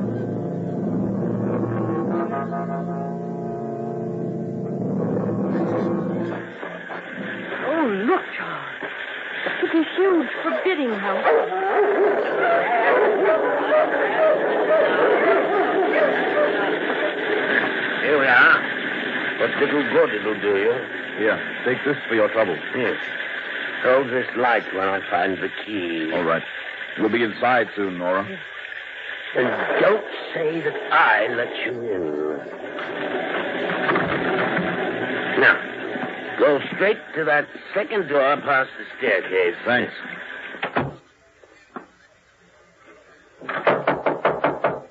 Yes? Well, here goes. What is the meaning of this? Who let you in? We lost our way on the moors. My home is not an inn. Yes, but surely Just a minute, Charles. If we were drowning and your boat happened by, we'd try to save ourselves by clinging to it. And look at us. We're practically drowning. That's scarcely my concern. And furthermore, my husband is a doctor. And he was scheduled to lecture in... Oh, a doctor, eh? Well, a scientific man, huh? Well, yes. You'll need dry things. There's food on the buffet here, and I'll get hot coffee. Do sit down. Make yourselves comfortable. Do you mind if we hang our coats in front of the fire? A capital idea. Give me your coat, Charles. I'll spread it out. Thanks, Nora. I'm going to take my shoes off, too. Yes, sir. Oh, more coffee, Jacob. Very good, sir. What are you finding so interesting, Doctor? These strange diagrams drawn on the walls and floor. Oh, yes. Those are the nuclei of my science. White mice in the cage. And what's this contraption? What does it look like to you? It bears a rough resemblance to a huge camera. But the sides, all this multicolored glass. I don't know. I'm quite baffled. In there, my friend, is the element black. Black? Black. One of the greatest destructive forces in the universe. But how about you two eating something, eh? Just help yourselves. Coffee. It won't be long. Oh, thank you very much. Nice. Right, thank you. It may interest you to know that yours are the first strange faces I've seen here in 4 years. Really? I spend most of my time hard at work. Very, very hard at work. The results of this work may well benefit humanity. Oh, I'm glad to hear. Don't misunderstand me. I don't give a rap about humanity. However, I'm more productive to your humanity than I should be if I were full of gush, as the sentimentalists, speechifying to get murderers out of prison. Do you follow me? Well, yes. You noticed my man, Jacob? Of course. He's a perfect servant. Makes me comfortable. I have no feeling for him. I treat him civilly, pay him, but I never concern myself with him as a human being. I know nothing of his character except what I read of it in his last employer's letter. There are, you see, no truly human relations between us. Would you imagine his work would be better done if I'd made him like me personally? Oh, I would, decidedly. I'm certain it would not be so. He'd trade on any relationship to my disadvantage. But if a crisis occurred... Crisis? Yes, if you needed his help. Not only as a servant, but... Well, supposing you were sick, in need. You'd never get from your relationship what can be prompted only by affection. Affection? Ah! Affection! How disgusting that sounds. Disgusting. The coffee. Just put it down. Yes, sir. Will that be all, sir? For now, yes. Very good, sir. Splendid inhuman efficiency. I think I'd go mad in such an atmosphere. Never mind, Nora. Now, how do you take your coffee? Black, please. Me too. Black, eh? Black. Very good. Who gazes on black stares at death. I beg your pardon. You scientists are quite naive, I find. Well, I fail to see... Let me explain.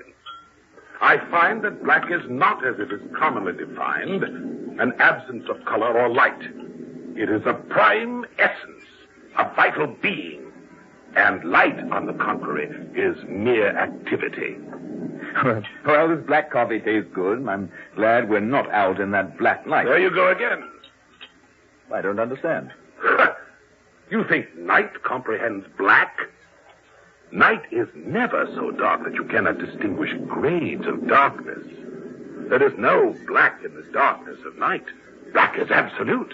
You mean to say that blackness... Who said anything about blackness? I've been talking about black, not blackness. The one is a positive term, the other a weak, indefinite. Call blackness darkness, and the phraseology will be much nearer. But when you come to black, I say, you're at grips with the positive element of the universe, a force apparent whose work is death. Then one ought to be afraid to go home after dark. If you had the faintest realization of the infinite significance of the words you use, you'd turn as pale as this damask cloth. Here. You see this white mouse? I take it out of its cage, hold it by its tail, and set the black to work. I place it in front of the fatal black ray and...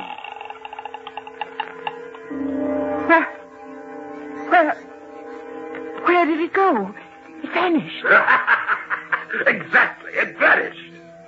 And you, Doctor, what do you have to say? I believe I saw something like that years ago at the Palace Theater in New York. You stupid man of science! I'll show you. Jacob! Palace Theater in New York. Yes, sir. Jacob, bring in Damon immediately. The dog, sir? That's what I said. The old hound dog, Damon. That is the old one, isn't it? Yes, Then sir. quickly, bring it here. Yes, sir. Right away. Doctor, you look at me with the eye of a diagnostician. You would condemn me as a hysteric or a madman, wouldn't you, Doctor? How would you put it? Suffering from delusion. That would be your diagnosis, wouldn't it? Why, Exactly. And having placed a tag on me, you'd wash your hands of the whole business. Oh, I know you men of science. Jacob. Bring that hound over here. Master, you're not... Leave us, Jacob.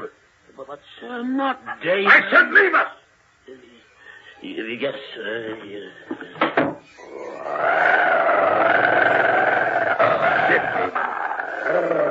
Yes, I know, Damon. You dislike me, don't you? You all do. The sixth sense of the animal. Now, as before, Doctor, we set the black to work. See? The sixth sense of the animal. Jacob, keep those hounds quiet! We've got to get out of here, Charles. No, as soon as we can. That's better. Now we can proceed. You see? The larger the subject, the more power we need. Subject? Yes. Humans will require even more power. Humans? Why, yes. That will be my most noble achievement. Now, Damon, sit.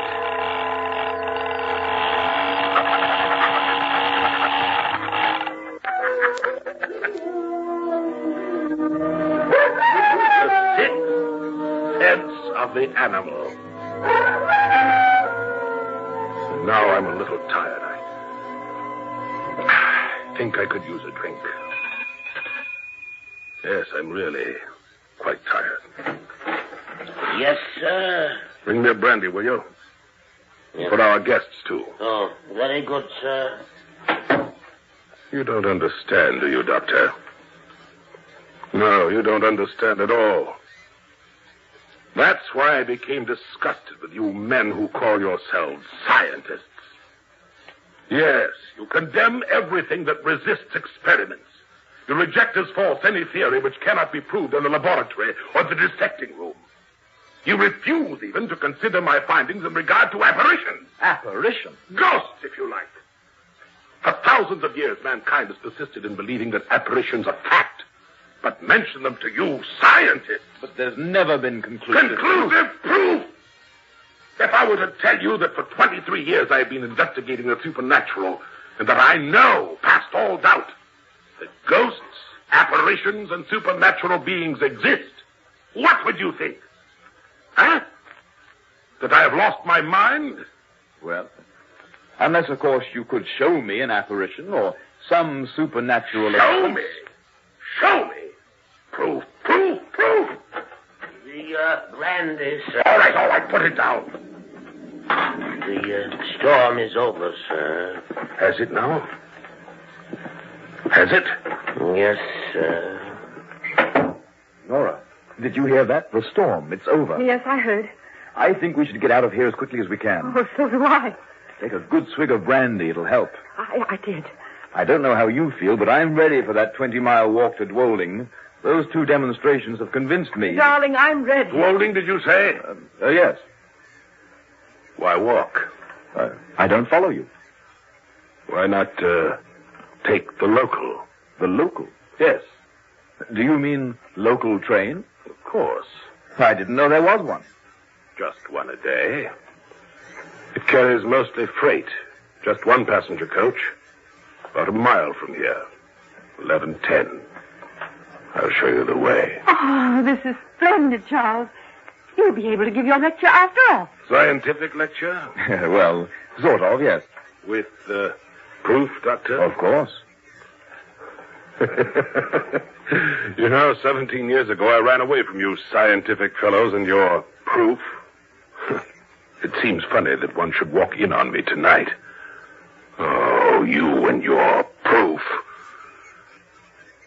You think I'm a little mad, don't you, Doctor? Well, I shouldn't say that, sir. I'll get our coat.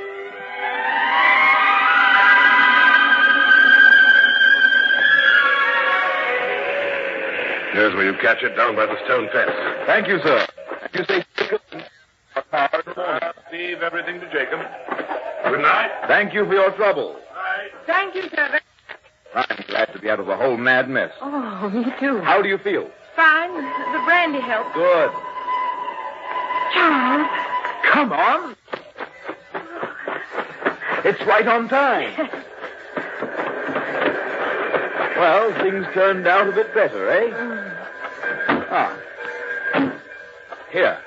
Here we are. Come up. That's it. Now we can relax. Oh, I'm so happy to be out of there. Do you think he's a mental case? Oh, I certainly do. Utterly and completely mad. All that business about black. Absolute nonsense. But, darling, what about that dog? And the mouse? They've really disappeared, you know. An old magic trick. You know, disappearing rabbit and all that. Just hocus pocus. Charles, have you noticed that the lights are so dim? Nora, what are you staring at? Everybody seems to be asleep in this coach. Look at them. Yes, they do seem to. Nora, what is it? Oh, Charles. They're not asleep. They're all dead. Charles! No. They're dead. Oh, Charles, in heaven's name, what's happening? Wait, Nora. Easy now. Oh, Charles. This branch line. What? Remember? Years ago, an accident. The train jumped the bridge into the valley.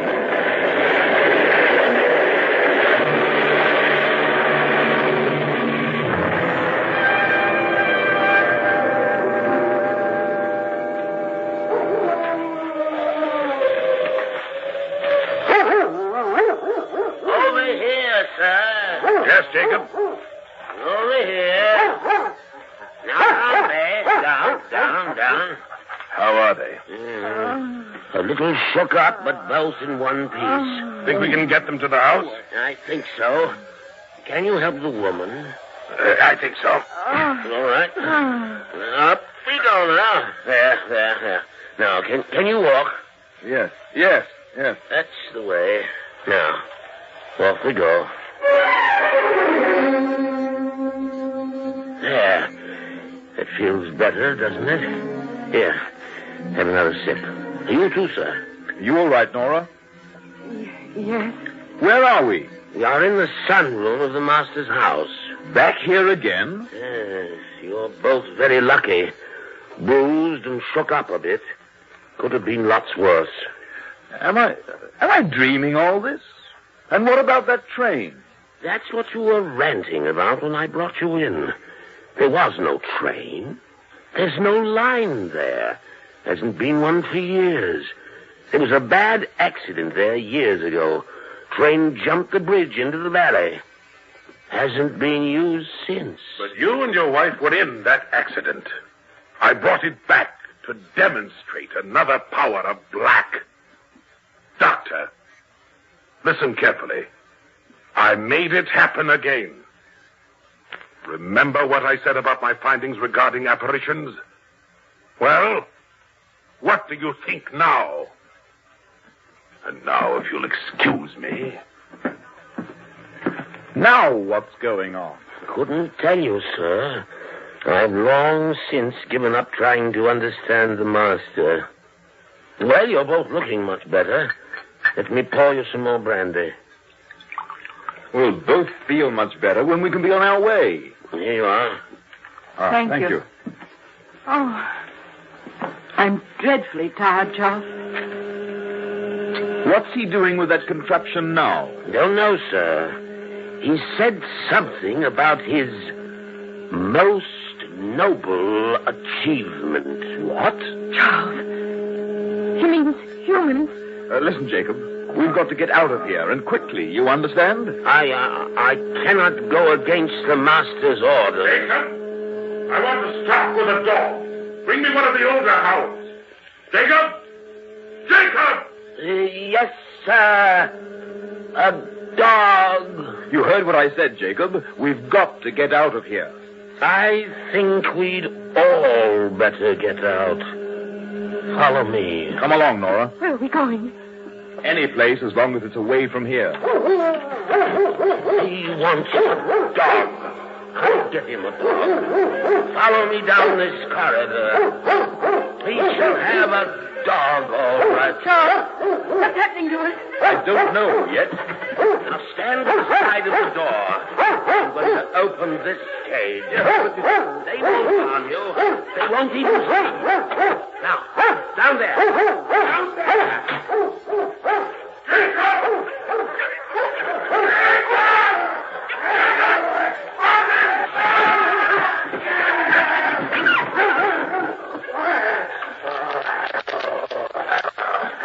His most noble achievement. Shall we see about getting you both home now?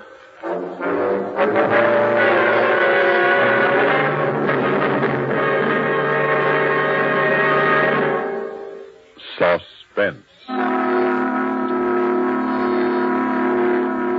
You've been listening to Black Death, written especially for Suspense by Mercer McLeod, and starring Christopher Carey, currently featured in Camelot.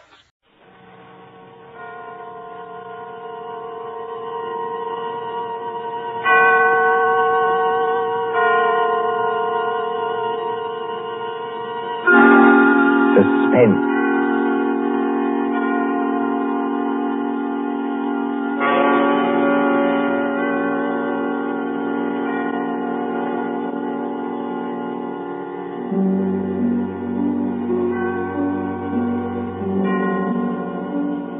This is the Man in Black, here again to introduce Columbia's program, Suspense. Our star tonight is Peter Lorre, playing the part of the Hungarian Count Stefan Kahari, a gentleman of sinister aspect. The story is by John Dixon Carr, who calls it The Devil's Saint. If you have been with us on these Tuesday nights, you will know that suspense is compounded in mystery and suspicion and dangerous adventure. In this series are tales calculated to intrigue you, to stir your nerves, to offer you a precarious situation, and then withhold the solution till the last possible moment. And so, it is with The Devil's Saint and Mr. Peter Lorre's performance, we again hope to keep you in suspense. The Devil's Saint. Paris, 15 years ago. Paris as it used to be, when lights twinkled from the old Trocadero to the hill of Sacré-Cœur, when taxicabs honked and the beat of tangos swayed, and Chinese lanterns gleamed above the lake in the Bois, when, in short, you and I were young. Come then to the President's Ball at the Opera, St. Catherine's Day, 1927. A fancy dress ball at the Opera, filling these marble halls with a multitude of masks and a multitude of dreams. The mosaic decorations are no less bright than the colors that weave here. Harlequins and Columbine, Cleopatra and Musketeers. In the great marble foyer, remember it? They have set out little tables and lines of palms behind which you may sit screened. Look at one such table. A young man wearing the scarlet and gold uniform of an English Guards officer in Wellington's day. A dark-haired young girl in the costume of a bacchante. And as we approach... Ned, don't please, you mustn't. But why not? You really don't mind, do you? No, of course I don't mind, only you mustn't. Oh, Ned. Look here, Alona. We've got to settle this thing. You have enjoyed being here tonight, haven't you? Ned, I've loved it. After being cooped up at my uncle's place in the country, it's like heaven. All right. When I take you back to the hotel, I'm going to face this uncle of yours tonight. No, please don't. I'm going to say that you and I intend to get married in that flat. I can't marry you, Ned. I've told you that. But why not? Just give me one good reason. Because I can't. My uncle, he would never allow it. Never. And that seems to you a good reason enough? Yes, Ned. This uncle of yours, what's his name? Count Stefan Kohari. He's a Hungarian, I think, you said. Yes, so am I. My mother was an American. What's he like, actually? Oh, he's a little eccentric. Oh, please don't misunderstand. He's a great scholar and a historian, only he's a little strange. Ned. What is it? There he is now. Your uncle? Yes, that elegant man in plain evening clothes, with the Order of the Golden Fleece across his chest. Oh, I see him. Oh, he looks as black as a thundercloud. He's throwing those two dressed as devils aside as though they didn't exist. Give me my mask quick before he sees us. No, Alona. Why not? We'd better face this out now. Sit still. Good evening, Ilona. Good evening, Uncle Stefan. Uncle, may I present Edward Whiteford? How do you do, sir? How do you do? Ilona, do you think that costume is quite the thing to wear in public? Why not? Well, an older generation might call it immodest. It looks like... Like what? Nothing. Will you go and get your cloak or your domino or whatever you wore here? Uncle, please don't make me go home so soon. It's hardly 11 o'clock. I was not asking you to go home, my dear. I was merely asking you to put on a wrap. All right, I'll get it. You stay and talk to Ned. I shall be delighted. Will you sit down, sir? Thank you. You seem to have quite a gathering at this table. Oh, yes. Some friends of mine from the embassy. They're upstairs dancing now. Well, look, glasses, and still more glasses. You know, I was quite an addict once at musical glasses. Have you ever tried it, young man? Well, it's very easy. You take a spoon like this, you see, and... Like it? Well, forgive me, sir, but there's something I'd like to ask you. Yes? I don't know exactly how to say this, so I'd better say it in the shortest way. I want to marry your niece. Well, look up, sir. You smashed one of the glasses. A few francs will pay for that. But there are other things of higher value. At least to me. Oh, maybe I ought to mention first that my full name is Lord Edward Whiteford. My father's the Earl of Grey. Indeed. I only mention that to show we're, respectable enough. Well, the British ambassador will vouch for me, sir, if you would like to ring him up. And perhaps I ought to mention that I've always kept Ilona carefully guarded from the world. Almost too carefully guarded, don't you think? That, Lord Edward, depends on my reasons. Sorry, sir. You have known Ilona about how long? 4 days. 4 days. You wouldn't even choose a business partner in 4 days. Yet to want to marry my Ilona after 4 days. Well, we know our own minds, sir. You do, huh? then you know more than the wisest men in this world. However, as one whose dearest wish is Alona's happiness, I hope it is, Count Kohari. Do you doubt what I say? Oh, no, sir. Well, I will make you a proposition.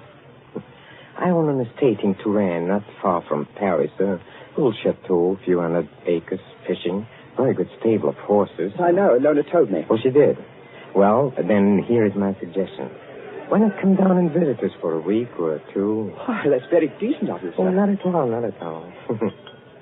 And if at the end of that time you're not cured of this infatuation... Oh, it's not an infatuation, I swear it's not. No? Well, if at the end of that time you're not cured permanently of this feeling, you may take Ilona. And with my blessing. That's fair, isn't it? Oh, it's more than fair, Count Harry. I don't know how to thank you. Oh, well, please, don't even try. And at least I can promise you a very interesting experience. You see, at the Chateau d'Azay, there is one certain bedroom. We call it the tapestry room. Yes?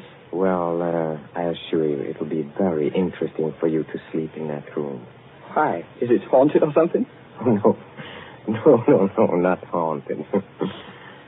Well, now, if you don't mind, I shall say good night, and I hope I can trust you to bring Ilona safely to the hotel.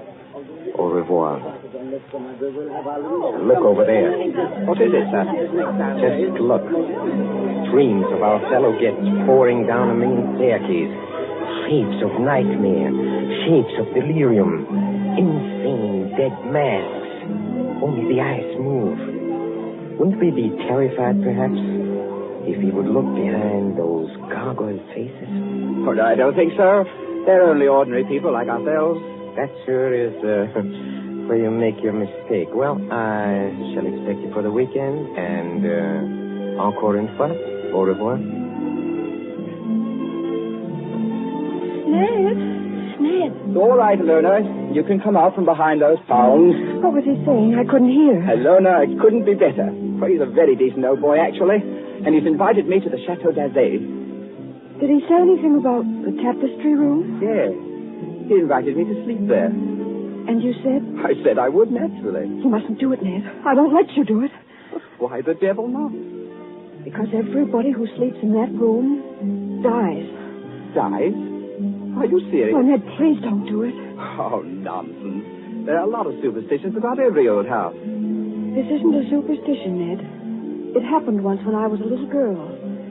A man insisted on sleeping there. They found him dead in the morning. So? How did he die? They don't know. There wasn't a mark on his body. He wasn't shot or stabbed or strangled or poisoned or hurt in any way. He was just dead.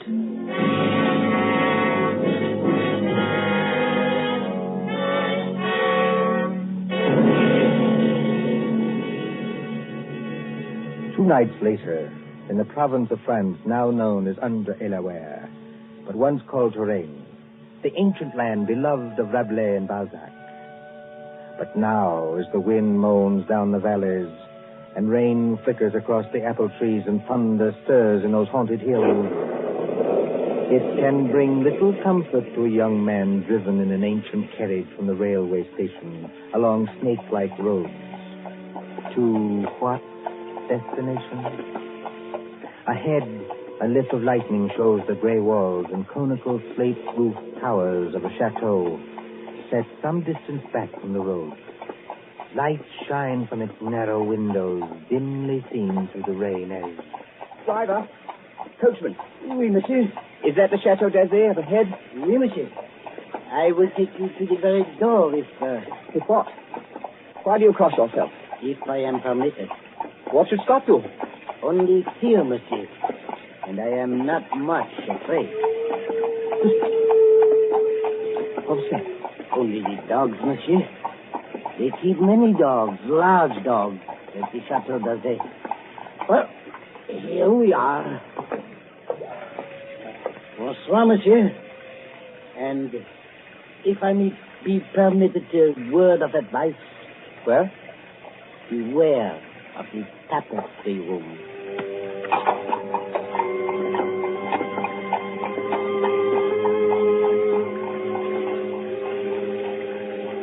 There isn't a bell on this door. There might at least be a knocker.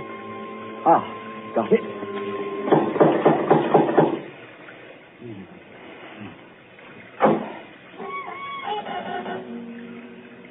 C'est alors, monsieur? Vous cherchez? Je cherche le château d'Azay, et perhaps it would be better if monsieur spoke English, yes? You are Lord Edward Whiteford. Yes. Monsieur is expected. Please to enter. Monsieur's hat and coat. Thank you. Ned. Hello, Ilona. Oh, Pas, ma petite. Votre oncle. Oh, you better not kiss me, Ned. Madame Flay says to look out for my uncle. Madame Flay is our housekeeper. Oh. Oh, where's your uncle now? In the drawing room. He's playing the piano. Come along. Ilona, is anything wrong? Oh, everything's wrong. 2 of my dogs were in horrible pain this afternoon. Dr. Solomon had to put them out with chloroform. You don't see... I hope nobody's practicing, that's all. Well, here we are. Oh, nice tiger skins on the floor. I say, who's the little old man with the grey beard sitting over there by the fire? That's Dr. Solomon. Doesn't he have funny-looking eyes? He watches and watches and watches. He's an old friend of the family. Come along, let's get this over with.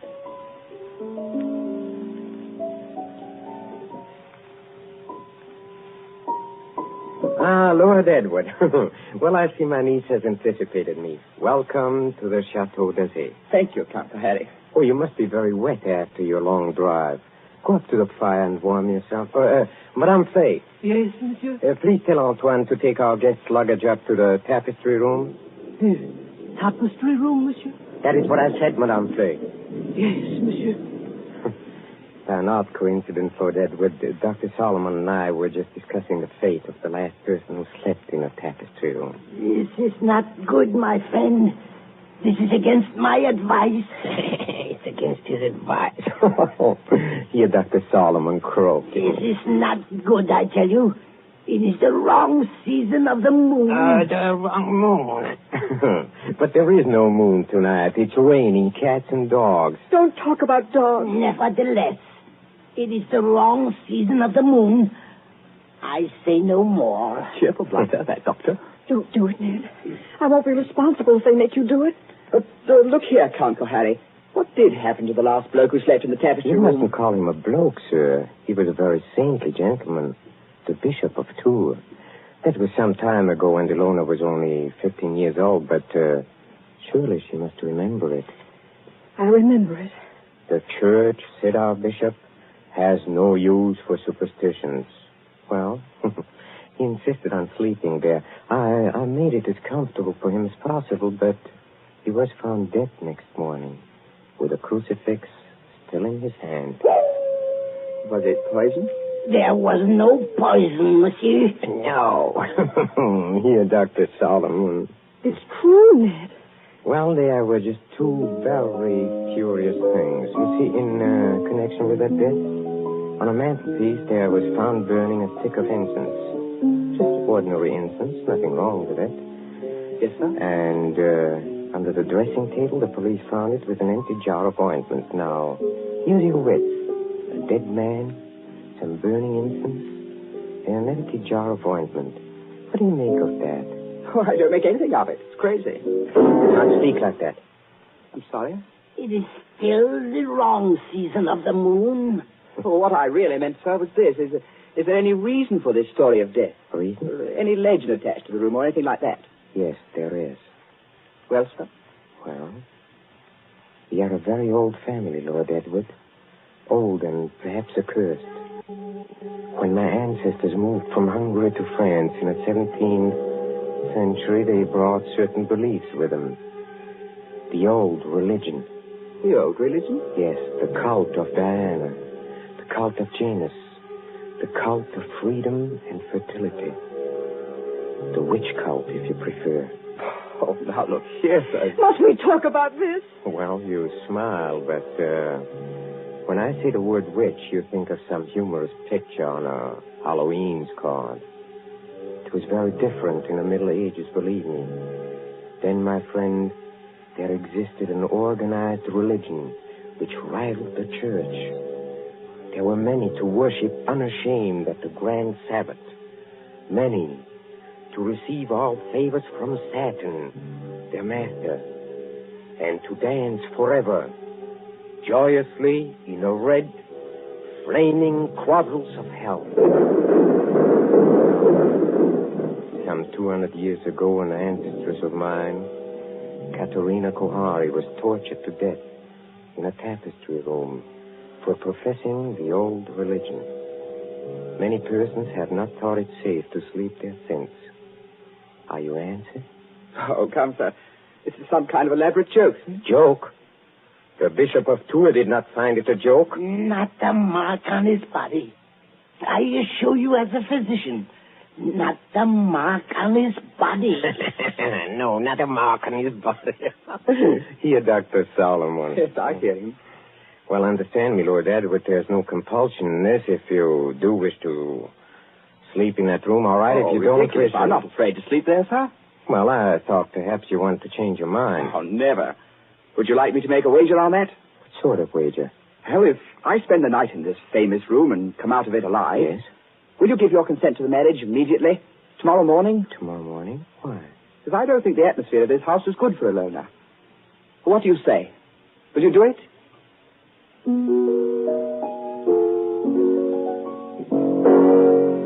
Very well, Lord Edward. I accept the terms of your wager. Don't do it, Ned. For the love of heaven, don't do it.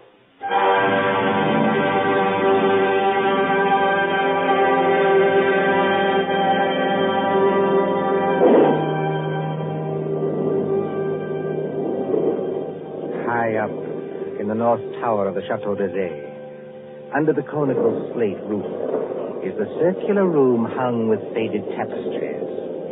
These tapestries move slightly with uneasy, mimic life to the clamor of the storm outside. Candles burn along the mantelpiece and beside the great four-poster bed. The flames of these candles waver, too, as the door opens. This is the tapestry room, monsieur. Thank you, Madame Flay. That is the mantelpiece where the incense burns. That is the bed where Monseigneur le Bishop died. Very inviting, isn't it? Will there be anything else monsieur requires? Some sandwiches that we can't offer you? Oh, no, thanks. I had a drink with the Count Kahari before I came upstairs. Dear monsieur. Monsieur's shaving water will be brought up in the morning, if he requires it. Good night. That little hottie. Trying to scare a fellow out of his wits just because... Oh, I hope they built a good fire anyway. Didn't realize how cold it was. Temperature must have dropped. What's that? It's me, Ilona. May I come in? No, Ilona. Get out of here. That's not very gallant of you. No, I mean, I don't want you exposed to whatever it is. Ned, listen. Are you going to bed, or are you going to sit up all night? I'm going to sit up all night, naturally. Then let me sit up with you. No. Why not? Well, it may be dangerous. Besides, I promised your uncle I'd go through with this alone. I wish you hadn't had that drink with him. Why? He couldn't have done anything to it. It was you who poured it. Yes, that's true, only... Listen. Is that? It sounds like footsteps. Yes, but where's it coming from?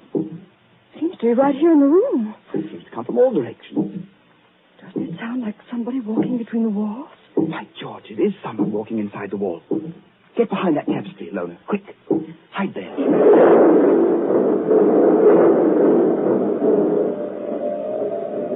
Count Kohari, where did you come from? Oh, forgive me, Lord Edward, for seeming to appear out of the wall and between the tapestries. Like Mephisto appearing to Faust, huh? And his red dressing gown perhaps adds to the effect, too. How'd you get here? A passage between the walls? Yes, exactly. Well devised, my ancestors, for visiting this room. You know, they invented that when its occupant was so unmannerly as to bolt the door. Door's not bolted. You could have walked straight in. But I couldn't have done it unobserved. No. Maybe not. Have you had any other visitors, Lord Edward? No. Are you quite sure of that? Quite sure. Well, then, since nobody saw me come here, I'll just sit down by the fire. Please sit opposite me. Is this the showdown, sir? I don't understand. Well, there's got to be a showdown between us. Is that why you're here? Oh, I'm here, young man, to explain certain things to you. Will you have a cigarette? Thank you. Oh, they're perfectly all right. That is what you're afraid of? I'll have one, yes. A light? Thank you. Well, when I was discussing the witch cult a while ago, you didn't appear to think I meant what I said. Do you want a perfectly frank answer to that? Yes. I think you're mad enough to mean anything. What you say, in a sense, is quite true.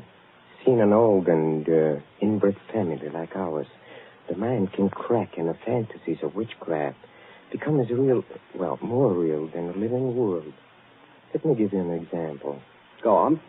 The saucer on the table beside you is Ming porcelain. It was once owned by Katerina Kohari, a martyr of the old religion. Yet you are using it as an ashtray. Oh, I beg the witch lady's pardon. I'll blow off the ash. Well, that's a very dangerous remark, sir. Don't you understand that the worship of evil can be strong and compelling as the worship of good? That the devil can have his saints, too? That the sick brain which knows but can't help itself? You have profaned this room merely by entering it. And therefore, you deserve to die. Like the Bishop of Tours? Exactly. You're not going to tell me the devil killed him? The devil's agent may be flesh and blood. Then it was murder. Oh, of course it was murder. Murder so cunningly contrived that no one ever saw through it. Go on. I asked you before to use your wits on this problem. Well, look, incense was burned in this room. You know why? Suppose you tell me. Well, obviously, I think to conceal something else, which would be too easily noticed. To conceal what? For instance, the smell of chloroform. Chloroform? Yes. A drug not very well understood by laymen. Dr. Solomon, by the way, was using chloroform this afternoon to dispose of some dogs. So I've heard. Well, Dr. Solomon is old and very forgetful. You mean chloroform could be stolen? Oh, yes, it could be easily. Now, suppose I take a pad saturated with chloroform. I place it over the mouth and nostrils of a man already sleeping or drugged so that he gets no air. Wait a minute. That won't do. Why not? Chloroform burns and blisters when it touches the skin. You leave marks. Oh, not at all, my friend. Not at all. If I first covered the mouth and nostrils with some substance like... Ointment. Yes. Now you're waking up. Hi. Now observe what follows. In a few seconds, unconsciousness. In 2 minutes or 3 minutes, death. Certain death, yes. Oh, but chloroform, you see. It evaporates very quickly. There is no trace in the stomach since nothing has been swallowed. Well, delay your post-mortem for 24 hours. Very easy matter in these country districts, and no trace remains in the blood.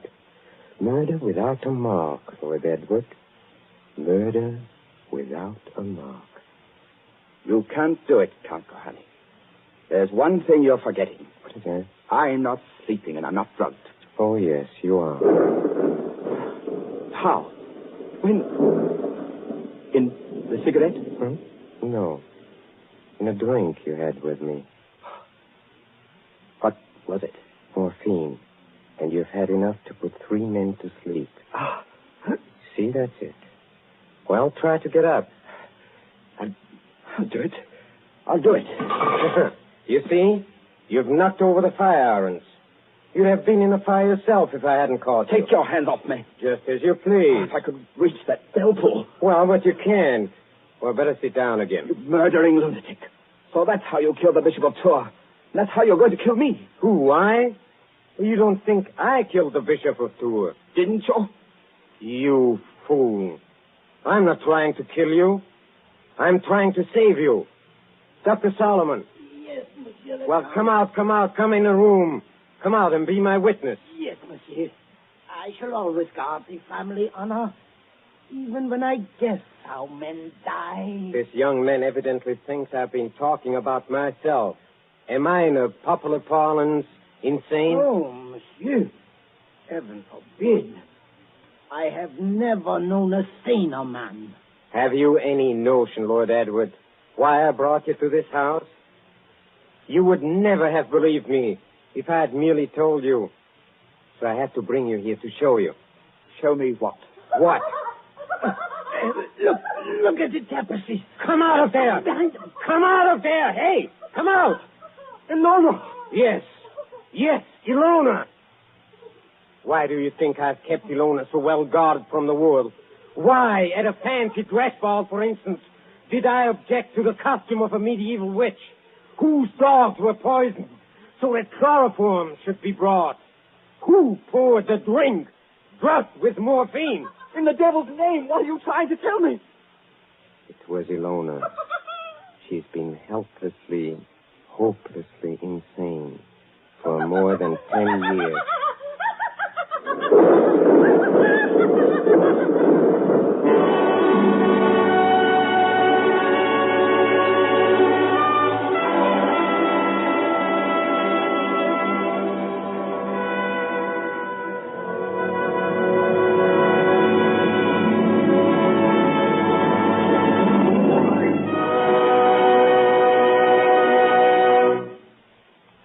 And so closes The Devil's Fate, starring Peter Lorre. Tonight's tale of suspense. This is your narrator, the man in black, who conveys to you Columbia's invitation to spend this half hour in suspense with us again next Tuesday.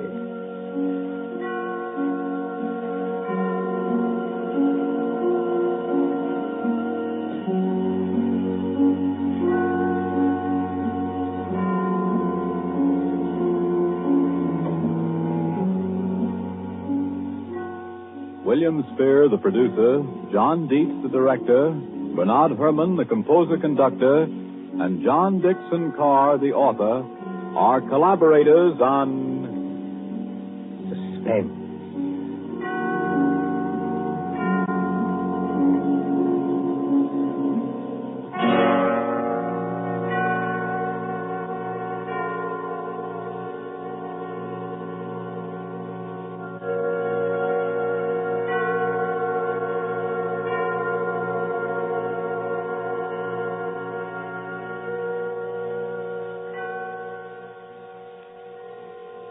This is the Columbia Broadcast.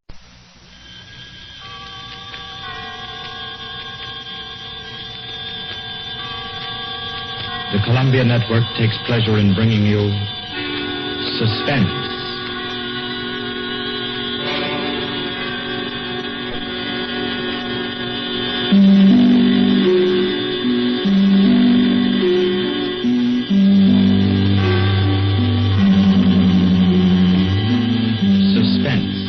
Columbia's parade of outstanding thrillers, produced and directed by William Spear and scored by Bernard Herrmann. The notable melodramas from stage and screen, fiction and radio, presented each week to bring you to the edge of your chair, to keep you in suspense.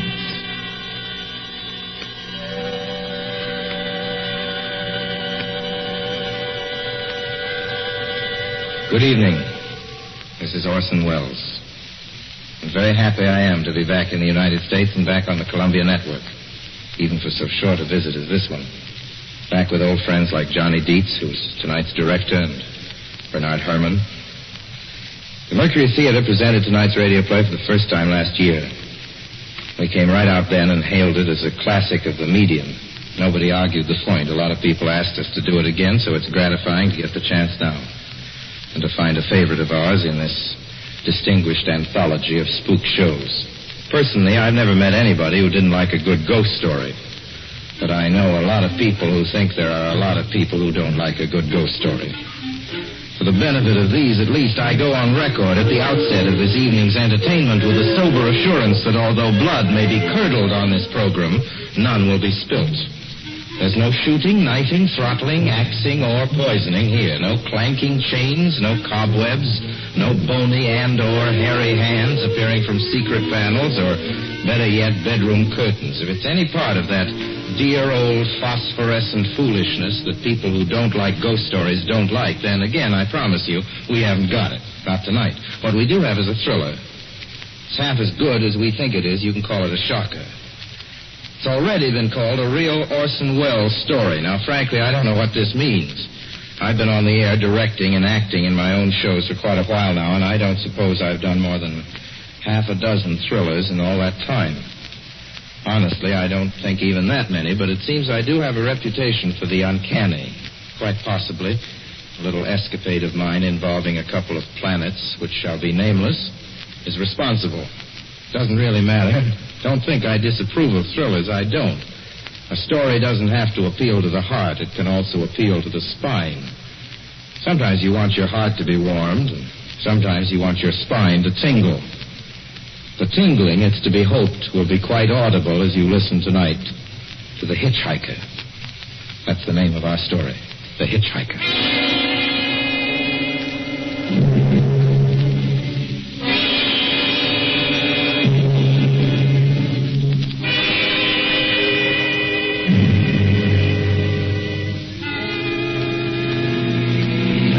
Camp on Route 66, just west of Gallup, New Mexico. If I tell it, perhaps it'll help me.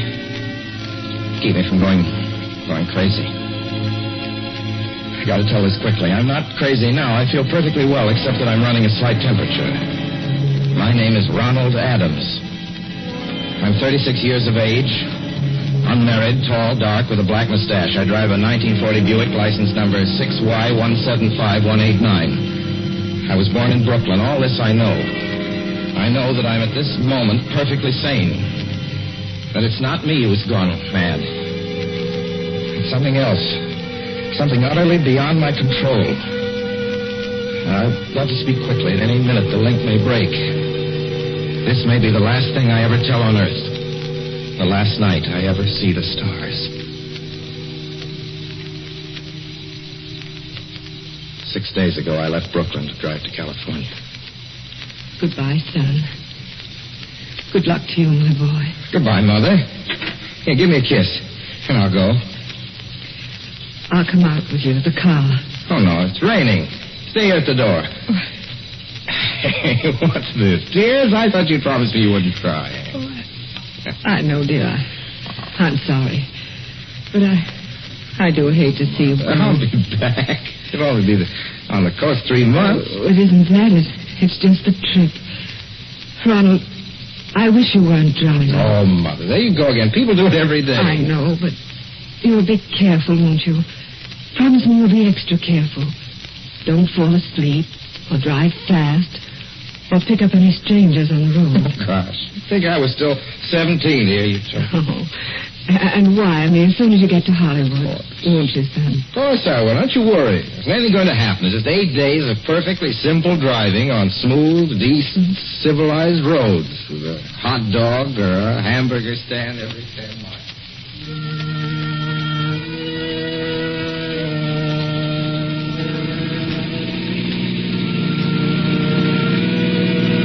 I was in fine spirits. The drive ahead of me, even the loneliness, seemed like a lark. I reckoned without him. Crossing Brooklyn Bridge that morning in the rain, I saw a man leaning against the cables. He seemed to be waiting for a lift. There were spots of fresh rain on his shoulders. He was carrying a cheap overnight bag in one hand. He was thin, nondescript, with a cap pulled down over his eyes. I would have forgotten him completely, except that just an hour later, while crossing the Pulaski Skyway over the Jersey Flats, I saw him again. At least, he looked like the same person. He was standing now with one thumb pointing west. I couldn't figure out how he got there, but I thought probably one of those fast trucks had picked him up, beat me to the Skyway, and let him off. I didn't stop for him. Then late that night, I saw him again. It's on the New Pennsylvania Turnpike between Harrisburg and Pittsburgh. It's 265 miles long with a very high speed limit. I was just slowing down for one of the tunnels when I saw him standing under an arc light by the side of the road. I'd seen quite distinctly the bag, the cap, even the spots of fresh rain over his shoulders. He hallooed at me this time. I stepped on the gas like a shot. It's lonely countries of the Alleghenies, and I had no intention of stopping. Besides, the coincidences or whatever it was, came to the Willies. Stopped at the next gas station.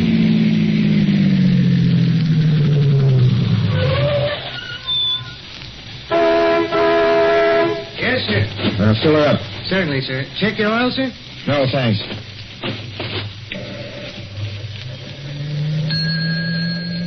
Nice night, isn't it? Yes. It hasn't been raining here recently, has it? Not a drop of rain all week. Oh? Oh, I suppose that hasn't done your business any harm. Oh, people drive through here all kinds of weather. Mostly business, you know. There aren't many pleasure cars out on the turnpike this season of the year. I suppose not. What about hitchhikers? Hitchhikers here? What's the matter? Don't you ever see any? Not much. If we did, it'd be a sight for sore eyes. Why? Oh, I'd be a fool who started out to hitch rides on this road. Look at it. Then, you've never seen anybody? No. Maybe they get the lift before the turnpike starts. I mean, you know, just before the toll house. But then it'd be a mighty long ride. Most cars wouldn't want to pick up a guy for that long a ride. And you know, this is pretty lonesome country here. Mountains and woods. You ain't seen anybody like that, have you? No. Oh, no, not at all. It's just a technical question. I see. Well, that'll be just $1.49 with the tax.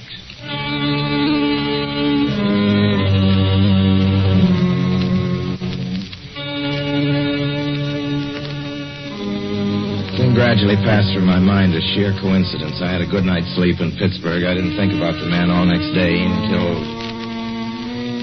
just outside of Zanesville, Ohio, I saw him again. It's a bright, sunshiny afternoon. The peaceful Ohio fields, brown with the autumn stubble, lay greening in the golden light. I was driving slowly, drinking it in, when the road suddenly ended in a detour. In front of the barrier, he was standing. Let me explain about his appearance before I go on. I repeat, there was nothing sinister about him. He was as drab as a mud fence. Nor was his attitude menacing. He merely stood there, waiting, almost drooping a little, with a cheap overnight bag in his hand. He looked as though he'd been waiting there for hours. And he looked up. He hailed me. He started to walk forward. Hello? Hello? Hello? No, not just now. Sorry. Oh, in California? No, not today. The other way, going to New York. Sorry.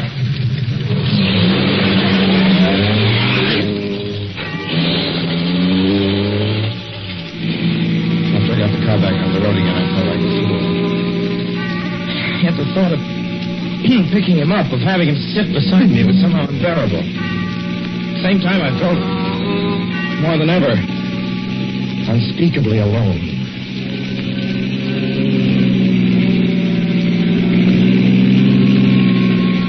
Hour after hour went by. Fields, the towns ticked off one by one. The light changed. I knew now that I was going to see him again. And though I dreaded the sight, I caught myself searching the side of the road, waiting for him to appear.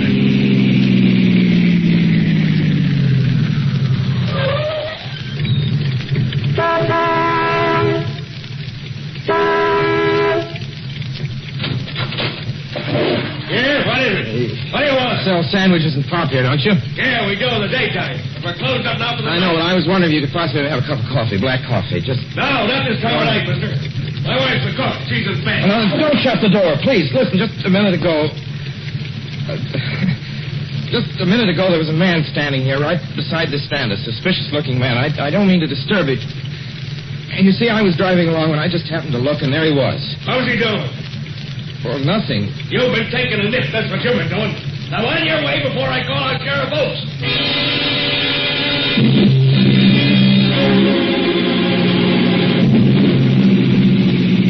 I got into the car again and drove on slowly. It's beginning to hate the car. If I could have found a place to stop, to rest a little. I was in the Ozark Mountains of Missouri now. A few resort places there were closed, only an occasional log cabin, seemingly deserted. That's all that broke the monotony of the wild, wooded landscape. I had seen him at that roadside stand. I knew I'd see him again. Maybe at the next turn of the road. I knew that when I saw him next, I would run him down.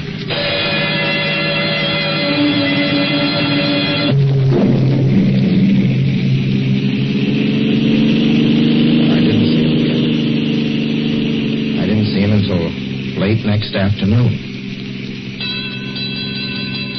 I stopped the car at a sleepy little junction just across the border into Oklahoma to let a train pass by.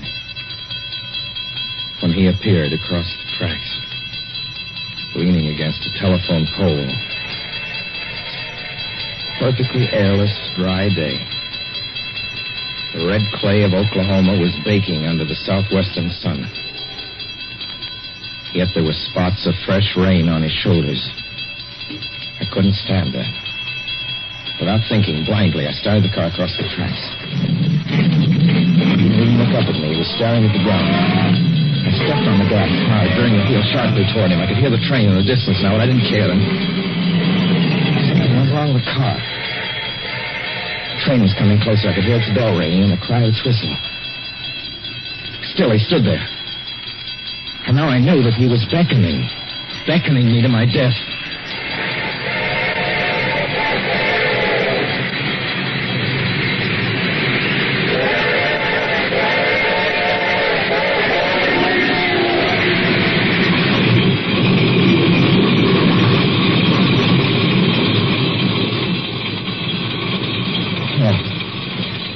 Frustrated and left. The starter worked at last. I managed to back up. When the train passed, he was gone. I was all alone in the hot, dry afternoon. After that, I knew I had to do something. I didn't know who this man was, or what he wanted of me. I only knew that from now on, I mustn't let myself alone on the road for 1 minute. Hello there. Like a ride? Well, what do you think? How far are you going? Where do you want to go? Amarillo, Texas. I'll drive you there. Gee.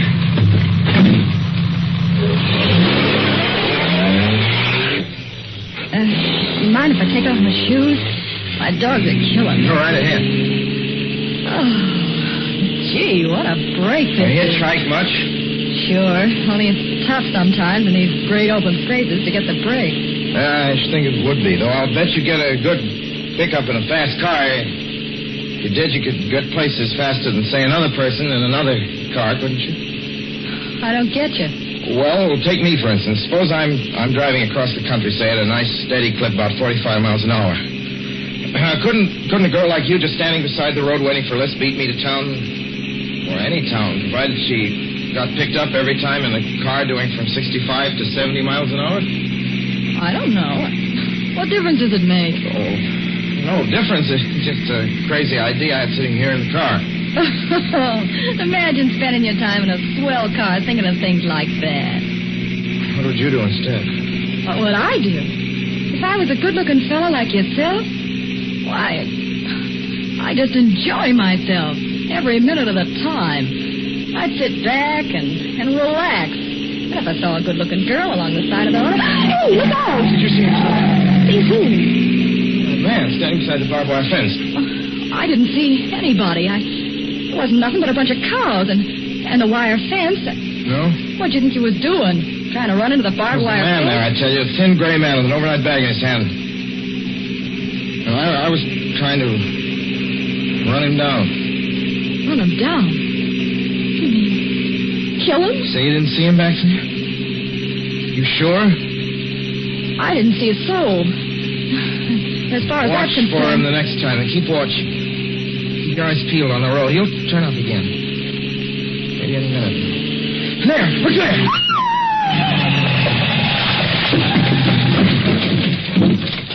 How does this door work? I'm getting out of See here. him that time? No, I didn't see him that time. And personally, mister, I don't expect never to see him.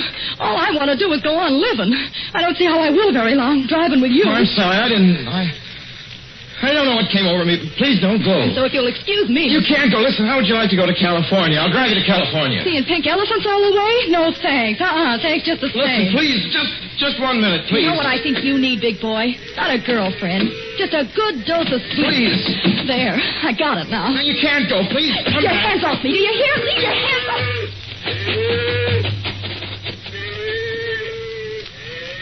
She ran from me. As though I were a monster. A few minutes later, I saw a passing truck pick her up. I knew then that I was utterly alone.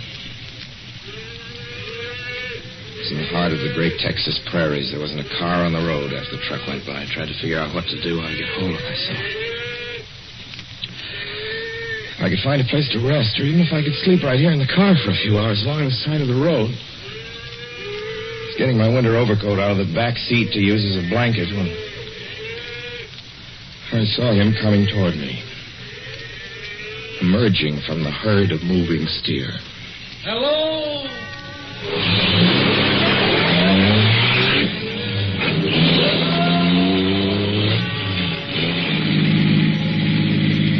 Maybe I should have spoken to him then.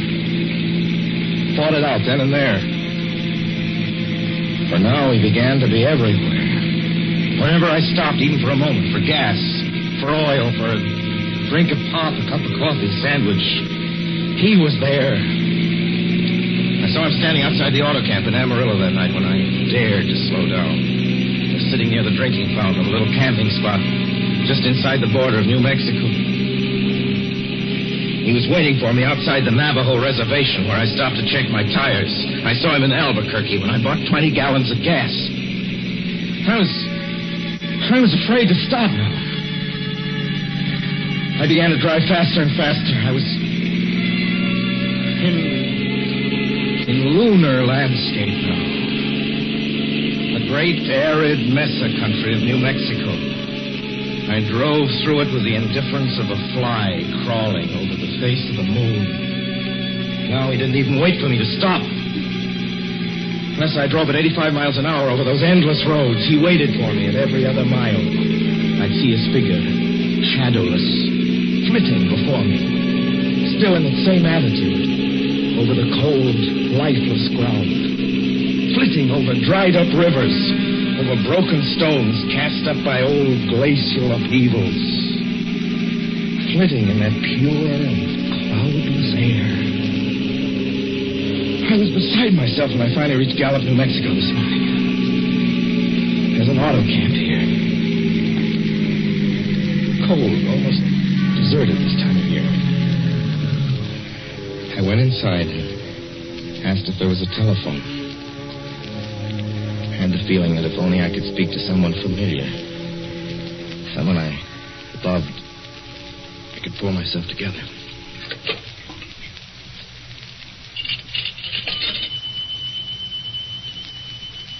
Your call, please. Long distance. Long distance, certainly.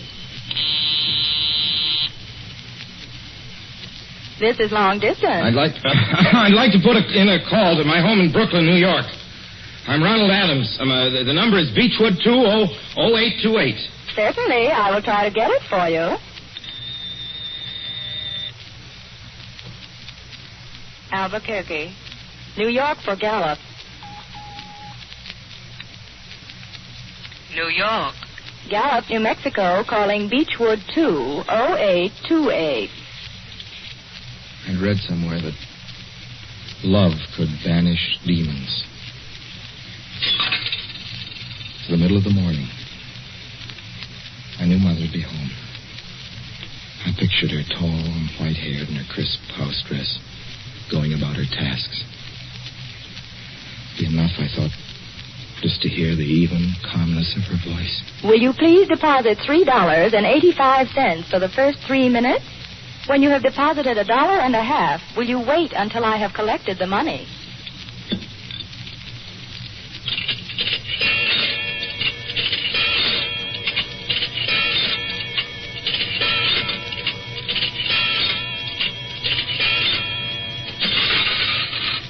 All right, deposit another $1.50.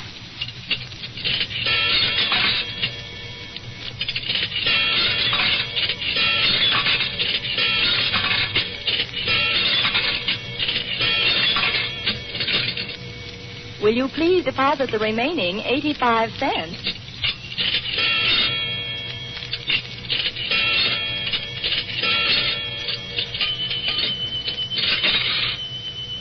Ready with Brooklyn. Go ahead, please. Hello? Mrs. Adams' residence. Hello, Mother? This is Mrs. Adams' residence. Who is it you wish to speak to, please? What? Who's this? This is Mrs. Whinney. Mrs. Whinney? I don't know any Mrs. Whinney. Is this Beechwood 828? Yes? Where's my mother? Where's Mrs. Adams? Mrs. Adams is not at home. She's still in the hospital. The hospital? Yes. Who is this calling, please? Is it a member of the family? Well, what's she in the hospital for? She's been prostrated for 5 days. Nervous breakdown. But who is this Nervous calling? breakdown? Well, my mother never was nervous. It's all taken place since the death of her oldest son, Ronald. Death of her oldest son, Ronald? Hey, what's this? What number is this? This is Beechwood 20828. It's all been very sudden. He was killed just 6 days ago in an automobile accident on the Brooklyn Bridge. Your 3 minutes are up, sir. Your 3 minutes are up, sir. Your 3 minutes are up, sir.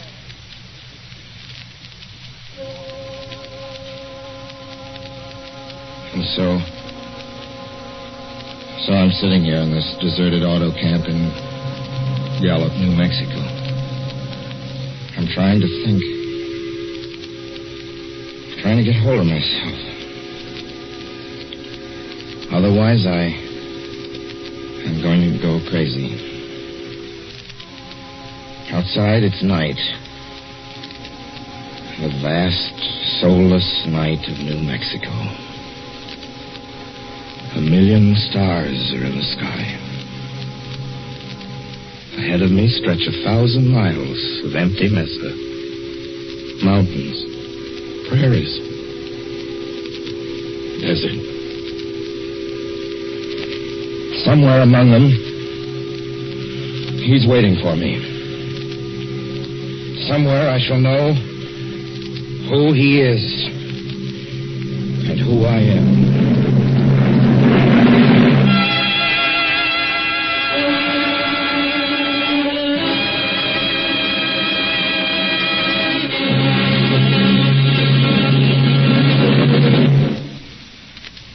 So ends The Hitchhiker, and to Orson Welles our considerable thanks for his playing of the title role. Mr. Welles? Help wanted. Men, women, and children. Nature of work, hard, monotonous, back-breaking labor. Hours, 75 a week minimum. Pay, few cents an hour. Added inducement, 2 meals a day, including several ounces of bad bread and a cup of thin soup. Don't delay. Apply at once.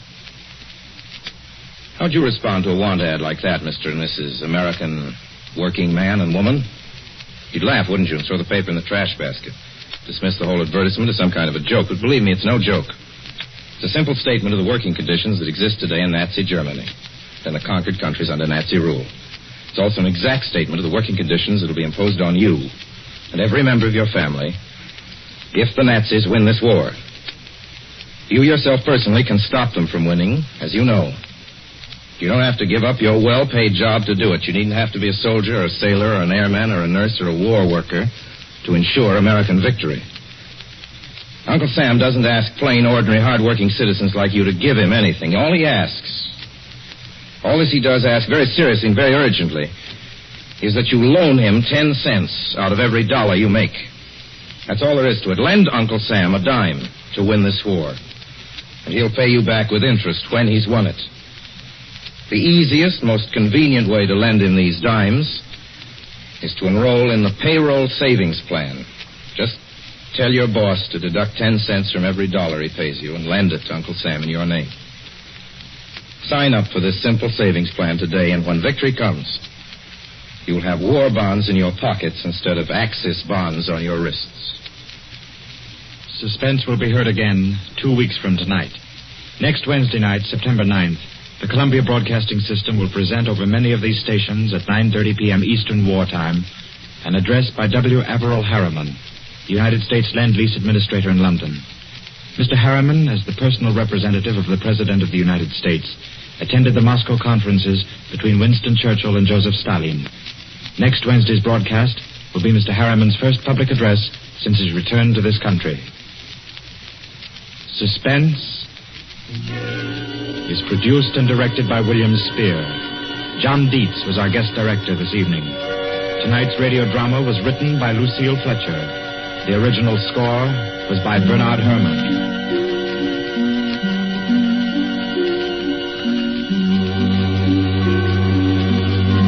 This is the Columbia Broadcasting.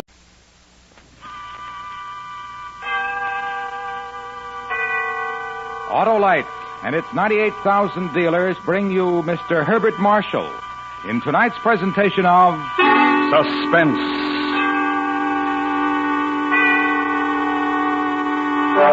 Tonight, Autolite presents a story based on fact and written by a master of suspense. An adaptation of the 19th century Bourne murder case called The Dead Alive. The author, Wilkie Collins. Our star, Mr. Herbert Marshall.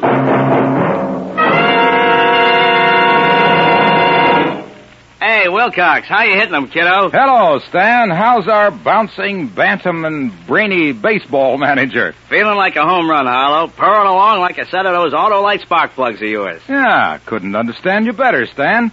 Those ignition-engineered Autolite spark plugs are designed for the smoothest and most economical performance money can buy. Wouldn't use any other, Harlow. They're real major league. Thank you, Stan. Friends, if your car isn't giving you the performance it should, why not have your spark plugs checked by your nearest Autolite spark plug dealer? He's equipped to give you expert cleaning and adjustment. And if those spark plugs are worn or need replacing, he'll install a set of famous ignition-engineered Autolite spark plugs, either standard or resistor type. To quickly locate your Autolite spark plug dealer, phone Western Union by number and ask for Operator 25. And remember, from bumper to tail light, you're always right with Autolite. And now, Autolite presents The Dead Alive, starring Mr. Herbert Marshall, hoping once again to keep you in suspense.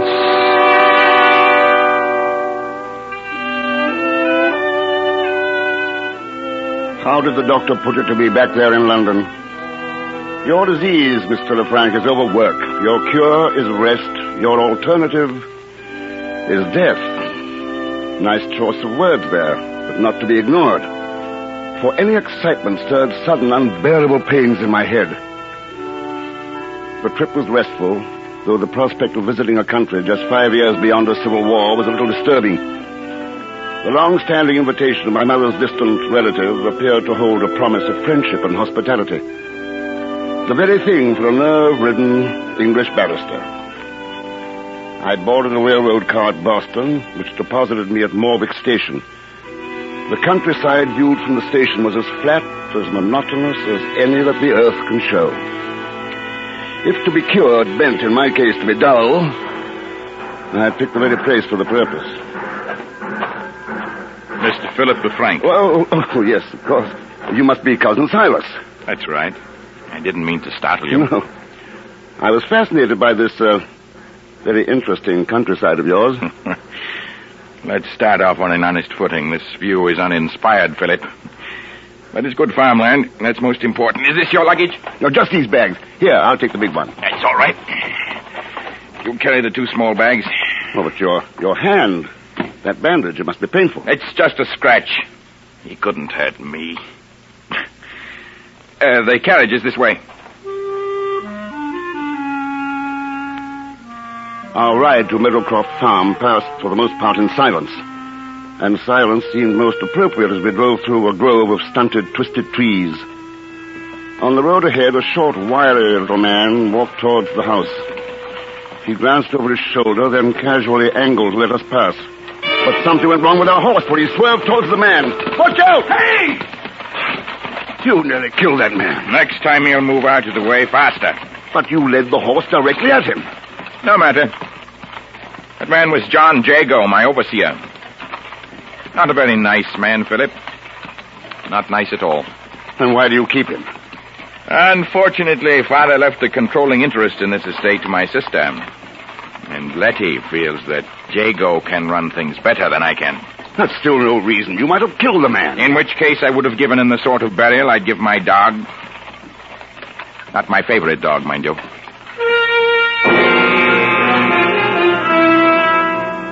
A gray house, like a huge toad, squatted massively at the end of the road. 3 barking hounds chased our carriage up to the front porch. My cousin sent them scampering as we dismounted.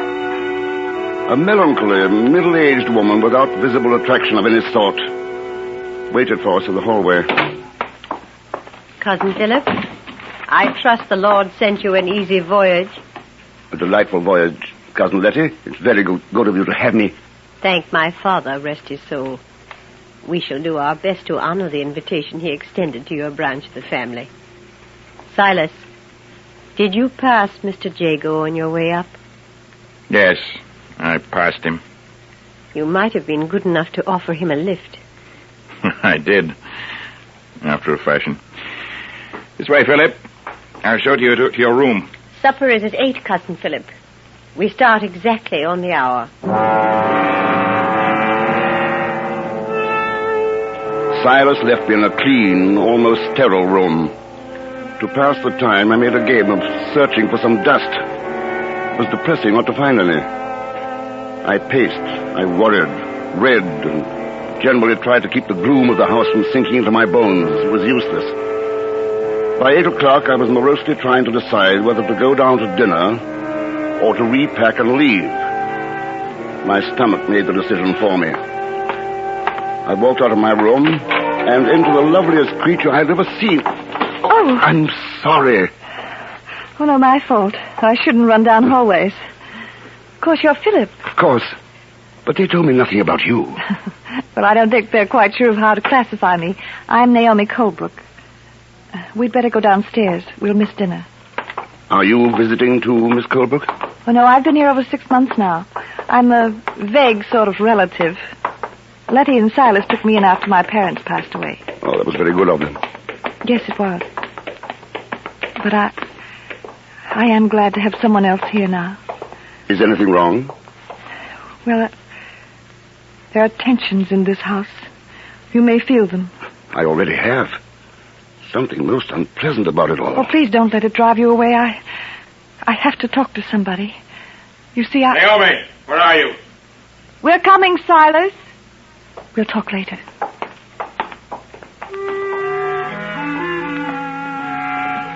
Dinner started off as a quiet affair. Naomi, Silas, Letty and myself were there, of course. The 5th person was John Jago, the fellow we'd almost run down. He acknowledged the introduction to me, then lapsed into silence. The only time I saw any animation on his face was when he glanced at Naomi. Silas noticed it, too. You find Miss Naomi's face interesting, Mr. Jago. I beg your pardon. Silas, please, don't start in again. It's offensive for the help to be staring at you like that. Your imagination is being overworked again, Silas. Dear Letty, you're so fond of Mr. Jago. Isn't there one small pang of jealousy at his interest in Naomi? Silas. I'm sorry, Miss Letty. When your brother is in one of these moods, it's best that I retire. Good night. Good riddance. There was no need for that, Silas. You're too even-tempered, Naomi. Let's put it to our guest here. Philip, what did you think of that surly fellow's behavior? Why, I don't know. As to looking at Miss Naomi's face, it constantly attracts my own gaze. Oh. Does it? Yes. Does that make it necessary for me to leave the table? Let's both go for a walk, Philip. I've had enough of this for one evening. But, Naomi... Let her be. Go, Cousin Philip. I wish to talk to my brother alone.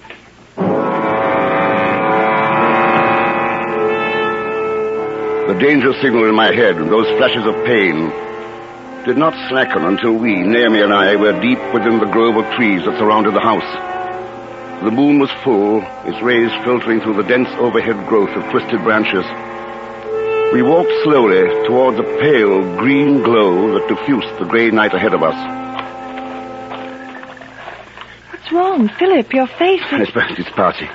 It's pain. The doctor warned me to avoid excitement. Oh. Silas starts up with everyone. And he turns his anger upon poor Mr. Jago. Yes, they had a terrible fight the other day.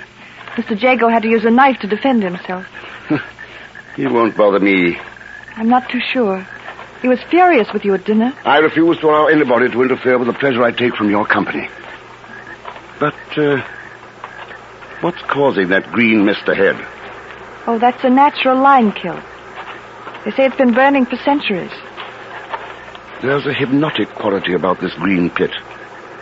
I can't take my eyes from it. It terrifies me. I keep imagining what would happen if someone were to fall in there.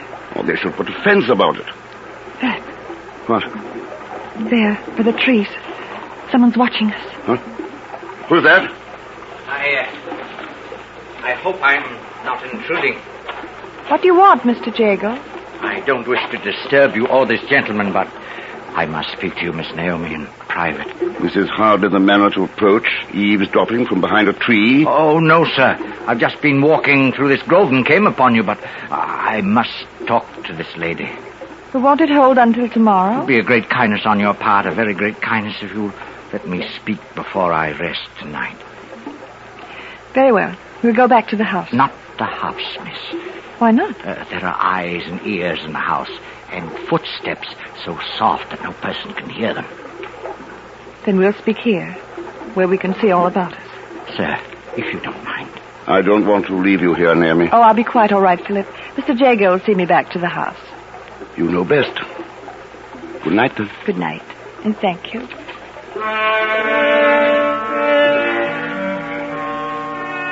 I slept but little that night. I wanted to leave. Get away from that wretched house. But the idea of leaving Naomi there all alone was unthinkable. With the dawn, I dressed and went down to the front porch. An angry sight met my eyes. Silas, holding his walking stick like a bludgeon and waving it at Jago, while the little overseer crouched before him like a snarling gamecock, the wicked blade of his knife flashing in the light. Stay back, I warn you. You warned me. I told you to stay away from her. She's not my style, Mr. Silas. You impudent beggar! Stay back! I've set my mark on you once. I may do it a second time. I'll crush your skull! Stop that! Here, Silas, give me that cane. Let me go! I said, give it to me. You meddling fool. He's gotten away. Just as well. He handled that knife with some knowledge. You wouldn't have fared well in that fight. You think not, do you, Cousin Philip?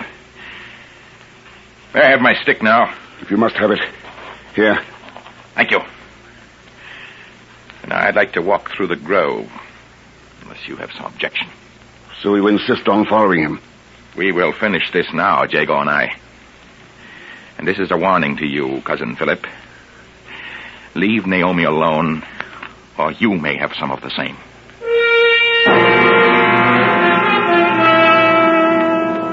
Neither of them had returned to the house by late afternoon. Naomi stayed in her room all day. Cousin Letty sat in her rocking chair and knitted, her eyes never leaving the front door as she waited fearfully. The ugly premonition of violent death hung about the rooms. Finally, approaching footsteps, and we watched to see who would enter.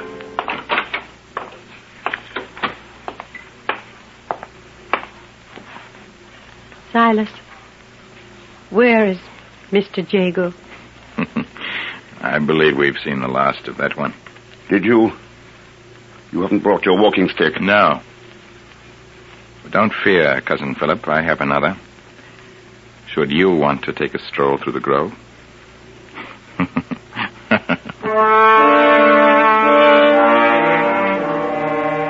Much later that night, I sat in my room, fully dressed, trying to read. The wildest thoughts were skipping frantically through my mind. Was my cousin Silas a murderer? He had all but admitted it. And yet... Someone was walking through the hall. A light, almost stealthy footstep. I opened my door as a wide-robed, ghost-like figure descended the stairway. It was Letty. Her body rigid, eyes staring blindly before her. It is dangerous to rouse a sleepwalker, so I followed. Out of the house, through the grove of trees, to the mouth of the lime kiln. She stood there, trembling in the green light. As she took one further step towards the kiln, I reached out and grabbed her shoulders. Stop! It's me! It's Philip! Letty, do you understand? Yes, Philip. Yes. He's there. Mr. Jago is there in the kiln. How do you know? He called to me. His voice, it came from there. That was a dream, Letty. You walked in your sleep. No dream. He's in there, I tell you. There's nothing we can do. Nobody could climb down into that pit to see. Over there, by the tree. A long pole with a mesh iron net. You'll see. Mr. Jago is in there. He told me so. And in the black of that night, I set about the macabre task of fishing the kiln.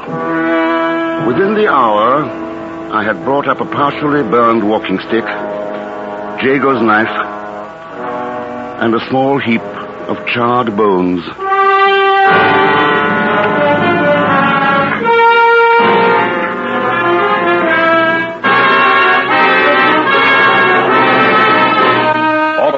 Is bringing you Mr. Herbert Marshall in Wilkie Collins' The Dead Alive. Tonight's presentation in radio's outstanding theater of thrills, Suspense.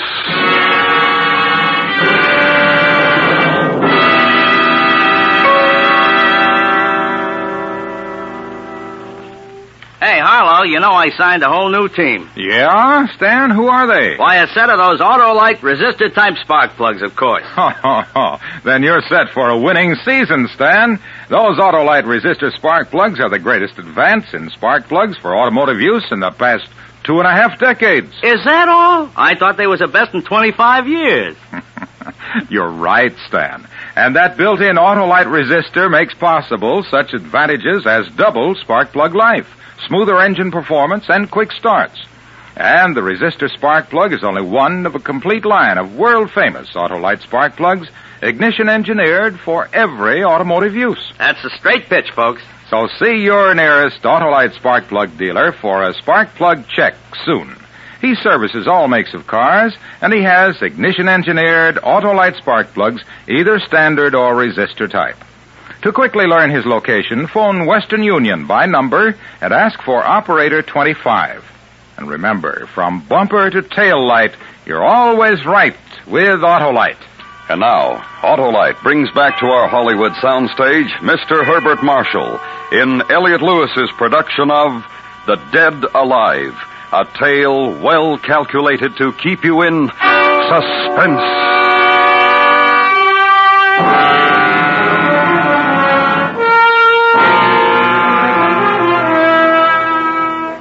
On the parlor table were lying the walking stick, the knife, and the charred bones of John Jago.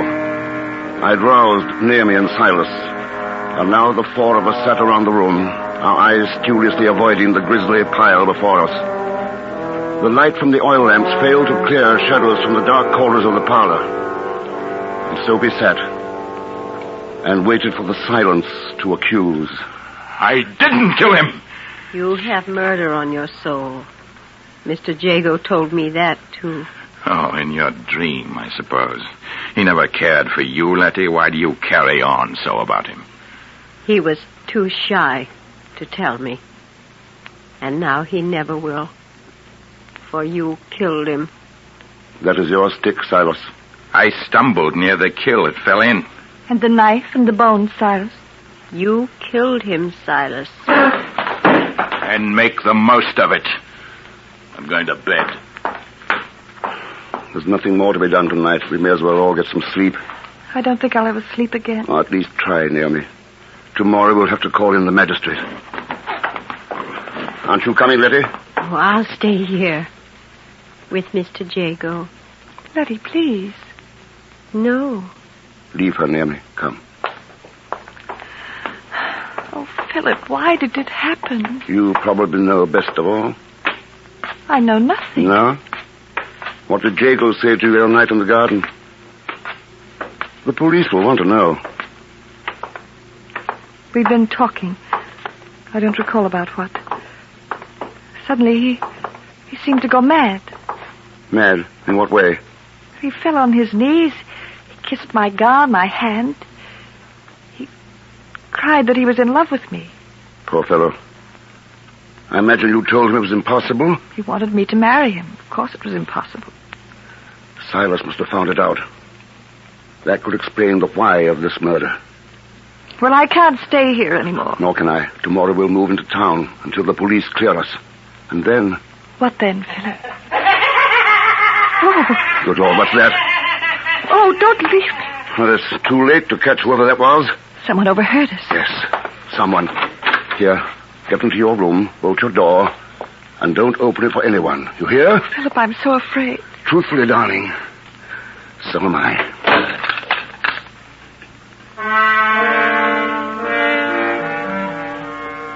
If ever a house was accursed, this was it. With madness or worse, mocking from every crevice and corner.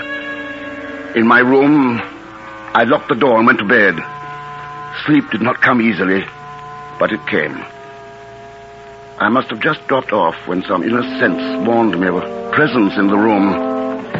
Something was gliding quietly towards the bed. I half opened my eyes and caught the dark shadow of movement and the momentary flash of metal. I rolled out of bed as a knife slashed into the mattress where I'd been lying. My assailant followed me, slashing, hacking at the pillow, the chair that I held before me. I tried to get out of the door, but it was still bolted. I set the bolt, and the shadow rushed, driving me back. In terror, I threw a lamp and hit someone. It was suddenly over. The knife wielder had gone.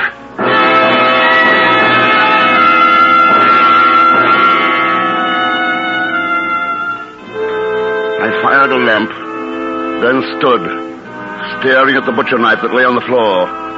My being revolted in fear and anger. I was sick.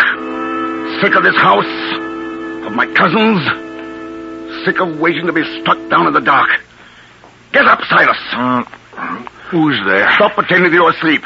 Philip, the devil's the matter with you? Naomi wouldn't have had you under any circumstances. What did you hope to gain by killing me? Killing you. If I wanted to kill you, cousin, I would face up to you like a man, not strike in the dark. Who else in this house would do a thing like that? What of Letty? Letty. It couldn't have been a woman. Don't underestimate our New England women, Philip. They're strong as oxen. You'd better come along with me while I question her. You don't trust me? Exactly.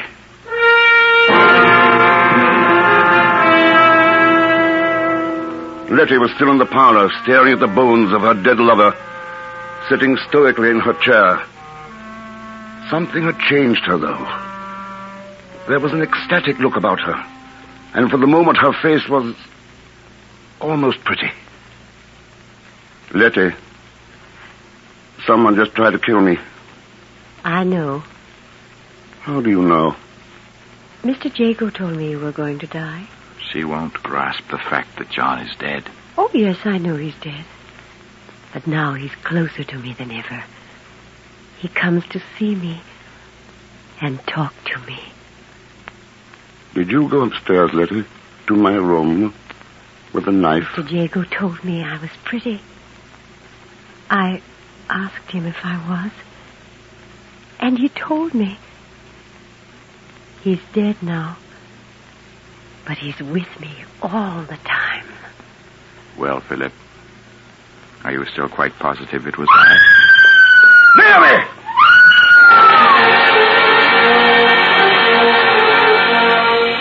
I ran up the stairs, Silas at my heels. A nagging, insane thought kept tugging at my brain. Letty, Silas, and myself, we'd been together in the parlor. Then who was it? What was it?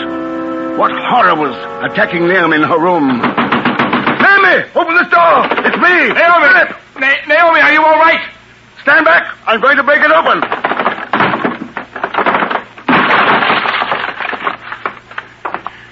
She's not here. The window's been smashed. There's nobody in the yard. Look, over through the grove, the branches swaying.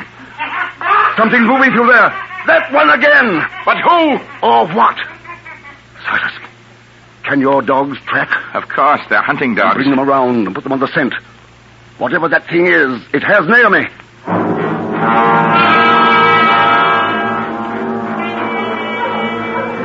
The dogs picked up the scent and ran, baying into the tree grove. Silas and I, lanterns spraying yellow light through the darkness, followed. Somewhere ahead, there was something. Man or monster, without a mind. Suddenly, at the lime kiln, the dogs stopped howling. We saw Naomi, lying by the edge of the pit. I knelt beside her, feeling the life beat feebly through her pulse. And then, another feeling. The air parting behind me, as something crept towards my back.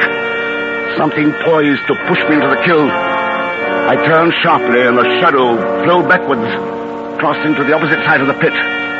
The green glow stippled around the form of a man. John Jago. Alive. Yes, very much so.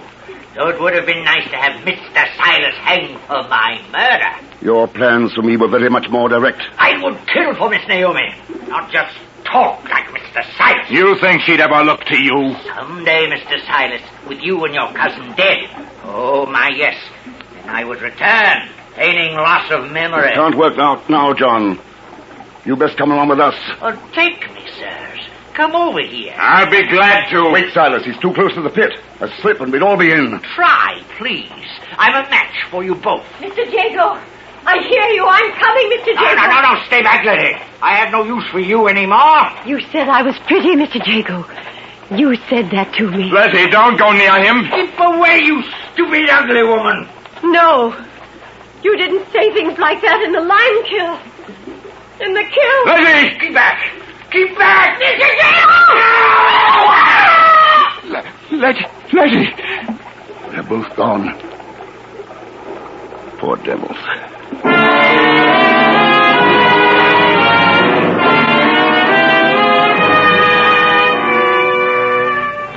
It was the next day, in the carriage, riding back to town. Naomi beside me. The sight of her lovely face driving away ugly thoughts of the night before. Is it all behind us now, Philip? All that hatred? It's finished, my darling. There's just you and I and our future together. A peaceful future. We'll have to watch your nerves. Nerves? Oh, my Lord. In the excitement, I forgot all about it. But the excitement might have killed you. Killed? It cured me. That doctor was wrong. My life was too dull. Then excitement is what you need. Yes. I've been thinking about our honeymoon. There's a wonderful old castle on the Rhine. They say it's haunted.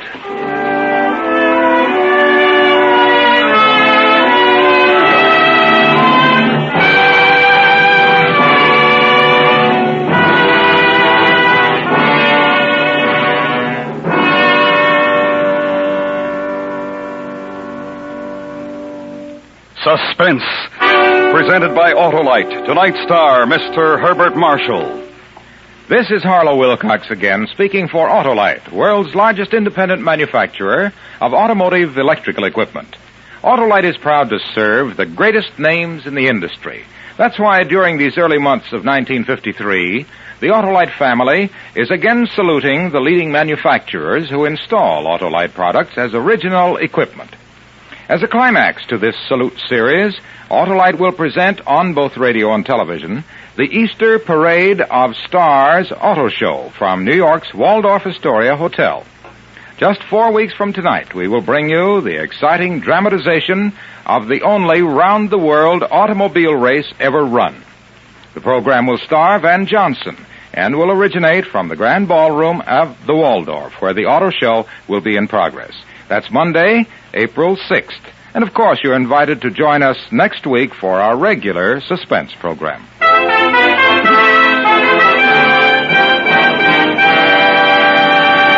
Next week, a story about heroism as we document the attempt of 3 brave men to conquer the mountain. Our star, Mr. John Hodiak. That's next week on Suspense. Suspense is produced and directed by Elliot Lewis, with music composed by Lucian Morowick and conducted by Lud Gluskin. The Dead Alive was adapted for Suspense by Sam Rolfe from the story by Wilkie Collins. In tonight's story, Mary Jane Croft is heard as Naomi, Lamont Johnson as Silas, Jeanette Nolan as Letty, and Joseph Kearns as Mr. Jago. Herbert Marshall can currently be seen in the RKO production Angel Face. This is the CBS Radio Network.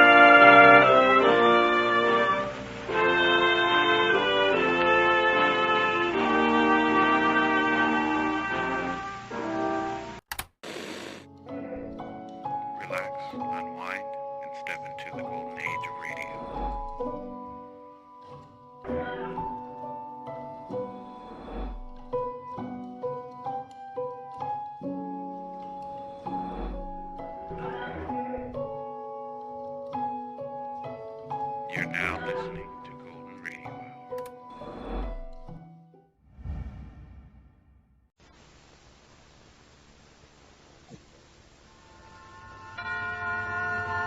Suspense. And the producer of radio's outstanding theater of thrills, the master of mystery and adventure, William N. Robeson. There's a lot of truth in the old saw about the loss of a horseshoe nail resulting in the loss of a kingdom. The tiniest detail can often lead to quite extraordinary results, particularly if the detail is observed by a clever con man with sufficient larceny in his soul. A man like the amazing Dr. Alcazar, who parlayed a piece of string into a small fortune. Listen then, as Mr. Vincent Price stars in The Green and Gold String, which begins exactly 1 minute from now. Smoke Kent, smoke Kent, smoke Kent with the micronite filter. It is the mild cigarette. It's got the freshest, cleanest taste yet. It is the mild Kent cigarette. Smoke Kent with the micronite filter.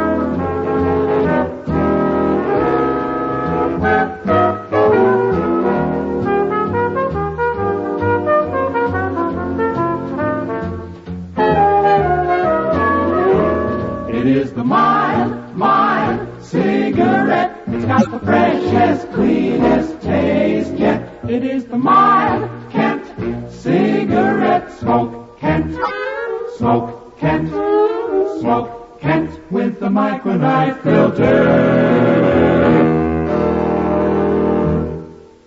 And now,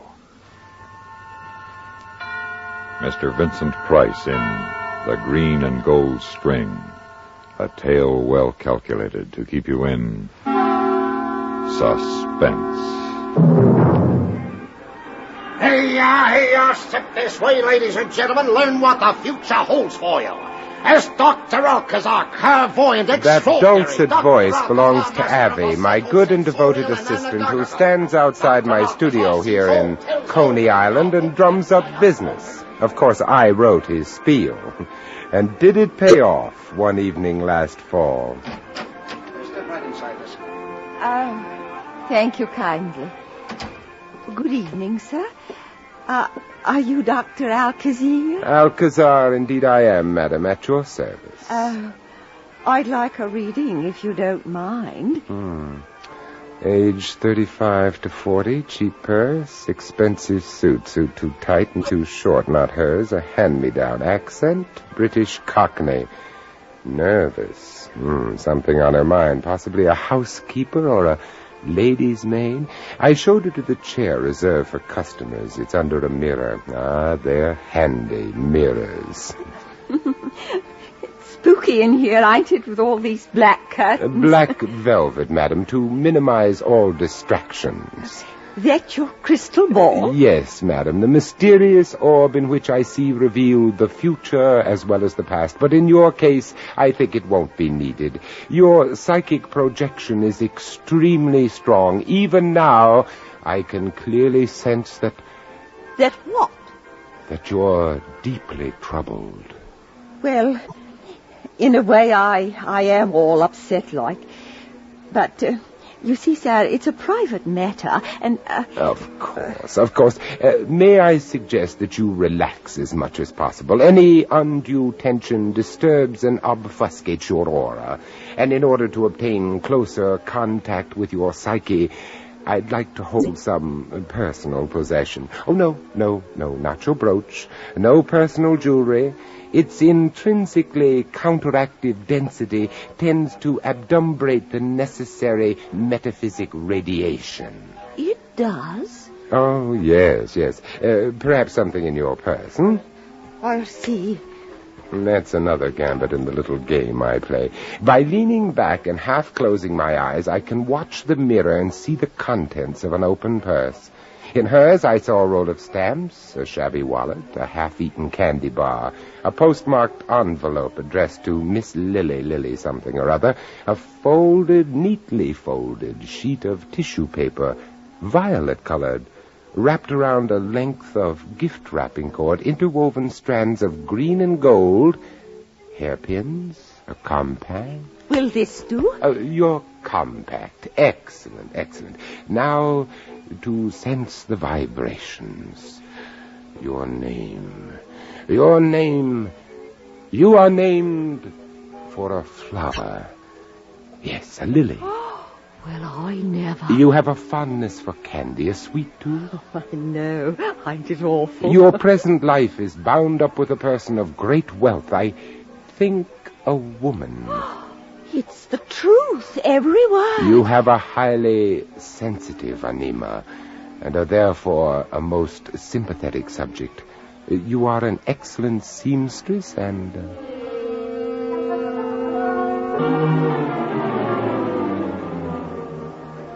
And that, madam, concludes the general reading. Oh, is that all? Well, I could go much deeper with a special delineation for an additional 50 cents. Shall I continue? All right. I guess you might as well. Excellent. Now, if you'll state your problem briefly. Oh? Do I have to? I should think you'd already know. I see Madam finds it necessary to test me further. Very well. Oh, now, I seem to see paper, tissue paper. What a strange color. Almost orchid. Orchid-colored paper and something else. Two colors interwoven, green and gold. Green and gold. Ooh. Have I mentioned something which frightens you? Oh, yes. Oh, well, now you should have sufficient proof of my powers, and since my time is limited, I suggest you tell me the rest of the details. Well, it's about my sister. My sister and her husband. You see, sir, I've just found out that he's deceiving her like, and I'm the only one that knows. The eternal triangle. Oh, no, it's nothing like that. Oh? That's why I don't rightly know what to do. The funny thing is that what he's doing to deceive her is making her happy. Now, my problem is, should I tell my sister, or should I let well enough alone? I see. You are entangled, madam, in a most unusual psychic web. Now, one moment. There are widely differentiated karmas here. 2 paths lie before you. I see you taking one and then the other, but it makes no difference which you follow. For whatever you do, the result will be the same. And there now, I trust your mind has been set at rest, huh? You mean that's all, sir? Apparently all that fate intends you to know, at least for the present. Well, if you say so. That will be $1.50.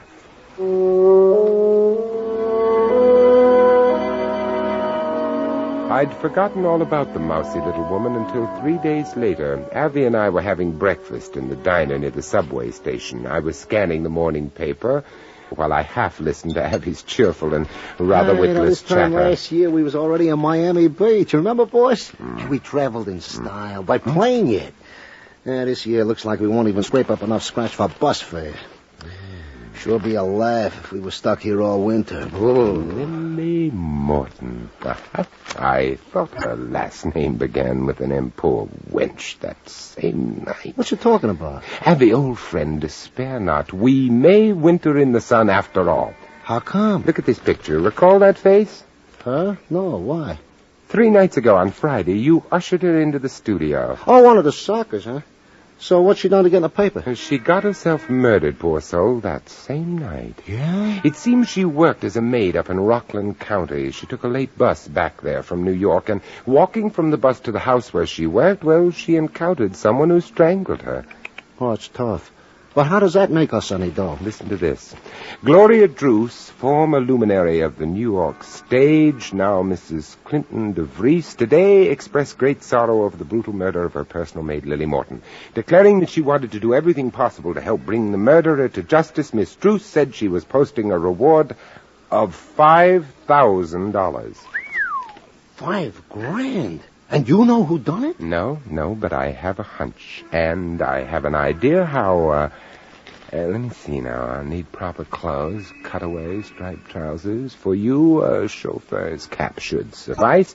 Now, we need a car, a limousine. A which? Abby, how much money do you have? For what? Working capital. To make money, you have to spend money. I got about $28 and some chicken feed. And I have less than 5.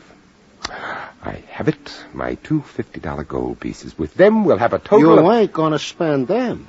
You always said they was for good luck. So I did, Abby. And here is the good luck I've been waiting for.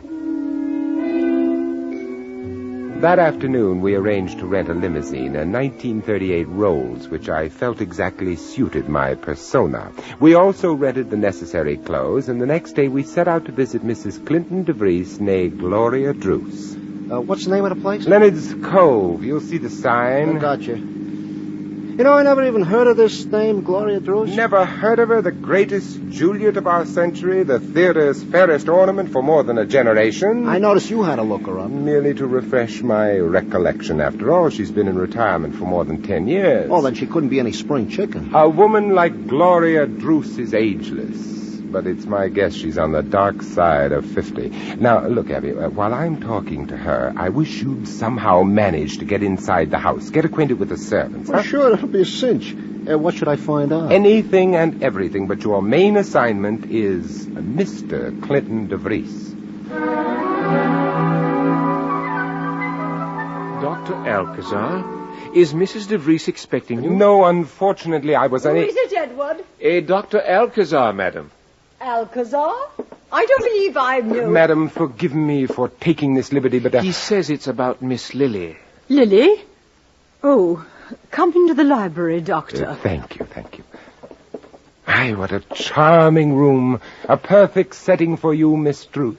I beg your pardon, Mrs. DeVries. Oh, don't apologize. I like it when people remember.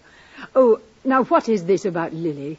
If you have any information, shouldn't you have gone to the police? Oh, but I've come here seeking information from you.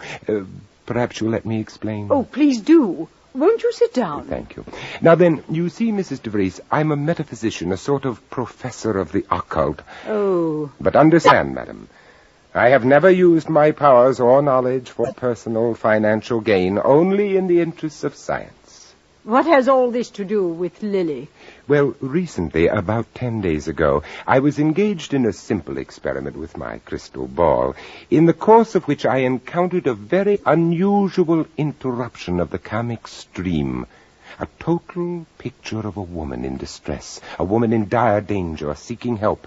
At the time, I made a full notation of the occurrence and then put the matter from my mind until yesterday. Yes? At the home of friends in Baltimore, I chanced to look at a New York newspaper. Lily Morton's photograph caught my eye. And you think it was Lily you saw in the crystal? That is the question, Miss Druce, which has brought me all these miles to see you. Why, this is fascinating. Please, if you will permit me, I'd like to describe the face I saw. Yes, please go ahead. I saw a woman, part of her form, but dimly. But I saw her features very clearly. A rather plain, almost homely face. Welsh, perhaps English. Colorless hair, plainly dressed. Close-set gray eyes, no makeup. A mole here near the right ear. One gold cap tooth, upper left incisor. Yes, it is Lily. You're quite sure? Oh, yes, there can't be any doubt. Well, Miss Druce, you have set my mind at rest. I can't thank you. Oh, you're not leaving. I mean, aren't you going to try to find out more? You don't think I understand? Well, Doctor, in these few minutes, you have convinced me completely. I'm greatly honored. And I was thinking, suppose you try to get in touch with Lily, wherever she is, or isn't that possible? Well, of course, I have often received messages from the beyond, but... Then you could find out who killed her. Oh, but, madam, don't you think the police... The police, they haven't found a single clue. Oh, won't you please try? Well, it's a challenge. Though I must warn you, it's not likely to succeed.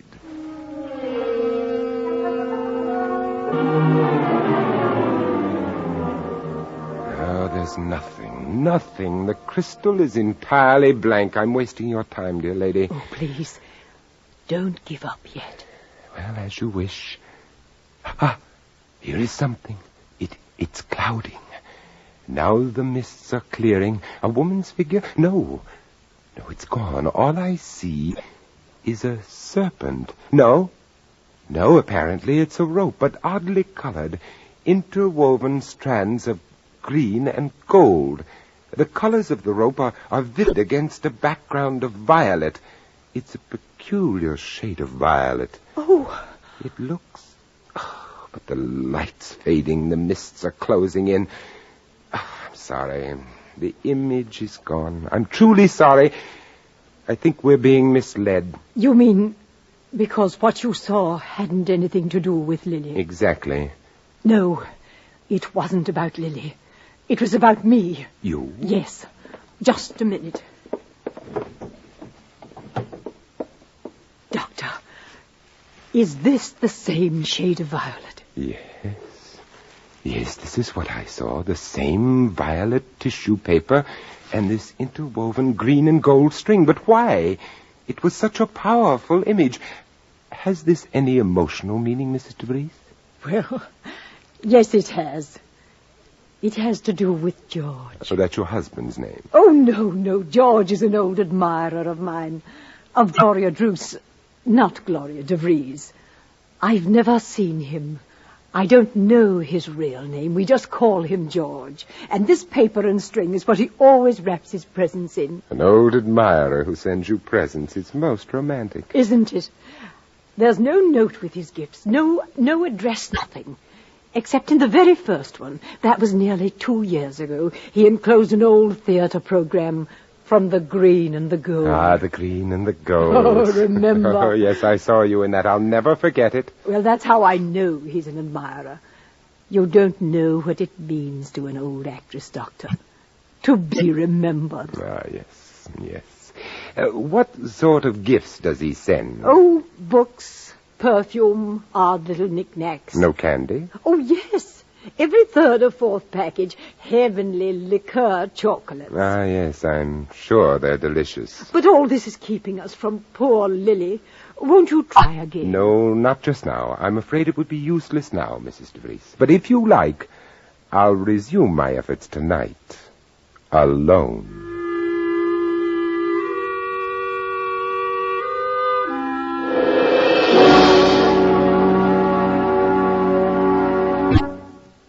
In a moment, we continue with Suspense.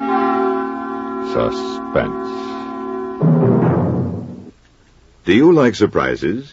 Do you like fun? And do you like to meet famous personalities? Then you're sure to like the Amos and Andy Music Hall. The Amos and Andy Music Hall, located in the grand ballroom of the Lodge of the Mystic Knights of the Sea, is presided over by three of your favorites, the Kingfish, Amos, and Andy. Every weekday evening, Monday through Friday, over most of these same CBS radio stations, they play host to you and to one or more of the top stars in show business, who's a featured surprise guest. People like Jack Benny, Edgar Bergen and Charlie McCarthy, Frank Sinatra, Doris Day, Judy Garland, Tony Martin, and lots of other exciting big-name stars drop in to join the fun, the variety, and the music at the Amos and Andy Music Hall. Why don't you drop in, too? Remember, the Amos and Andy Music Hall comes to you every weekday evening, Monday through Friday, over most of these same CBS radio stations. It's a treat for all the family.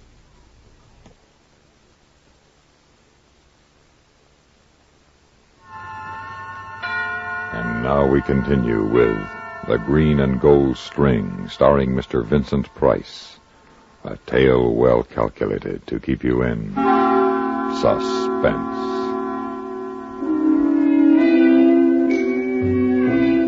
It was nearly 6 when Avi and I left the DeVries house and headed for a little restaurant in Nyack where the Shadrow used to be excellent. It still is. Now that you've satisfied the inner man, Avi, could I have a report? Well, I found out a lot about this DeVries guy from the servants, but I don't know if it helps. He's around 40 to 45. Considerably younger than his wife. Yeah, he'd been married to her about 5 years. They rub along okay, but no heartthrobs, at least not with him. But he likes polo ponies and sailboats, and she's got the dough. Very good, Avi. Now, 1 or 2 questions. Hold it, I ain't finished. Oh, I'm sorry. Now, as to Seth Clinton's recent whereabouts, he's got his boat moored somewhere out on Long Island Sound. You see, she's got a beach house out there, and that's where he went morning of the day this Lily was killed. And he's still there? Yeah, but he's due home tomorrow, time for dinner. Now, make with your questions. Avi, I haven't a one. You've really covered the ground. I'm proud of you. Well, then it's your turn, brother. Seeing as we've spent nearly our last dime hoping to horn in on that $5,000 reward, I think you ought to fill me in. With pleasure, Avi. First, I know who killed Lily. Then let's spill it to the cops and collect. Not so fast. I found out something else. The same killer is planning to kill again. I think soon.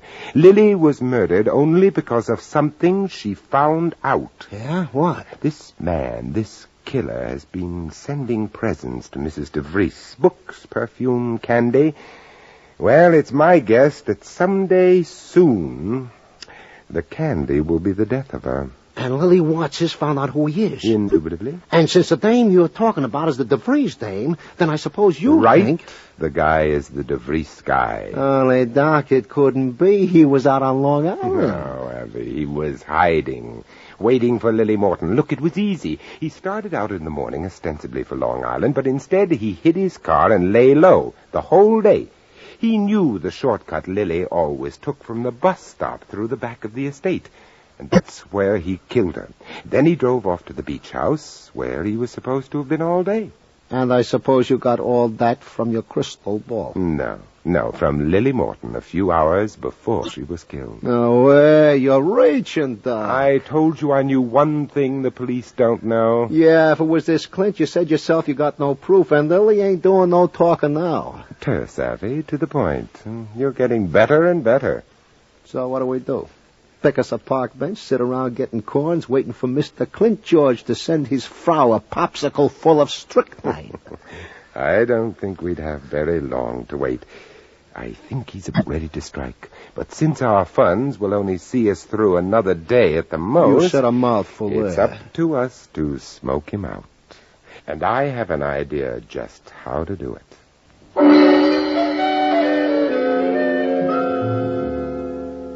Oh, good afternoon, Dr. Alcazar. Forgive me for bothering you at this time, dear lady, just when your husband's returned. Why, that's right. He has. But how did you know? Well, I have, shall we say, certain sources of information. You found out something? Yes, something startling, almost unbelievable, but I must check it further before... Oh, but I have to know. Can't you tell me? I'd rather not. Not on the telephone. Oh, then you come to dinner, please. Oh, no. That would be imposing. Nonsense. I've told Clinton all about you. Indeed? I warn you, he's a terrible skeptic.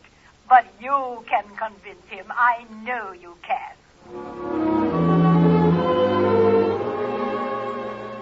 Care for a cognac, Doctor?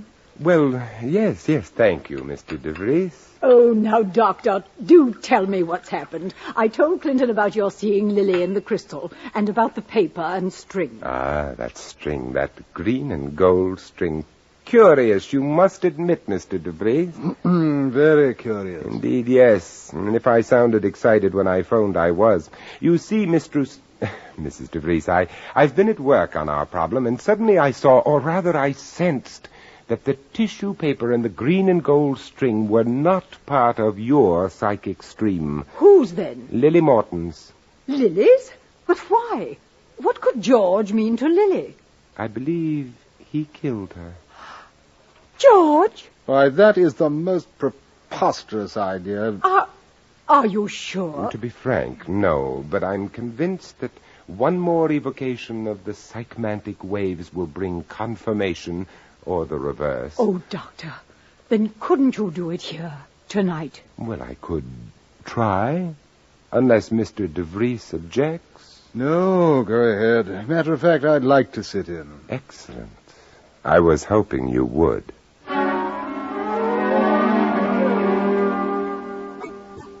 Is the room dark enough? Quite, thank you. What nonsense. Shh, Clinton, don't fidget. Here is something.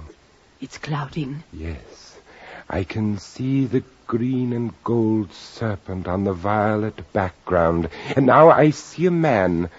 Is it George? I don't know. I can only see back. His shoulders shake. And he is laughing, an evil, malevolent laugh. George has done nothing evil. He's only... The picture is changing. Now I see this room. It is morning, and there is a package on the desk, wrapped in violet paper. A woman enters. It's you, Gloria. You see the package, and you're delighted. Be careful, Gloria. You think this is a gift sent with love, but it is sent only to lull you into a false sense of security. Why?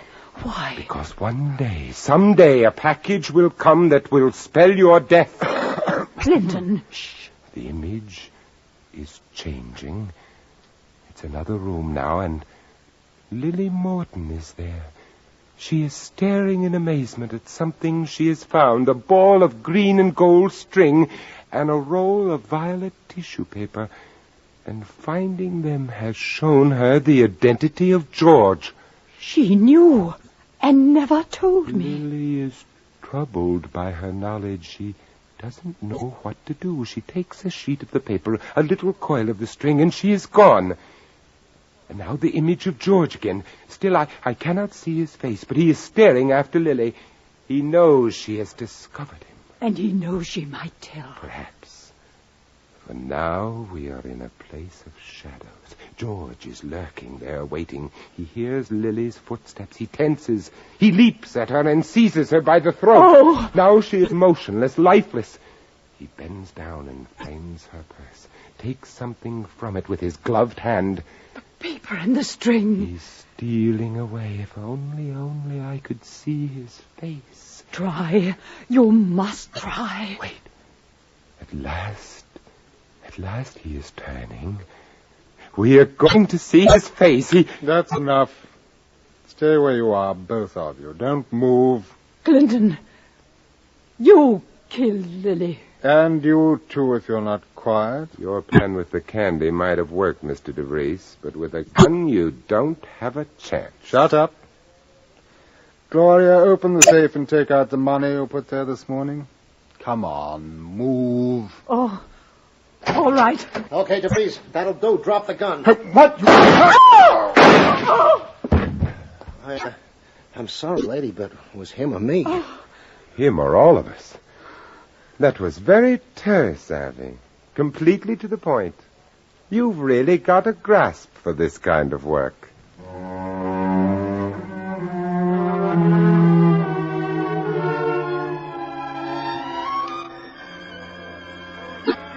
Abby, Abby! Yeah, boss? Look what just arrived in the mail. From who? Oh, the dame, Gloria Drews. Has she sent us the 5 Gs? Take a look. 10 Gs.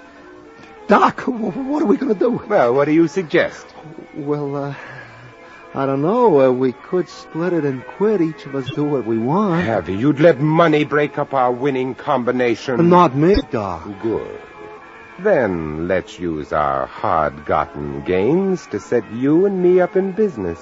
Business? What kind of business? Alcazar Associates, private investigators. With you doing the legwork and me reading the crystal ball, we're a cinch to make $1 million.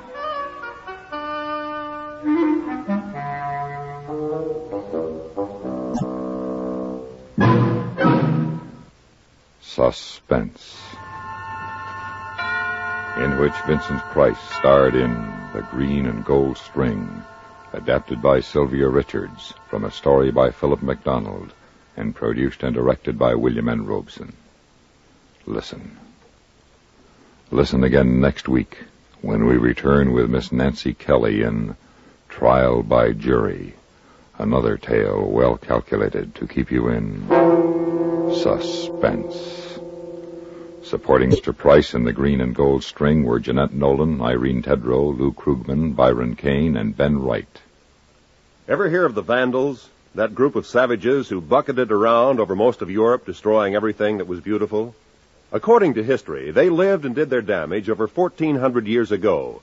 But sometimes one wonders if the Vandals really died out. Certainly there's a group roaming America, especially during the outdoor months, that acts like the Vandals of old. You've seen their work. They're the ones who make sure our picnic spots and roadsides are littered with sandwich wrappings, pop bottles, and beer cans. It's carelessness, not viciousness, that prompts their destructive behavior. Could be that you yourself have been careless in that fashion once or twice. Now, make a vow against it. Do your part to help keep America beautiful.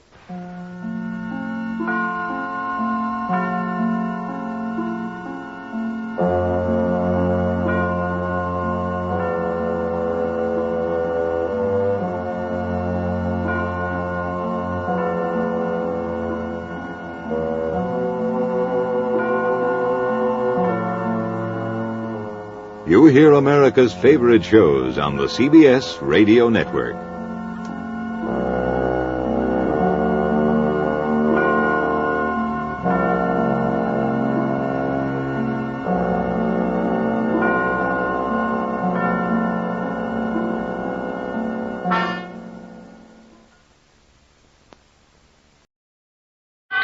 Autolite and its 96,000 dealers bring you Mr. Jeff Chandler in a story taken from life.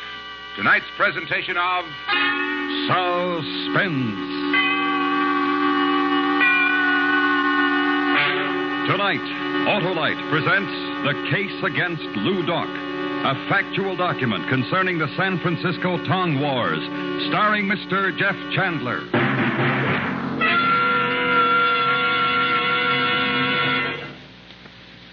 Hello, Harlow. Hi, Hap. How's it going? Oh, horrible, if you mean my car. It wastes gas. It's tough to start.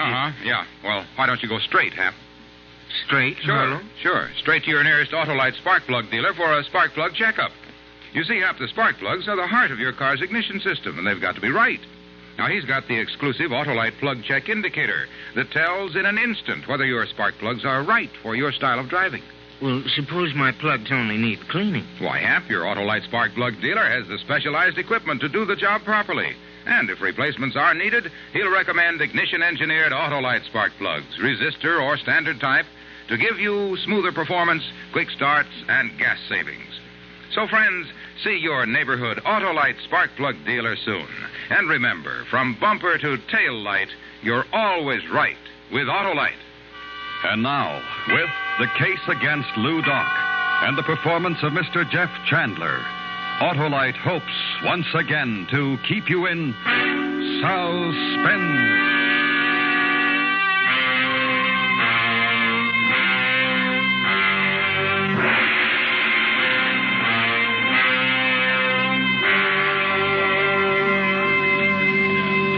Lieutenant Sunjack, take care of our men. Go up to the other end of the alleyway.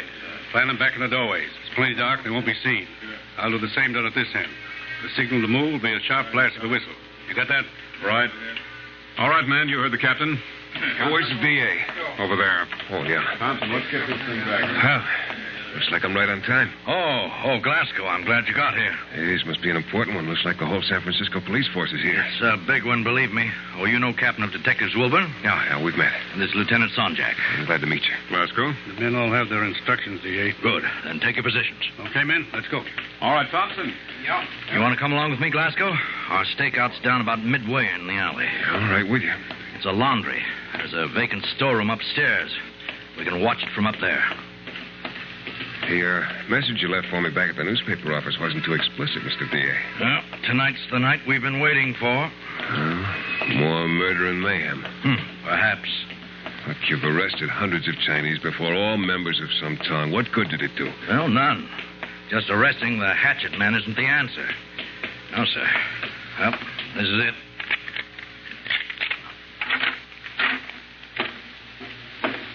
Smells empty.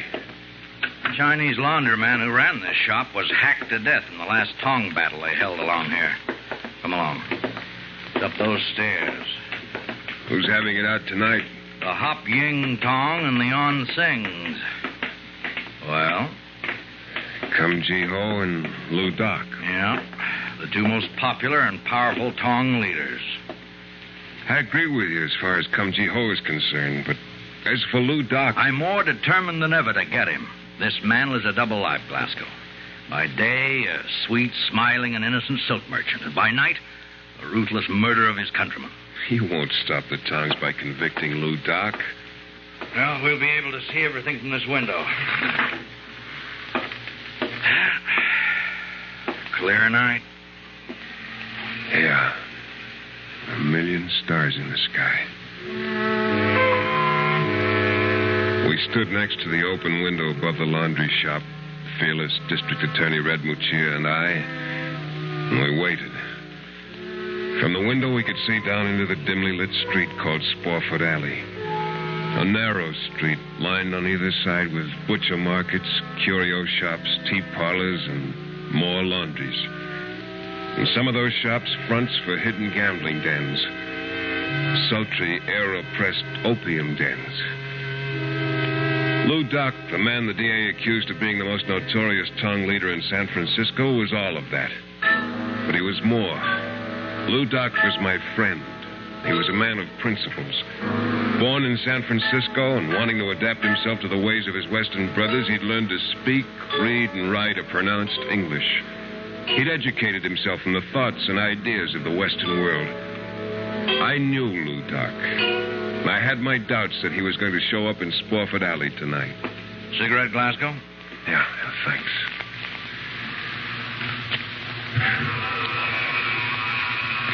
What makes you so sure Lu Doc and Kum Ji Ho are going to show tonight? They're bitter enemies. When Kum Ji Ho learned that Lu Doc's brother was in love with one of his favorite sing-song girls, he challenged the Hop Yings. What's the girl's name? Ah Toy. She's a dancer at the Golden Lamp. Oh? On surface, the incident is just a spark to ignite the flame, Glasgow. You know that as well as I do. The real battle is being fought for supremacy. Almost 12. Any minute now.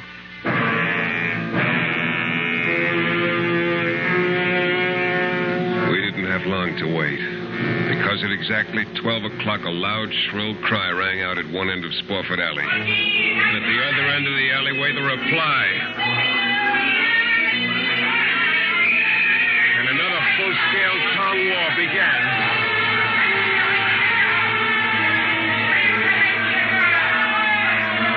There were at least 50 black-suited Chinese with their plates shoved under dark slouch hats that met head-on in the alley. Their hatches reflected the moonlight as they crashed open enemy heads, and long, gleaming daggers found their marks in soft, easy flesh. And as the police moved in, they scattered in every direction, stumbling over the dead and wounded. But the police were efficient. They'd holed up both ends of the alley, and it looked like they'd rounded up every one of the boo-how doi that was alive. The district attorney paced the floor of the storeroom, his hands nervously twisting behind him as he waited for his captain of detectives to report to him. Then we heard heavy steps coming up the stairs. In a few moments, 3 men appeared at the head of the landing. Captain Wilburn, his Lieutenant Sanjak, and a smiling, dark-haired Chinese with his hands tied behind him. D.A. Oh, where's the other one? He disappeared. What do you mean he disappeared? I don't know, D.A. He was in mixing it up with the rest of them. I know, I saw him. But after we had the rest of them rounded up, I couldn't find him. How did you know it was Lou Doc, Captain? The big head. I recognize his big head. You can't accuse a Bring man that other one over here. Okay. You, move. This is the one they call Kum Ji Ho. I know why you started this one, Kum Ji Ho. Oh, yes. How did Lou Doc manage to escape? Oh, yes. Lou Doc. Very fine silk merchant. Yes. Don't stall with me. It'll go a lot easier on you. You know you're not going to get this man to talk. We'll see about that. Now, I want the names of every boo-how-doy that fought in the alley tonight. Chang, Talo, Diayin. What was that? I think he said he wants his lawyer before he speaks another word. Correct. A lawyer? Yes. Thank you. Well, I never heard of Looks any... like tonight wasn't the night you thought it was going to be, D.A. I'm afraid your net results are 0.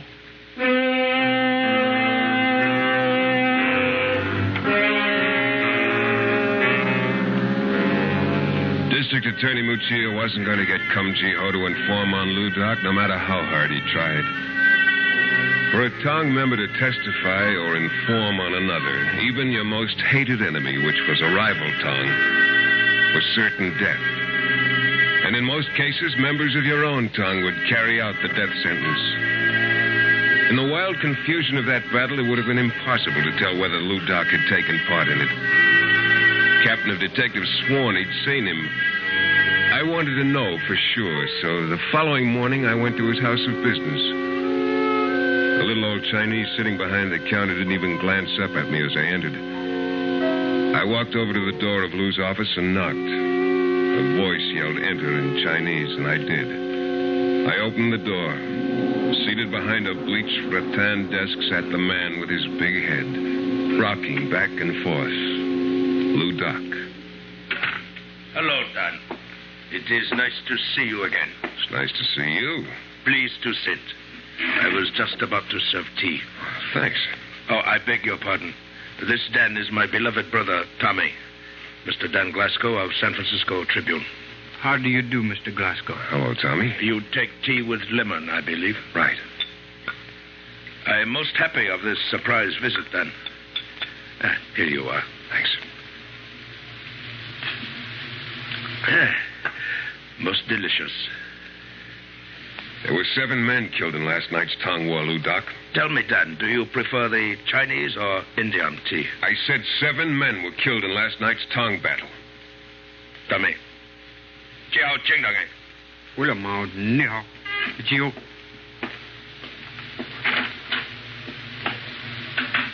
What's the matter? My words too strong for your brother's sensitive ears? Dan, if you were not a true friend, I would easily kill you with my own hand for such a remark. I'm sorry, Lou Doc. You, as I, believe in righteous principles. It was upon this discovery that I grow very fond of you. I've honored our friendship. In the ways of your Western world are many things that my people do not understand. Among my people are certain things which the Occidental does not understand. But cold-blooded murder is not a way that either world should have to understand. True. But I have read in the Western world books, I read of organization called California Vigilance Committee. Oh, look, that committee is to protect the innocent from the guilty. Yes, no argument. But for the protection. In Hap Ying Tong is protection for my people. Now comes time when most beloved brother falls in love with sing-song girl named Atoy. He wishes to marry with her. She returns this love. It must be so. And so in order to bring about this marriage, hundreds of men may lose their lives. If it is as the gods design. Yes. There's nothing that I can say that can convince you to settle the whole thing peaceably? In China, perhaps by tribunal, but in San Francisco, then, is not probable. We must settle this difference by other means. Oh, and I'm sorry, Lou Doc. I'm sorry for your people. There is no one upon whose heart this sorrow hangs heavier than mine.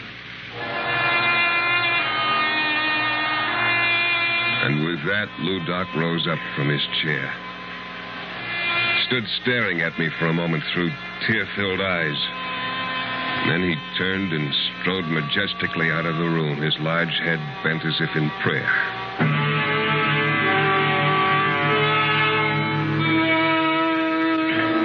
In the weeks that followed, for some unknown reason or other, the town wars slowed down to practically a standstill.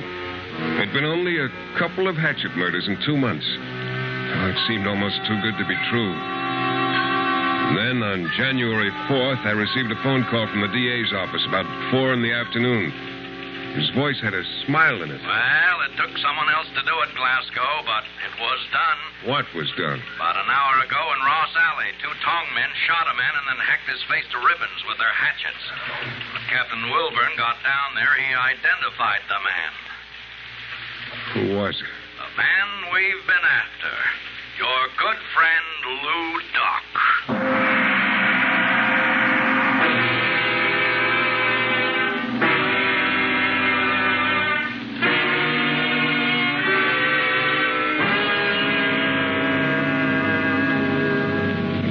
Autolite is bringing you Mr. Jeff Chandler in The Case Against Lou Doc.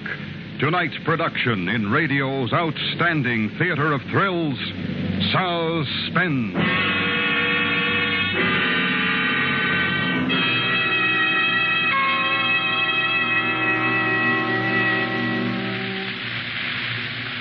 Say, Harlow, just what does ignition engineered mean? Well, Hap, it means that Autolite spark plugs are tops in quality and performance.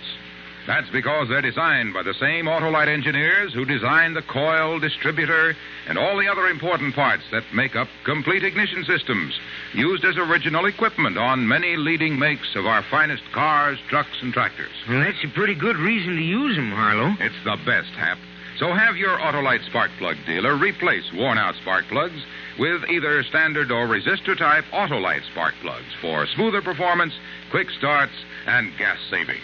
They just don't come any better than Autolite. Autolite spark plug dealers offer the best spark plug service money can buy, too, Harlow. Right you are, Hap. So, friends, to quickly learn his address, call Western Union by number and ask for Operator 25. She'll gladly tell you the location of your nearest Autolite spark plug dealer. And remember, from bumper to tail light, you're always right with Autolite. And now, Autolite brings back to our Hollywood soundstage Mr. Jeff Chandler in Elliot Lewis's production of The Case Against Lou Doc, a dramatic report well calculated to keep you in suspense.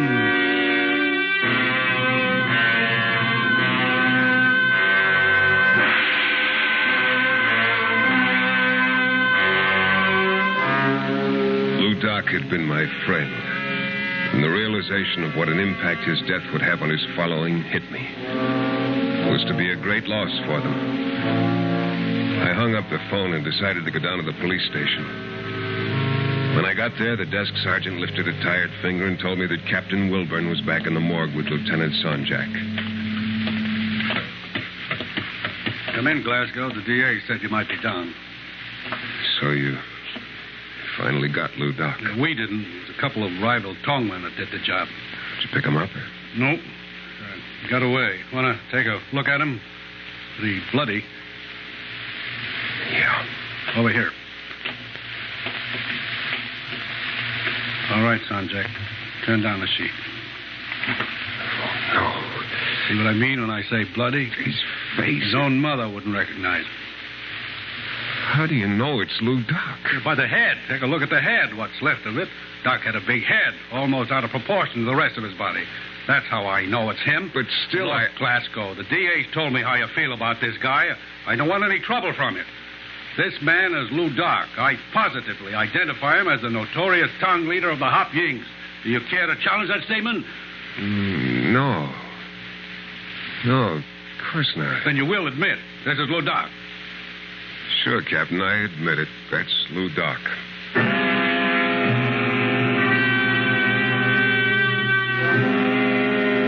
I admitted it because the thought suddenly occurred to me that here was the opportunity I'd been waiting for. The dead man lying on the slab in the police morgue was not Lou Doc. The police had no positive identification as to who the man was, but it looked like a perfect way to ease the pressure that was being brought to bear on them.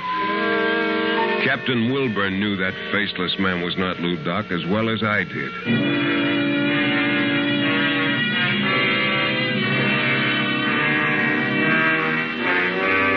The following morning, I went to the business house of Lou Doc, the silk merchant. And just as I'd expected, the name on the door had been changed.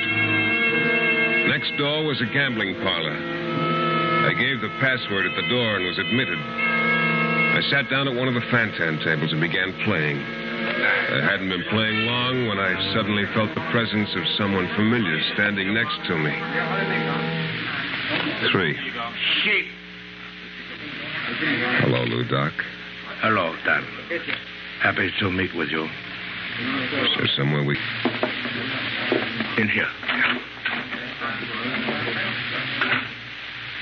No, we are alone.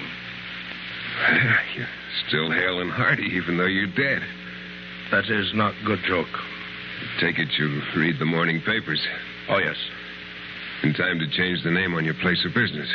You were pleased to see elimination of Lou Doc, weren't you, my friend? You want the truth? Our most precious bond, Dan. Yes, Lou Doc, I was, because now it's no longer necessary for you to work with any tongue. It surprises me that you, of all persons I respect, should think that way. There's great work yet to be done among my people. Forget the work, Lou. It's a battle that won't be won until every tongue is disbanded. And if I leave, what then? Kum Jiho and his tongue take over leadership in San Francisco? The terror that exists now will seem, my friend, a mere particle. Well, what about the police? The police are satisfied, you know that. The notoriety and publicity that have gone before will no longer continue to follow me. The Hop Yings will continue to exist and you still behind them. Yes, my friend, to make decisions. I will set up puppet leader.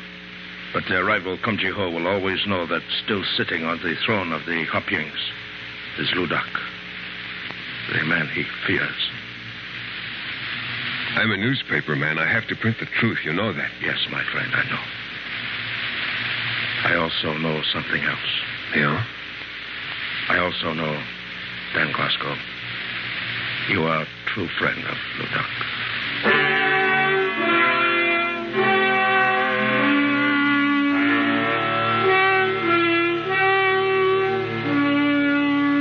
And he was right. I knew the fight within myself had begun.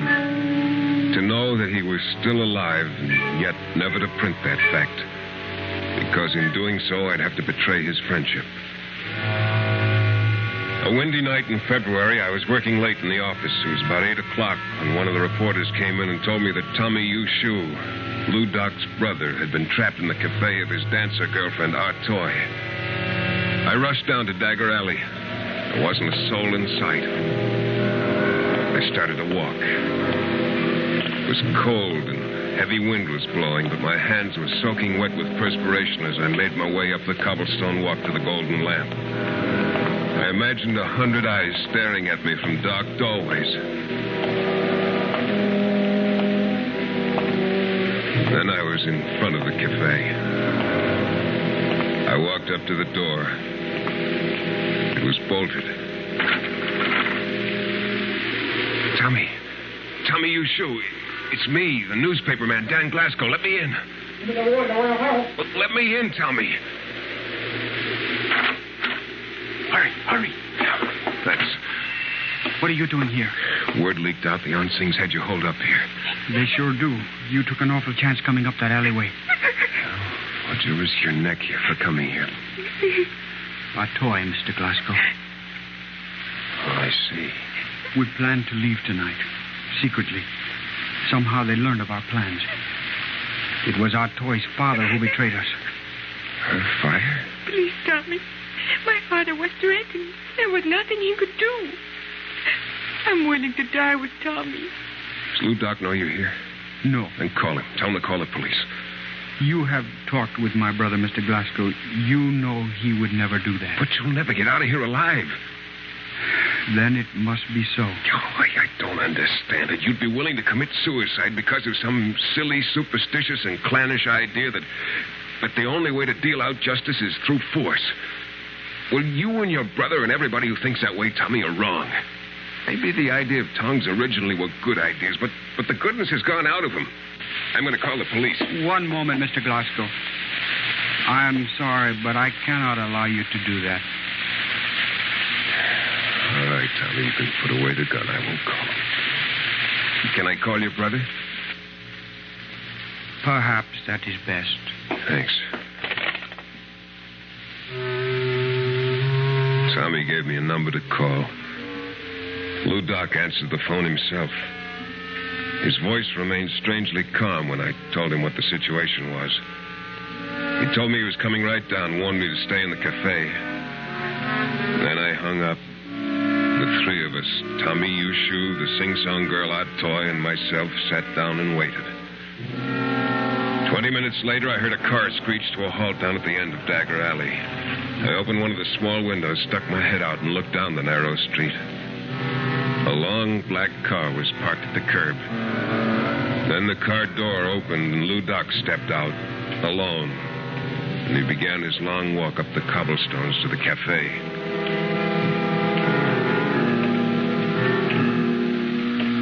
He walked slowly, staring straight ahead. His body firm, rigid, in one position. It was just the movement of his legs. Wearing a long black coat, he looked like a giant as he took long strides, holding his oversized head high.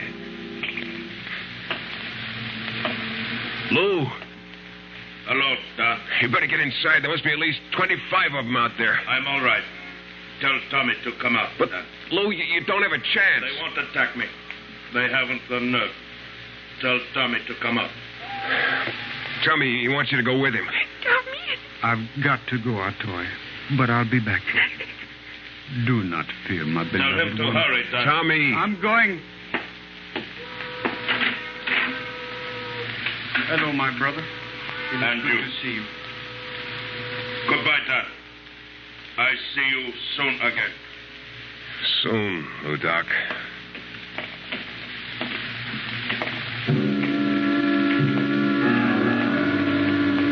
The two of them began their long walk back to the end of Dagger Alley. Lou Doc's hand closed tightly around his brother's arm, walking slowly but steadily toward the black car. They weren't 10 feet from it when from out of one of the dark doorways a figure jumped into view. It was Kum Ji-ho. Kum Ji-ho let go with 4 wild shots. Lou Doc whirled, covering his brother, at the same time whipping out a gun and firing. Tommy opened the door of the car, got in, and started it up. Then Lou Doc fell to his knees, still firing. Tommy gunned the car away. Lou Doc pitched forward on his face, emptying his gun. Kum Ji-ho dropped to the pavement, clawing at his bloody face. He twitched for just a moment. And then he lay still.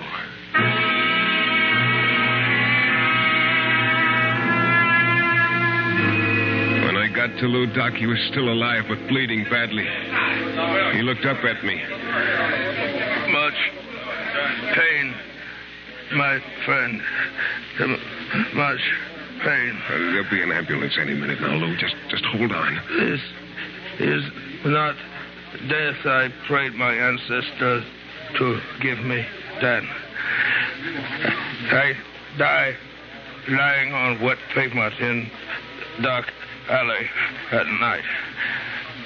My wounds bleed freely. Lou, you're not gonna die, Lou. Our most precious bond, truth in our friendship.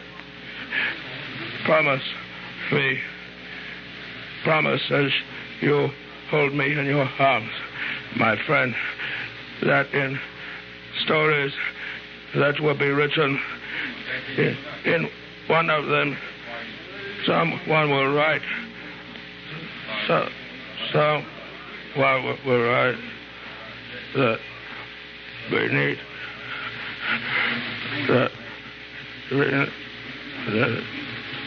Beneath the cloak of the legend of his notorious reputation there existed a man who believed in the principles of righteousness for all his fellow men.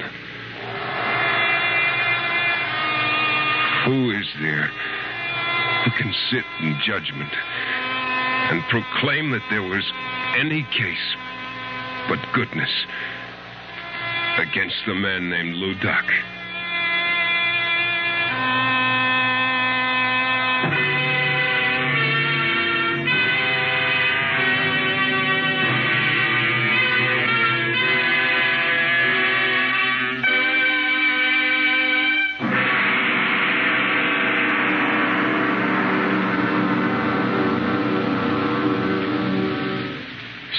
Suspense. Presented by Autolite. Tonight's star, Mr. Jeff Chandler. This is Harlow Wilcox speaking for Autolite, world's largest independent manufacturer of automotive electrical equipment. During the early months of 1952, the Autolite family will join together in saluting the leading car manufacturers who install Autolite products as original equipment right on their assembly lines. Our Autolite family is made up of the nearly 30,000 men and women in 28 great Autolite plants from coast to coast, and in still other Autolite plants in many foreign countries. Our family also includes more than 18,000 people who have invested a portion of their savings in Autolite, as well as 96,000 Autolite distributors and dealers in the United States and thousands more in Canada and throughout the world. The Autolite family will have the privilege of saluting the Plymouth division of Chrysler Corporation on the next Suspense television program. If you live in a television area, check the day and time of Suspense on television so that you won't miss this program. And remember, from bumper to tail light, you're always right. Direct from the Grand Ballroom of New York's Waldorf Astoria Hotel, Autolite and its 98,000 dealers bring you Mr. Van Johnson in tonight's presentation of Suspense.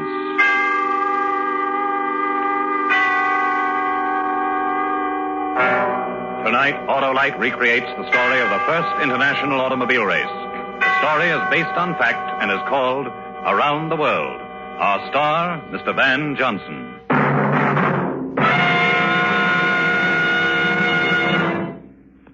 This is Harlow Wilcox speaking for Autolite with greetings from the great Easter Parade of Stars automobile show in the Waldorf Astoria Hotel in New York City. On display are 40 new car models in exciting colors. They were produced by leading car manufacturer members of the Autolite family. Here, too, are spectacular action displays, working models of a Navy torpedo and aircraft carrier, along with other interesting exhibits provided by our armed forces. Plus, special cars styled by leading American and European designers. Record-breaking crowds of enthusiastic visitors have seen the show since Saturday's opening, and before it closes Thursday, many more are expected to see this spring spectacle. And now, as a special treat for our visitors here at the Easter Parade of Stars Auto Show, and to you at home, Autolite has brought our cast and our star, Van Johnson, to the stage of the Waldorf's Grand Ballroom for the true and exciting story of the one and only auto race around the world. This famous race took place in 1908, just 3 years before Autolite developed the first 2-unit 6-volt electrical system used as original equipment. But now, let's listen. Van Johnson is appearing by arrangement with MGM, producers of the Technicolor musical Small Town Girl, starring Jane Powell and Farley Granger. And now, transcribed, Autolite presents Around the World, starring Mr. Van Johnson, hoping once again to keep you in suspense.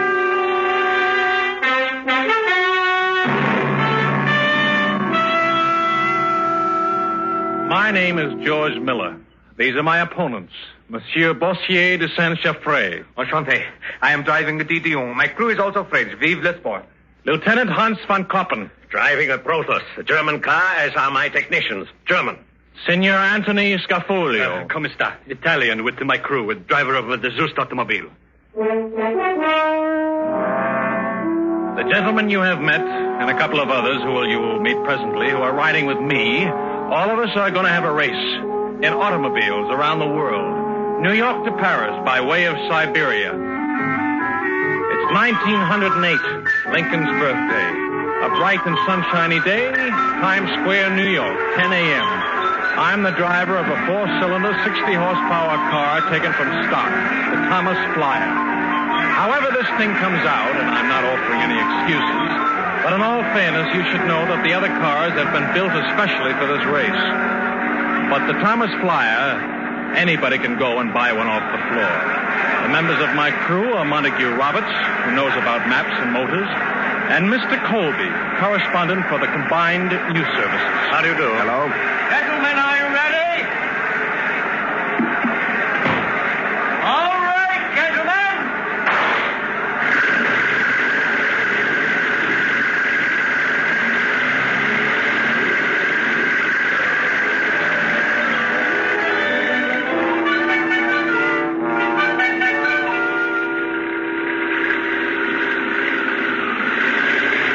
Montague. Yes, George. How far is it to Buffalo? We're only 50 miles from 43rd Street to Times Square, George, and 102nd. The diamond is still ahead of us. I didn't ask you how we would make an observation, gentlemen. About the rain again, Mr. Colby? Yes, of course.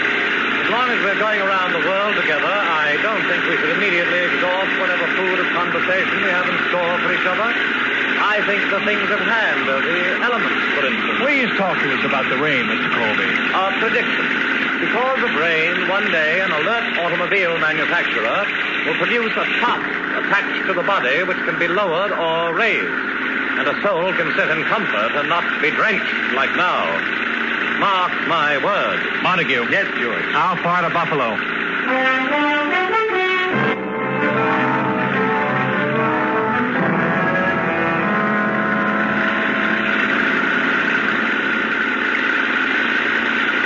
Any observations about the mud, Mr. Colby? Mr. Colby. He can't hear you, George. He slid down on the floor and back and pulled his raincoat over him and the rug and... The French car, they're stuck in the mud. Give it the gun, George.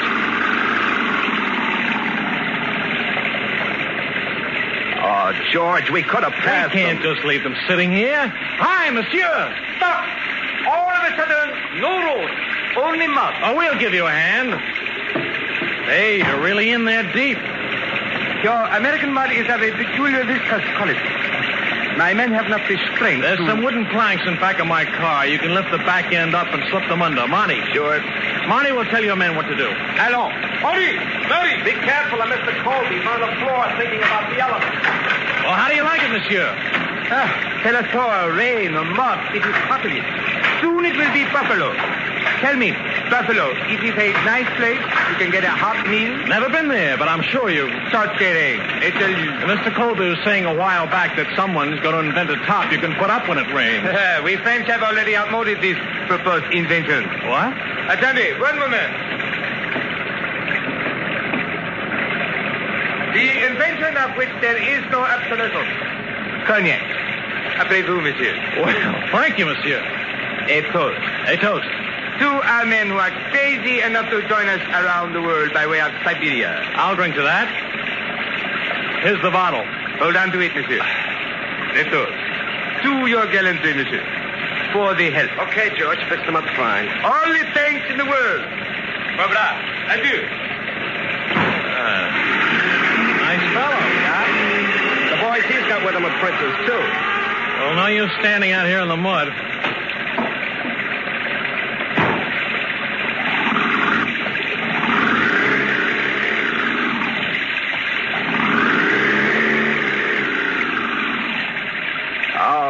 Stuck. I know it.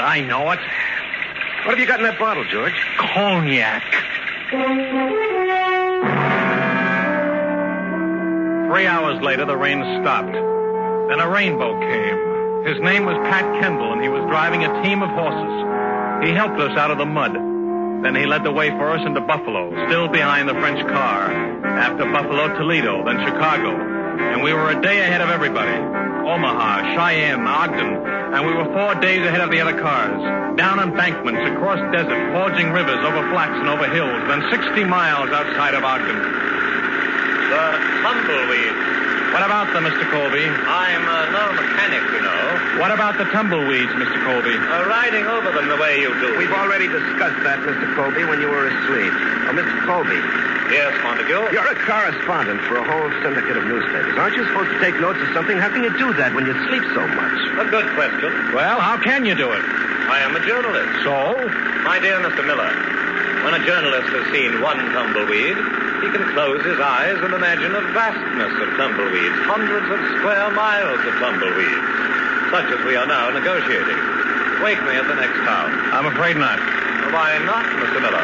You're quite right about the tumbleweeds riding over them. They're liable to foul the transmission. And that's why you won't be able to sleep, Mr. Colby. We're going to ride on the railroad ties. Really? Really. Besides, how do you think we're going to cross that river up ahead? My word. Oh, here we go.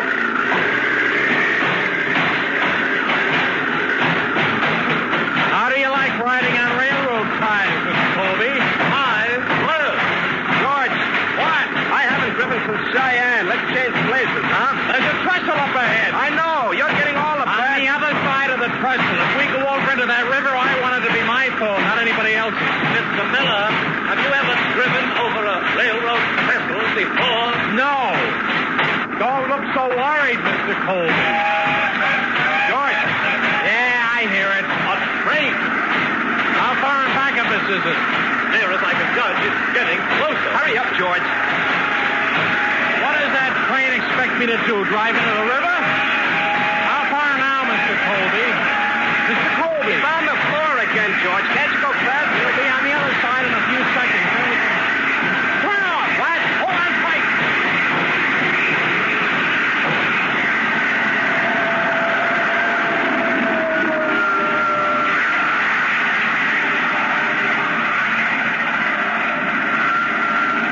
You can drive now, Monty. Wait a minute. All right. Move over, will you? Yeah.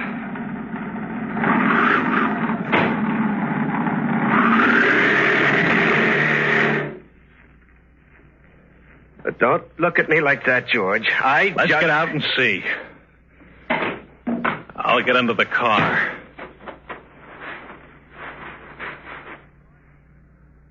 Monty, come here. What do you see? I don't see any clutch shaft. That's one thing I see. Oh.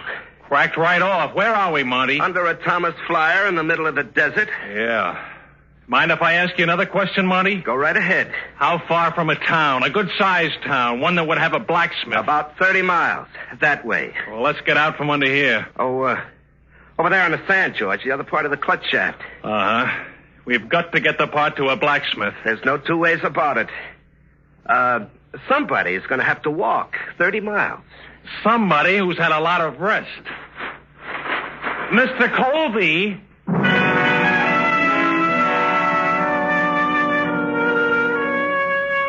Mr. Colby returned 16 hours later. The blacksmith returned him in a wagon. Mr. Colby was sleeping in back of it. The clutch shaft was repaired, and the Thomas Flyer and the three of us were ready to go again, so we went. We arrived in San Francisco 12 days ahead of the other contestants. They gave us a cup, and we left for Seattle. When we arrived there, they gave us a cup. And according to the prearranged route, we loaded the Thomas Flyer on board a steamer and sailed for Valdez, Alaska. It was very cold in Valdez. My word, it's cold. Many people in Valdez had never seen an automobile before. And as a token for our achievement, they gave us a cup. They showed us a smaller cup which they were saving for the Frenchmen who were 10 days behind. On April 8th, when the snowdrifts were piled from 3 to 12 feet high, we left Valdez for the Yukon and the Bering Straits, which were frozen over this time of year so we could drive straight to Asia. We were thankful for the foresight of bringing chains along, a new innovation, and thankful, too, for the efficiency of the motor of the Thomas Flyer at 20 degrees below zero. Headway was very slow. 3 days of it, and we only covered 22 miles. Hundreds. What did you say, Mr. Colby? Hundreds. When you've seen one of them, you've seen... Yes, we know, Mr. Colby. It is bleak, isn't it? George. Yes. If anything went wrong Don't here... think about it. Talk about something else. The German car was in Omaha when we got to Seattle. I know. The Italians in Salt Lake City. I know. The French, these Montreal. We know all about that, Monty. You say something, Mr. Colby? I was just going to say that... What was that? Get out of the car, quick! An avalanche! One!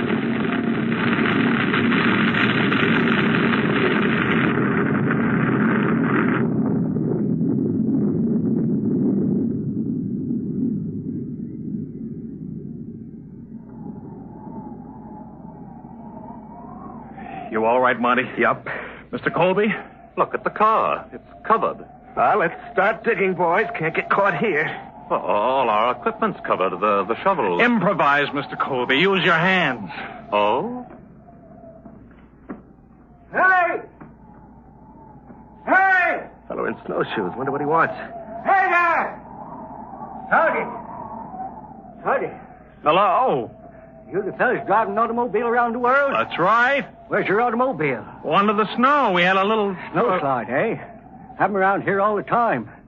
Well, I'm glad I caught you fellas. Oh, we are too. We could use the... They sent me out from Valdez to find you. Got something to tell you. Tell us? You fellas are gone the wrong way. Wrong way? The roads of this race have been changed. You don't go through Alaska. Can't be done anyhow. The Bering Straits don't freeze over. What? Here and there they turn to mush, but they don't freeze over. Never have.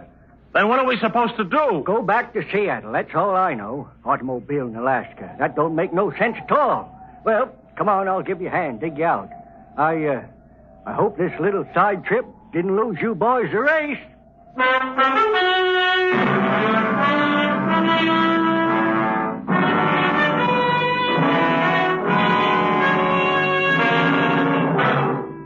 Autolite is bringing you Mr. Van Johnson in Around the World. Tonight's presentation in radio's outstanding theater of thrills, Suspense.